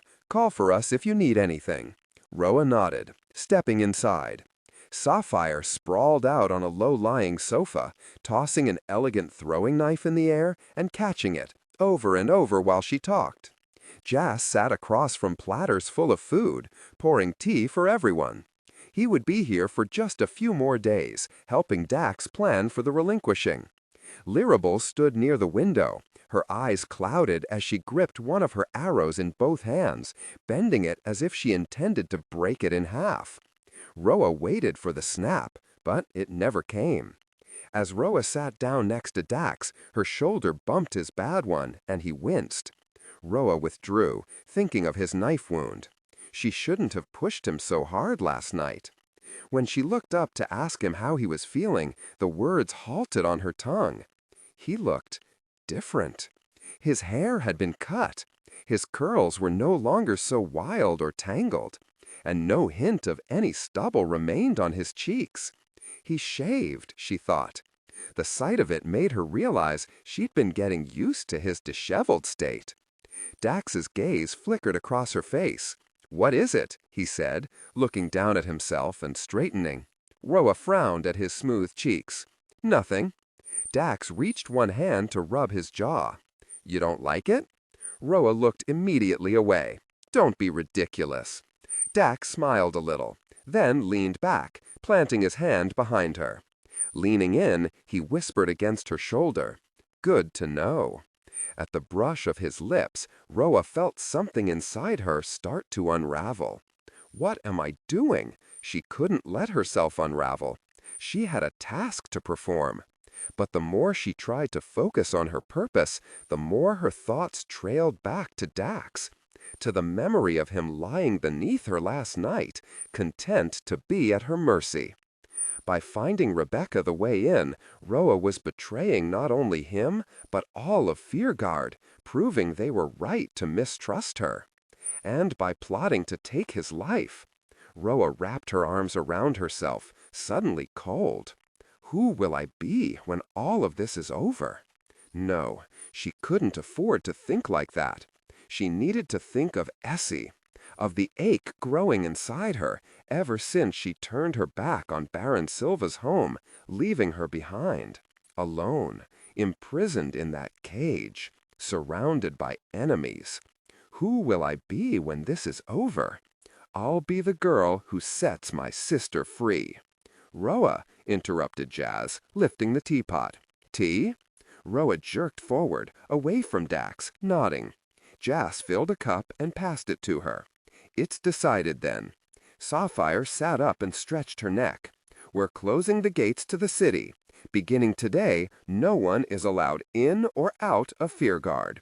Roa almost spit out her tea. "What?" Everyone turned to stare at her. Roa forced herself to be calm. "Isn't that a little drastic for a single breach of security?" "Yesterday wasn't a breach of security," said Sapphire. She put both boots down on the floor now, leaning over her knees. "It was a mutiny." Roa's stomach tightened like a fist. This would ruin everything. the men and women from Sky were still on their way here. If Fearguard's gates were shut, they'd all be turned away. And if the Relinquishing was canceled, Essie was at Rebecca's mercy. Roa couldn't afford to let that happen. Not until her sister was saved.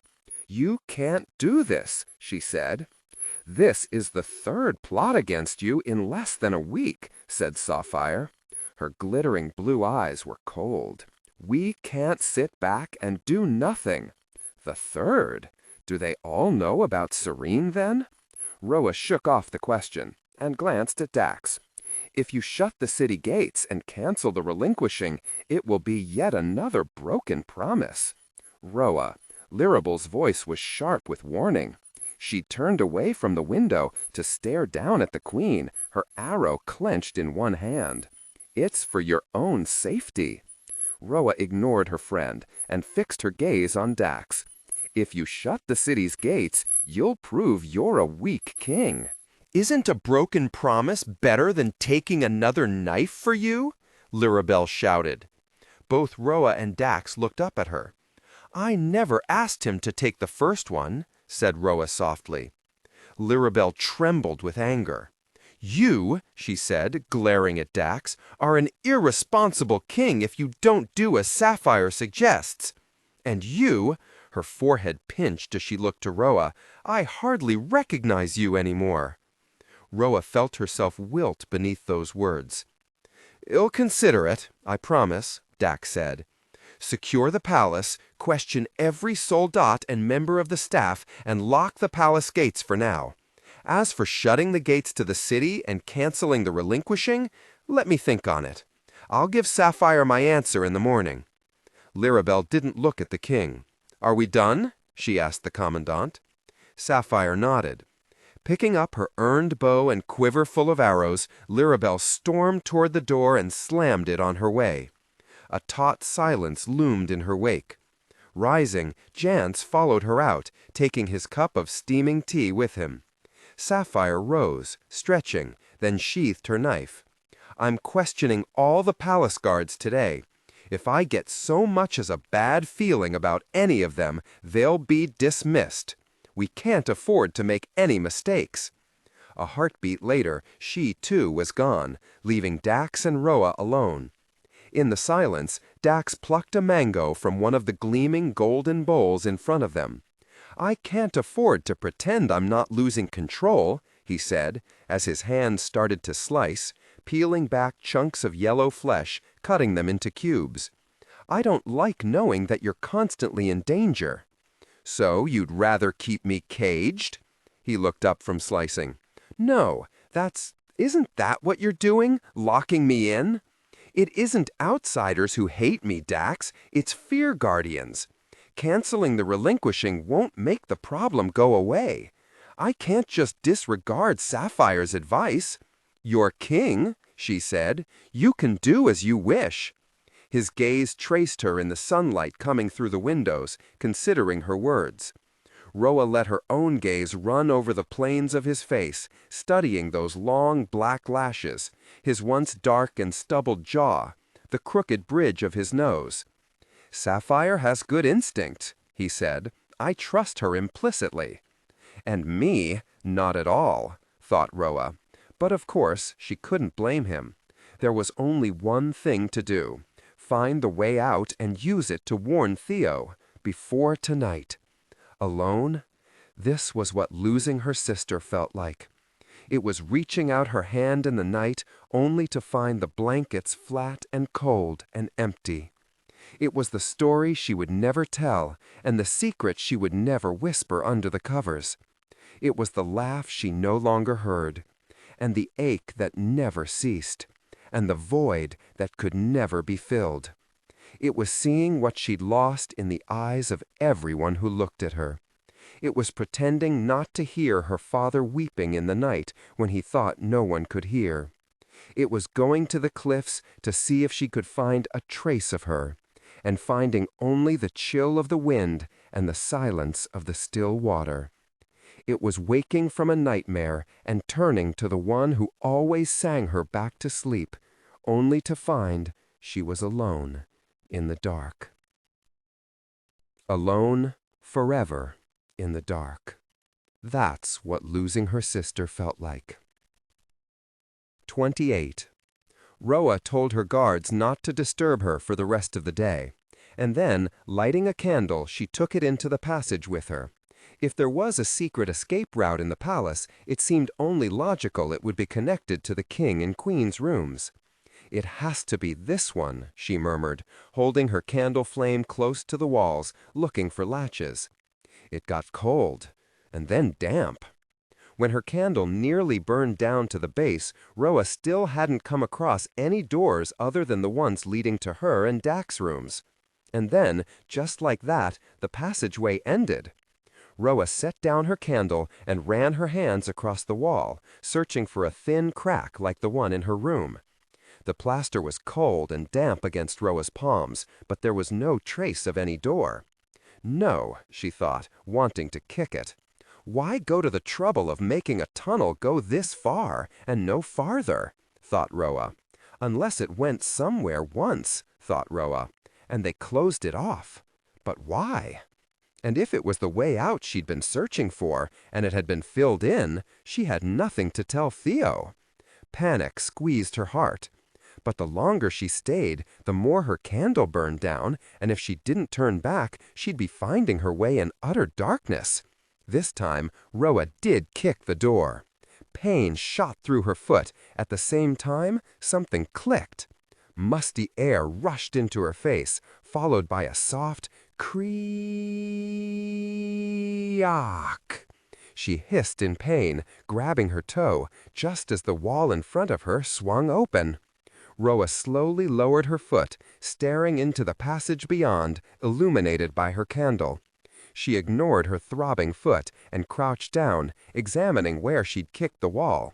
There was a circle impressed into the plaster, close to the floor. She could tell the circle normally sat flush with the wall, but when she'd kicked it, it sank in. And inside the circle was a familiar pattern, though Roa couldn't remember where she'd seen it before. 2 knotted dragons. Roa ran her fingers over it, then pushed. The door swung closed. She pushed again, the door swung open. Grabbing her diminished candle, Roa rose, her heart thumping. She followed the new passage for 100 heartbeats until she came to a set of steps. These led up to a wrought iron gate. The filigree twisted and coiled in that same knotted dragon pattern. From somewhere beyond it, she heard the rumble of carts and the chatter of voices. Roa touched the cold iron. Through the space in the twisting dragons, she could see a wall opposite, maybe 5 steps away. It wasn't the reddish gold hue as most sections of the city. This one was green, the new quarter. It had been rebuilt and painted after Kozu burned it to the ground. She saw no stalls, no passers-by. This alley seemed barren. But from somewhere nearby, Roa could hear the clang of a hammer on steel, a blacksmith's forge. She might not know where exactly it came out, but she had a rough idea, and it was a way out. When Roa reached for the tarnished knob, though, it didn't budge. She tried to turn it, tried to tug, but the gate held firm. What is it with Draxors and their damn locks? Bending down, she looked through the keyhole, trying to memorize the shape of it. Roa needed that key. Who would hold the key to a door leading straight to the royal quarters? Roa paused then, remembering the key Dax kept on a cord around his neck. A key as black and rusted as this door lock. Of course he would have it, she thought. But the key wasn't her most pressing concern. Looking through the gate, she caught sight of the late afternoon sunlight creeping in. Roa promised to find Rebecca the way out in 3 days. Here it was, the 3rd day. And here Roa stood, staring at the way out. Only it was locked. And Theo was halfway across the city. And the palace was impenetrable. Roa gripped the iron and pressed her forehead against it. As she did, her candle flickered out. Roa decided to find Theo and Rebecca, tell them she'd found the way out, then ask for more time. She made her way to the palace gate and stared up at the 4 massive bolts, each of them thick as a horse and twice as long, keeping the huge doors buckled tight. The soldats along the gate had been tripled, and all of them stood straight as arrows, staring warily at Roa. She demanded that they open it for her. One of them took pity on her. "The commandant now has authority over the palace gate in states of emergency." "What?" Roa frowned. "What does that mean?"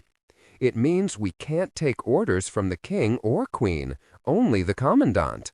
Had Dax done this? Handed over complete control to Sapphire? Fool! Turning on her heel, she marched straight to the king's quarters. Before Roa's opponent slid his carved ivory skyweaver across the checkered board. Technical excellence. He'd only just lifted his fingers from the piece when Roa took it with her corrupted spirit, sighing roughly, "Do you have to be so obvious?" The 11-year-old son of the king looked up. "How am I being obvious? You bring out your Skyweaver first. You use her to do all your capturing. You obviously favor her. And that's a bad thing?" "Yes. Can you explain?" Roa breathed in through her nose, then out again. How she was going to get through 2 whole months with this fool of a boy, she had no idea. But her father had instilled in her the importance of teaching a weaker opponent how to improve, because a better opponent made for a greater challenge. "Never settle," he would say. "Always choose the challenge." So Roa said to the boy across from her, "The moment I realize what your favorite piece is, she becomes your weakness." Dax stared at her for a moment, considering this, then looked down to his ivory skyweaver. "So what should I do?" "Create decoys." She touched hers to show him, the corrupted spirit, then the dragon. "Try not to favor any one piece, but if you must, don't let your opponent know which one it is. Because as soon as she knows my weakness, she knows how to beat me?" Finally, thought Roa, progress. Never reveal yourself. She slid her dragon across the chiseled stone board. Carved of polished ebony, it gleamed like a starless night. "It's the second rule of gods and monsters." She looked up at him. "Do you remember the first?" He moved his piece across the board. When he planted it, he leaned back and said, "Pay attention." "Yes," Roa smiled. "Very good." "No," said Dax, tapping her wrist twice. "I mean, pay attention. I'm about to win the game." Roa frowned. That couldn't be right. But when she looked, she found her caged queen wide open and undefended. She'd let herself get distracted, and now, if she couldn't find a way to block him, she would lose her queen, and with it, the game. Roa looked up from the board, stunned. "Want to know the third rule of gods and monsters?" he asked, grinning. "I just made it up." Roa crossed her arms as Dax leaned across the board. "Never underestimate a fool." 29. Roa banged her fist on the door twice before it swung in. Dax stood in the frame, hastily lacing up his shirt, his lips parting with whatever order he intended to use to send the knocker away. When he saw her, though, his fingers paused at his throat, and the order never came. "Roa."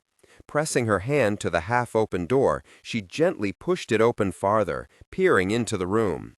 Except for the warm glow of a lamp spilling across his canopied bed, it was cloaked in shadow. But all Roa needed to see was the bed, which was empty. She let out a breath. "I need to speak with you," she said, stepping inside. Dax let the laces come undone again, as if there was no point, as if the effort of looking his best would be entirely lost on his wife. He shut the door behind her. Roa turned back to find him running a hand through his brown curls. "The palace gate is locked."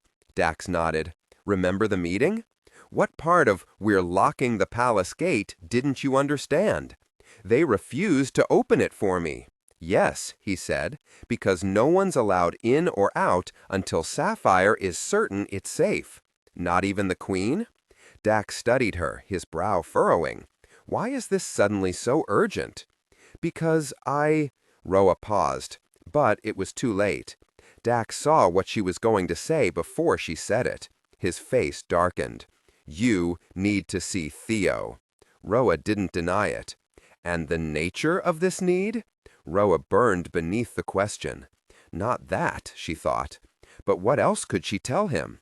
She couldn't tell the truth, that she was complicit in the plot against him, that she needed to tell Theo about the secret way into the palace which Dax himself had shown her. So she lied. "If you think I don't have the same needs as you, you're mistaken." Dax's lips parted in surprise, and then his jaw went rigid. "All right," he said, "I'll convince Sapphire to open the gate, on one condition." Roa crossed her arms. "And what condition is that?" He nodded to the wall above his bed, where the 2 ceremonial swords they'd fought with last night hung. "You'll have to beat me first." "He wants to spar? Right now?" she asked, looking to the windows, where the sun was beginning to set behind the city walls. She needed to report to Rebecca by midnight. "Why wait?" growled Dax, rolling his shirt sleeves up to his elbows and sliding off his boots. From the look on his face, Roa could see she had wounded his pride. He wasn't going to open that gate, no matter how she begged. She would have to beat him quickly. "Hurry, then." Dax fetched both swords and tossed her one. Roa caught it, then kicked off her sandals. He raised the blade. "I've been dying to know, what's so special about the air of sky?" Roa raised her own blade in response and fell into her fighting stance.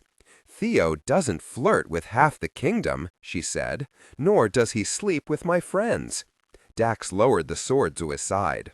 "Those are low standards, I must say." Roa lunged. Dax barely blocked her, falling back as she thrust again.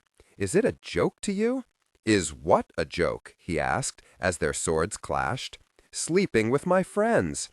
Dax threw her off, his brow furrowing. "Are you accusing me of such a thing?" Roa lowered her sword, remembering their last night in the House of Song. The sound of Dax and someone else outside the door.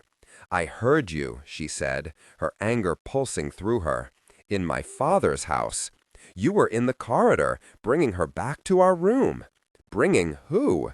"Lirabelle." His eyes widened then. "You?" His voice sounded strangely. "You think I slept with Lirabelle?" Roa gripped her sword hard, glaring at him. "The entire kingdom thinks it." "I don't care what the entire kingdom thinks," he said, his gaze boring into her. "I care what you think. It is what I think." He stared at her like the words gutted him. "I wasn't with Lirabelle. I wasn't even in the house that night." Roa narrowed her eyes, thinking of all the time Dax and Lirabelle spent in private together. Lirabelle didn't spend that kind of time with anyone else. "And in the Sand Sea, when Theo came to our aid, you weren't in her tent?" He ran a hand roughly over his eyes. "Stars, Roa, is this really how you think of me?" "You retired before everyone else did that night," she said. "And when I came, you weren't there. No, you weren't there." His grip tightened on his hilt. "You didn't come to bed, so I went to see if you were all right." He looked away from her, jaw clenched. "I shouldn't have bothered. You were with Theo. You were more than all right, weren't you?" Hurt flickered in his eyes, as if Roa wasn't a girl, but a knife that wounds. Roa thought back to that night, to the moments before she'd gone to bed, how Theo asked her to stay, how he'd wrapped his arms around her waist and planted kisses down her throat, how she'd let him. If Dax wasn't in Lirabelle's tent, nor in his own. He saw, she thought. She could see it plain on his face. He was remembering the two of them, Roa and Theo, alone in Theo's tent. He saw all of it. Roa looked down to her bare feet. "If you weren't in our room the night before we left, Song, who was?" "Jas and Lirabelle." Roa glanced up, startled. "What?" "I knew you wouldn't be sleeping with me. And they, somewhere to go. So I let them stay in our room." He shook his head. "I was sleeping on the roof of the garden shed that night, alone." Roa stared at him. "Jas? And Lirabelle? That can't be. Lirabelle can't stand my brother." Whenever they're in the same room, she flees his presence. He shook his head incredulously, as if he couldn't believe he had to explain this to her. Her 3 younger siblings are wards in your house, Roa. She's at the mercy of your father's generosity. What is she supposed to do? Roa frowned. What are you saying? That my parents would disapprove of them? Silence was his answer. Roa fell back, out of her fighting stance. Are you saying, she said, that all this time Lirabel has been secretly in love with my brother? You gave us a place here so easily, Lirabel told her once. You could take it away with just as little effort. Roa had dismissed her friend's fear as nonsensical at the time. What reason would her parents ever have for sending Lirabel and her siblings out to starve? This was Lirabel's reason, the one she was afraid to tell Roa. Lirabel, who had nothing to offer, Jas, the heir to a great house, was in love with him. She had no wealth, no connections, no family except her younger sisters. Nothing to convince Roa's parents she was more than just a destitute girl trying to secure a higher social standing for herself and her sisters. Is this why she always spurned and ignored him? Roa wondered. Because she thought if it came to the attention of our parents, they would do exactly as she feared? Roa's parents would disapprove, that was certain, but only at first. Her parents would come around, because they taught Roa and her siblings to think for themselves and make their own decisions. They would respect Jas for making this one. And, if they didn't, well, Roa would change their minds. Another thought struck her. She looked to Dax. Does this mean the baby is his? That's exactly what it means, said the look in his eyes. Roa stood motionless, trying to absorb it. This is why she never told me, she realized aloud, remembering the argument they'd had in Baron Silva's home. She thought I'd consider her unworthy to one day be mistress of song. She thought I would side with my parents. That her friend could think such a thing? That she would keep such a secret from Roa because she was frightened? It hurt, and it made Roa angry, but only at herself. How could I fail her so utterly? You haven't been paying attention, said Dax. And then he lunged. Dax beat her, moving fluidly through the steps she'd shown him, and finishing with the flat of his sword smacked hard across her shoulder bones. She winced and reached for the bedpost. Roa. He set down his weapon and took her shoulders gently in his hands. Did I hurt you? No, she lied, gritting her teeth at the sting and turning to face him. She narrowed her eyes. That was well executed. Dax stared down at her, his gaze searching her for a trace of the pain he knew he'd caused. It took me a week to learn that move, she said. A small smile tugged at his mouth. I have a better teacher than you did.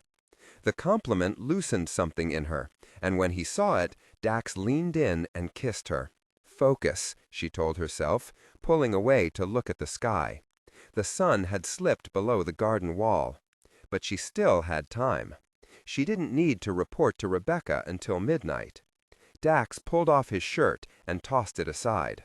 The bruised skin around his stitches looked hideous, but was starting to heal. And the key. The key. Roa stared at the pattern at the end of the shaft, 2 intertwined dragons, the same as on the gate that led out of the palace. Dax wiped his sweat-soaked curls across his forehead and then stretched, rolling his shoulders. She needed that key. But first, she needed to beat him so she could report her findings to Rebecca. Roa thrust and nearly had him, but he parried quickly and escaped out from under her. He grinned and dropped back into the stance he'd now memorized. How had he learned so quickly? Just last night, he carried a sword like it was a foreign object. And now Roa couldn't even beat him once? It was too strange. Smiling at her, he flicked his wrist, spinning the blade in a way Roa had seen somewhere before. But where? It wasn't a trick she'd taught him. Because he isn't as helpless as he pretends to be. It was still just suspicion, though. Roa needed to prove it. So she used a move she knew wasn't fair, one her father would frown at if he saw, one that would render Dax beaten. She rushed him, thrusting. When he blocked her, she thrust again, and as he parried, she hooked her ankle behind his knee and sent him stumbling. Miraculously, he caught himself. But before he could recover completely, Roa quickly disarmed him. His blade clattered to the floor at their feet. Roa was about to deal the finishing blow, except Dax slammed his heel down on the tip of the sword, and when the hilt bounced up, he caught it and came back swinging in a move Roa certainly hadn't taught him. Just as his blade came down, Roa caught the flat of it against her palm. "Who showed you that?" Dax blinked at her. "What? What you just did. Who taught you that move?" Dax lowered the sword, staring at her. "You? Did?" Roa pressed her palm to his chest and shoved. The backs of his knees hit the bed and he sank into it. "You're a liar!" His eyes flashed at that. "I never lied to you. You're lying to me right now. I told you it was a waste of time. It's not my fault you were too busy looking at me the way everyone else does." Roa stared at him. "What do you mean?" "My cousin is the commandant, Roa. My sister was once the fiercest dragon hunter in the kingdom. I grew up with both of them. Do you think they would have let me become a helpless king?" Roa opened her mouth, but no words came out. He'd played her. He'd been playing her, a daughter of the House of Song, like a common fool. "If you already know how to wave a sword around, then what have we been doing? Why pretend to let me teach you?" "Why do you?" he said softly, looking away from her. "I don't know," she cried. "That's why I'm asking." Softly he said, "I hate watching you go to him, Roa." The howling anger inside her died. To Theo? That's what this is about? Theo? Anger sparked in Roa. "Well, I hate watching you court every pretty girl who walks your way, charming them, basking in their smiles, taking them to bed with you." His eyes darkened. "That's not what I do." He shook his head. "You love him." Those words seemed to take all of his strength. Roa opened her mouth, and then shut it. "I don't." The thought surprised her. She had loved Theo once, or she thought she had, but those feelings were gone. Roa whispered, "You flirted with nearly every girl in my household while we were home." Dax covered his face with one hand. "That was unkind." He set down his sword. "My only defense is that I was angry with you. Stars, I feel like I'm always angry with you." He rose from the bed and moved to the fireplace, staring into the embers. "You rode off to Theo every night." His fists clenched. "You only married me because you didn't trust me, because you thought I couldn't protect the scrublands." Roa stared at him. "Those things were true. You only married me because you needed an army," she pointed out. "Roa," his hands uncurled, "that isn't why I married you." She was about to ask him why then, but something stopped her. The hum flared up, bright and stark. The bond she shared with her sister reverberated through her. Essie's white-hot fear flooded Roa as she looked to the terrace. The sun was gone. The moon was rising.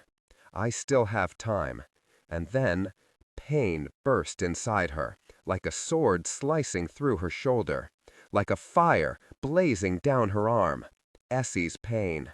Roa screamed with it. Startled, Dax came toward her. Roa staggered back, away from him, and tripped over the hem of her dress. She plummeted hard to the stone floor, cracking her elbows. But the pain of it was nothing compared to that of her sister's. It split Roa in two. She heard Dax's guards call out, heard them burst into the room, their frantic footsteps thundering across the floor, heard Dax's voice murmuring. But just like Essie, they seemed a world away. Essie, something's happened to her. What had Rebecca done? Roa tried to rise and fell again. This time, instead of cold stone against her cheek, two strong arms caught her. A voice spoke her name. The sound of it brought Roa back. As Dak's concerned face came into view, she realized she was sobbing. "What is it?" Dax peered down at her, eyes wide with fear, the crease between his eyebrows deeper than ever. "Are you hurt?" "Not me," she thought. "My sister. Please, Dax." Open the gate. 30. The next morning, Dax told Sapphire to open the gates. Sapphire advised against this. Dax insisted, so Sapphire refused. What followed was an argument that spanned nearly 3 halls of the palace and took up the entire morning. Finally, at midday, Sapphire gave in and reluctantly ordered the palace gate opened for the queen. Roa and her guards rode straight to the guest house where Theo was staying, a trip that took twice as long as usual. Due to the crowds gathering for the relinquishing, the main streets of Fearguard were packed from wall to wall. And when Roa got to the guest house, she found no trace of Theo. Her shoulder still burned like fire, and the ache of it drove her on. She needed to find out what happened to her sister. Desperate to get to Essie, she climbed back into Poppy's saddle and set out for the only other place he could be. This, too, took far longer than it should have. At one point, Roa screamed at the teeming crowd of visitors to get out of her way, to no avail. There was nowhere to move. Sapphire could have made them, Roa was sure. But Sapphire was back at the palace, overseeing security measures. Finally, they arrived at Baron Silva's stronghold. Roa left her guards in the courtyard and ran inside. 2 servants led Roa to a room on the 2nd floor. When she knocked on the door, Theo opened it. Dark hollows were carved beneath his eyes, and he clutched a brass box in his arms. He stepped back, letting her in. 2 house guards stepped in after her, shutting the door and taking up position against the wall beside it. "What's happened?" She pushed her sand scarf back from her head. "Where's Essie?" Theo swallowed, his arms tightening around the brass box. Roa looked to the thing he was holding. "It's for you," he said, but he didn't relinquish it. Roa touched the box. It was made of copper, engraved with a repeating feather pattern. "Very gently," she said. "Let me see." His jaw tightened, but he didn't prevent her. Just held on to that box, as if his own heart lay beating inside it. Roa clicked open the clasps, then very slowly swung up the lid. On the velvet bottom lay a single white wing. Essie's wing. The pure white feathers. The bloody stump where it had been ripped from her body. The bone sticking out of the flesh. Roa couldn't look away, even as the sick horror of it rolled like a wave inside her. Roa pressed her fist to her mouth. No. Theo had gone stony. This is my fault. No, thought Roa, it's mine. You let yourself get distracted, said a voice from behind her. Roa spun. Rebecca stood before her, dressed in swaths of scarlet, her hair falling loose down her back. "What have you done?" Roa snarled, wanting to lunge at her, wanting to curl her fingers around that elegant throat and squeeze. Behind her, Theo shut the box, but didn't put it down. Rebecca clasped her hands in front of her. "I told you, I can't afford to have you playing both sides." Roa glared at her. "What are you talking about?" Rebecca calmly made her way toward a small, ornate table set with a glass decanter and 3 silver cups. "Yesterday, my scouts brought me confusing news." Lifting the decanter, she began to pour. "There are rumors going around the palace. They say the king is more in love than he lets on. They say he's finally winning over his queen." Rebecca stopped pouring and looked up, holding Roa's gaze. "They say the 2 of you are closer than you seem." Roa stared, lips parting. "And you believed these rumors?" Her fingers curled into her palms. "That's why you took my sister's wing?" "To remind you of the stakes, yes." Roa suddenly remembered the night Dax cornered her in the stable, accusing her of making a deal with Rebecca. Remembered the trace of fear she heard in his voice. Now she knew the reason for it. Roa tried to breathe as she watched Rebecca steadily pour the rich, dark wine into the last silver cup. She poured it so smoothly, so calmly, as if she hadn't just done the cruelest thing imaginable to Essie. "You're a monster. Come now. Once you make the exchange, the wing won't matter. None of this will matter. You'll have your sister restored to her true form." Rebecca lifted one of the cups and held it out to Roa. Roa wanted to take the wine and throw it in her face. Instead, she refused it with a solemn shake of her head. "Besides," Rebecca said, as she handed the wine to Garnet, "you didn't report last night. So you might say I preemptively came through on my promise." She turned to face Roa, her eyes dark. "Where were you?" Roa's fist shook. "The palace gates were locked. I had no way to reach you. I was trying to—" "Locked?" Rebecca arched an eyebrow. "What do you mean?" Roa explained about the attack, the locking of the palace gates, and how opened the gate. The next morning, Dax told Sapphire to open the gates. Sapphire advised against this. Dax insisted, so Sapphire refused. What followed was an argument that spanned nearly 3 halls of the palace and took up the entire morning. Finally, at midday, Sapphire gave in and reluctantly ordered the palace gate opened for the queen. Roa and her guards rode straight to the guest house where Theo was staying, a trip that took twice as long as usual. Due to the crowds gathering for the Relinquishing, the main streets of Feargard were packed from wall to wall. And when Roa got to the guest house, she found no trace of Theo. Her shoulder still burned like fire, and the ache of it drove her on. She needed to find out what happened to her sister. Desperate to get to Essie, she climbed back into Poppy's saddle and set out for the only other place he could be. This, too, took far longer than it should have. At one point, Roa screamed at the teeming crowd of visitors to get out of her way, to no avail. There was nowhere to move. Sapphire could have made them, Roa was sure, but Sapphire was back at the palace overseeing security measures. Finally, they arrived at Baron Silva's stronghold. Roa left her guards in the courtyard and ran inside. 2 servants led Roa to a room on the 2nd floor. When she knocked on the door, Theo opened it. Dark hollows were carved beneath his eyes, and he clutched a brass box in his arms. He stepped back, letting her in. 2 house guards stepped in after her, shutting the door and taking up position against the wall beside it. "What's happened?" She pushed her sand scarf back from her head. "Where's Essie?" Theo swallowed, his arms tightening around the brass box. Roa looked to the thing he was holding. "It's for you," he said, but he didn't relinquish it. Roa touched the box. It was made of copper, engraved with a repeating feather pattern. "Very gently," she said. "Let me see." His jaw tightened, but he didn't prevent her, just held on to that box as if his own heart lay beating inside it. Roa clicked open the clasps, then, very slowly, swung up the lid. On the velvet bottom lay a single white wing, Essie's wing.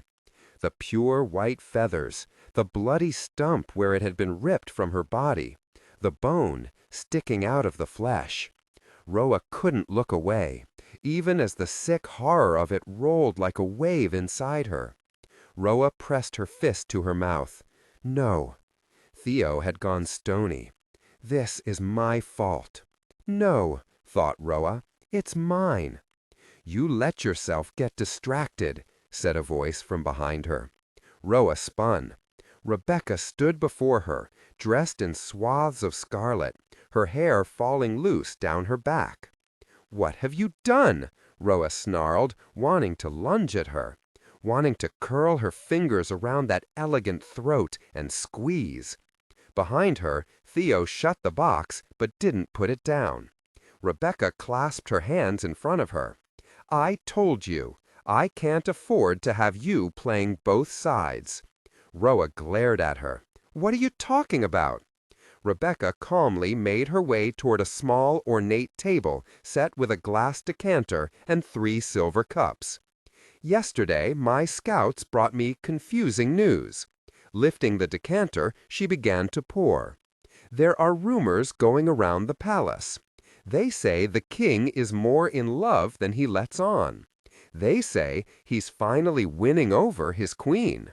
Rebecca stopped pouring and looked up, holding Roa's gaze.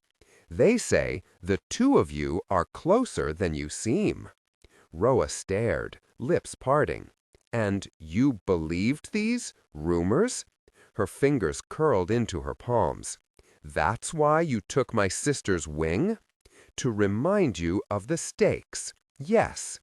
Roa suddenly remembered the night Dax cornered her in the stable, accusing her of making a deal with Rebecca. Remembered the trace of fear she heard in his voice. Now she knew the reason for it. Roa tried to breathe as she watched Rebecca steadily pour the rich, dark wine into the last silver cup. She poured it so smoothly, so calmly, as if she hadn't just done the cruelest thing imaginable to Essie. "You're a monster. Come now, once you make the exchange, the wing won't matter. None of this will matter. You'll have your sister restored to her true form." Rebecca lifted. The crowds packing the streets made it nearly impossible to pass back through the city, so Roa and her guards took the long way around, using streets farther from the center and therefore less crowded. The whole excursion took most of the day, and now it was nearly sunset again. The halls of the royal quarters were quieter than usual, with hardly a soldat in sight. She walked, flanked by her guards, thinking of the key hanging around Dak's neck. Thinking of the things he'd admitted last night, of how wrong she'd been about him. She thought of stealing that key and giving it to his enemy. What am I becoming? She shook the question away, thinking instead of Essie, wingless and cowering in a cage. What was this one small betrayal in light of what she must do in the end? Before the relinquishing was over, Roa would be guilty of the worst crime, killing the king. When she opened the doors to her rooms, Roa halted at the threshold. It smelled like flowers here, like home. Jacarandas, she thought, breathing in the sweet scent. Jacarandas everywhere. They were scattered all across the floor like a pale purple carpet, the smell of them filling the room. Roa took a step inside, letting the doors swing shut behind her. "Someone should let him know you prefer jacarandas," Dax had told her, nights ago now. She should have hardened herself against the sight of them, but everything hard in her had broken at the sight of Essie's wing. Roa picked up one of the flowers. She lifted its soft petals to her face and breathed in the soothing scent. Sinking to the floor, she reached for more, gathering them into the linen of her dress.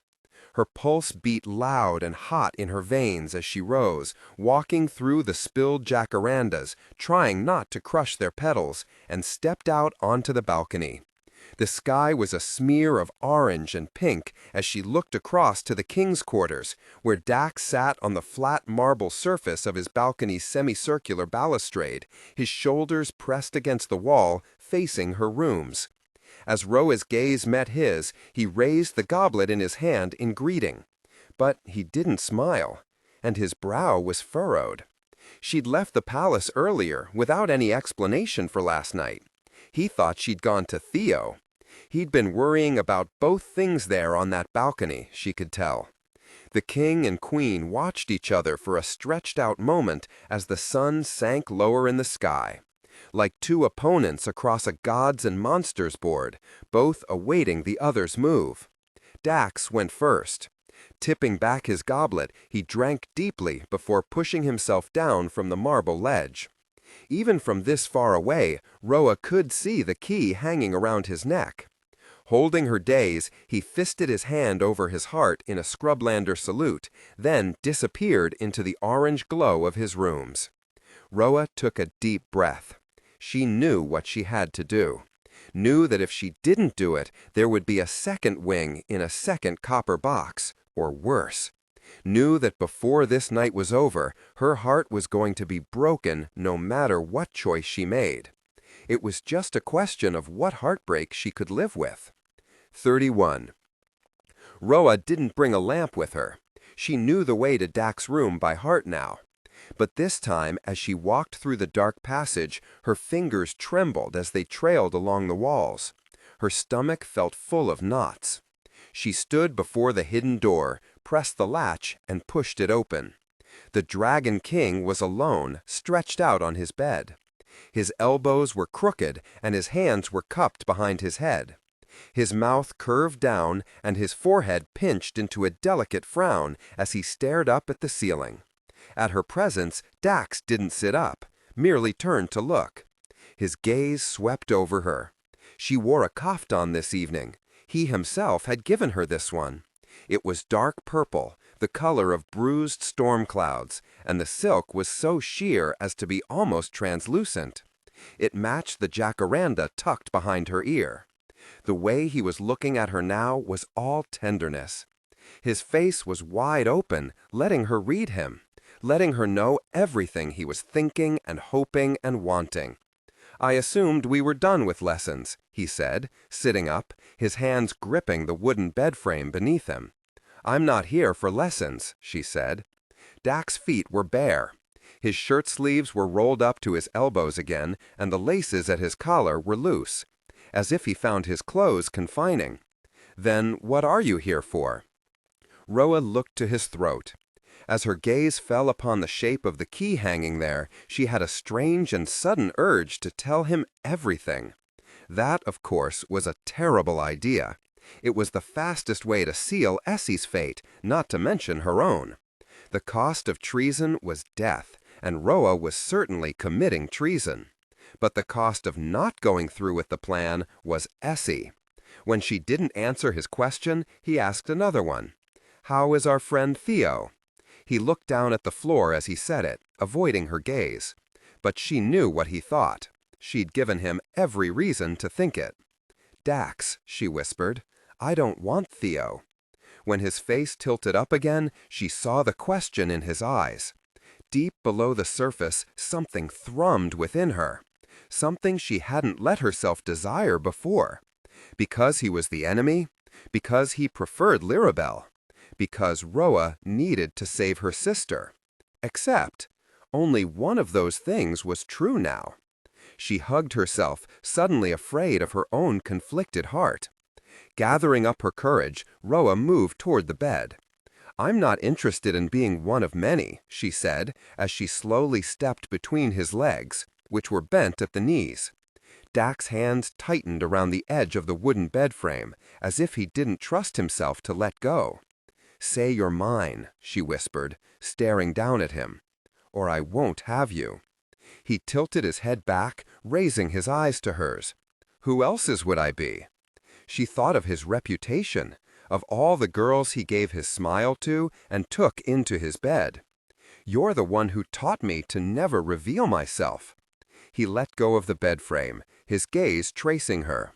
"You taught me that once my enemy knows my weakness, he knows how to beat me." His hand slid to her hips, bringing her closer. "So, I hid my true weakness behind rumors and flirtations and decoys. Because if my enemies knew just how much she meant to me, they would take her from me." Roa frowned, her lips parting, as she suddenly saw the game from his side of the board, saw it clearly. With his face turned up to hers, Dax said, "The only girl I've ever wanted is the one sleeping across the garden." Me? She thought. I'm his weakness? The realization came with a rush of tender feelings. Roa pressed him back against the bed. Dax let her. His breath hitched as she lowered herself over him, planting her hands on either side of his head, sinking down onto his hips. Roa tried to separate out her purpose from her desire, but they were all snarled up together. Knotting her fingers in his curls, she kissed him. He made a soft sound and reached for her, crushing her to him. He rolled her onto his back, then lowered himself down until their bodies aligned. "Why are you really here?" he whispered, his eyes a storm of emotion. She traced his cheeks, which were rough again. "Because I want to be." It was both the truth and a lie. He pulled off his shirt and threw it aside. The key hung free now, dangling between them. Roa reached up to touch it, tracing the knotted dragons until Dax lifted the cord over his head and dropped it on the floor. His fingers slipped hooks out of eyes. Her breath sped up as his hand skimmed down her stomach and hips, then slid beneath the silk of her kaftan, setting her nerves on fire. When his palms glided up her bare thighs, though, Roa tensed and sucked in a breath. Dax went very still, watching her. "You're afraid," he realized, pushing himself up onto his hands. Cold air rushed between them as he stared down at her. "It's just that. I know what to expect." Her cheeks burned. "I know there will be pain." His face softened then. "Oh, Ro, no, it doesn't have to hurt." He pressed his forehead to hers. "I told you I would never hurt you." She thought of the night she gave herself to Theo. "You might not know," she whispered. He frowned hard, his gaze flickering over her. "Of course I will." She should have stopped him then, should have told him everything. But if she did, she would never save her sister. She needed to play this game through to the end, or Essie wouldn't just be punished, she'd be lost forever. And despite the war waging in Roa's heart, she loved her sister more than anything or anyone. It should have been Dax who died that night 8 years ago, not Essie. Roa needed to make it right. She needed her sister back. But deeper than all of these things was a much simpler truth. Now that it was far too late, now that it was entirely out of reach, Roa wanted this. Wanted him, wanted to be loved by the king. And so she was. Afterward, Roa listened to the sound of his breathing, trying not to memorize it, trying not to need the beat of his heart against her spine, or the weight of his arm curled securely around her, even in sleep. As she listened to him breathe, she tried to push this bright new wanting back down from where it had come.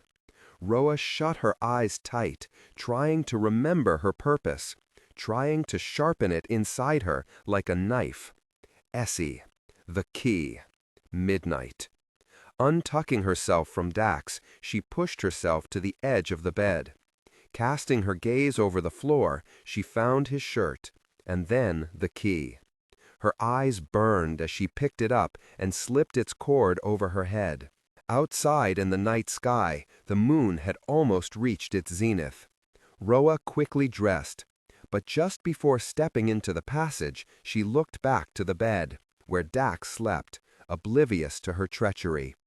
Her gaze traced the gentle curls of his hair, the ears that stood out a little too far from his head, the solid line of his shoulders. She turned away from the sight, then took the passage. When she finally came to the locked iron gate, she lifted the cord over her head. Her hand trembled as it slid the key in. Her stomach twisted as she turned it. There was sharp click like the sound of Roa's heart breaking, and the gate swung open. She should have felt triumphant. Instead, she wept. 32. Roa stepped out into the darkened alley and swung the gate closed. In the distance, Roa heard the noise of Fearguard, the music and shouting of its night market. With so many travelers visiting the capital for the Relinquishing, most of Fearguard was bursting at the seams. But this stretch of road was barren, silent. She couldn't get the taste of Dax out of her mouth, couldn't banish the memory of him lying next to her in the bed, his heart hammering against hers, their legs tangled up together. Who would she be when this was all over? A monster, realized Roa. But to stop now was to lose Essie forever. Suddenly, silhouettes emerged from the shadows. Rebecca's men. By Roa's loose count, there were at least 4 dozen, possibly more hidden in the shadows. Why were there so many? The plan was to infiltrate the palace during the Relinquishing, tomorrow. Not tonight. The face of the one who led them was hooded, but Roa recognized the height of her, the line of her shoulders, her proud gait. Rebecca stopped before the queen and held out her hand, palm up. "Give me the key." Roa peered over Rebecca's shoulder. "Where's Theo?" "Your friend proved to be disloyal." Roa's mouth went dry as cotton. "What?" "My men are searching for him now," Rebecca said. "There's been a change of plan. Give me the key." Roa touched the key at her throat, but didn't hand it over. "Give me Essie first." "How do I know there aren't a legion of soldats waiting for us the moment we step inside?" Roa stared into the deep shadows of her hood. "How do I know Essie's safe? Or that you won't kill her the moment you get what you want?" Rebecca motioned to one of the men behind her. He stepped forward and lifted a familiar cage. Inside, a one-winged hawk cowered, her silver eyes flashing in the night. "I've been betrayed once tonight. I'm not risking a second time." "And I've risked everything tonight," Roa countered. "So you need to trust me with this one small thing." Rebecca was silent. After a long moment, she growled, "Fine. Keep it. Just take us in." Roa's heart felt heavy as a stone as she led them toward the gate. She swung it open and went in first. Rebecca stared into the darkness ahead, breathing deep. "I've been waiting a very—" Technical excellence. I know there will be pain. His face softened then. "Oh, Ro, no. It doesn't have to hurt." He pressed his forehead to hers. "I told you I would never hurt you." She thought of the night she gave herself to Theo. "You might not know," she whispered. He frowned hard, his gaze flickering over her. "Of course I will." She should have stopped him then, should have told him everything. But if she did, she would never save her sister. She needed to play this game through to the end, or Essie wouldn't just be punished, she'd be lost forever. And despite the war waging in Roa's heart, she loved her sister more than anything or anyone. It should have been Dax who died that night 8 years ago, not Essie. Roa needed to make it right. She needed her sister back. But deeper than all of these things was a much simpler truth. Now that it was far too late, now that it was entirely out of reach, Roa wanted this, wanted him, wanted to be loved by the king. And so she was. Afterward, Roa listened to the sound of his breathing, trying not to memorize it, trying not to need the beat of his heart against her spine, or the weight of his arm curled securely around her, even in sleep.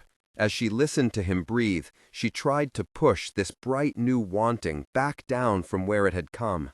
Roa shut her eyes tight, trying to remember her purpose, trying to sharpen it inside her like a knife. Essie, the key, midnight. Untucking herself from Dax, she pushed herself to the edge of the bed. Casting her gaze over the floor, she found his shirt. And then the key. Her eyes burned as she picked it up and slipped its cord over her head. Outside in the night sky, the moon had almost reached its zenith. Roa quickly dressed, but just before stepping into the passage, she looked back to the bed, where Dax slept, oblivious to her treachery. Her gaze traced the gentle curls of his hair, the ears that stood out a little too far from his head, the solid line of his shoulders. She turned away from the sight, then took the passage. When she finally came to the locked iron gate, she lifted the cord over her head. Her hand trembled as it slid the key in. Her stomach twisted as she turned it. There was sharp, click-like the sound of Roa's heart breaking, and the gate swung open. She should have felt triumphant. Instead, she wept. 32. Roa stepped out into the darkened alley and swung the gate closed. In the distance, Roa heard the noise of Fearguard, the music and shouting of its night market. With so many travelers visiting the capital for the Relinquishing, most of Fearguard was bursting at the seams. But this stretch of road was barren, silent. She couldn't get the taste of Dax out of her mouth, couldn't banish the memory of him lying next to her in the bed, his heart hammering against hers, their legs tangled up together. Who would she be when this was all over? A monster, realized Roa, but to stop now was to lose Essie forever. Suddenly, silhouettes emerged from the shadows. Rebecca's men. By Roa's loose count, there were at least 4 dozen, possibly more hidden in the shadows. Why were there so many? The plan was to infiltrate the palace during the relinquishing, tomorrow, not tonight. The face of the one who led them was hooded, but Roa recognized the height of her, the line of her shoulders, her proud gait. Rebecca stopped before the queen and held out her hand, palm up. "Give me the key." Roa peered over Rebecca's shoulder. "Where's Theo?" Your friend proved to be disloyal. Roa's mouth went dry as cotton. What? My men are searching for him now, Rebecca said. There's been a change of plan. Give me the key. Roa touched the key at her throat, but didn't hand it over. Give me Essie first. How do I know there aren't a legion of soldats waiting for us the moment we step inside? Roa stared into the deep shadows of her hood. How do I know Essie's safe, or that you won't kill her the moment you get what you want? Rebecca motioned to one of the men behind her. He stepped forward and lifted a familiar cage. Inside, a one-winged hawk cowered, her silver eyes flashing in the night. I've been betrayed once tonight. I'm not risking a second time. And I've risked everything tonight, Roa countered, so you need to trust me with this one small thing. Rebecca was silent. After a long moment, she growled, Fine, keep it. Just take us in. Roa's heart felt heavy as a stone as she led them toward the gate. She swung it open and went in first. From here, it looked like they were going to urinate on him, or worse. Suddenly, she knew exactly who knelt in the middle of the circle. Dax. Roa didn't think about how they outnumbered her 4-1. Just bit down on the steel of her scythe, keeping it securely between her teeth. Hoisting herself over the balcony, she dropped to the earth below. 33 rage thundered through Roa as she moved quickly down the garden's dirt path toward the voices. With her hilt gripped hard in her hand again, she advanced on the men. If you value your lives, she growled when they came into view, you'll walk away, now. The men looked up, their laughter dying, the smiles falling from their faces at the sight of the Scrublander queen. Dax looked up too, staring at his wife from where he knelt on the ground. A bruise was forming on his jaw. His curls were a mess, and his eyes were dark with betrayal as he stared at the key hanging from Roa's throat. Go back inside, Scrublander. In the light of the few torches lining the garden walls, she saw it was Garnet, the scar through his lip giving him away. You don't want to watch this. We'll bring him to you and Rebecca when we're done. Did you not hear what I said? She glared at Garnet, even as her heart pounded an erratic tattoo, her body coiled to spring if he challenged her again. The other 3 stepped in closer, their hands going to their hilts. Roa's senses flared with warning. She couldn't fight them all, nor could she leave Dax at their mercy. Drop your weapon, Scrublander, or you'll join him. Roa looked to her husband, who was rising to his feet behind her. Their gazes caught and held. In a heartbeat, something swift and silent passed between them. Dax nodded, the motion so slight it was almost imperceptible. I said, Garnet growled, drop your weapon. Roa threw down her sword. The tip landed near Dax's left foot. Good girl. Before the words were even out of his mouth, Dax slammed his boot down onto the steel. The hilt of her sword bounced against the dirt path and swung upward. Dax caught it. Roa drew her sister's knife. The 2 men directly before them stared in disbelief. Like everyone else, they'd been completely taken in by Dax's charade of a useless swordsman. As they hesitated, Roa and Dax lunged. With a fierce cry, her knife plunged into Garnet's heart, while Dax opened the chest of the one beside him, using Roa's scythe. "That's for my sister," thought Roa, as Garnet's eyes widened in shock. The smell of hot, coppery blood filled the air. Both men went down. Roa drew Garnet's saber. She and Dax turned to face the second set of Rebecca's men, who were only now recovering from their confusion and drawing their weapons. "Where is everyone?" she asked Dax quickly. "Why is the palace empty?" "We knew an attack was coming," he said, keeping his eyes on the enemy. "Sapphire evacuated the palace."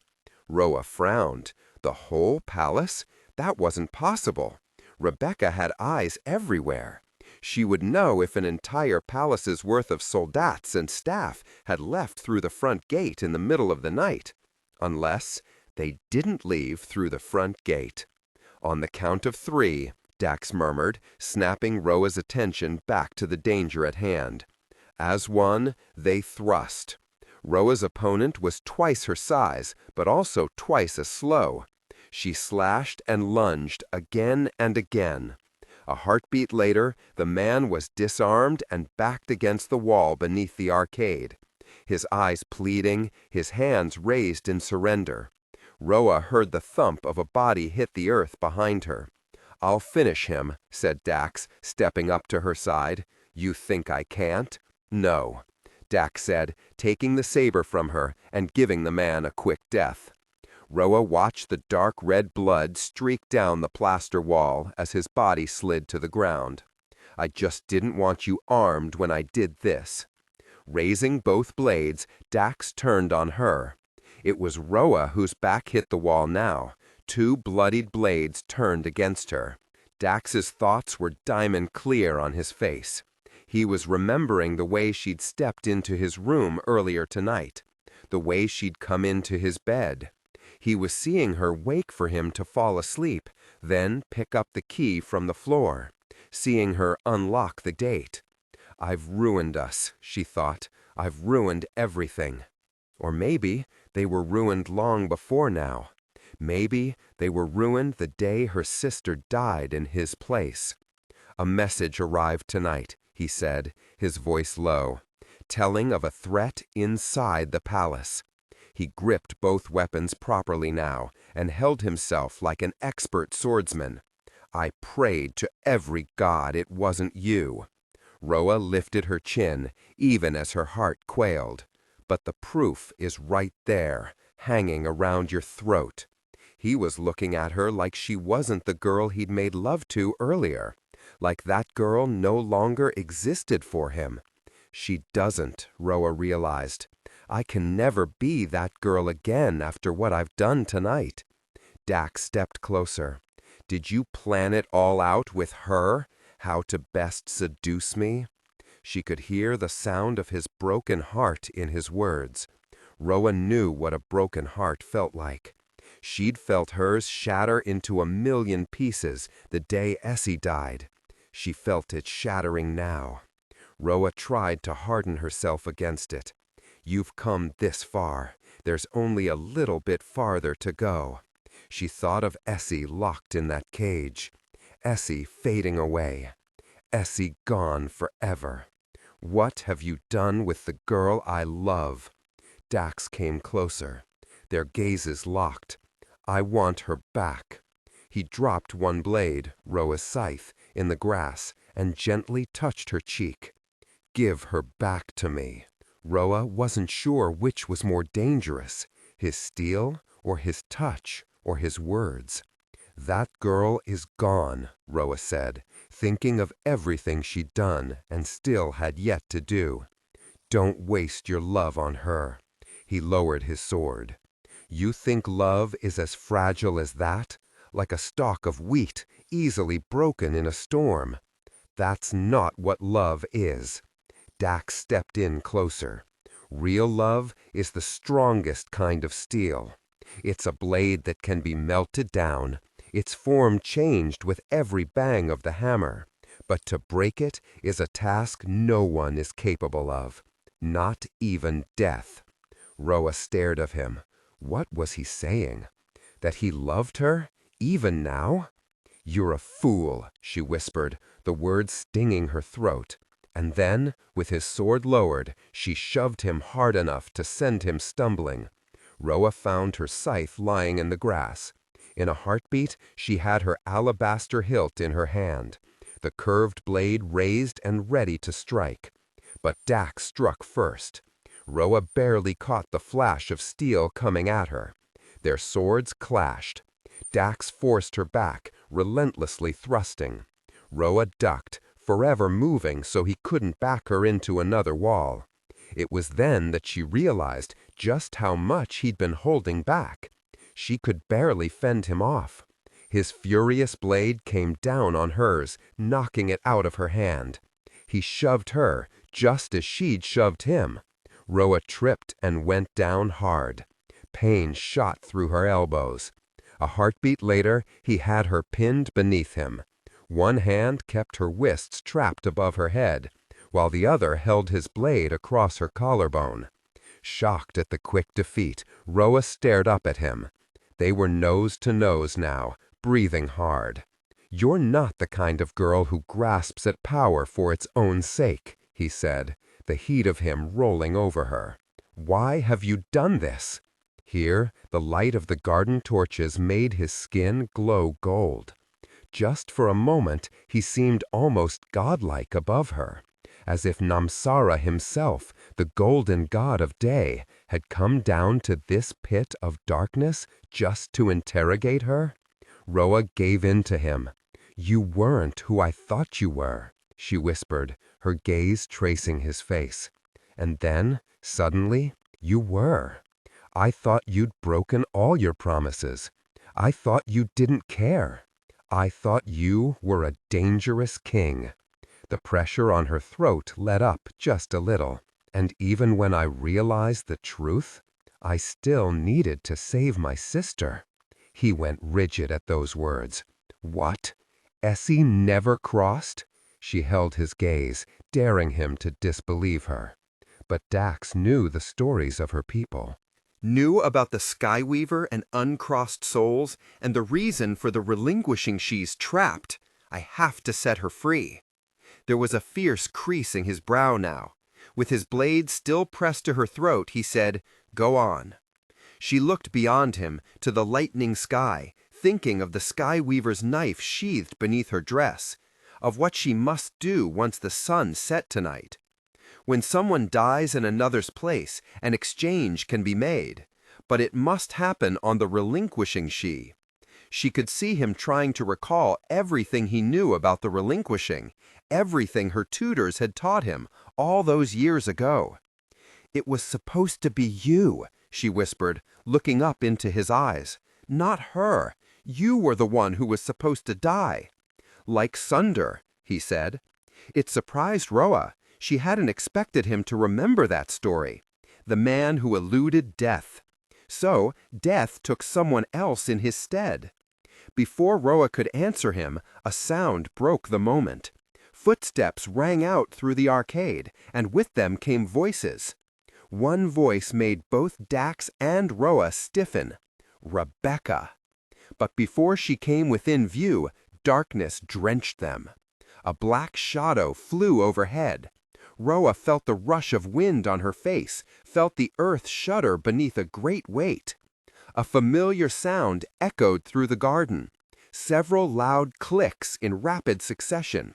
She knew of only one creature that clicked to communicate. Dax looked back over his shoulder. Whatever he saw made him rise to his feet. As soon as the weight of him lifted off her, Roa rose too, grabbing her scythe. A dragon loomed over her, his scales dark as polished ebony. One eye was blind, the other slitted and staring her down. Kozu. Roa stepped back. A second dragon stood behind the first. Half the size of Kozu, its golden scales gleamed in the blue twilight, and its two ash-gray horns twisted toward the sky. Two riders dismounted. The first was Sapphire, who immediately made for the king, seeing everything, The bloodied blade in his hand, the bruise forming on his jaw, the way he put too much space between himself and the queen. When Roa's gaze fell upon the second rider, her breath hitched. The young woman had dark hair braided over one shoulder, and a burn scar took up half her face and neck. 2 twin slayers were sheathed across her back. Asha. "Get on," the former Iskari told her brother while her black eyes gleamed at Roa. Dax obliged, heading past Sapphire and toward the golden dragon, lifting himself easily up onto its back, as if he'd done it 100 times before. Roa should have tried to stop him, should have called for help. She should have done something, anything to detain him. But as desperate as she was to save Essie, Roa knew now exactly what it would cost her. She loved this boy, this king, who wasn't at all what she'd feared, but rather everything their people needed. In order to save her sister, Roa would destroy far more than just Dax. She would destroy her own self. "I know what Essie is," said Asha, her voice urgent. "I know what she's becoming." Becoming? Roa turned to face Dax's sister. What could Asha possibly know about any of it? She was a Draxor. As if sensing her thoughts, Asha said, "I know something of bonds. And loyalty. Loyalty. That was something Roa West knew. And now, was there even a single person she hadn't betrayed? My sister," she thought. Staring down at the scythe in her hand, Roa whispered, "I have to save her." Asha shook her head. "You have to relinquish her, Roa. It's your bond that's keeping her captive." Roa hardened at those words. She thought of that night on the roof, of Essie's curls slipping through her fingers as she lunged to save the son of the king, of Essie falling instead of Dax. Roa clenched her fists so tight her knuckles hurt. Dax was the reason Essie fell from the roof. If her sister's entrapment was anyone's doing, it was his. The footsteps in the arcade came closer. Asha glanced in the direction of the sound as Kozu spread his wings wide, telling his rider it was time to go. Sapphire, who was already mounting the first dragon, called her cousin's name. But Asha remained where she was, eyeing the scythe in Roa's hand, as if afraid to turn her back on it. And in that moment, more than the burning fire of anger or the piercing blade of grief, Roa felt the shadow of shame. In Asha's eyes, she saw what she'd become. Roa threw down her weapon. "Go," she whispered. "Hurry." Asha went to Kozu, hoisting herself up behind Sapphire, then looping her arms securely around her cousin's waist. As she did, Rebecca's men flooded into the garden. Kozu hissed, crouching low. The moment they advanced, the massive black dragon leaped over their heads and onto the roof. Roa looked at the golden dragon Kozu left behind. Sensing danger, it spread its elegant wings wide. Yet it waited, perfectly still, for its rider's command. As Rebecca shouted and her men swarmed, Dax hesitated from atop its back, looking to one person only, as if it broke his heart to leave her behind. The sound of drawn steel made him tear his gaze from Roa. Dax bent low to the creature's shoulder, clicking softly. The dragon vaulted them into the sky. 34. "First you kill my men, then you let Dax get away." While Rebecca circled her, Roa stood in the middle of the carnage, exhausted and heartbroken and wanting her sister. Rebecca's fists were tight and trembling. Her hair hung limp along her face, and there were deep hollows carved beneath her eyes. Unfortunately for Roa, one of the men had survived her attack and told Rebecca everything. "What are you playing at?" Roa hardly heard Rebecca. She was thinking of how she'd let Dax walk away.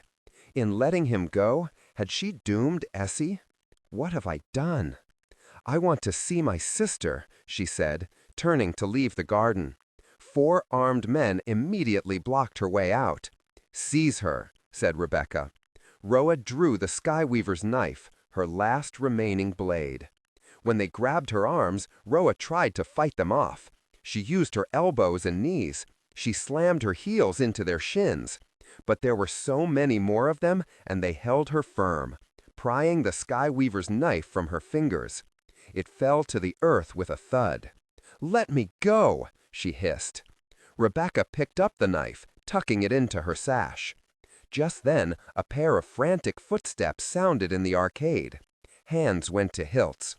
All eyes turned to the sound, ready for a fight. But it was just one of Rebecca's men, a young man with light brown hair cropped close to his head. "Mistress!" He was out of breath and doubled over. "It's gone." "What's gone?" Rebecca's voice was razor sharp. I think you should come and see." They dragged Roa back through the empty royal quarters. She didn't fight this time. There was no point. Rebecca had the Skyweaver's knife, and Roa was surrounded and overpowered. She would have to wait for the right moment to escape and find Essie. Torches burned in their sconces while the early morning sunlight crept in, chasing the shadows out of the corridors. They passed the throne room and stopped when they came to the Hall of Fonts. 7 fountains flowed throughout this roofless court. Between them grew geometrical gardens full of trees and shrubs and flowers of all kinds. They stopped at the largest fountain, surrounded by a circle of bright yellow hibiscus in full bloom and half shrouded by tall cedars. As the gentle sound of falling water echoed through the hall, Rebecca stopped sharp. Roa peered around her. Essie's cage lay before them. Only something was wrong. It was mangled, the black bars twisted back, gaping open like the splayed rib cage of an animal. Empty. But it wasn't the only thing wrong. 2 bodies lay half hidden behind the hibiscus bushes. Roa recognized the first one as the man who'd been carrying Essie's cage into the palace. He and his comrade lay on the floor tiles, their necks snapped, just beyond the hibiscus.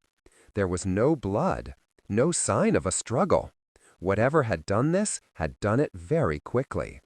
An ice-cold feeling spread through Roa. "Technical excellence," Rebecca demanded. No one answered her. "It's begun," thought Roa, looking to the rising sun. The relinquishing was upon them. Today, uncrossed souls resumed their true forms and walked among the living. "Essie?" Roa scanned the trees, the pools. "Where are you?" She reached for the hum and found it gone. "That can't be!" Roa reached again, but there was nothing there this time. The hum was dead within her. Rebecca looked from the broken cage to Roa. "Do you know what did this?" Roa knew. "A corrupted spirit," she whispered. They threw her into a room with no windows or bars. Roa had never seen the inside of a cell. Scrublanders didn't have things like cells or dungeons. This one was chilled and damp and dark. It smelled like rot, and the only bit of light came through a sliver in the bottom of the door. It was like a tomb of stone, suffocating her. Is this how Essie feels every single day? But it was the relinquishing, and Roa had seen that empty cage. Wherever she is, Essie is free of her bird form. She banged on the door. When they ignored her, she banged louder, demanding to be let out. She had only today and tonight to find Dax, and in this windowless room she couldn't tell how much time was passing. When her banging proved futile, Roa began to pace the grimy floor. "Essie, where are you?" She wanted her sister, the only one who could soothe the lonely ache in her, the one she belonged to. But her sister wasn't here, and Asha's words had claws. "It's your bond that's keeping her captive." When the door swung open, the red-gold glow from the dungeon bays flooded in. Rebecca stood in the frame, blocking the light and staring down at Roa. The Skyweaver's knife was tucked into her sash. She wasn't alone. Behind her stood the 7 counselors who'd been plotting against Roa in the library. the very same counselors Dax had locked up for treason. Rebecca must have found their cells and let them out. For what purpose? "Time to go," Rebecca said as 4 men entered the cell, grabbing Roa. This time, she didn't put up a fight, just let them drag her out. "How much time has passed?" Rebecca, who walked ahead of her, didn't answer. "Where are you taking me?" "To the city square." Roa went rigid. The city square was where Asha's sentencing would have been carried out. It's where the chopping block sat. "Why?" she whispered. "We're going to offer the king something he can't resist." Suddenly, Roa could see Rebecca's next move, could see just how she would manipulate the pieces on the board to ensure she got the outcome she wanted. But Dax had proven himself equally good at manipulating pieces on a board, at games of strategy. "Hell no, it's a trap," Roa whispered. Rebecca smiled back at her so confidently. Dread curled within Roa. 35. It was well past midnight when Rebecca and the king's former counselors dragged Roa through the crowded streets, bound and gagged. All around her, she heard the shocked murmurs, the confused questions. Where are they taking the queen? Where is King Dax? Everyone in the crowd wore relinquishing masks, carved of wood, painted white, hiding their identities and making it impossible to tell who was who. Still, Roa searched them, looking for her sister. "You should all be in your homes, locking the doors," she thought as her gaze scanned the masked crowd. It was how she knew the faces behind the masks didn't belong to Scrublanders.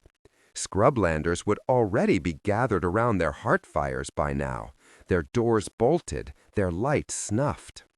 As they dragged her, Roa heard Rebecca shouting up ahead, leveling her charges against the Outlander Queen, telling all of Fearguard what she deserved. Roa didn't need to hear the charges. She knew what she'd done. Plotted to kill the king, let his enemies into the palace, utterly betrayed him and their friends and their people. Roa knew what she deserved. "Essie, where are you?" From somewhere in the crowd, she thought she heard someone call her name. But when she looked, Roa saw only blank masks, the firelight flickering over them. "Roa, here!" She looked again, trying to see. But the masks made everyone look the same. Finally, Roa saw her. Lirabel.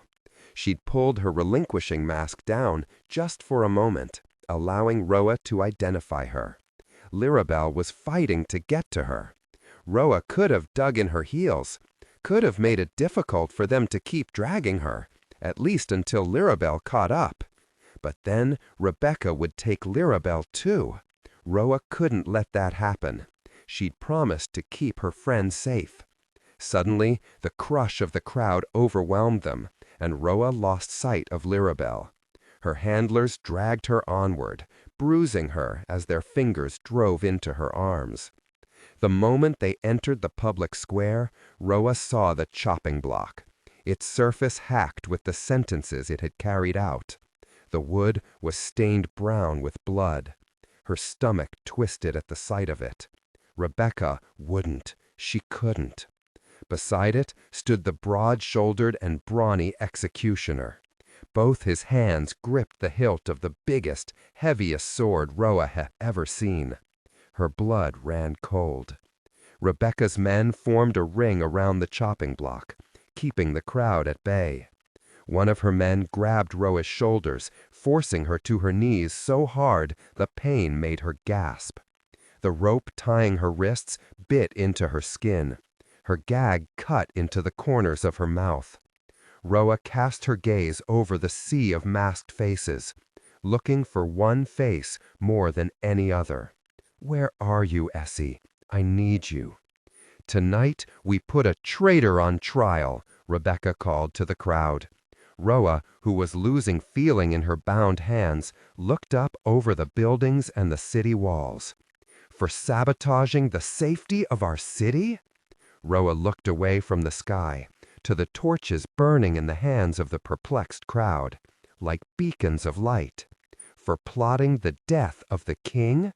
A movement in the square caught her eye.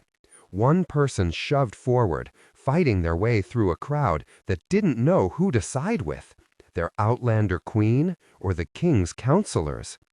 "We find Roa of the House of Song. Let her go, Rebecca." Roa straightened, trying to see. Just beyond the ring of men, the king himself pulled off his mask and dropped it at his feet. A storm of murmurs rose up from the crowd. "Dax," she thought, her heart twisting. "You've played right into her hands." The murmurs were getting louder and angrier now. At first, it seemed to Roa that Dax had lost them completely by coming to his traitorous queen's defense. Except, no. More and more people stepped up to the king in order to stand with him. The fury of Fearguard was turned not on Dax or even Roa, but on the woman who dragged their queen through the square and declared her a traitor when the king was clearly safe. The people of Fearguard were on Dax and Roa's side. The king was here. The tide was turning. Rebecca had lost. And yet she didn't seem concerned. "As you wish." Rebecca bowed her head slightly to Dax, then made her way to where Roa knelt. Roa felt the cold steel of a blade slide between her wrists as Rebecca sawed through the ropes. Her hands came free.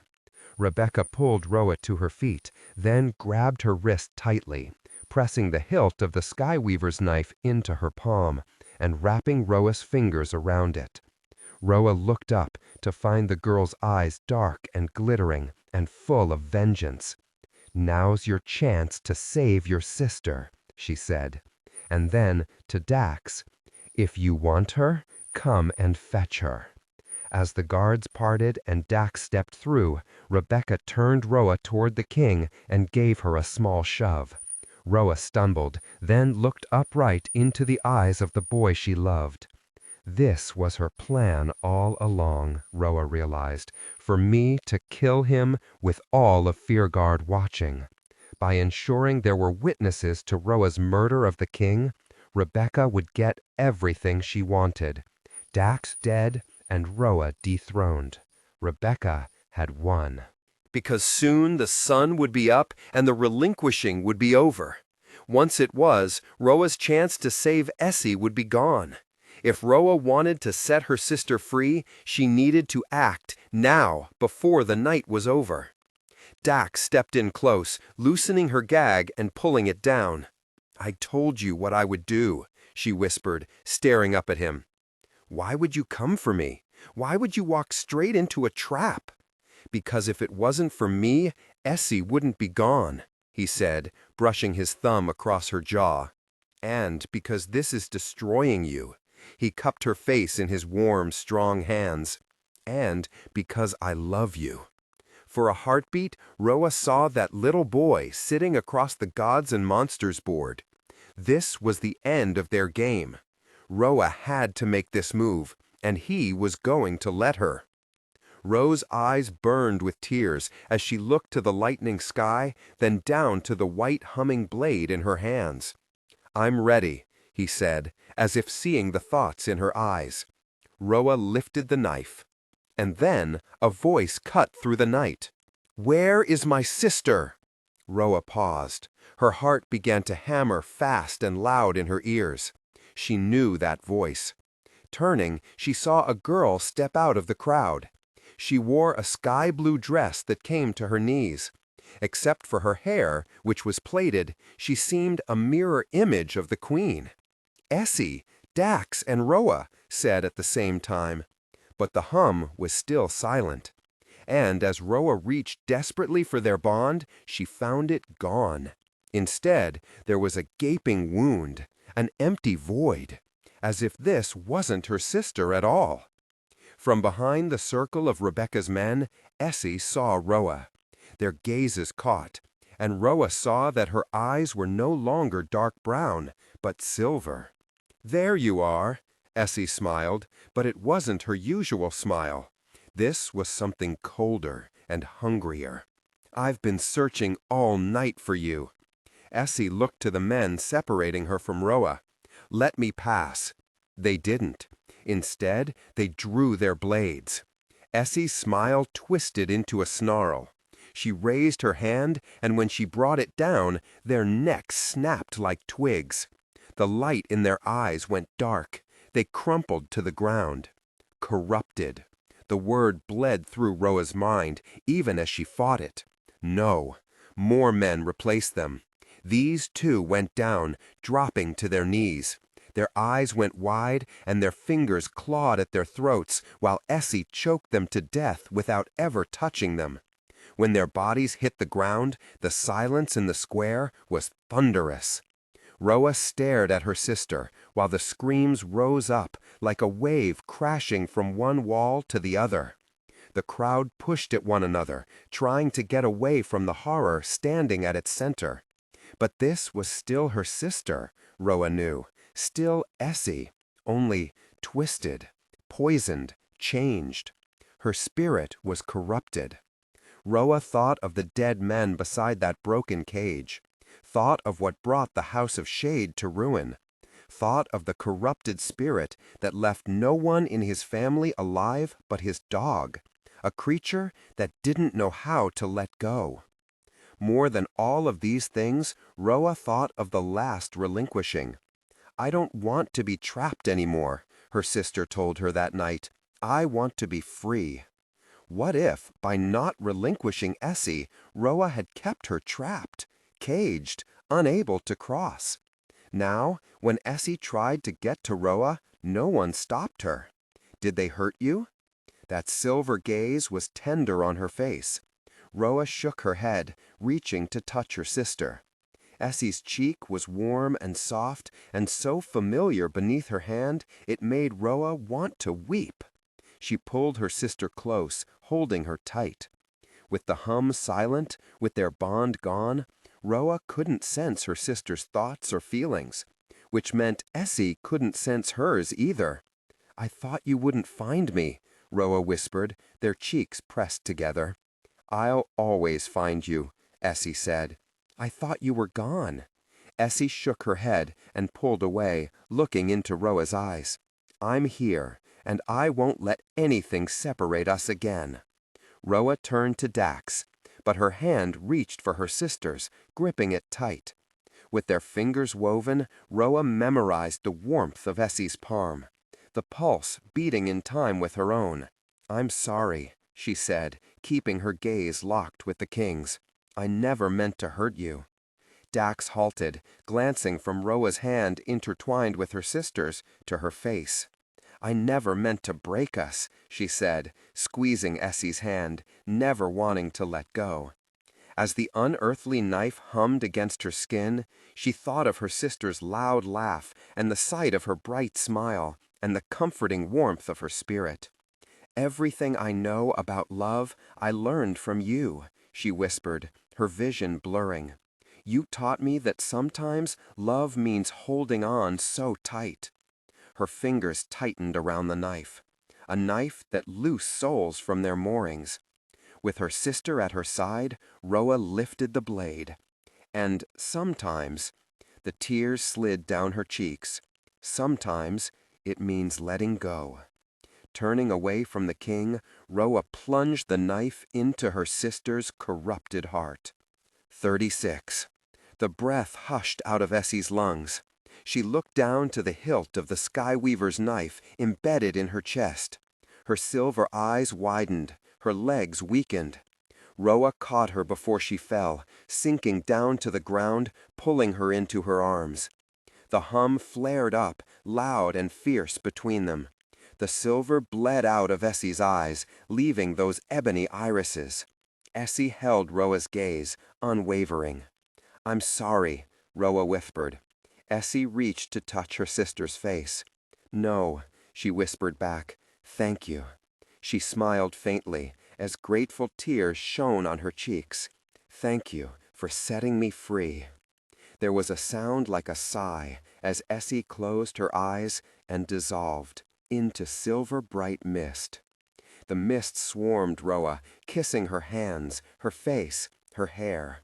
And in it, Roa heard her sister's laugh, light and happy and free. Just for a moment, the mist fastened itself into the shape of a hawk, soaring high, circling Roa once. And then it was gone. Forever. Grief clawed its way through Roa. A soul-splitting sound erupted out of her. Dax stared, not quite understanding what just happened, only hearing that it had broken Roa's heart. He fell to his knees before her. Dax was so concerned about Roa, he forgot the men at their backs, forgot who'd brought them here. Steel flashed behind him. Roa looked up to see Rebecca gripping the executioner's sword in both hands, raising it above the king, about to deal a killing blow. Roa let out a warning cry, but it was too late. The sword came down. Roa pushed Dax out of the way, putting herself in its path instead. But someone stepped between. Steel clashed against steel. Roa looked up to find Theo, intercepting the blow. The heir to the House of Sky drew his second blade, defending Roa and Dax. Beyond him, more members of Sky came out of the crowd, drawing their weapons against Rebecca's men. With them came Sapphire, her crest of a Namsara flower blazing bright, and at her back were a myriad of soldats. A roar rumbled from above, like thunder from the sky, as a huge black dragon with wings spread wide descended. The earth shook under the weight of him, and Rebecca's men cowered beneath the gaze of his one slitted eye. Kozu. On the first dragon's back sat Asha, with Torwin behind her. As one, they dismounted. The former Iskari drew her twin slayers from their sheaths at her back, her gaze deadly, as Kozu snapped his needle-sharp teeth and slammed the closest of Rebecca's men into the trees with his tail. Armed with a bow, Torwin knocked an arrow just as Lirabel stepped up to his side, drawing her own. Together, they kept their aim trained on Rebecca. As the first dragon prowled, they all formed a protective circle around the king and queen. Beyond them, Sapphire soldats and the House of Sky kept Rebecca's men at bay. The next time Roa looked, Theo had Rebecca disarmed and was forcing her to her knees. The commandant sheathed her weapons and came forward to where Rebecca knelt with Theo's steel at her throat. Technical excellence. Sapphire crouched low, forcing the Baron's daughter to meet her gaze, and though she spoke quietly, Roa heard the words she said. "You were right, Becca. My place will never be among you." Sapphire looked up to Torwin on one side, to Asha on the other, then behind her to Dax. She turned her gaze on Roa last. "My place is right here, defending the ones I love." As Sapphire rose to her feet, Asha stepped up to her side, snaking a comforting arm across her cousin's shoulders. "Take her away." 37. In the weeks following Essie's passing, Roa felt like a soldier who'd come home from battle without a limb, convinced she could still sense it. But it wasn't a limb she sensed, it was her sister. The hum had been glowing faintly inside Roa ever since she drove the Skyweaver's knife into Essie's heart. It wasn't as bright or as warm as it once was, but it was there. As if Roa's bond with Essie, now gone forever from this world, was still somehow unbroken. She told this to Lirabel in the letters she wrote almost daily. Her friend had returned to the Scrublands weeks ago to prepare for her wedding. A celebration would take place tomorrow in the gardens of the House of Song. Roa pushed the thought of it out of her mind, trying to focus instead on the assembly meeting before her. Because when she thought about it, the sorrow welled up like blood from a cut. She wanted to be there, watching her brother and her oldest friend bind themselves to each other beneath the mighty jacarandas of song. Roa wanted to be the one braiding flowers into Lirabel's hair and dabbing rosewater behind her ears and helping her into her dress. But Roa needed to be here, in Furgard, because today the new council, one representative of the kingdom instead of purchased by the wealthy, had gathered to vote on the ancient law against regicide. They were here to decide whether it should be allowed to stand or if it was time to strike it down. The king and queen needed to be present for the vote. The sunlight streaming through the windows turned golden in the encroaching dusk, and the round assembly room brimmed with spectators, making the air hot and stuffy. Roa counted a dozen people falling asleep in their chairs or leaning against walls. It had been a long day of arguing and debating, and with one council member absent due to illness, the vote kept ending in a draw. In order to break it, the council decided to give the king a vote, which was when the snoring started. Horrified, every person in the room looked in the direction of the sound. Roa sighed, looking too. Dax sat hunched in his pale marble chair, the image of a crown chiseled into the headrest. His cheek sat propped on his fist, his brown curls tumbled into his eyes, and his chest rose and fell with his snores. Roa had spent enough nights in his bed now to know the sound of his snoring by heart. These were fake. Dax had been a bundle of coiled energy all day. His knee hadn't stopped bouncing from the moment he sat down in that chair to the moment the vote came back a draw for the third time. In fact, if Roa looked close enough, she could see his knee bouncing now. Something had him excited. And an excited Dax was not a sleepy Dax. He was feigning sleep. And Roa knew why. This new council deferred to their king, always. It was Dax's opinion they sought, both in and out of assembly meetings, never Roa's.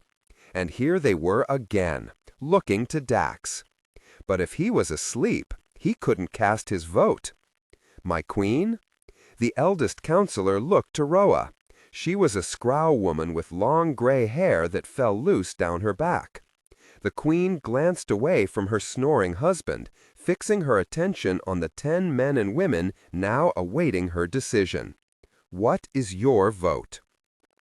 A memory bloomed within Roa. She thought of the day of her earning, of standing in the mist at her sister's side, gripping her blade as her sister refused her own. The old stories say we belong to each other. Roa spoke Essie's words from that day. If that's true, then our enemies are not our enemies, but our brothers and sisters. She paused, looking over the crowd of Scrow, Draxors, and Scrublanders. All of them enemies at some point, gathered together under one domed roof. There was so much work still to be done. Unless we treat all lives as sacred, Roa continued, thinking of Rebecca and the others, guilty of treason, awaiting their sentences in dreary dungeon cells, even those who've done unspeakable harm, we will never have peace. She scanned the faces of Furgard, all of them, looking to her, their queen. So, I vote to strike the law down. The room fell into silence. For a moment, Roa braced herself for dissent, for the room to erupt in outrage. Instead, the silence turned to whispers, the whispers to murmurs, the murmurs to quiet conversation. No one shouted. No one accused her of trying to sabotage Furgard or the king or the throne. The elderly counselor nodded. Then, it's done. Roa loosened, falling back against her own marble chair as the council members turned to each other, speaking quietly together as they wrote the declaration down and signed it. Beyond them, the audience rose and began to leave. The room hummed with conversation. When Rowan noticed the snoring beside her had ceased, she turned to find Dax sitting upright, watching her. "You are incorrigible," she said. He smiled, that charming smile of his. Roa felt herself weaken, falling prey to him. She narrowed her eyes. "Don't look at me like that." He leaned over her chair, propping his elbow on her armrest. "You mean like this?"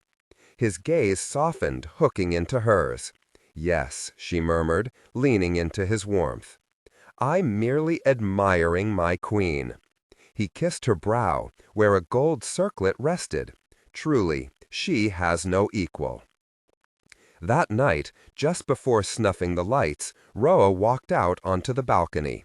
Her nightdress brushed her knees and her bare feet padded on the cool tiles. It had rained all evening, and though a fog had turned everything silver, Roa could just make out the balcony directly across the garden. Though it was her room, she hadn't slept there since the night she saved her sister. Now, when the ache of loneliness threatened to swallow her whole, she pressed her back to Dax's and fell asleep to the beat of his heart. When she dreamed of Essie, only to wake and find her gone, Dax held her while she wept. He held her every time. The sudden smell of peppermint engulfed Roa, bringing her out of her thoughts. She turned her head, listened. Silence. Roa waited, a smile creeping across her lips. More silence. When she could feel the warmth of him against her back, she said, "I know you're there." The air rushed out of him in an exasperated sigh. "How do you always know?" His warm arms came around her waist. Roa leaned back against him. "I wanted to surprise you," he whispered into her neck. "My star." Roa was about to tell him he'd have to try a lot harder, but those words stopped her. "My star. Why do you call me that?" She leaned back against him, touching her cheek to his stubbled one. His arms tightened around her. "Before the revolt, I knew what I wanted, to protect my sister and Sapphire and our people. I knew what it would take, that I would have to pit myself against my father. But every time I thought of what I must do, I doubted myself. I convinced myself I would never be strong enough, or smart enough, or brave enough to steal the throne from one of the most powerful dragon kings in history." He turned his face into hers, brushing his forehead against her temple. "It was in those times when I felt the most lost, when I felt like giving up and letting the dream of a better world die, that I thought of you, all the way across the sand sea. I would imagine us sitting down at a gods and monsters board, and as we played, I would ask what you would do, and what you would want me to do. And whenever I did that, I wasn't lost anymore. I could see the path clearly." He nuzzled the spot just behind her ear, then looked to the sky again. "Like a sailor who needs the heavens to find his way home, you were my own star, burning in the night, helping me find my way." Roa went very still. No one had ever told her anything as beautiful as that. She turned, reaching for him. But the moment she faced Dax, her hands paused. She frowned at the dark blue sand scarf wrapped around his throat, then reached to touch the fitted leather jacket buttoned up tight. "Why are you dressed like this?" she asked, when she found his hands, too, were covered in dark leather gloves. His gloved fingers twined through hers. "I told you," he said, pulling her through the curtains and back inside the room. "I have a surprise. Come and get dressed." She let him pull her, but glanced over her shoulder to the night sky now blocked by the curtains. Now? She'd just changed into her nightgown. Why? What? A loud thud came from above, shaking the room and interrupting her question. Roa glanced to the ceiling. What was that? Dax shrugged, grinning a little. Someone jumped from the roof to the balcony, their boots echoing loudly on the terrace tiles. Roa eyed Dax warily, then started in the direction of the sound. Pushing back the curtains, she found Sapphire leaning against the balustrade, her legs crossed, her hands gripping the marble edge. The commandant wore a black jacket and gloves, and her dark hair was pulled back. "Roa." Sapphire looked her nightgown up and down, clearly disappointed by something. "You're not dressed." A cool shadow slid over Roa. She looked up to find Kozu's onyx head staring down at her, jaws closed tight, one slitted yellow eye fixed on both of hers. Beside the first dragon, at the roof's edge, crouched Asha Hare, her hair bound in its usual braid and her face half hidden by a sand scarf.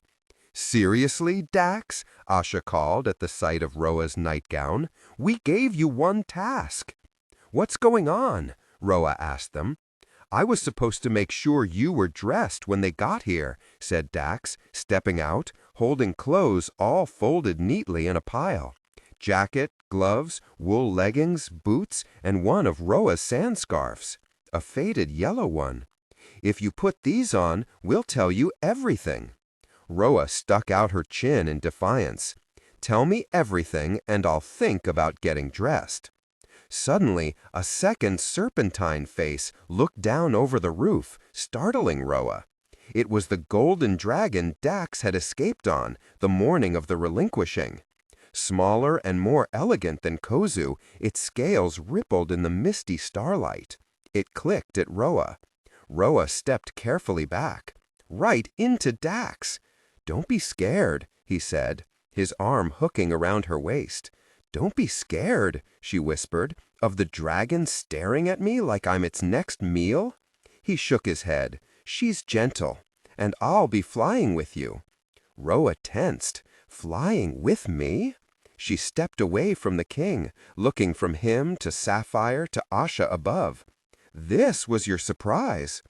Dax, who was pulling his sand scarf up over his nose and mouth, stopped and tugged it down. "Don't you want to see Lirabel get married?" Roa's mouth opened, then shut. "That," said Sapphire. "Oh," Roa whispered. As the realization sank in, a slow smile spread across her lips. Her heart glowed within her. She looked to Dax, who was watching her with a tender expression. Flinging her arms around him, she kissed him hard on the mouth. "There's no time for that," cried Asha from the roof. "Thank you," whispered, kissing Dax once more before grabbing the clothes, ducking inside, and getting dressed. By the time she re-emerged, Asha and Saf were both seated atop Kozu on the roof. Dax and the golden dragon stood waiting on the terrace. "This is Spark," he said. Spark stared at Roa with pale, slitted eyes. She smelled like smoke and sand. Stepping closer, Roa realized she had no idea how to mount a dragon. Seeing it, Dax got down on one knee and cupped his hands for her to step into. The moment she did, he pushed her up, telling her where to step on the back of Spark's knee, and where to grab hold, the bump of his shoulder bone. It took several tries, but Spark remained stoically still, and eventually Roa pulled herself up. Dax lifted himself easily behind her. As if all those days he'd gone missing in the afternoons, this was what he'd really been doing. When his arm came around her, he looked up to Asha and Sapphire, mounted atop Kozu. "Ready?" Before Roa could respond, Spark crouched low, spread her golden wings, and leaped into the sky. They flew through the night. Roa fell asleep curled up inside Dax's jacket, and when she woke, the highlands were rising out of the horizon. Roa could just make out the lights of song in the distance. Lanterns and candles and heart fires were being lit. The day was breaking. And though the sky was lightening in the east, the stars were still bright in the sky. Roa looked up. Shining directly above them was a star she'd never seen before, one that burned a little more brightly than the rest. Roa tipped her head back against Dax's shoulder, watching it. Kozu flew beside them. Roa could hear the muffled sound of Asha laughing at something Sapphire said. And at some point in the night, they'd been joined by another dragon. The rider's sand scarf masked his face, but from his tall, thin form, Roa knew it was Torwin. Spark propelled them closer and closer to the House of Song. The fields rolled beneath them. And all the while, the hum glowed warmly within Roa, telling her Essie was near, that the bond they shared would always be there, whether Essie was physically present or not. whether Essie was alive or not. Because it was just like Dak said, love withstands all things, even death, especially death. Acknowledgements. So much love and gratitude to Heather Flatterty for always having my back. Kristen Pettit for taking the flailing mess that was this book and corralling it into something better. Rachel Winterbottom for loving this story even when it was a hot mess and helping me fix it at the 11th hour, or rather multiple 11th hours. Everyone at Harper Teen, especially Elizabeth Lynch, Renee Cafiero, Allison Brown, Michelle Tarmina, Audrey Diestelkamp, Bess Braswell, Olivia Russo, Martha Schwartz, and Vincent Kuzenzen. Gemma Cooper, without whom I never would have found my way to Galantgaz. Everyone at Galantgaz for your enthusiastic support and making me feel so at home across the pond. Most especially, Stevie Feingan, the most delightful bookshop crawl buddy. Paul Stark for making an audiobook that, as my mother likes to say, is even better than the book. Kat Davies for marketing my books like Whoa and being my go-to guide for all things London. And Gillian Redfern for being a generous, brilliant badass. The team at HarperCollins Canada for all the work you do this side of the border, especially Ashley Postlands, Shaman Ali, and Maeve O'Regan. Mirtha Spiteri for your wisdom and support. My foreign agents, publishers, translators, I'm so grateful for all of you. Seeing my stories in languages other than my own is real-world magic. Jenny Bent and the Bent Agency team for the tremendous work you do on my behalf so I can focus on what I love most, getting the words written. The librarians and booksellers I've met along the way for your kindness, enthusiasm, and support. Anna Priyamaza, Faith Bogon, Gareth Ronsky for debut year Canuck Solidarity. Isabel Ibanez Davis for keeping me accountable when I needed to just get the darn thing written. Tomi Adeyemi for your spot-on feedback and grounding voice of reason. Chris Cabena for telling me the book was broken so I could make it better. Boyce Roberts, Cheryl McCarran, and Wayne Bartlett for taking in a lost author and helping her find her joy again. Every single one of my family and friends for filling 200 seats at my book launch. For dressing up as my characters on Halloween, Aunt Mary, I love you. For buying my books, pushing them on your acquaintances, and turning them face out on the shelves. My apologies to booksellers everywhere. Technical excellence. I wouldn't want to do this without you all. Mom, for your selfless love and shining example. Dad and Jolene, for your constant support. Joe, for being there through all of it. My good, happy, hopeful days, and my bad, crazy, sad days. And for being my co-adventurer in this wild and beautiful life. Pa, for showing me there's a time to hold on and a time to let go, and that letting go doesn't mean love ends. Your life and death taught me that love always triumphs. My readers and fans, for your overwhelming support, stunning Bookstagram photos, kind and encouraging messages, reviews, fan art, all of it. Thank you from the depths of my heart. And for those of you who need to hear it, real love isn't just stronger than death. Real love transforms the living. It transforms the world. Never forget who you are and the kind of love you're capable of. Death-defying, world-altering love. About the author. Photo by 9th Street Photography. Kristen Ciccarelli is the internationally best-selling author of The Last Namsara. Before writing books for a living, she worked as an artisanal baker, an indie bookseller, and a ceramic artist. These days, she resides in a blustery seaside cove on Newfoundland's Great Northern Peninsula with her blacksmith and her rescue dog. She likes her coffee dark, her weather broody, and her house warmed by a wood fire. Learn more at www.kristenciccarelli.com.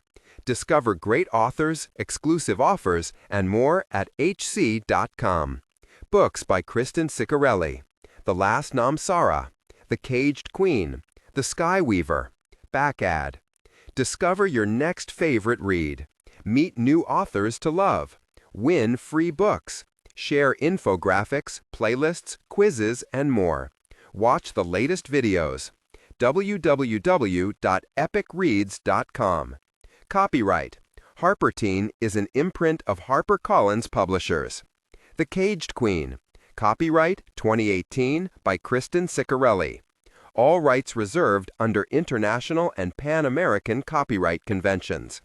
By payment of the required fees, you have been granted the non-exclusive, non-transferable right to access and read the text of this ebook on screen. No part of this text may be reproduced, transmitted, downloaded, decompiled, reverse-engineered, or stored into or introduced into any information storage and retrieval system in any form or by any means, whether electronic or mechanical, now known or hereafter invented, without the express written permission of HarperCollins eBooks. www.epicreads.com. Cover photography by Michael Frost, Inc. Digital retouching by Sebastian Herr. Cover design by Michelle Tarmina. Digital edition, September 2018. ISBN 978-006-2568-03-8. Print ISBN 978-006-2568-01-4. 18, 19, 20, 21, 22. PCL SCH 10, 9, 8, 7, 6, 5, 4, 3, 2, 1. First edition. About the publisher. Australia. HarperCollins Publishers Australia Pty Limited. Level 13, 200 Elizabeth Street, Sydney, NSW, 2000, Australia. www.harpercollins.com.au. Canada. HarperCollins Publishers Limited, Bay Adelaide Centre, East Tower, 22 Adelaide Street West, 41st floor, Toronto, Ontario, Canada. M5H 4E3. www.harpercollins.ca. India. HarperCollins India. A75, Sector 57, Noida, Uttar Pradesh, 201-301. www.harpercollins.co.in. New Zealand. HarperCollins Publishers New Zealand, Unit D, 63 Apollo Drive, Rosedale 0632, Auckland, New Zealand. www.harpercollins.co.nz. United Kingdom. HarperCollins Publishers Limited, 1 London Bridge Street, London SE1 9GF, UK.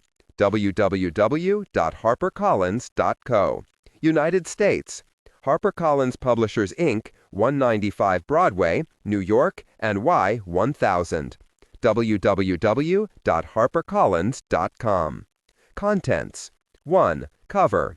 2. Title page. 3. Dedication. 4. Contents. 5. Prologue. 6. 1. 7. 2. 8. 3. 9. 4.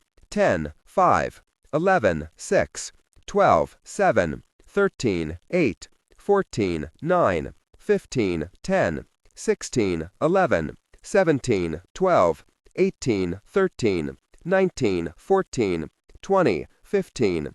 21. 16. 22. 17. 23, 18, 24, 19, 25, 20, 26, 21, 27, 22, 28, 23, 29, 24, 30, 25, 31, 26, 32, 27, 33, 28, 34, 29, 35, 30, 36, 31, 37, 32, 38, 33, 39, 34, 40, 35, 41, 36, 42, 37, 43. Acknowledgements. 44. About the author. 45. Books by Kristen Ciccarelli. 46. Back ad. 47. Copyright. 48. About the publisher. Guide. 1. Cover. 2. Contents. 3. Prologue. 1. I. 2. Double I. 3. Triple I. 4.